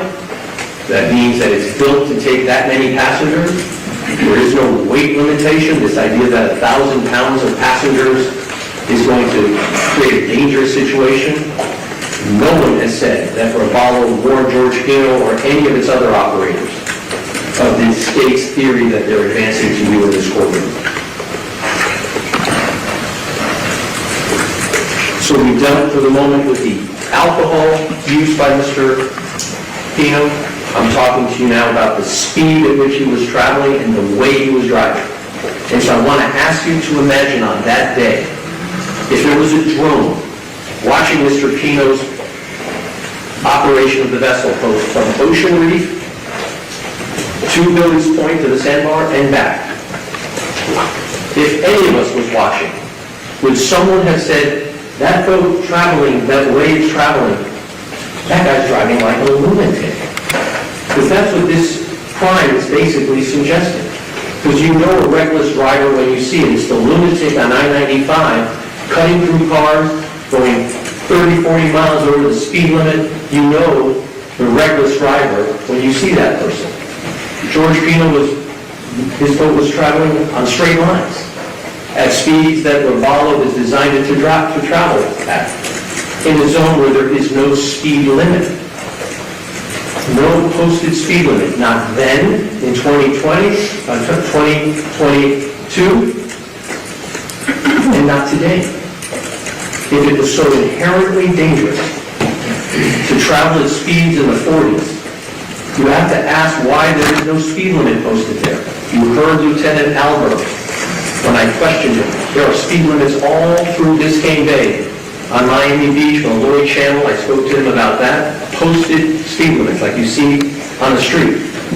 And yet, this channel, Cutter Bay, had no speed limit in 2022 and none today. It's not fair, it's not right to tell George Pino after the fact that there should be a speed limit there.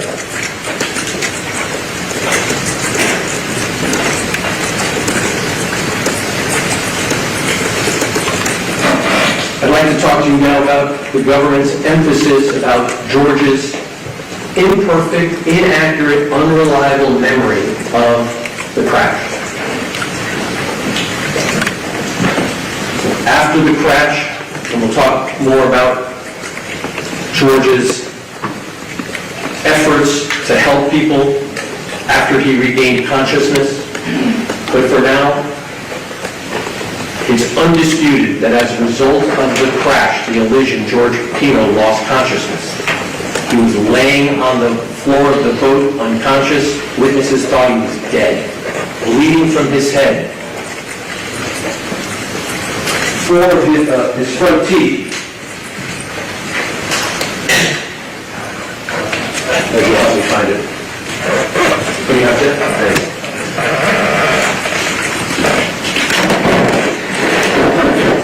The prosecutor said no big deal because the impact only shaved off part of his teeth. That we might have a better argument, I think the prosecutor was suggesting, if he lost the teeth completely. So George Pino, by all accounts, unconscious on the floor of the boat. He hit his face on the floor of the boat and then the back of his head hit the boat. He had 2 places of impact. He was knocked unconscious.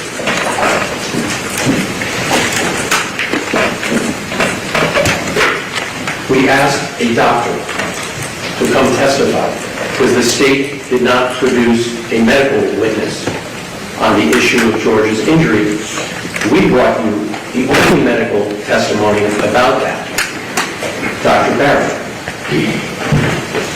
And before we get into the substance of her testimony, let's talk about the cross-examination of Dr. Barrett to attack her because she charges for her time. This is someone who's been a professor at medical school. She's been a doctor for decades. Her credentials are unimpeachable. And yet the prosecutor is focusing on how much money she charges for her time, that she charges for all her patients. The prosecutor was making something of her preference not to have to process insurance for patients. They're able to seek reimbursement from the insurance company, but she doesn't do that. She accepts direct payment, and then if they want to be reimbursed from the insurance company, that's okay. As if to suggest you shouldn't consider her testimony because she doesn't accept insurance and because she doesn't work for free. Now, I never asked Lieutenant Albert how much he was charging the state for his time. He's also a paid witness. Because I wasn't going to go there as if to suggest to you that a man who for decades has been a law enforcement officer would lie to you for money. And I think that's what the prosecutor is suggesting that Dr. Barrett did. That's frightening. Because that's what she's suggesting to you. That because she doesn't accept insurance and because she charges for her time, after all, someone had to pay so she could go to undergrad and medical school and residency. Those of you who have family members that have become doctors and specialists, it takes a decade to get to the point where you can be someone of her level. And rather than bring you a rebuttal witness, they brought you no one. They attacked the doctor for telling you it is black and white law of medicine, the principles of medicine. Medicine, she explained to all of us, makes a diagnosis of a traumatic brain injury focus on what happened at the time of impact and in the 72 hours after, not 3 years later. And Dr. Barrett explained to you that because George was seen unconscious by multiple witnesses, and because it was obvious that he had amnesia because he was recalling inaccurately so many of the details of the crash, the diagnosis was beyond dispute. The man was unconscious. He suffered a traumatic brain injury. Now, the word traumatic, I think, is a word that is giving the prosecutor some concern because it sounds traumatic. It should be like he needed to go to a hospital and stay there for a month. But that's not how concussions work, and the doctor explained it to you. And so the questions of a lawyer who worked for the state, not for free, by the way, who is attacking a doctor, a professor, the questions of the lawyer are not evidence. The suppositions of a lawyer are not evidence. The evidence comes from the witness stand. And the only evidence that was presented to you about the issue of George's memory came from an accomplished doctor, one who's a professor, one who has published, albeit she doesn't accept insurance. And she explained to you that George Pina, having suffered a concussion, diagnosed with a traumatic brain injury, unable to accurately recall events related to the crash, including, for example, which boat he was on. He thought he was on the boat that had the 225 horsepower engines that he had previously. He thought he had hit the left side of the boat, he thought the left side of his boat had hit the marker when it was the right side. He recalled to Lieutenant Thompson that it was Nazi he had pulled out from under the boat when we know it was someone else, it was Lucy.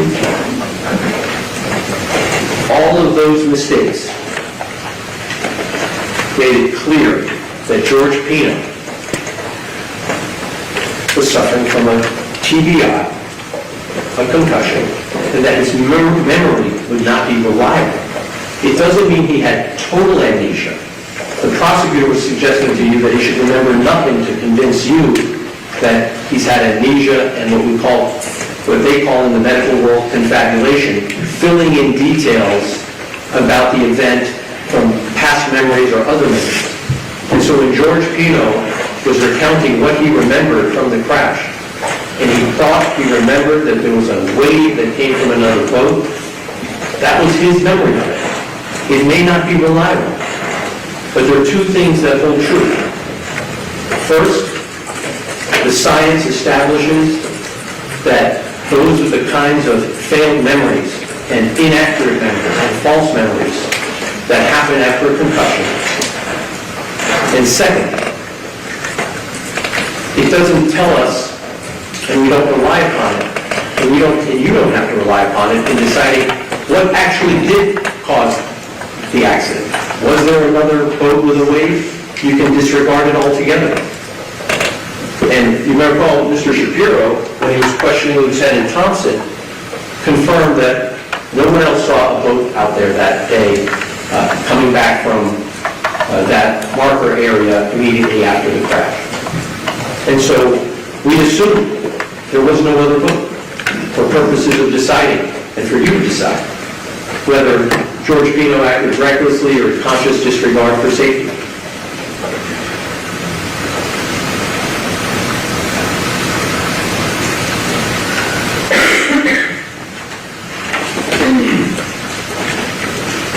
And because there was no other boat, and because the conditions were ideal, the state really has no theory of why George should be labeled a criminal. Because it's not like George was going and racing through incoming traffic, going zigzagging out of boats, and then hit the marker. It was a perfectly, as everyone said, it was like the ideal day to go boating. And it comes back to what I told you earlier when we started. That what the state is telling you is that George made a mistake. He didn't see the marker. And now we're going to talk about what's left of the case, in a criminal case, where the state has no theory other than to bring to your attention things that they try to influence your decision based on facts that have nothing to do with the operation of the motor vessel. Let's start with underage drinking. And it was a subject of our jury selection when we talked about this early on. Whether the girls, the passengers, were 17 or 27, the age makes no difference. We're not here to judge these parents based on their decision to allow 17-year-old high school seniors to drink. None of them were operating the boat. All of them were seated where they're supposed to sit. There was a life preserver for each and every one available. True, none of them was wearing one, but the law doesn't require it. Well, George complied with the law by having a life preserver available for every single passenger on that boat. Nothing more was required. And what the state is saying is to you is that every time someone comes on your boat and has drinks, and I don't know if it's limited by age, but now the operator of the motor vessel needs to put a life preserver on every drinking passenger. Now, I assume that doesn't apply on big cruise ships, which are famous for people going drinking, or big yachts, maybe. I don't know where the line is going to be drawn in the future. But beware if you're a boater. Beware. Because you take a group of people out on your boat, and they have a few drinks. Some prosecutor will say that because you didn't put a life preserver on that passenger, you are now a reckless boating operator. Because that's what she's saying. But she focuses on the age again, I think, to just sort of to do two things. It's really, of course, much more painful to know that a young person passed. And let me point out that I think the medical examiner told us that there was no evidence that Lucy had any blood alcohol in her system when they tested her. So I don't think there was any evidence that Lucy was drinking. If there was any evidence about that at all. Some of the other girls were for sure. And nothing about Lucy drinking. But it sounds to me like what the prosecutor wants you to do is say he's a bad parent because he, and by the way, the other parents at the sandbar, to include Lucy's parents, are bad parents. And so let's convict them of being irresponsible parents and call them reckless and callous. The underage or any age drinking of the passengers had nothing to do with why the boat hit the marker. I hope that's clear by now. Nor did the absence of a kill switch. Those of you that may not have been on a boat before, they try to explain it.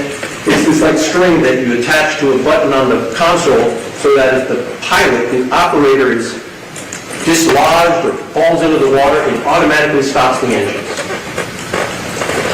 And the prosecutor wanted you to know that there's no evidence that George had a kill switch. Not required by law, would not have changed the outcome here. But the prosecutor wanted you to know that, and that the flares that were on the boat were expired. Even though I brought out through Lieutenant Alder, even expired flares can serve the function, although it doesn't comply literally with the regulations.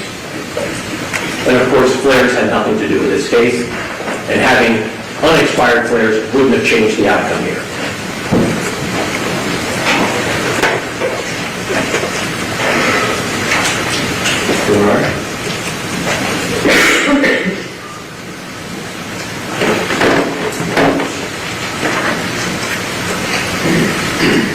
So now I'd like to spend some time talking about the witnesses. That's the evidence, the people you heard from.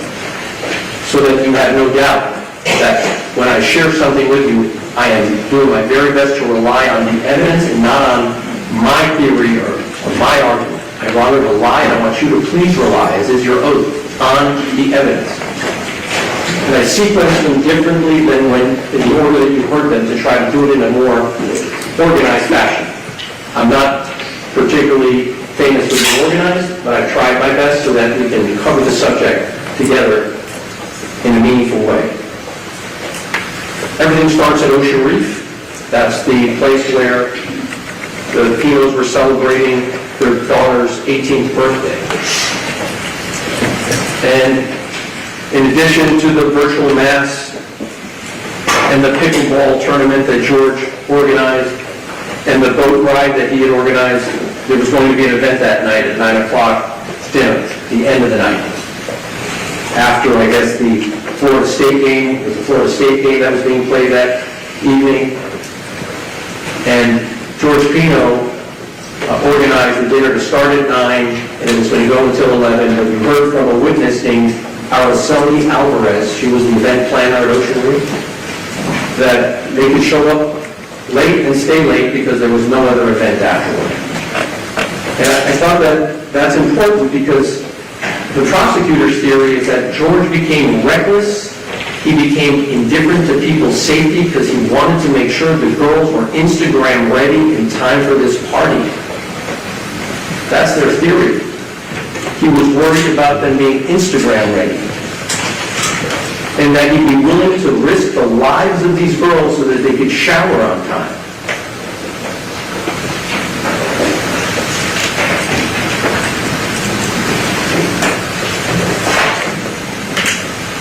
Then we have the testimony of the people that attended the sandbar and the events of the day. It included Lucy's dad, Andres. And here's what he testified to as part of the state's presentation, including the answers to the questions that were asked on cross-examination. He was not concerned that George Pino had consumed too much alcohol. He himself had consumed alcohol. He felt he was able to operate his motor vessel. He did operate his motor vessel. He drove his motor vessel the exact same place that George Pino would drive his motor vessel. He allowed his daughter to drink. It was part of the so-called culture. He knew Ceci Pino almost his entire life. There was a loving relationship between these families.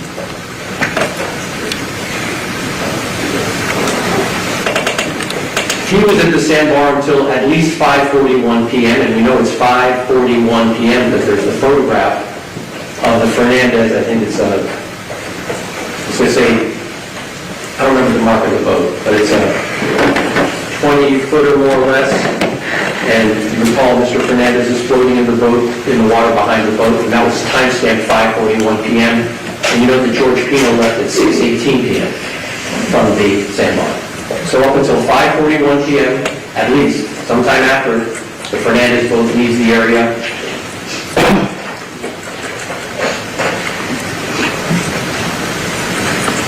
Mr. Fernandez had not remembered until we examined him the other day that actually he was planning to attend the sandbar, had changed his mind. We know that because we produced the text message where he told George, for sure I'll be at the sandbar.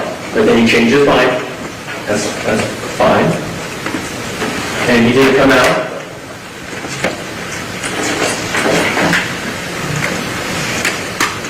And you heard nothing to suggest that any of the adults at the sandbar thought that there were too many passengers on George Pino's boat. It's really important in my view, because the state's theory is too many people sitting on that boat to be safe. The same passengers that landed at the sandbar from Ocean Reef, the 14 people on board, were the same 14 people that went back. So if it was not reckless and not flagrant and not consciously indifferent to have 14 people in that boat coming to the sandbar, the same should hold true going back to Ocean Reef. And if any of the adults or the parents at the sandbar thought there was something unsafe about these underage girls who've been drinking going back on Pino's boat where they came from, they could say so. Not 1 ounce of evidence that George Pino was told by any of the adults there that day that, hey, George, too many people on your boat, or anything of the sort.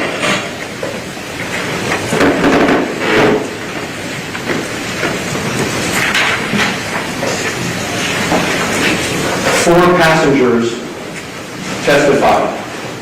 Tammy Alvarez, Carolina Monterrey, Claudia Portocarrero, and Natalia Reed.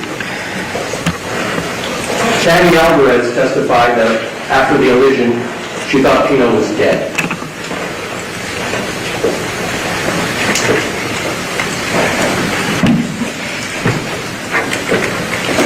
On the way to Billy's Point, she felt safe and comfortable. There was no unsafe driving by Mr. Pino. She had no reason to believe he was impaired. No sense of danger, excessive speed, or risk on the return trip before the crash. Here's the quote I wrote down.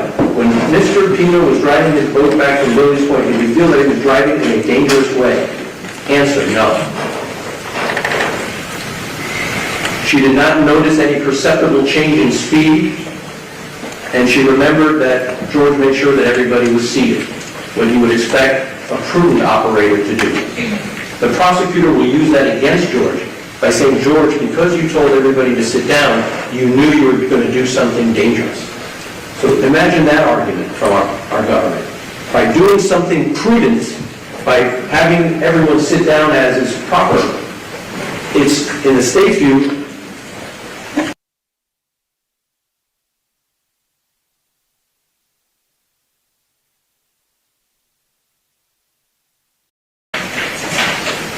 and on this boat, if we can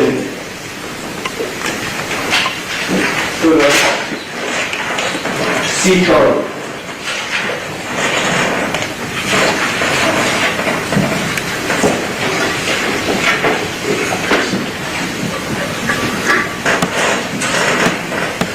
There's the bow seating that we talked about.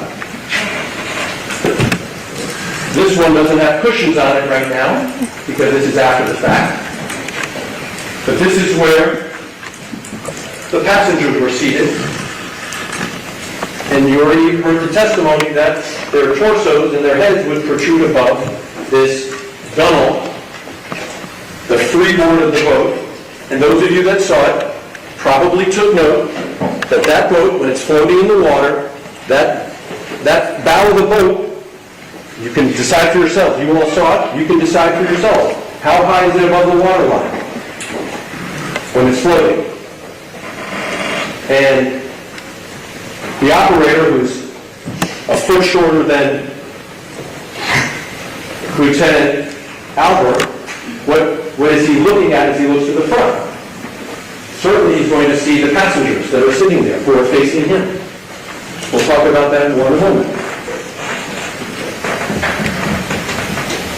Ceci Pino, in the picture I just asked Mr. Armolino to show you, she's actually in the process of sending a text using her phone. Now, let's understand the rules of the road, because the navigation rules have been presented to you. There's no requirement that a boat operator have a separate person serve as a lookout. There's like a lookout rule. I can drive my boat all by myself, provided that I'm looking where I'm going and I'm serving as the lookout for my boat. Just want to be sure there's no confusion here. I asked the witness very clearly. The operator can be the lookout. You can have more than one lookout if you'd like, for sure. And then you'll hear in a moment, or you'll see it when we talk about it, the operator's head is on a swivel. Because when one's operating a boat on the open bay, there are no traffic signals, there are no yellow lines and white lines, there are these markers from time to time, but for the most part it's just open bay and potentially boat traffic. And so, no different than driving a car, you need to look where you're going. I remember that from when I was a kid. My dad would say, hey, son, look where you're going. And if you don't look where you're going because you're inattentive, you might fall.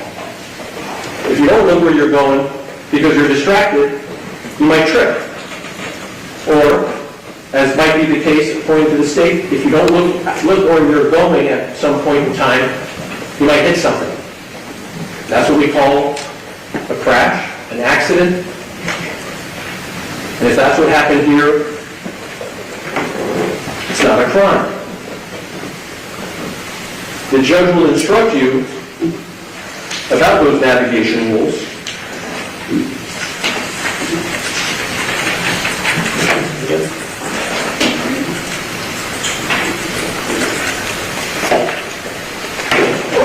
All good. Thank you. In the state of Florida, the law requires operators of vessels upon its waters to follow the navigation rules. However, a violation of these rules, individually or cumulatively, is not sufficient by itself to constitute culpable negligence or recklessness. Even if an operator violates one rule, or even multiple rules, individually or cumulatively, that is not enough in and of itself to establish recklessness or negligence. It's back to whether you're driving a car or driving a boat. If you fail to see the stop sign, it could even be a stop sign that you've passed 100 times. You're not paying attention that day. You're going to work and you're thinking about something else. You fail to stop at the stop sign and something awful happens. And that's what we call an accident.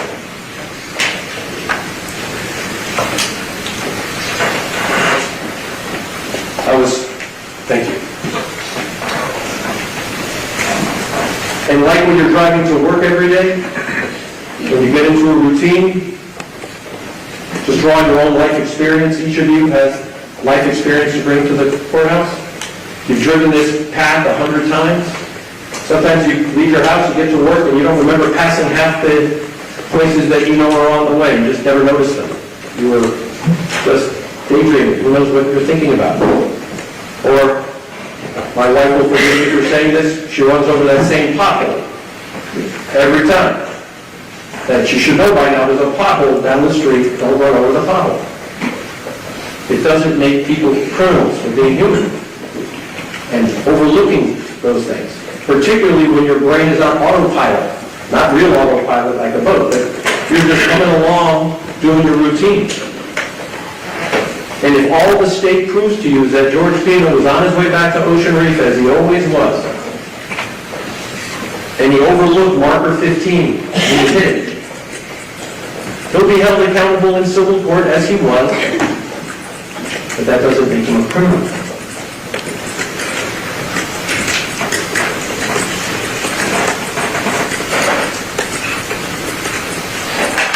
Mrs. Pino, to finish her testimony, corroborated what every other witness testified. Her husband suffered a head injury, fractured teeth, stitched elbow, a leg gash. It's beyond dispute. But what the state does to try to, again, avoid dealing with the lack of a theory of criminality, instead it's focusing on that the Pinos, several months after the accident, with George suffering from the post-traumatic stress, you heard he's on psychiatric medications. They go on a family trip to the Panhandle, and for maybe the first time in 4 months, he breaks out a smile with his daughters. And I think what they're saying to you is that should convince you that George's lacked sympathy, because he was smiling and one of his daughters posted the picture. That you should find him guilty because he had the nerve to smile for a photograph with his daughters.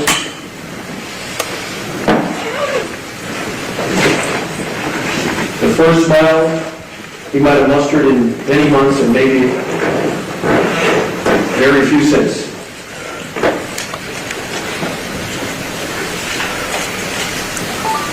And perhaps in the most awkward moment of the trial, knowing that Mrs. Pino had spent much of her motherhood with her daughter and her daughter's friends, including Lucy, she's confronted with a photograph of Lucy by the prosecutor, saying, "That's not your daughter, is it?" Why would somebody do that? Why would that question be asked?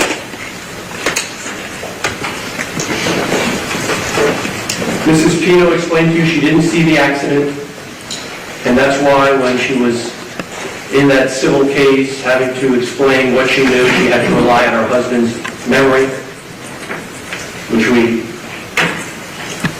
know from the science may not be reliable, but that's all she knew about the cause of the accident.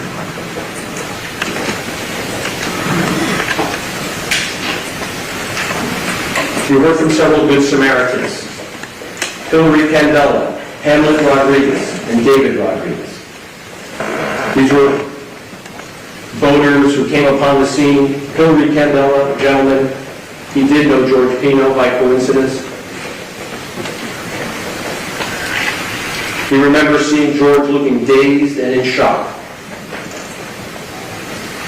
That when Hillary Candela screamed out to George to look under the boat, the first time George didn't seem to register the instruction. Second time he did, and George Pino went under the boat and brought Lucy back from underneath.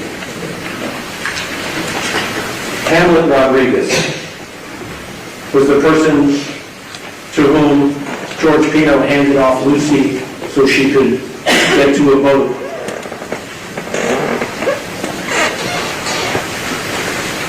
Hamlet Rodriguez, a former water polo player, did everything he could to help her. He said he was swallowing water against a strong current until someone pulled him out. He left the scene around 7:05, Hamlet Rodriguez, which happens to coincide with David Rodriguez, unrelated to Hamlet, who had been cruising at 50 to 55 miles per hour, sped up to 70 miles per hour to get to the scene. Yes, of course, he sped up because there was an emergency situation, but he said it felt perfectly safe to travel at those speeds.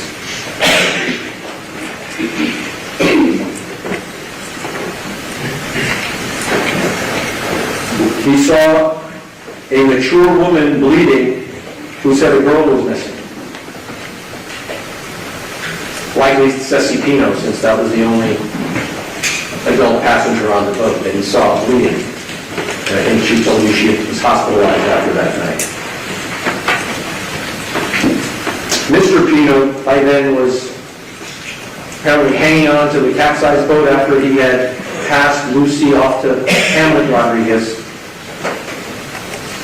David Rodriguez described Pino very in shock, crying, but did comprehend instructions. Pino kept asking David, "Are the girls okay?" Pino would not get out of the water until he was assured that every girl was out of the water. That was 7:04 p.m., I believe was the time stamp on that. He was asked to look at his camera, what time did you photograph George Pino still in the water? 7:04. The accident occurred, according to the GPS, at 6:37 p.m.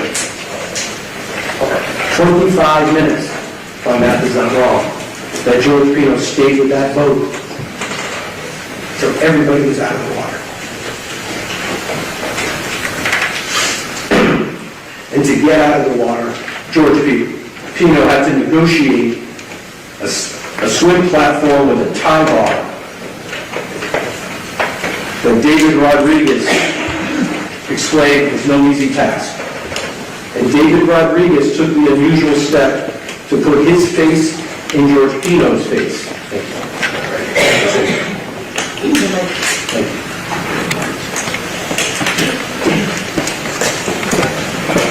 To see if George Pino smelled like alcohol, had bloodshot eyes, slurred his speech, and David Rodriguez, who was curious, maybe even suspicious, I think he said, was satisfied that George Pino was not under the influence of alcohol, that alcohol was not impairing George Pino. And we're talking now 20 minutes after the election. Maybe 25 to be more precise.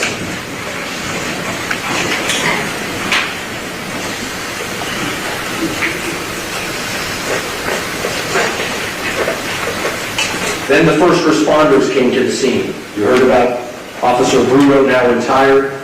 He was the first officer on the scene. He saw George Pino get out under his own power. No stumbling. Even Murdaugh was concerned about a concussion. He said safety first. George had a head injury.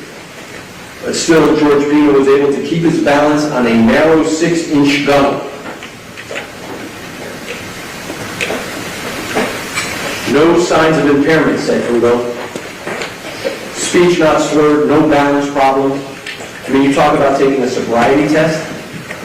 That is probably the most difficult sobriety test anyone could take. Bruno himself traveled at near top speed at 52 to 54 miles per hour in emergency mode.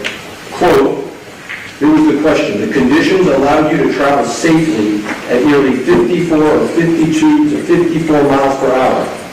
In other words, the top speed that your vessel was capable of. Correct? Answer: correct. So you have an opinion from a law enforcement officer that the speed is safe to travel.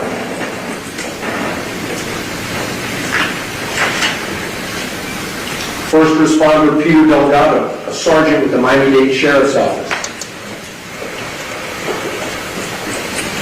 He triaged Mr. Pino, meaning he rendered first aid. He confirmed, of course, that no life-saving devices, personal flotation devices are required to be worn. The Pino vessel had the required PFDs, none are required to be worn. He's the officer who began talking to us about those markers, the staggered markers in Cutter Bank, and how staggering the markers, as I think you'll see in a few minutes, is less simple, let's say it that way, when the markers are staggered versus red, green, or depending on the side you're looking from.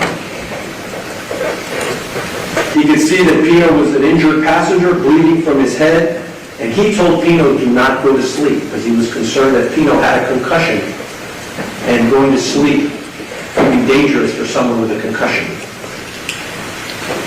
He too observed no signs of impairment. And no other officer on the scene reported to Delgado or to any other person who was testified in the trial any signs of impairment. John Dalton with the Miami-Dade Sheriff's Office, he transported the girls from the accident scene to Elliott Key. He testified, and this is the best quote I have, about speed. Quote, no more than 40, 45, maybe at max, because they were panic-stricken and begged him not to drive fast, and it was getting dark. As an officer, saying 40 to 45 is not fast. The opposite of not fast, maybe not slow, but it's certainly, it's safe. Let's call it that. That's what the officer called it. The girls on Dalton's boat were sitting, I believe they were sitting, yes, seated on the floor and console at the bow, the front of the boat. By then it was nighttime, doing in the 40s at night. Question, and you felt in those conditions that was a safe speed for you to travel? Answer, yes, sir. He's the one who talked about keeping your head on a swivel, that the operator of the boat has to keep his head on a swivel. And what that means is as someone's operating a boat, since there's no traffic lights, no stop signs, no yield signs, no turn signals, which means that if a boat is coming behind you faster, right, that boat could come up behind you, and so while you're operating a boat, you got to take a look from time to time. You got to swivel, look at your instruments, look at your passengers, and if it takes you more than 6 or 7 seconds to do all of that in one swivel, you might just hit the marker.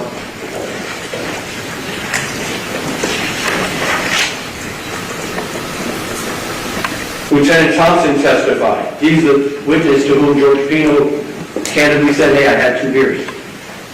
And it was Thompson who explained to them that's okay. It's not illegal to drink and operate a boat. Those are the words of Thompson. Quote, it's not illegal to drink a beer or a couple of beers and drive. And that's a true statement, isn't it? Answer, yes, sir. Now, Pino's the one, Lieutenant Thompson was the responder who took the recorded statement from Mr. Pino that you all have seen. Of course, you can judge for yourself in terms of Mr. Pino's speech, whether he appeared to be impaired. A concussed brain, and let's be sure we distinguish between concussion and intoxicated. A concussed brain can fail to record memories.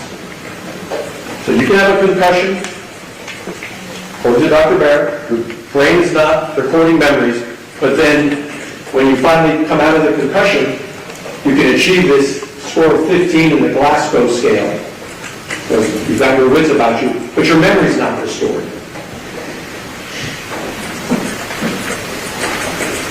But when George Pino was recounting what his memory was to Lieutenant Thompson, which is reported,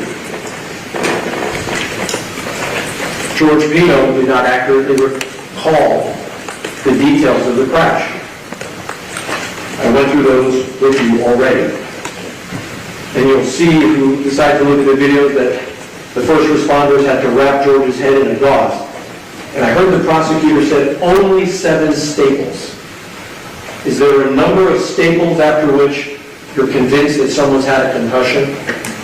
7 staples on a man's head with the teeth getting bashed in, with chipping teeth? That's not enough, according to our prosecutor. And so Lieutenant Thompson, together with the help of some other CSI, crime scene type people, did a recreation. But the boat used for the recreation was Thompson's boat, which doesn't have bow seating, which doesn't have the higher gun. And according to Lieutenant Albert, only tracked the last 9 seconds of Mr. Pino's voyage. That was what they were trying to replicate, of course, with the exception of hitting the marker. And that within the last second or so, there's that buoy, and then Lieutenant Thompson avoids hitting the marker. What it proves to you is that if someone is attentive, someone's paying attention, even at that speed, with that lighting, in those conditions, the marker can be avoided. If the operator is inattentive for some reason, is looking at his instrument, swiveling his head. In the time I've just said that, 8 seconds have gone by and hit the marker. Now, we had a little back and forth. It's not going to be a huge point, but I thought it was important again to bring the facts to you. It was high tide when this accident happened. High tide. Thompson thought high tide was at 4:44 in the afternoon. He was wrong by 2 hours. Lieutenant Albert thought, according to his report, it was at 10:30 at night, so the two of them were completely at odds with each other in terms of what they thought high tide was. And I asked, and Lieutenant Albert complied.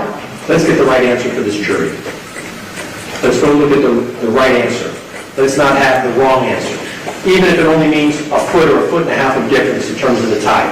One witness says the tide shifted 3 feet. They presented evidence. Mr. Albert said it was about 1.75 feet above the normal mean of the water. All evidence is clear. It was high tide when this crash occurred.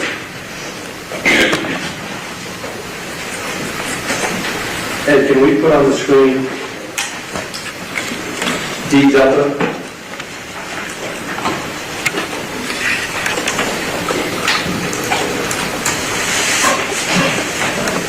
And you may recall I used the tape measure to establish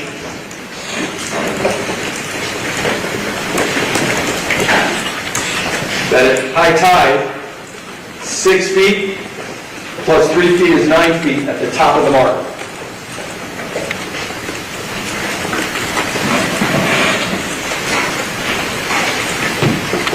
I believe this is what the state says is the size of the marker. And if on the piling, this is the marker. 3 of course. Okay?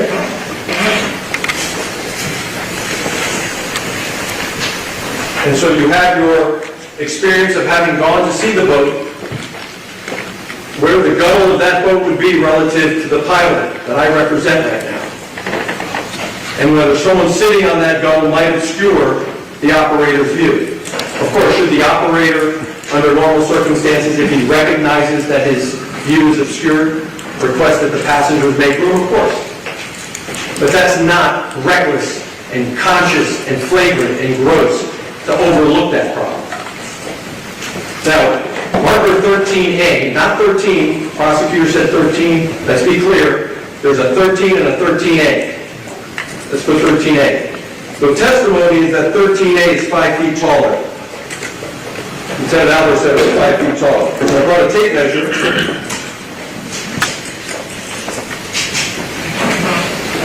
Three and a half inches.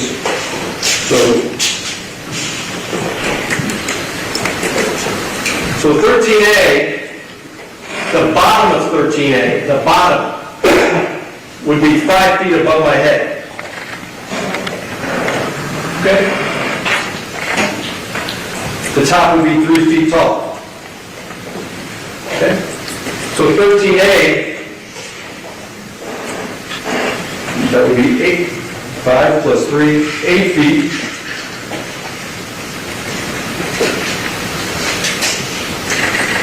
That's the top of 13A. Okay?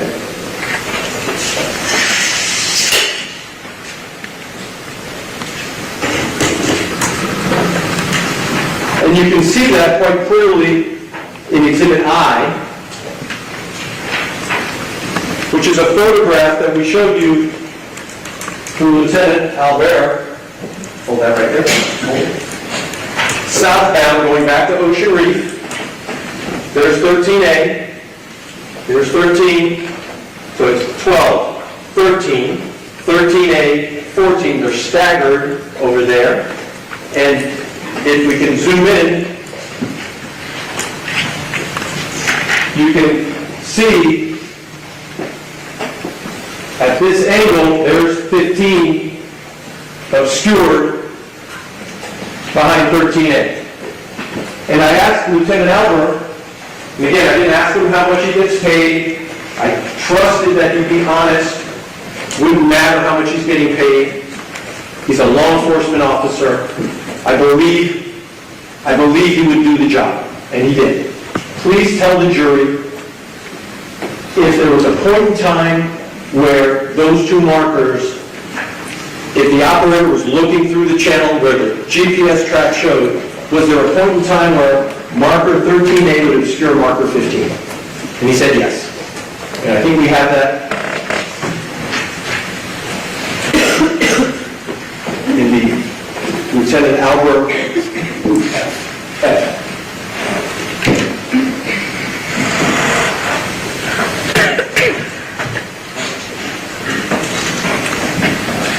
Next one.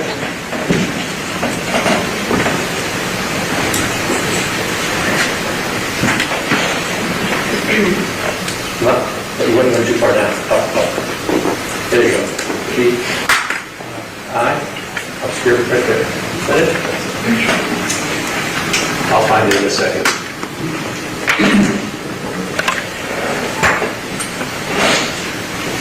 We'll find it in a second for you. But the testimony was that at 34 seconds to go, that's the number that he testified, Lieutenant Albert. 34 seconds to go, those pilings line up with the operator's view. Now let me be clear. George Pino has no memory of this, with no reliable memory of the crash. And I'm not saying to you that in fact, that at that precise moment in time, the 34 seconds to go, George Pino looked up, was looking down the channel, and they were obscured. Although the prosecutor brought out from Albert that at 34 seconds to go, it might be that green marker 15 is not even visible because it's still too far away for the human eye to see it.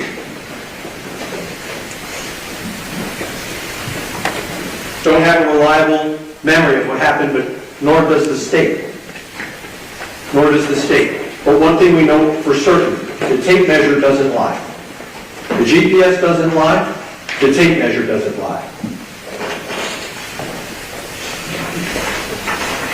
And we know for certain that marker 15, for reasons that the Coast Guard will have to explain at some other time, why would they make a marker 5 feet lower than all the other ones in the channel? I'm not blaming the Coast Guard, because I'm waiting for the prosecutor to stand up and say the defense is blaming the Coast Guard. I'm just bringing you the facts. And that's a fact.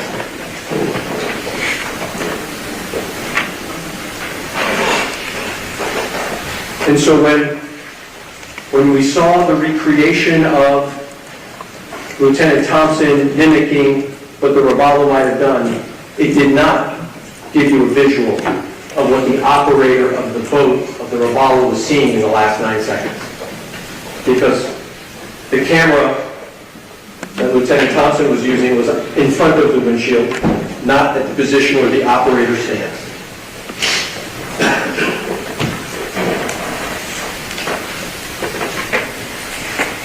This exercise of crime scene investigation, you heard from Manuel Palmares. He confirmed that marker 15 is the shortest marker in the Cutter Band channel. He talked about the green paint, that the green transfer onto the Robalo.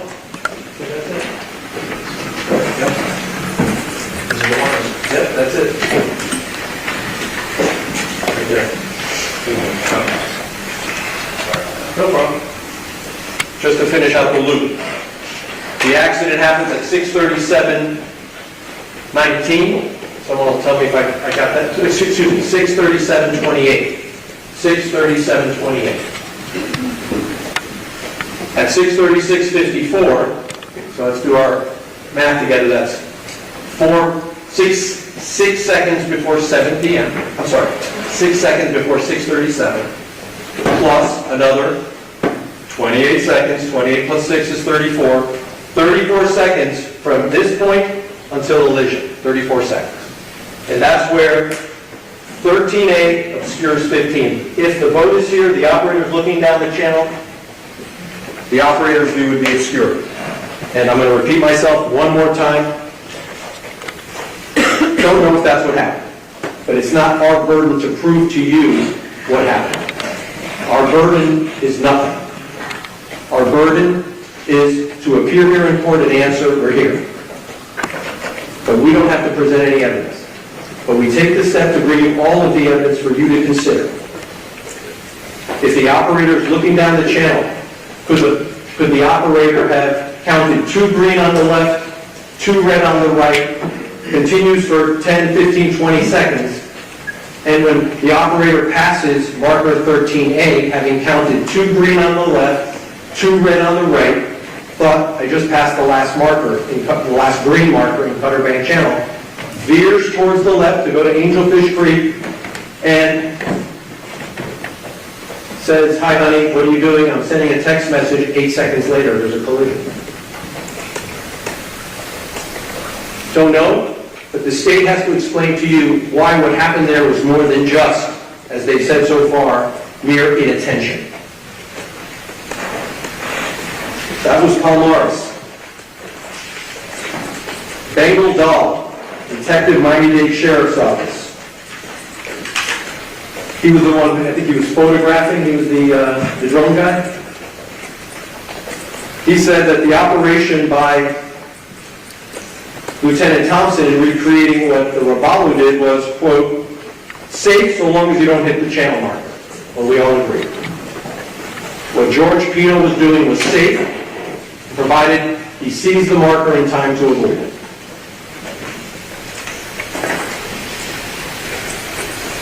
And let me make one other thing clear. Green marker 15 is visible.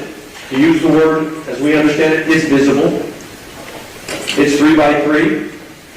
If you're looking straight at it, you're going to see it. If it's like the pothole down the street, it doesn't, you can see it, but it's just not registering, you could miss it, even though you could see it. When I say miss it, I mean you could not recognize or not register that it's there. And if you do that, it means you're human. It happens to us as humans. It doesn't turn us into criminals. And Bengal Dahl, he testified that the exercise of having Lieutenant Thompson copy the path that the Robalo took showed a steady course. No beeping, no hot dogging, no thrill seeking. A slight turn at any of the last several seconds would have avoided the marker.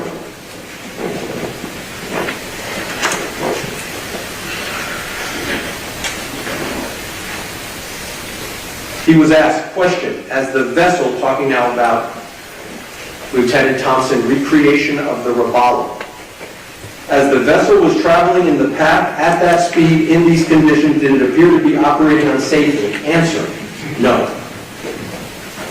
The only thing that would create a problem is hitting the marker. Answer, correct. This is, as I tried to explain earlier, this is the car that's not driving on I-95 like a lunatic, but gets into an accident because, for example, the car forgot to hit its blinker, took a pass, changed lanes, gets hit, and people get hurt. Did they violate a rule of the road? Yeah, they didn't turn on their blinker. Did somebody get really badly hurt or worse? Yeah, but no one's going to jail for that.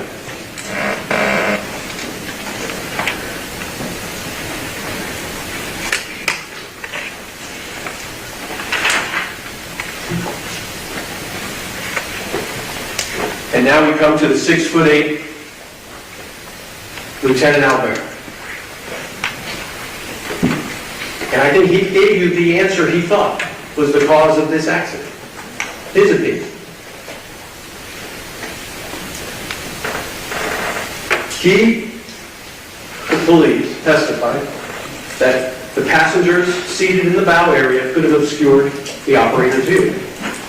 Meaning that George Pino was driving along with a swivel, looking, and that the girl sitting in the front obscured his view or perhaps distracted him, and he didn't take note of what would otherwise be a visible marker, and he struck the marker. And you may recall I counted down with him, 9, 8, 7, 6, 5, 4. During any of those 5 seconds, if George Pino had taken note of the marker, he could have avoided it by a quick turn of the wheel, not even that quick, just a turn. But if he didn't notice it until 3, 2, 1, it would be too late. And if it's because the seating arrangement made his view of the marker less than ideal, it wasn't because George Pino was trying to be in reckless disregard for people's safety, gross, flagrant, or anything of the sort.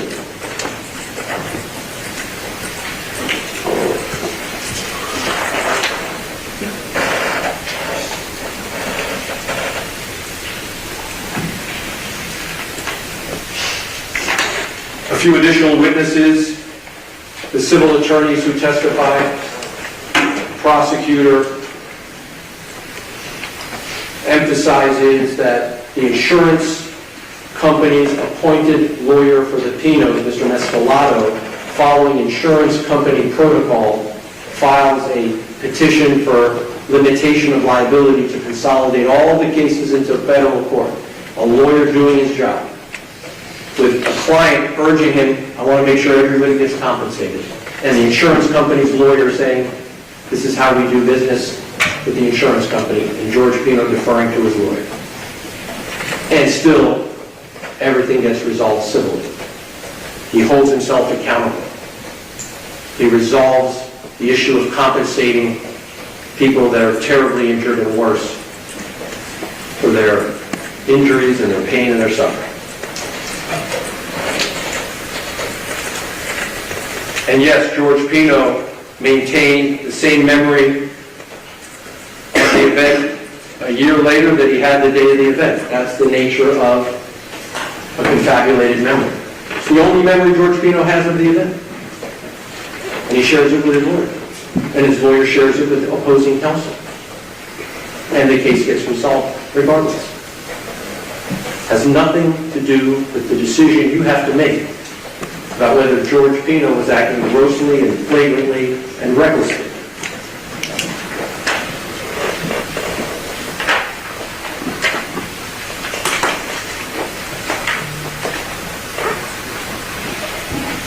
If I could just have a second.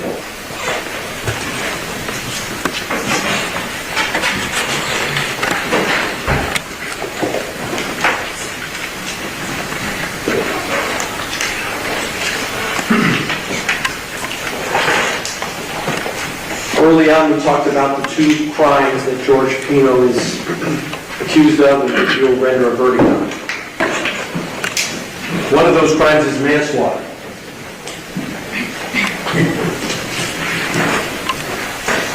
And manslaughter, while the elements, they sound alike, manslaughter has two different ways to have the state allege it and prove it. One is, can we put up the manslaughter? Thank you.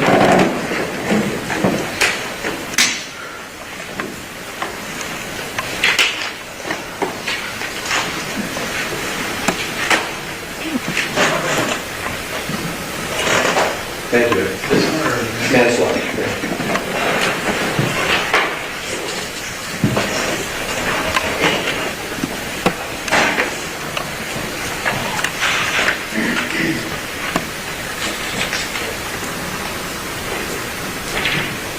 A, intentionally committed an act that caused the death. I submit to you that intentionally committing an act,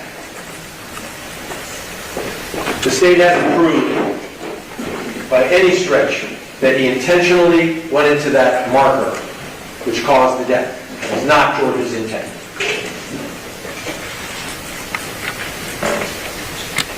Then there's the question of culpable negligence that we talked about throughout this presentation. I just want to make sure that we don't miss that there are two different theories that the state is presenting to you. Did George intentionally commit an act that was not merely negligent, that caused the death?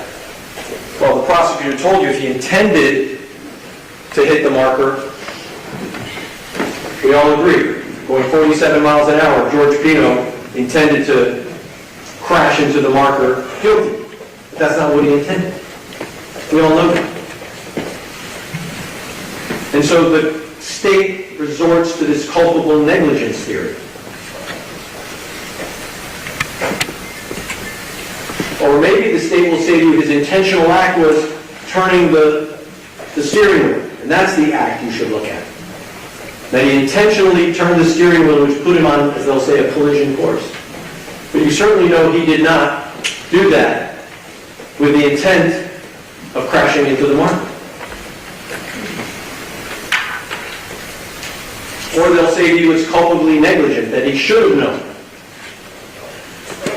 But as we've addressed with you already, can't be the product of mere negligence. If that's what happened, if George Pino was negligent, he is not guilty of manslaughter.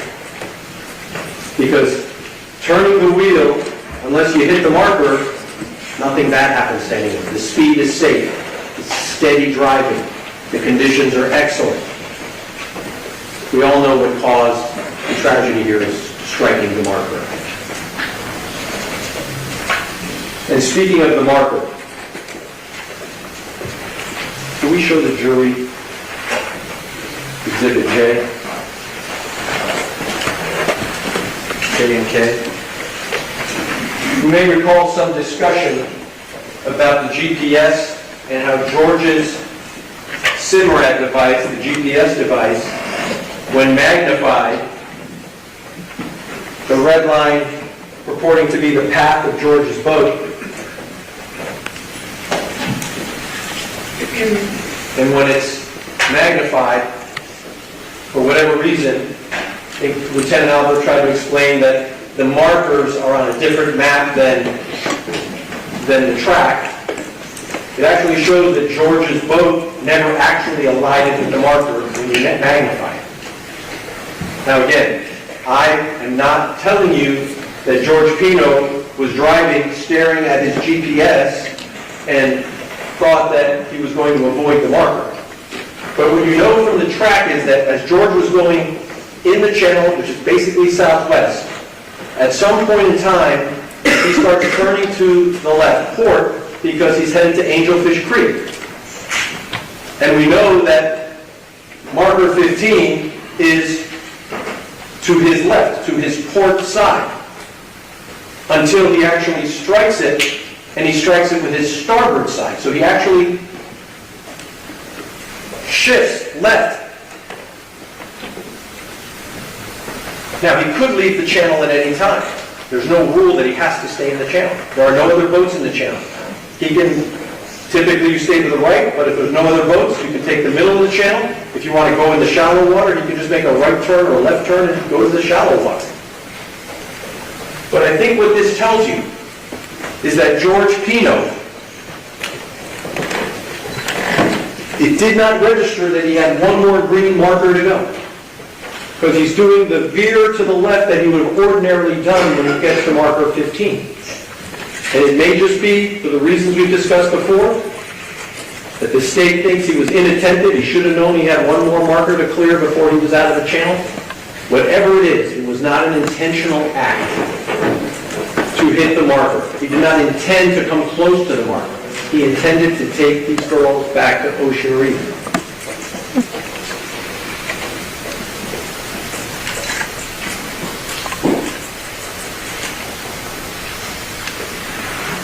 And so now I'm going to ask you to try to get into George Pino's mind. Because ultimately, our criminal laws are here to punish people who act with a level of depravity, of gross and flagrant behavior, that there's some malice. And when I say malice, I don't mean like malice. Judge, Your Honor, that's not a state, proper state law. I'll just call it. I'm sorry, counsel. The court will instruct you on the law, ladies and gentlemen. Go ahead, counsel. Some level of, I think maybe the better word is depravity. It's a degree of recklessness that leads you as jurors to believe that George Pino was acting consciously, intentionally against the interests of the passengers on board. And you know that when you see it. The pickup truck that puts people in the back of the pickup in a place where no one is supposed to be seated.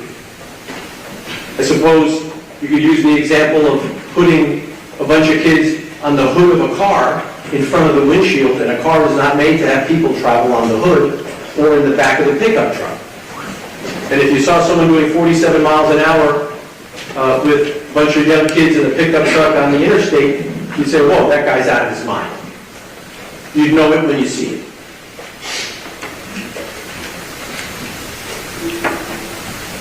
But when George Pino left the sandbar that day, it's for you to decide, was he taking extraordinary risk in traveling back to Ocean Reef, back to where he came from? Because failing to exercise ordinary care, if he made a mistake as the operator, that doesn't result in a criminal conviction. There may be civil liability, but not a criminal conviction. And so,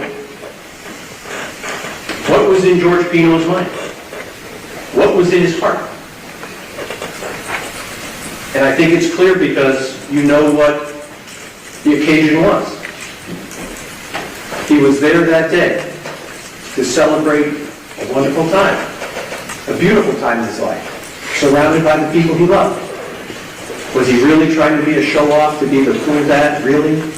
By driving his boat back to Ocean Reef while the girl, they probably didn't even notice George Pino. As they told you, they're in their own world. It's not like he had a bunch of race car drivers who wanted to see just how fast a boat could go through an obstacle course. This was a dad with his wife by his side, his daughter seated in the bow area. Perhaps daydreaming, perhaps appreciating a beautiful moment in his life, perhaps thinking about how lucky he is. Does he really think that in his heart and in his mind he was saying, F it, I'll just floor it and I'll throw caution to the wind?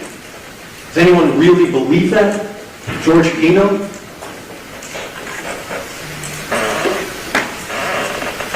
And of course, a bad thing happened. A tragedy happened. And a lot of pain has come from this.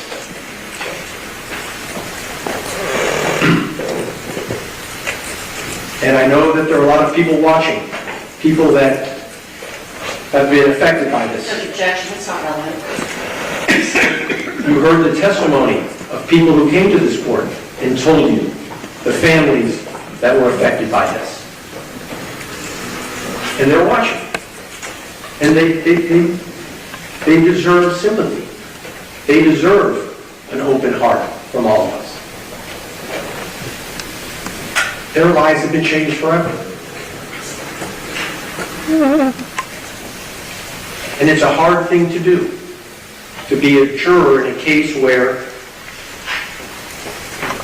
those kinds of feelings have been part of this trial every single day.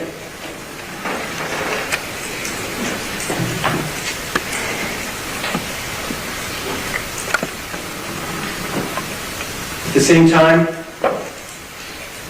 the reason why we have jury trials is because we count on people who have no connection to the injuries, no connection to the feelings, who can try to apply the law dispassionately, even if you have sympathy. It's okay, the two things can coexist. We can all be sympathetic. We can all feel the pain that this event has caused so many people. You can feel it. We all felt it when we had to look at some of these photographs, watch some of these videos, and how they've been played over and over again. None of which has anything to do with the cause of the crash, only the injuries that followed from the crash. And the prosecutor has spent an enormous amount of time showing you just how painful this crash was. It doesn't answer the question of what was in George Pino's mind and in his heart, which bleeds for the families that have been affected by him operating that boat. No matter what your verdict is, he will have to live with that for the rest of his life. People he grew to love, people that walked in his wedding, children who spent time in his home. And so in rendering your verdict, yes, we can all be sympathetic, we can all feel the pain. The law says, though, that when you analyze the evidence, you need to do it dispassionately. And I submit to you, if you do it dispassionately, you'll know that there was only love and kindness in that man's heart. And that never once in his mind did it occur to him. Objection, counsel testifying. There is no evidence, none, that ever once in his mind he thought that he was putting anybody's life in jeopardy. Not his own, not his wife's, not his daughter's, not Lucy, not Kathy, not any of the other girls on that boat. And if anybody at that sandbar had thought that George Pino was going to put the lives of those girls in danger, they would have said something, but they knew who George Pino was and is. He may not be the coolest act, but he's also not a crook. You should find him not to.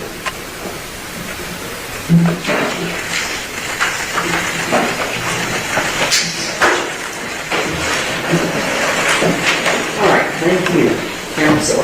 Ladies and gentlemen, there's a little stretch break. Please put your notebooks inside your envelope. You can leave them on your chair.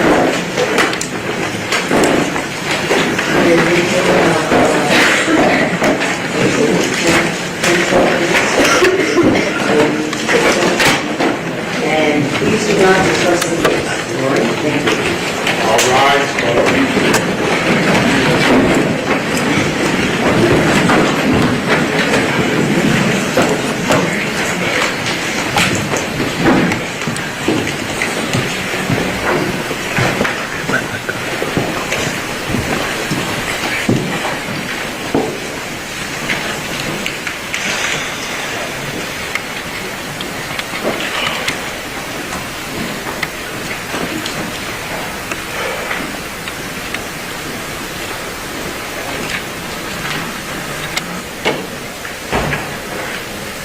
All right, you all can be seated.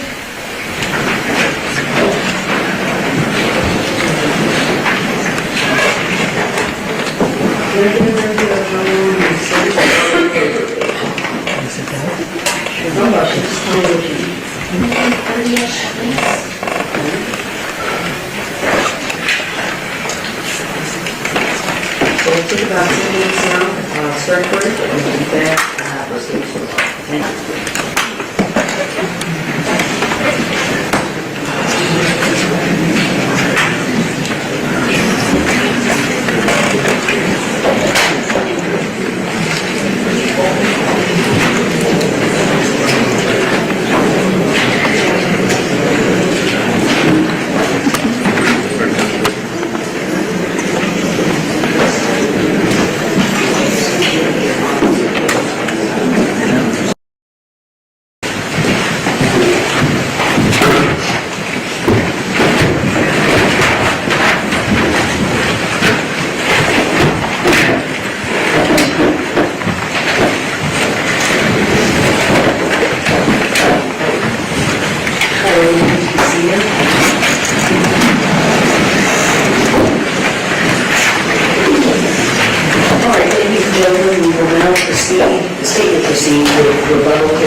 Some of the things that the defense team has put forward. First and foremost, I want to say this. It is not the mission of prosecutors like Mr. Borst and myself to label anyone as a criminal. My job, as I told you at the beginning of this trial and jury selection, is to present evidence. And I am organized, and so is Mr. Borst. And that's why we were able to introduce into evidence more than 100 items for your consideration. Videos, photographs, body-worn camera recordings, written documents, court pleadings, copies of receipts from the point at Ocean Reef Club. We're organized because we have a mission, which is to present the evidence for you, the jury, to consider. It is not our job to ask you to make your consideration out of sympathy. And I will tell you in no uncertain terms, if Mr. Borst and I did not prove the charges of vessel homicide and or manslaughter, and you decide to find him guilty because you feel bad for this girl, you will tarnish her memory.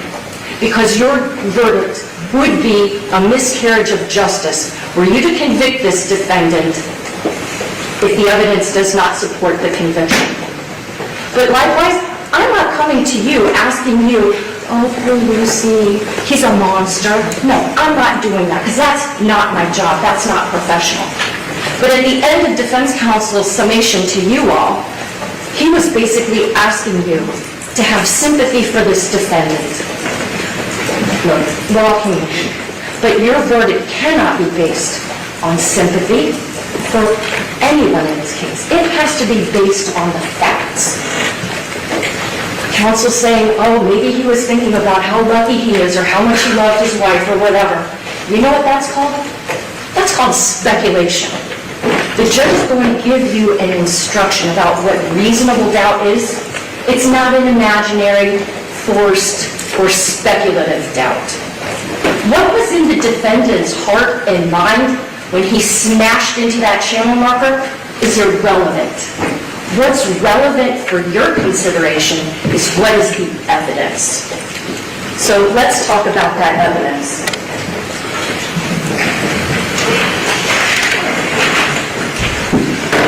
The defense takes one word, inattentive, and says that's what I based my whole case on.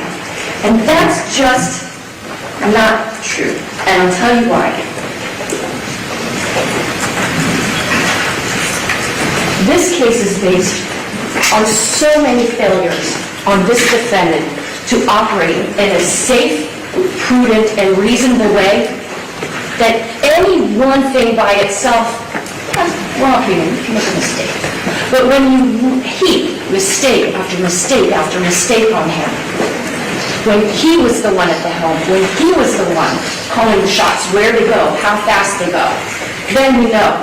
First off, we got him with 12 teenagers, 10 of whom are on the bow of that vessel, leading to at least 1,000 extra pounds, which if you remember Mr. Albert's testimony, remember he had that bright green boat, and he showed you how the extra weight on the bow of the vessel is going to make it harder for it to operate on a plane, so you're going to be going faster, and the faster you go and the more weight you have on the boat, guess what? The harder it is to navigate it. So that's another problem that we have. This vessel becomes less responsive because of the weight and the speed.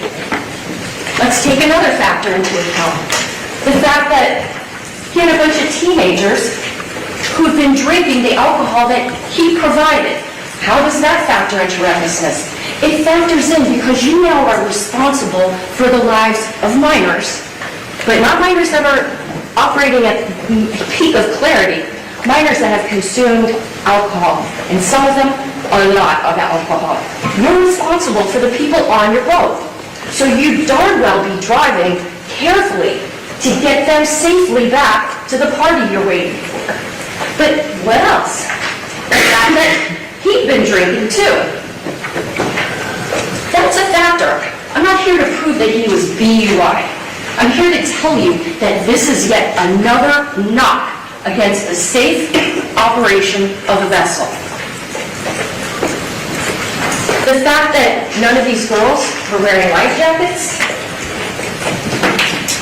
The fact that he wasn't wearing a kill switch, did those cause him to crash into that channel marker? No. But if you're being a safe and prudent operator of a vessel, if you are taking your responsibilities seriously, then if you know that they've been out drinking, if you know you've been drinking, it's reasonably foreseeable that maybe everybody's not at their top of their game. Maybe it's likely that people could maybe not have their best judgment. So you know what you do when you're a safe and prudent operator of a vessel? You tell the kids, put on life jackets. And you wear a kill switch. Because if something were to happen, and those engines keep spinning, which we know they did from that last track mark that Mr. Albert showed us. Remember the little curve? You see all those little track marks. Those engines were still going, thank God. Thank God nobody got chopped up, okay? But that's another factor for you to consider. Here's another one. We know from the specifications of that boat, he was going full throttle.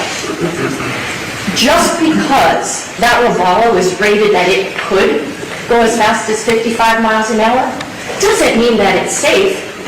I think I've seen a lot of cars that have speedometers that go past 100 miles per hour. Just because you can do something doesn't mean that it's safe and prudent to do it. Imagine operating a car. A driver puts the pedal to the metal and makes that car go as fast as it can. That's what this defendant did with a boat full of kids.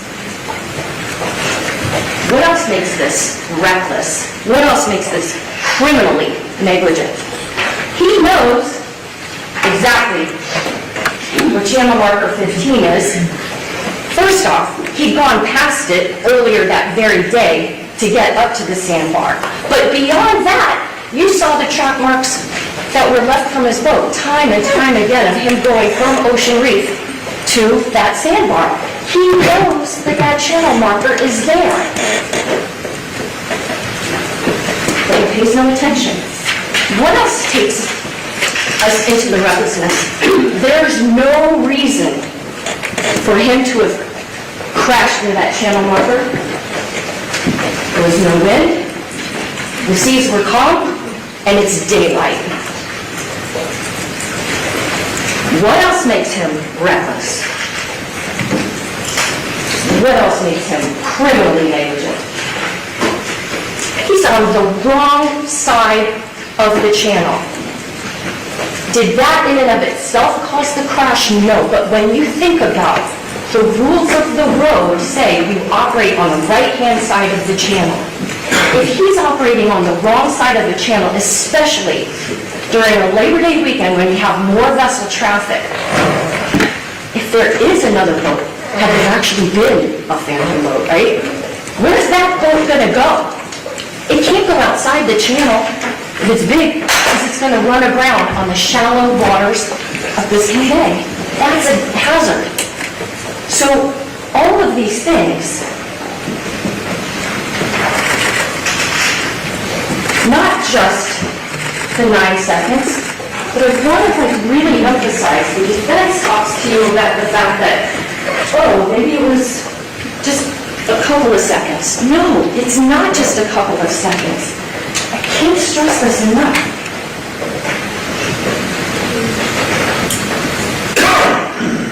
This is how long he was headlong toward that channel marker that he knew was there when he'd been drinking with a boat full of kids, with a vessel that's overloaded with weight for that speed, when he's going full throttle and on the wrong side of the channel. This is how long he is checked out. Ready, set, go.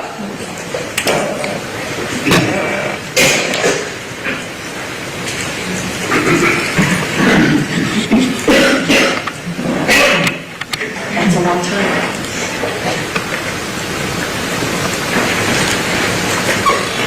Nine seconds.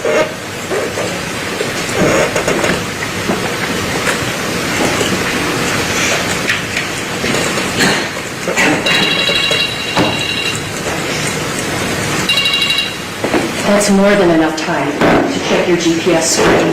That's more than enough time to see if any other boats are coming around.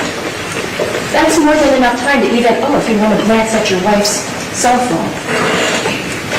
That's a long time to be heading straight into a steel pole with a gigantic Dayglow green sign on the top of it that you know is there. So it's not just, a few seconds of inattention. It's everything together. You have to consider all the factors that were at play, all the things that had to happen for him to wind up hitting that channel marker. And, as to the defense attorney's point that, but if he only would have just gone a little more in this direction or this direction, he wouldn't have hit the channel marker. Okay, let's think about this. Let's think about somebody that goes skydiving, maybe has a parachute on. Splat! Right on the ground. Well, gosh, if only he would have pulled the ripcord, he'd be okay. If that's the kind of argument that you're giving, that doesn't make sense. And the law makes sense. The law can't be such that a person can be that inattentive, can be that checked out, zoned out, spaced out, whatever you want to call it, that you are utterly unaware of your circumstances. You are not taking into account the safety of your own passengers. The law can't abide by that. It's not about labeling anybody a criminal or a bad guy or a good guy. It's about evaluating the conduct and applying the law. And along those lines, I just want to say that to give you an idea of just how much all of these different factors really count in a case like this, I have this rope. And if you look at rope, which ironically for a non-court case, I guess, but if you look at rope, there are many little individual strands, none of which by itself would be strong enough to hold on to an anchor or that one boat can tie up to another, okay? But what happens when you take all the little strands of the rope and you start intertwining them and you weave them together, those little strands, when you put them all together, become very strong. And that's why the evidence in this case is very strong for the fact that he was operating his vessel recklessly, and that because of all those other factors, which I already covered when I spoke with you initially, not just reckless. Reckless is the baseline for this conduct. More than reckless. Culpable negligence, manslaughter. To the extent that defense counsel says he never wanted his daughter or his wife or those kids to get hurt, of course. Who would say otherwise? If I had the proof that he deliberately tried to kill somebody, the charges would be different. But just because you don't have an evil heart or you don't have an evil intention, it doesn't mean that you are immune from the laws of this state. If you, even without an evil heart, engage in a course of conduct that is clearly this dangerous and that clearly could have such devastating consequences, then you're properly charged with vessel homicide and manslaughter. Now,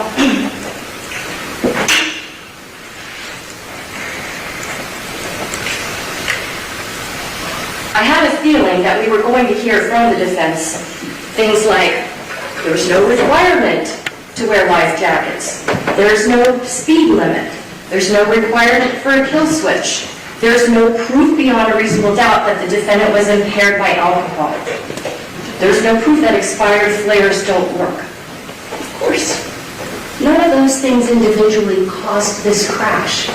But again, with the rope scenario, these are just more factors to take into account. Not wearing the kill switch, not having the kids in a life jacket, that you have been consuming alcohol, that you are going as fast as you can. And to say that there's no speed limit on the water, that's not true. There is. The speed limit is set by navigational rule number 5, which Mr. Albert told you about. Pardon me, 6. You have to go at a safe speed for the conditions. It's not the same as being on the land, obviously.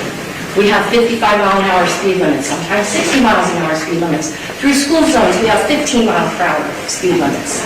But on the water, the rules can't be rigid the way they are on land because the water is a whole different environment.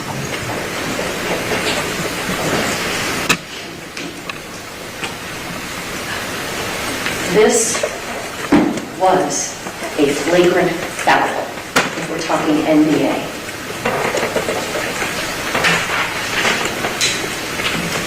The defense attorney says, oh, the prosecutor, she tells you all this about Lucy's injuries. And I do. But not really so much to tug at your heartstrings, because I'm telling you, it would not be a lawful verdict for you to find the defendant guilty just because you feel sad about Lucy or the injuries she had, or you feel sad for her family. That's not what we're here for you to do. But you understanding those injuries was a necessary component of this case. Because you know what? You don't go so fast. Your boat doesn't smash into the channel marker so hard. Your boat doesn't wind up being basically severed from stem to stern.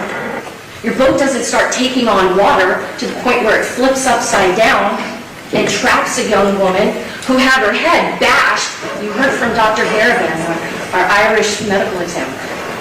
He talked to you about the fact that the injuries that she had are consistent with her hitting her head and then her head jerking back, which is why she had that deep bruising in the back part of her neck. And that could cause her to become unconscious. And her now being trapped under that boat, like I said earlier, basically became her gravesite. Her being trapped is what caused her to die. So that's why you needed to understand those injuries, because you know what? You slow down, your boat doesn't hit so hard. Your passengers don't get conked in the head to the point where they're rendered unconscious. You don't wind up unconscious. If you just slow down, operate your vessel safely. He didn't want to do that day. He really knew how to. People trusted him.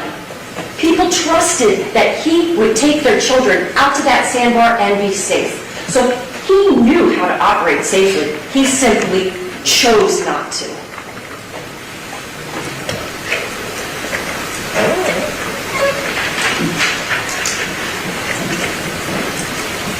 The defense attorney talked about alcohol.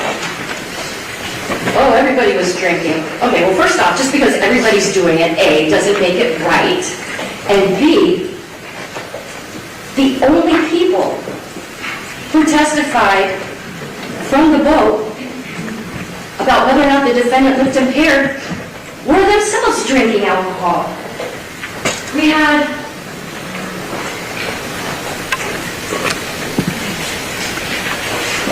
the defendant's wife takes the stand, and, she acknowledged, yeah, she was drinking Chambord and Prosecco from one of those Yeti tumblers. She says, yes, I was drinking. But you know what was kind of funny is that in court, she said 1 or 2 drinks. But in her interrogatory, if you remember when I read that to you, and you'll be able to look at it for yourself, in her interrogatory, she said she had 2 drinks. How come she all of a sudden now, oh, I only had 1 or 2? But on her interrogatory, she had 2. And maybe 1 drink here or there, but come on. Prosecco and Chambord. She remembered, but she wanted to undercut how much alcohol she had consumed. So we think that this woman is in a state to really make a good judgment about whether or not her husband should be piloting that boat. Do we think that Cammie, with the 10, alcoholic drinks in her system, is a good judge of that? Caro had been drinking? All these girls have been drinking. They were not the ones to be in a position to make an assessment if he's capable of operating a boat. They're there as kids to have fun at a birthday party. don't divest your own responsibility onto underage kids that you gave alcohol to. That's what the defense has tried to do regarding that alcohol.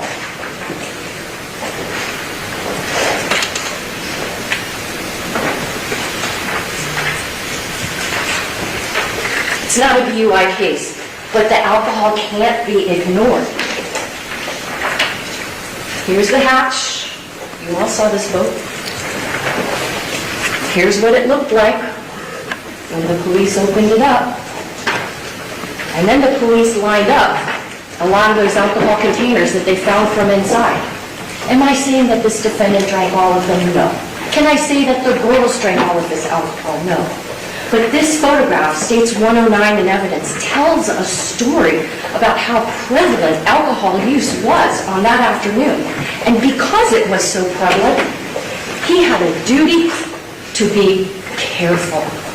Not just be beyond negligence, but he was so far beyond the pale. It does cross into recklessness, and it does cross into criminal negligence.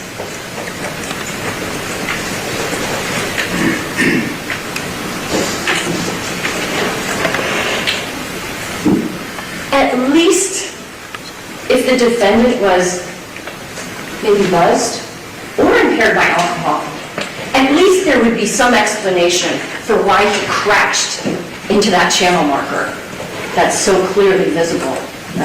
Had too much to drink.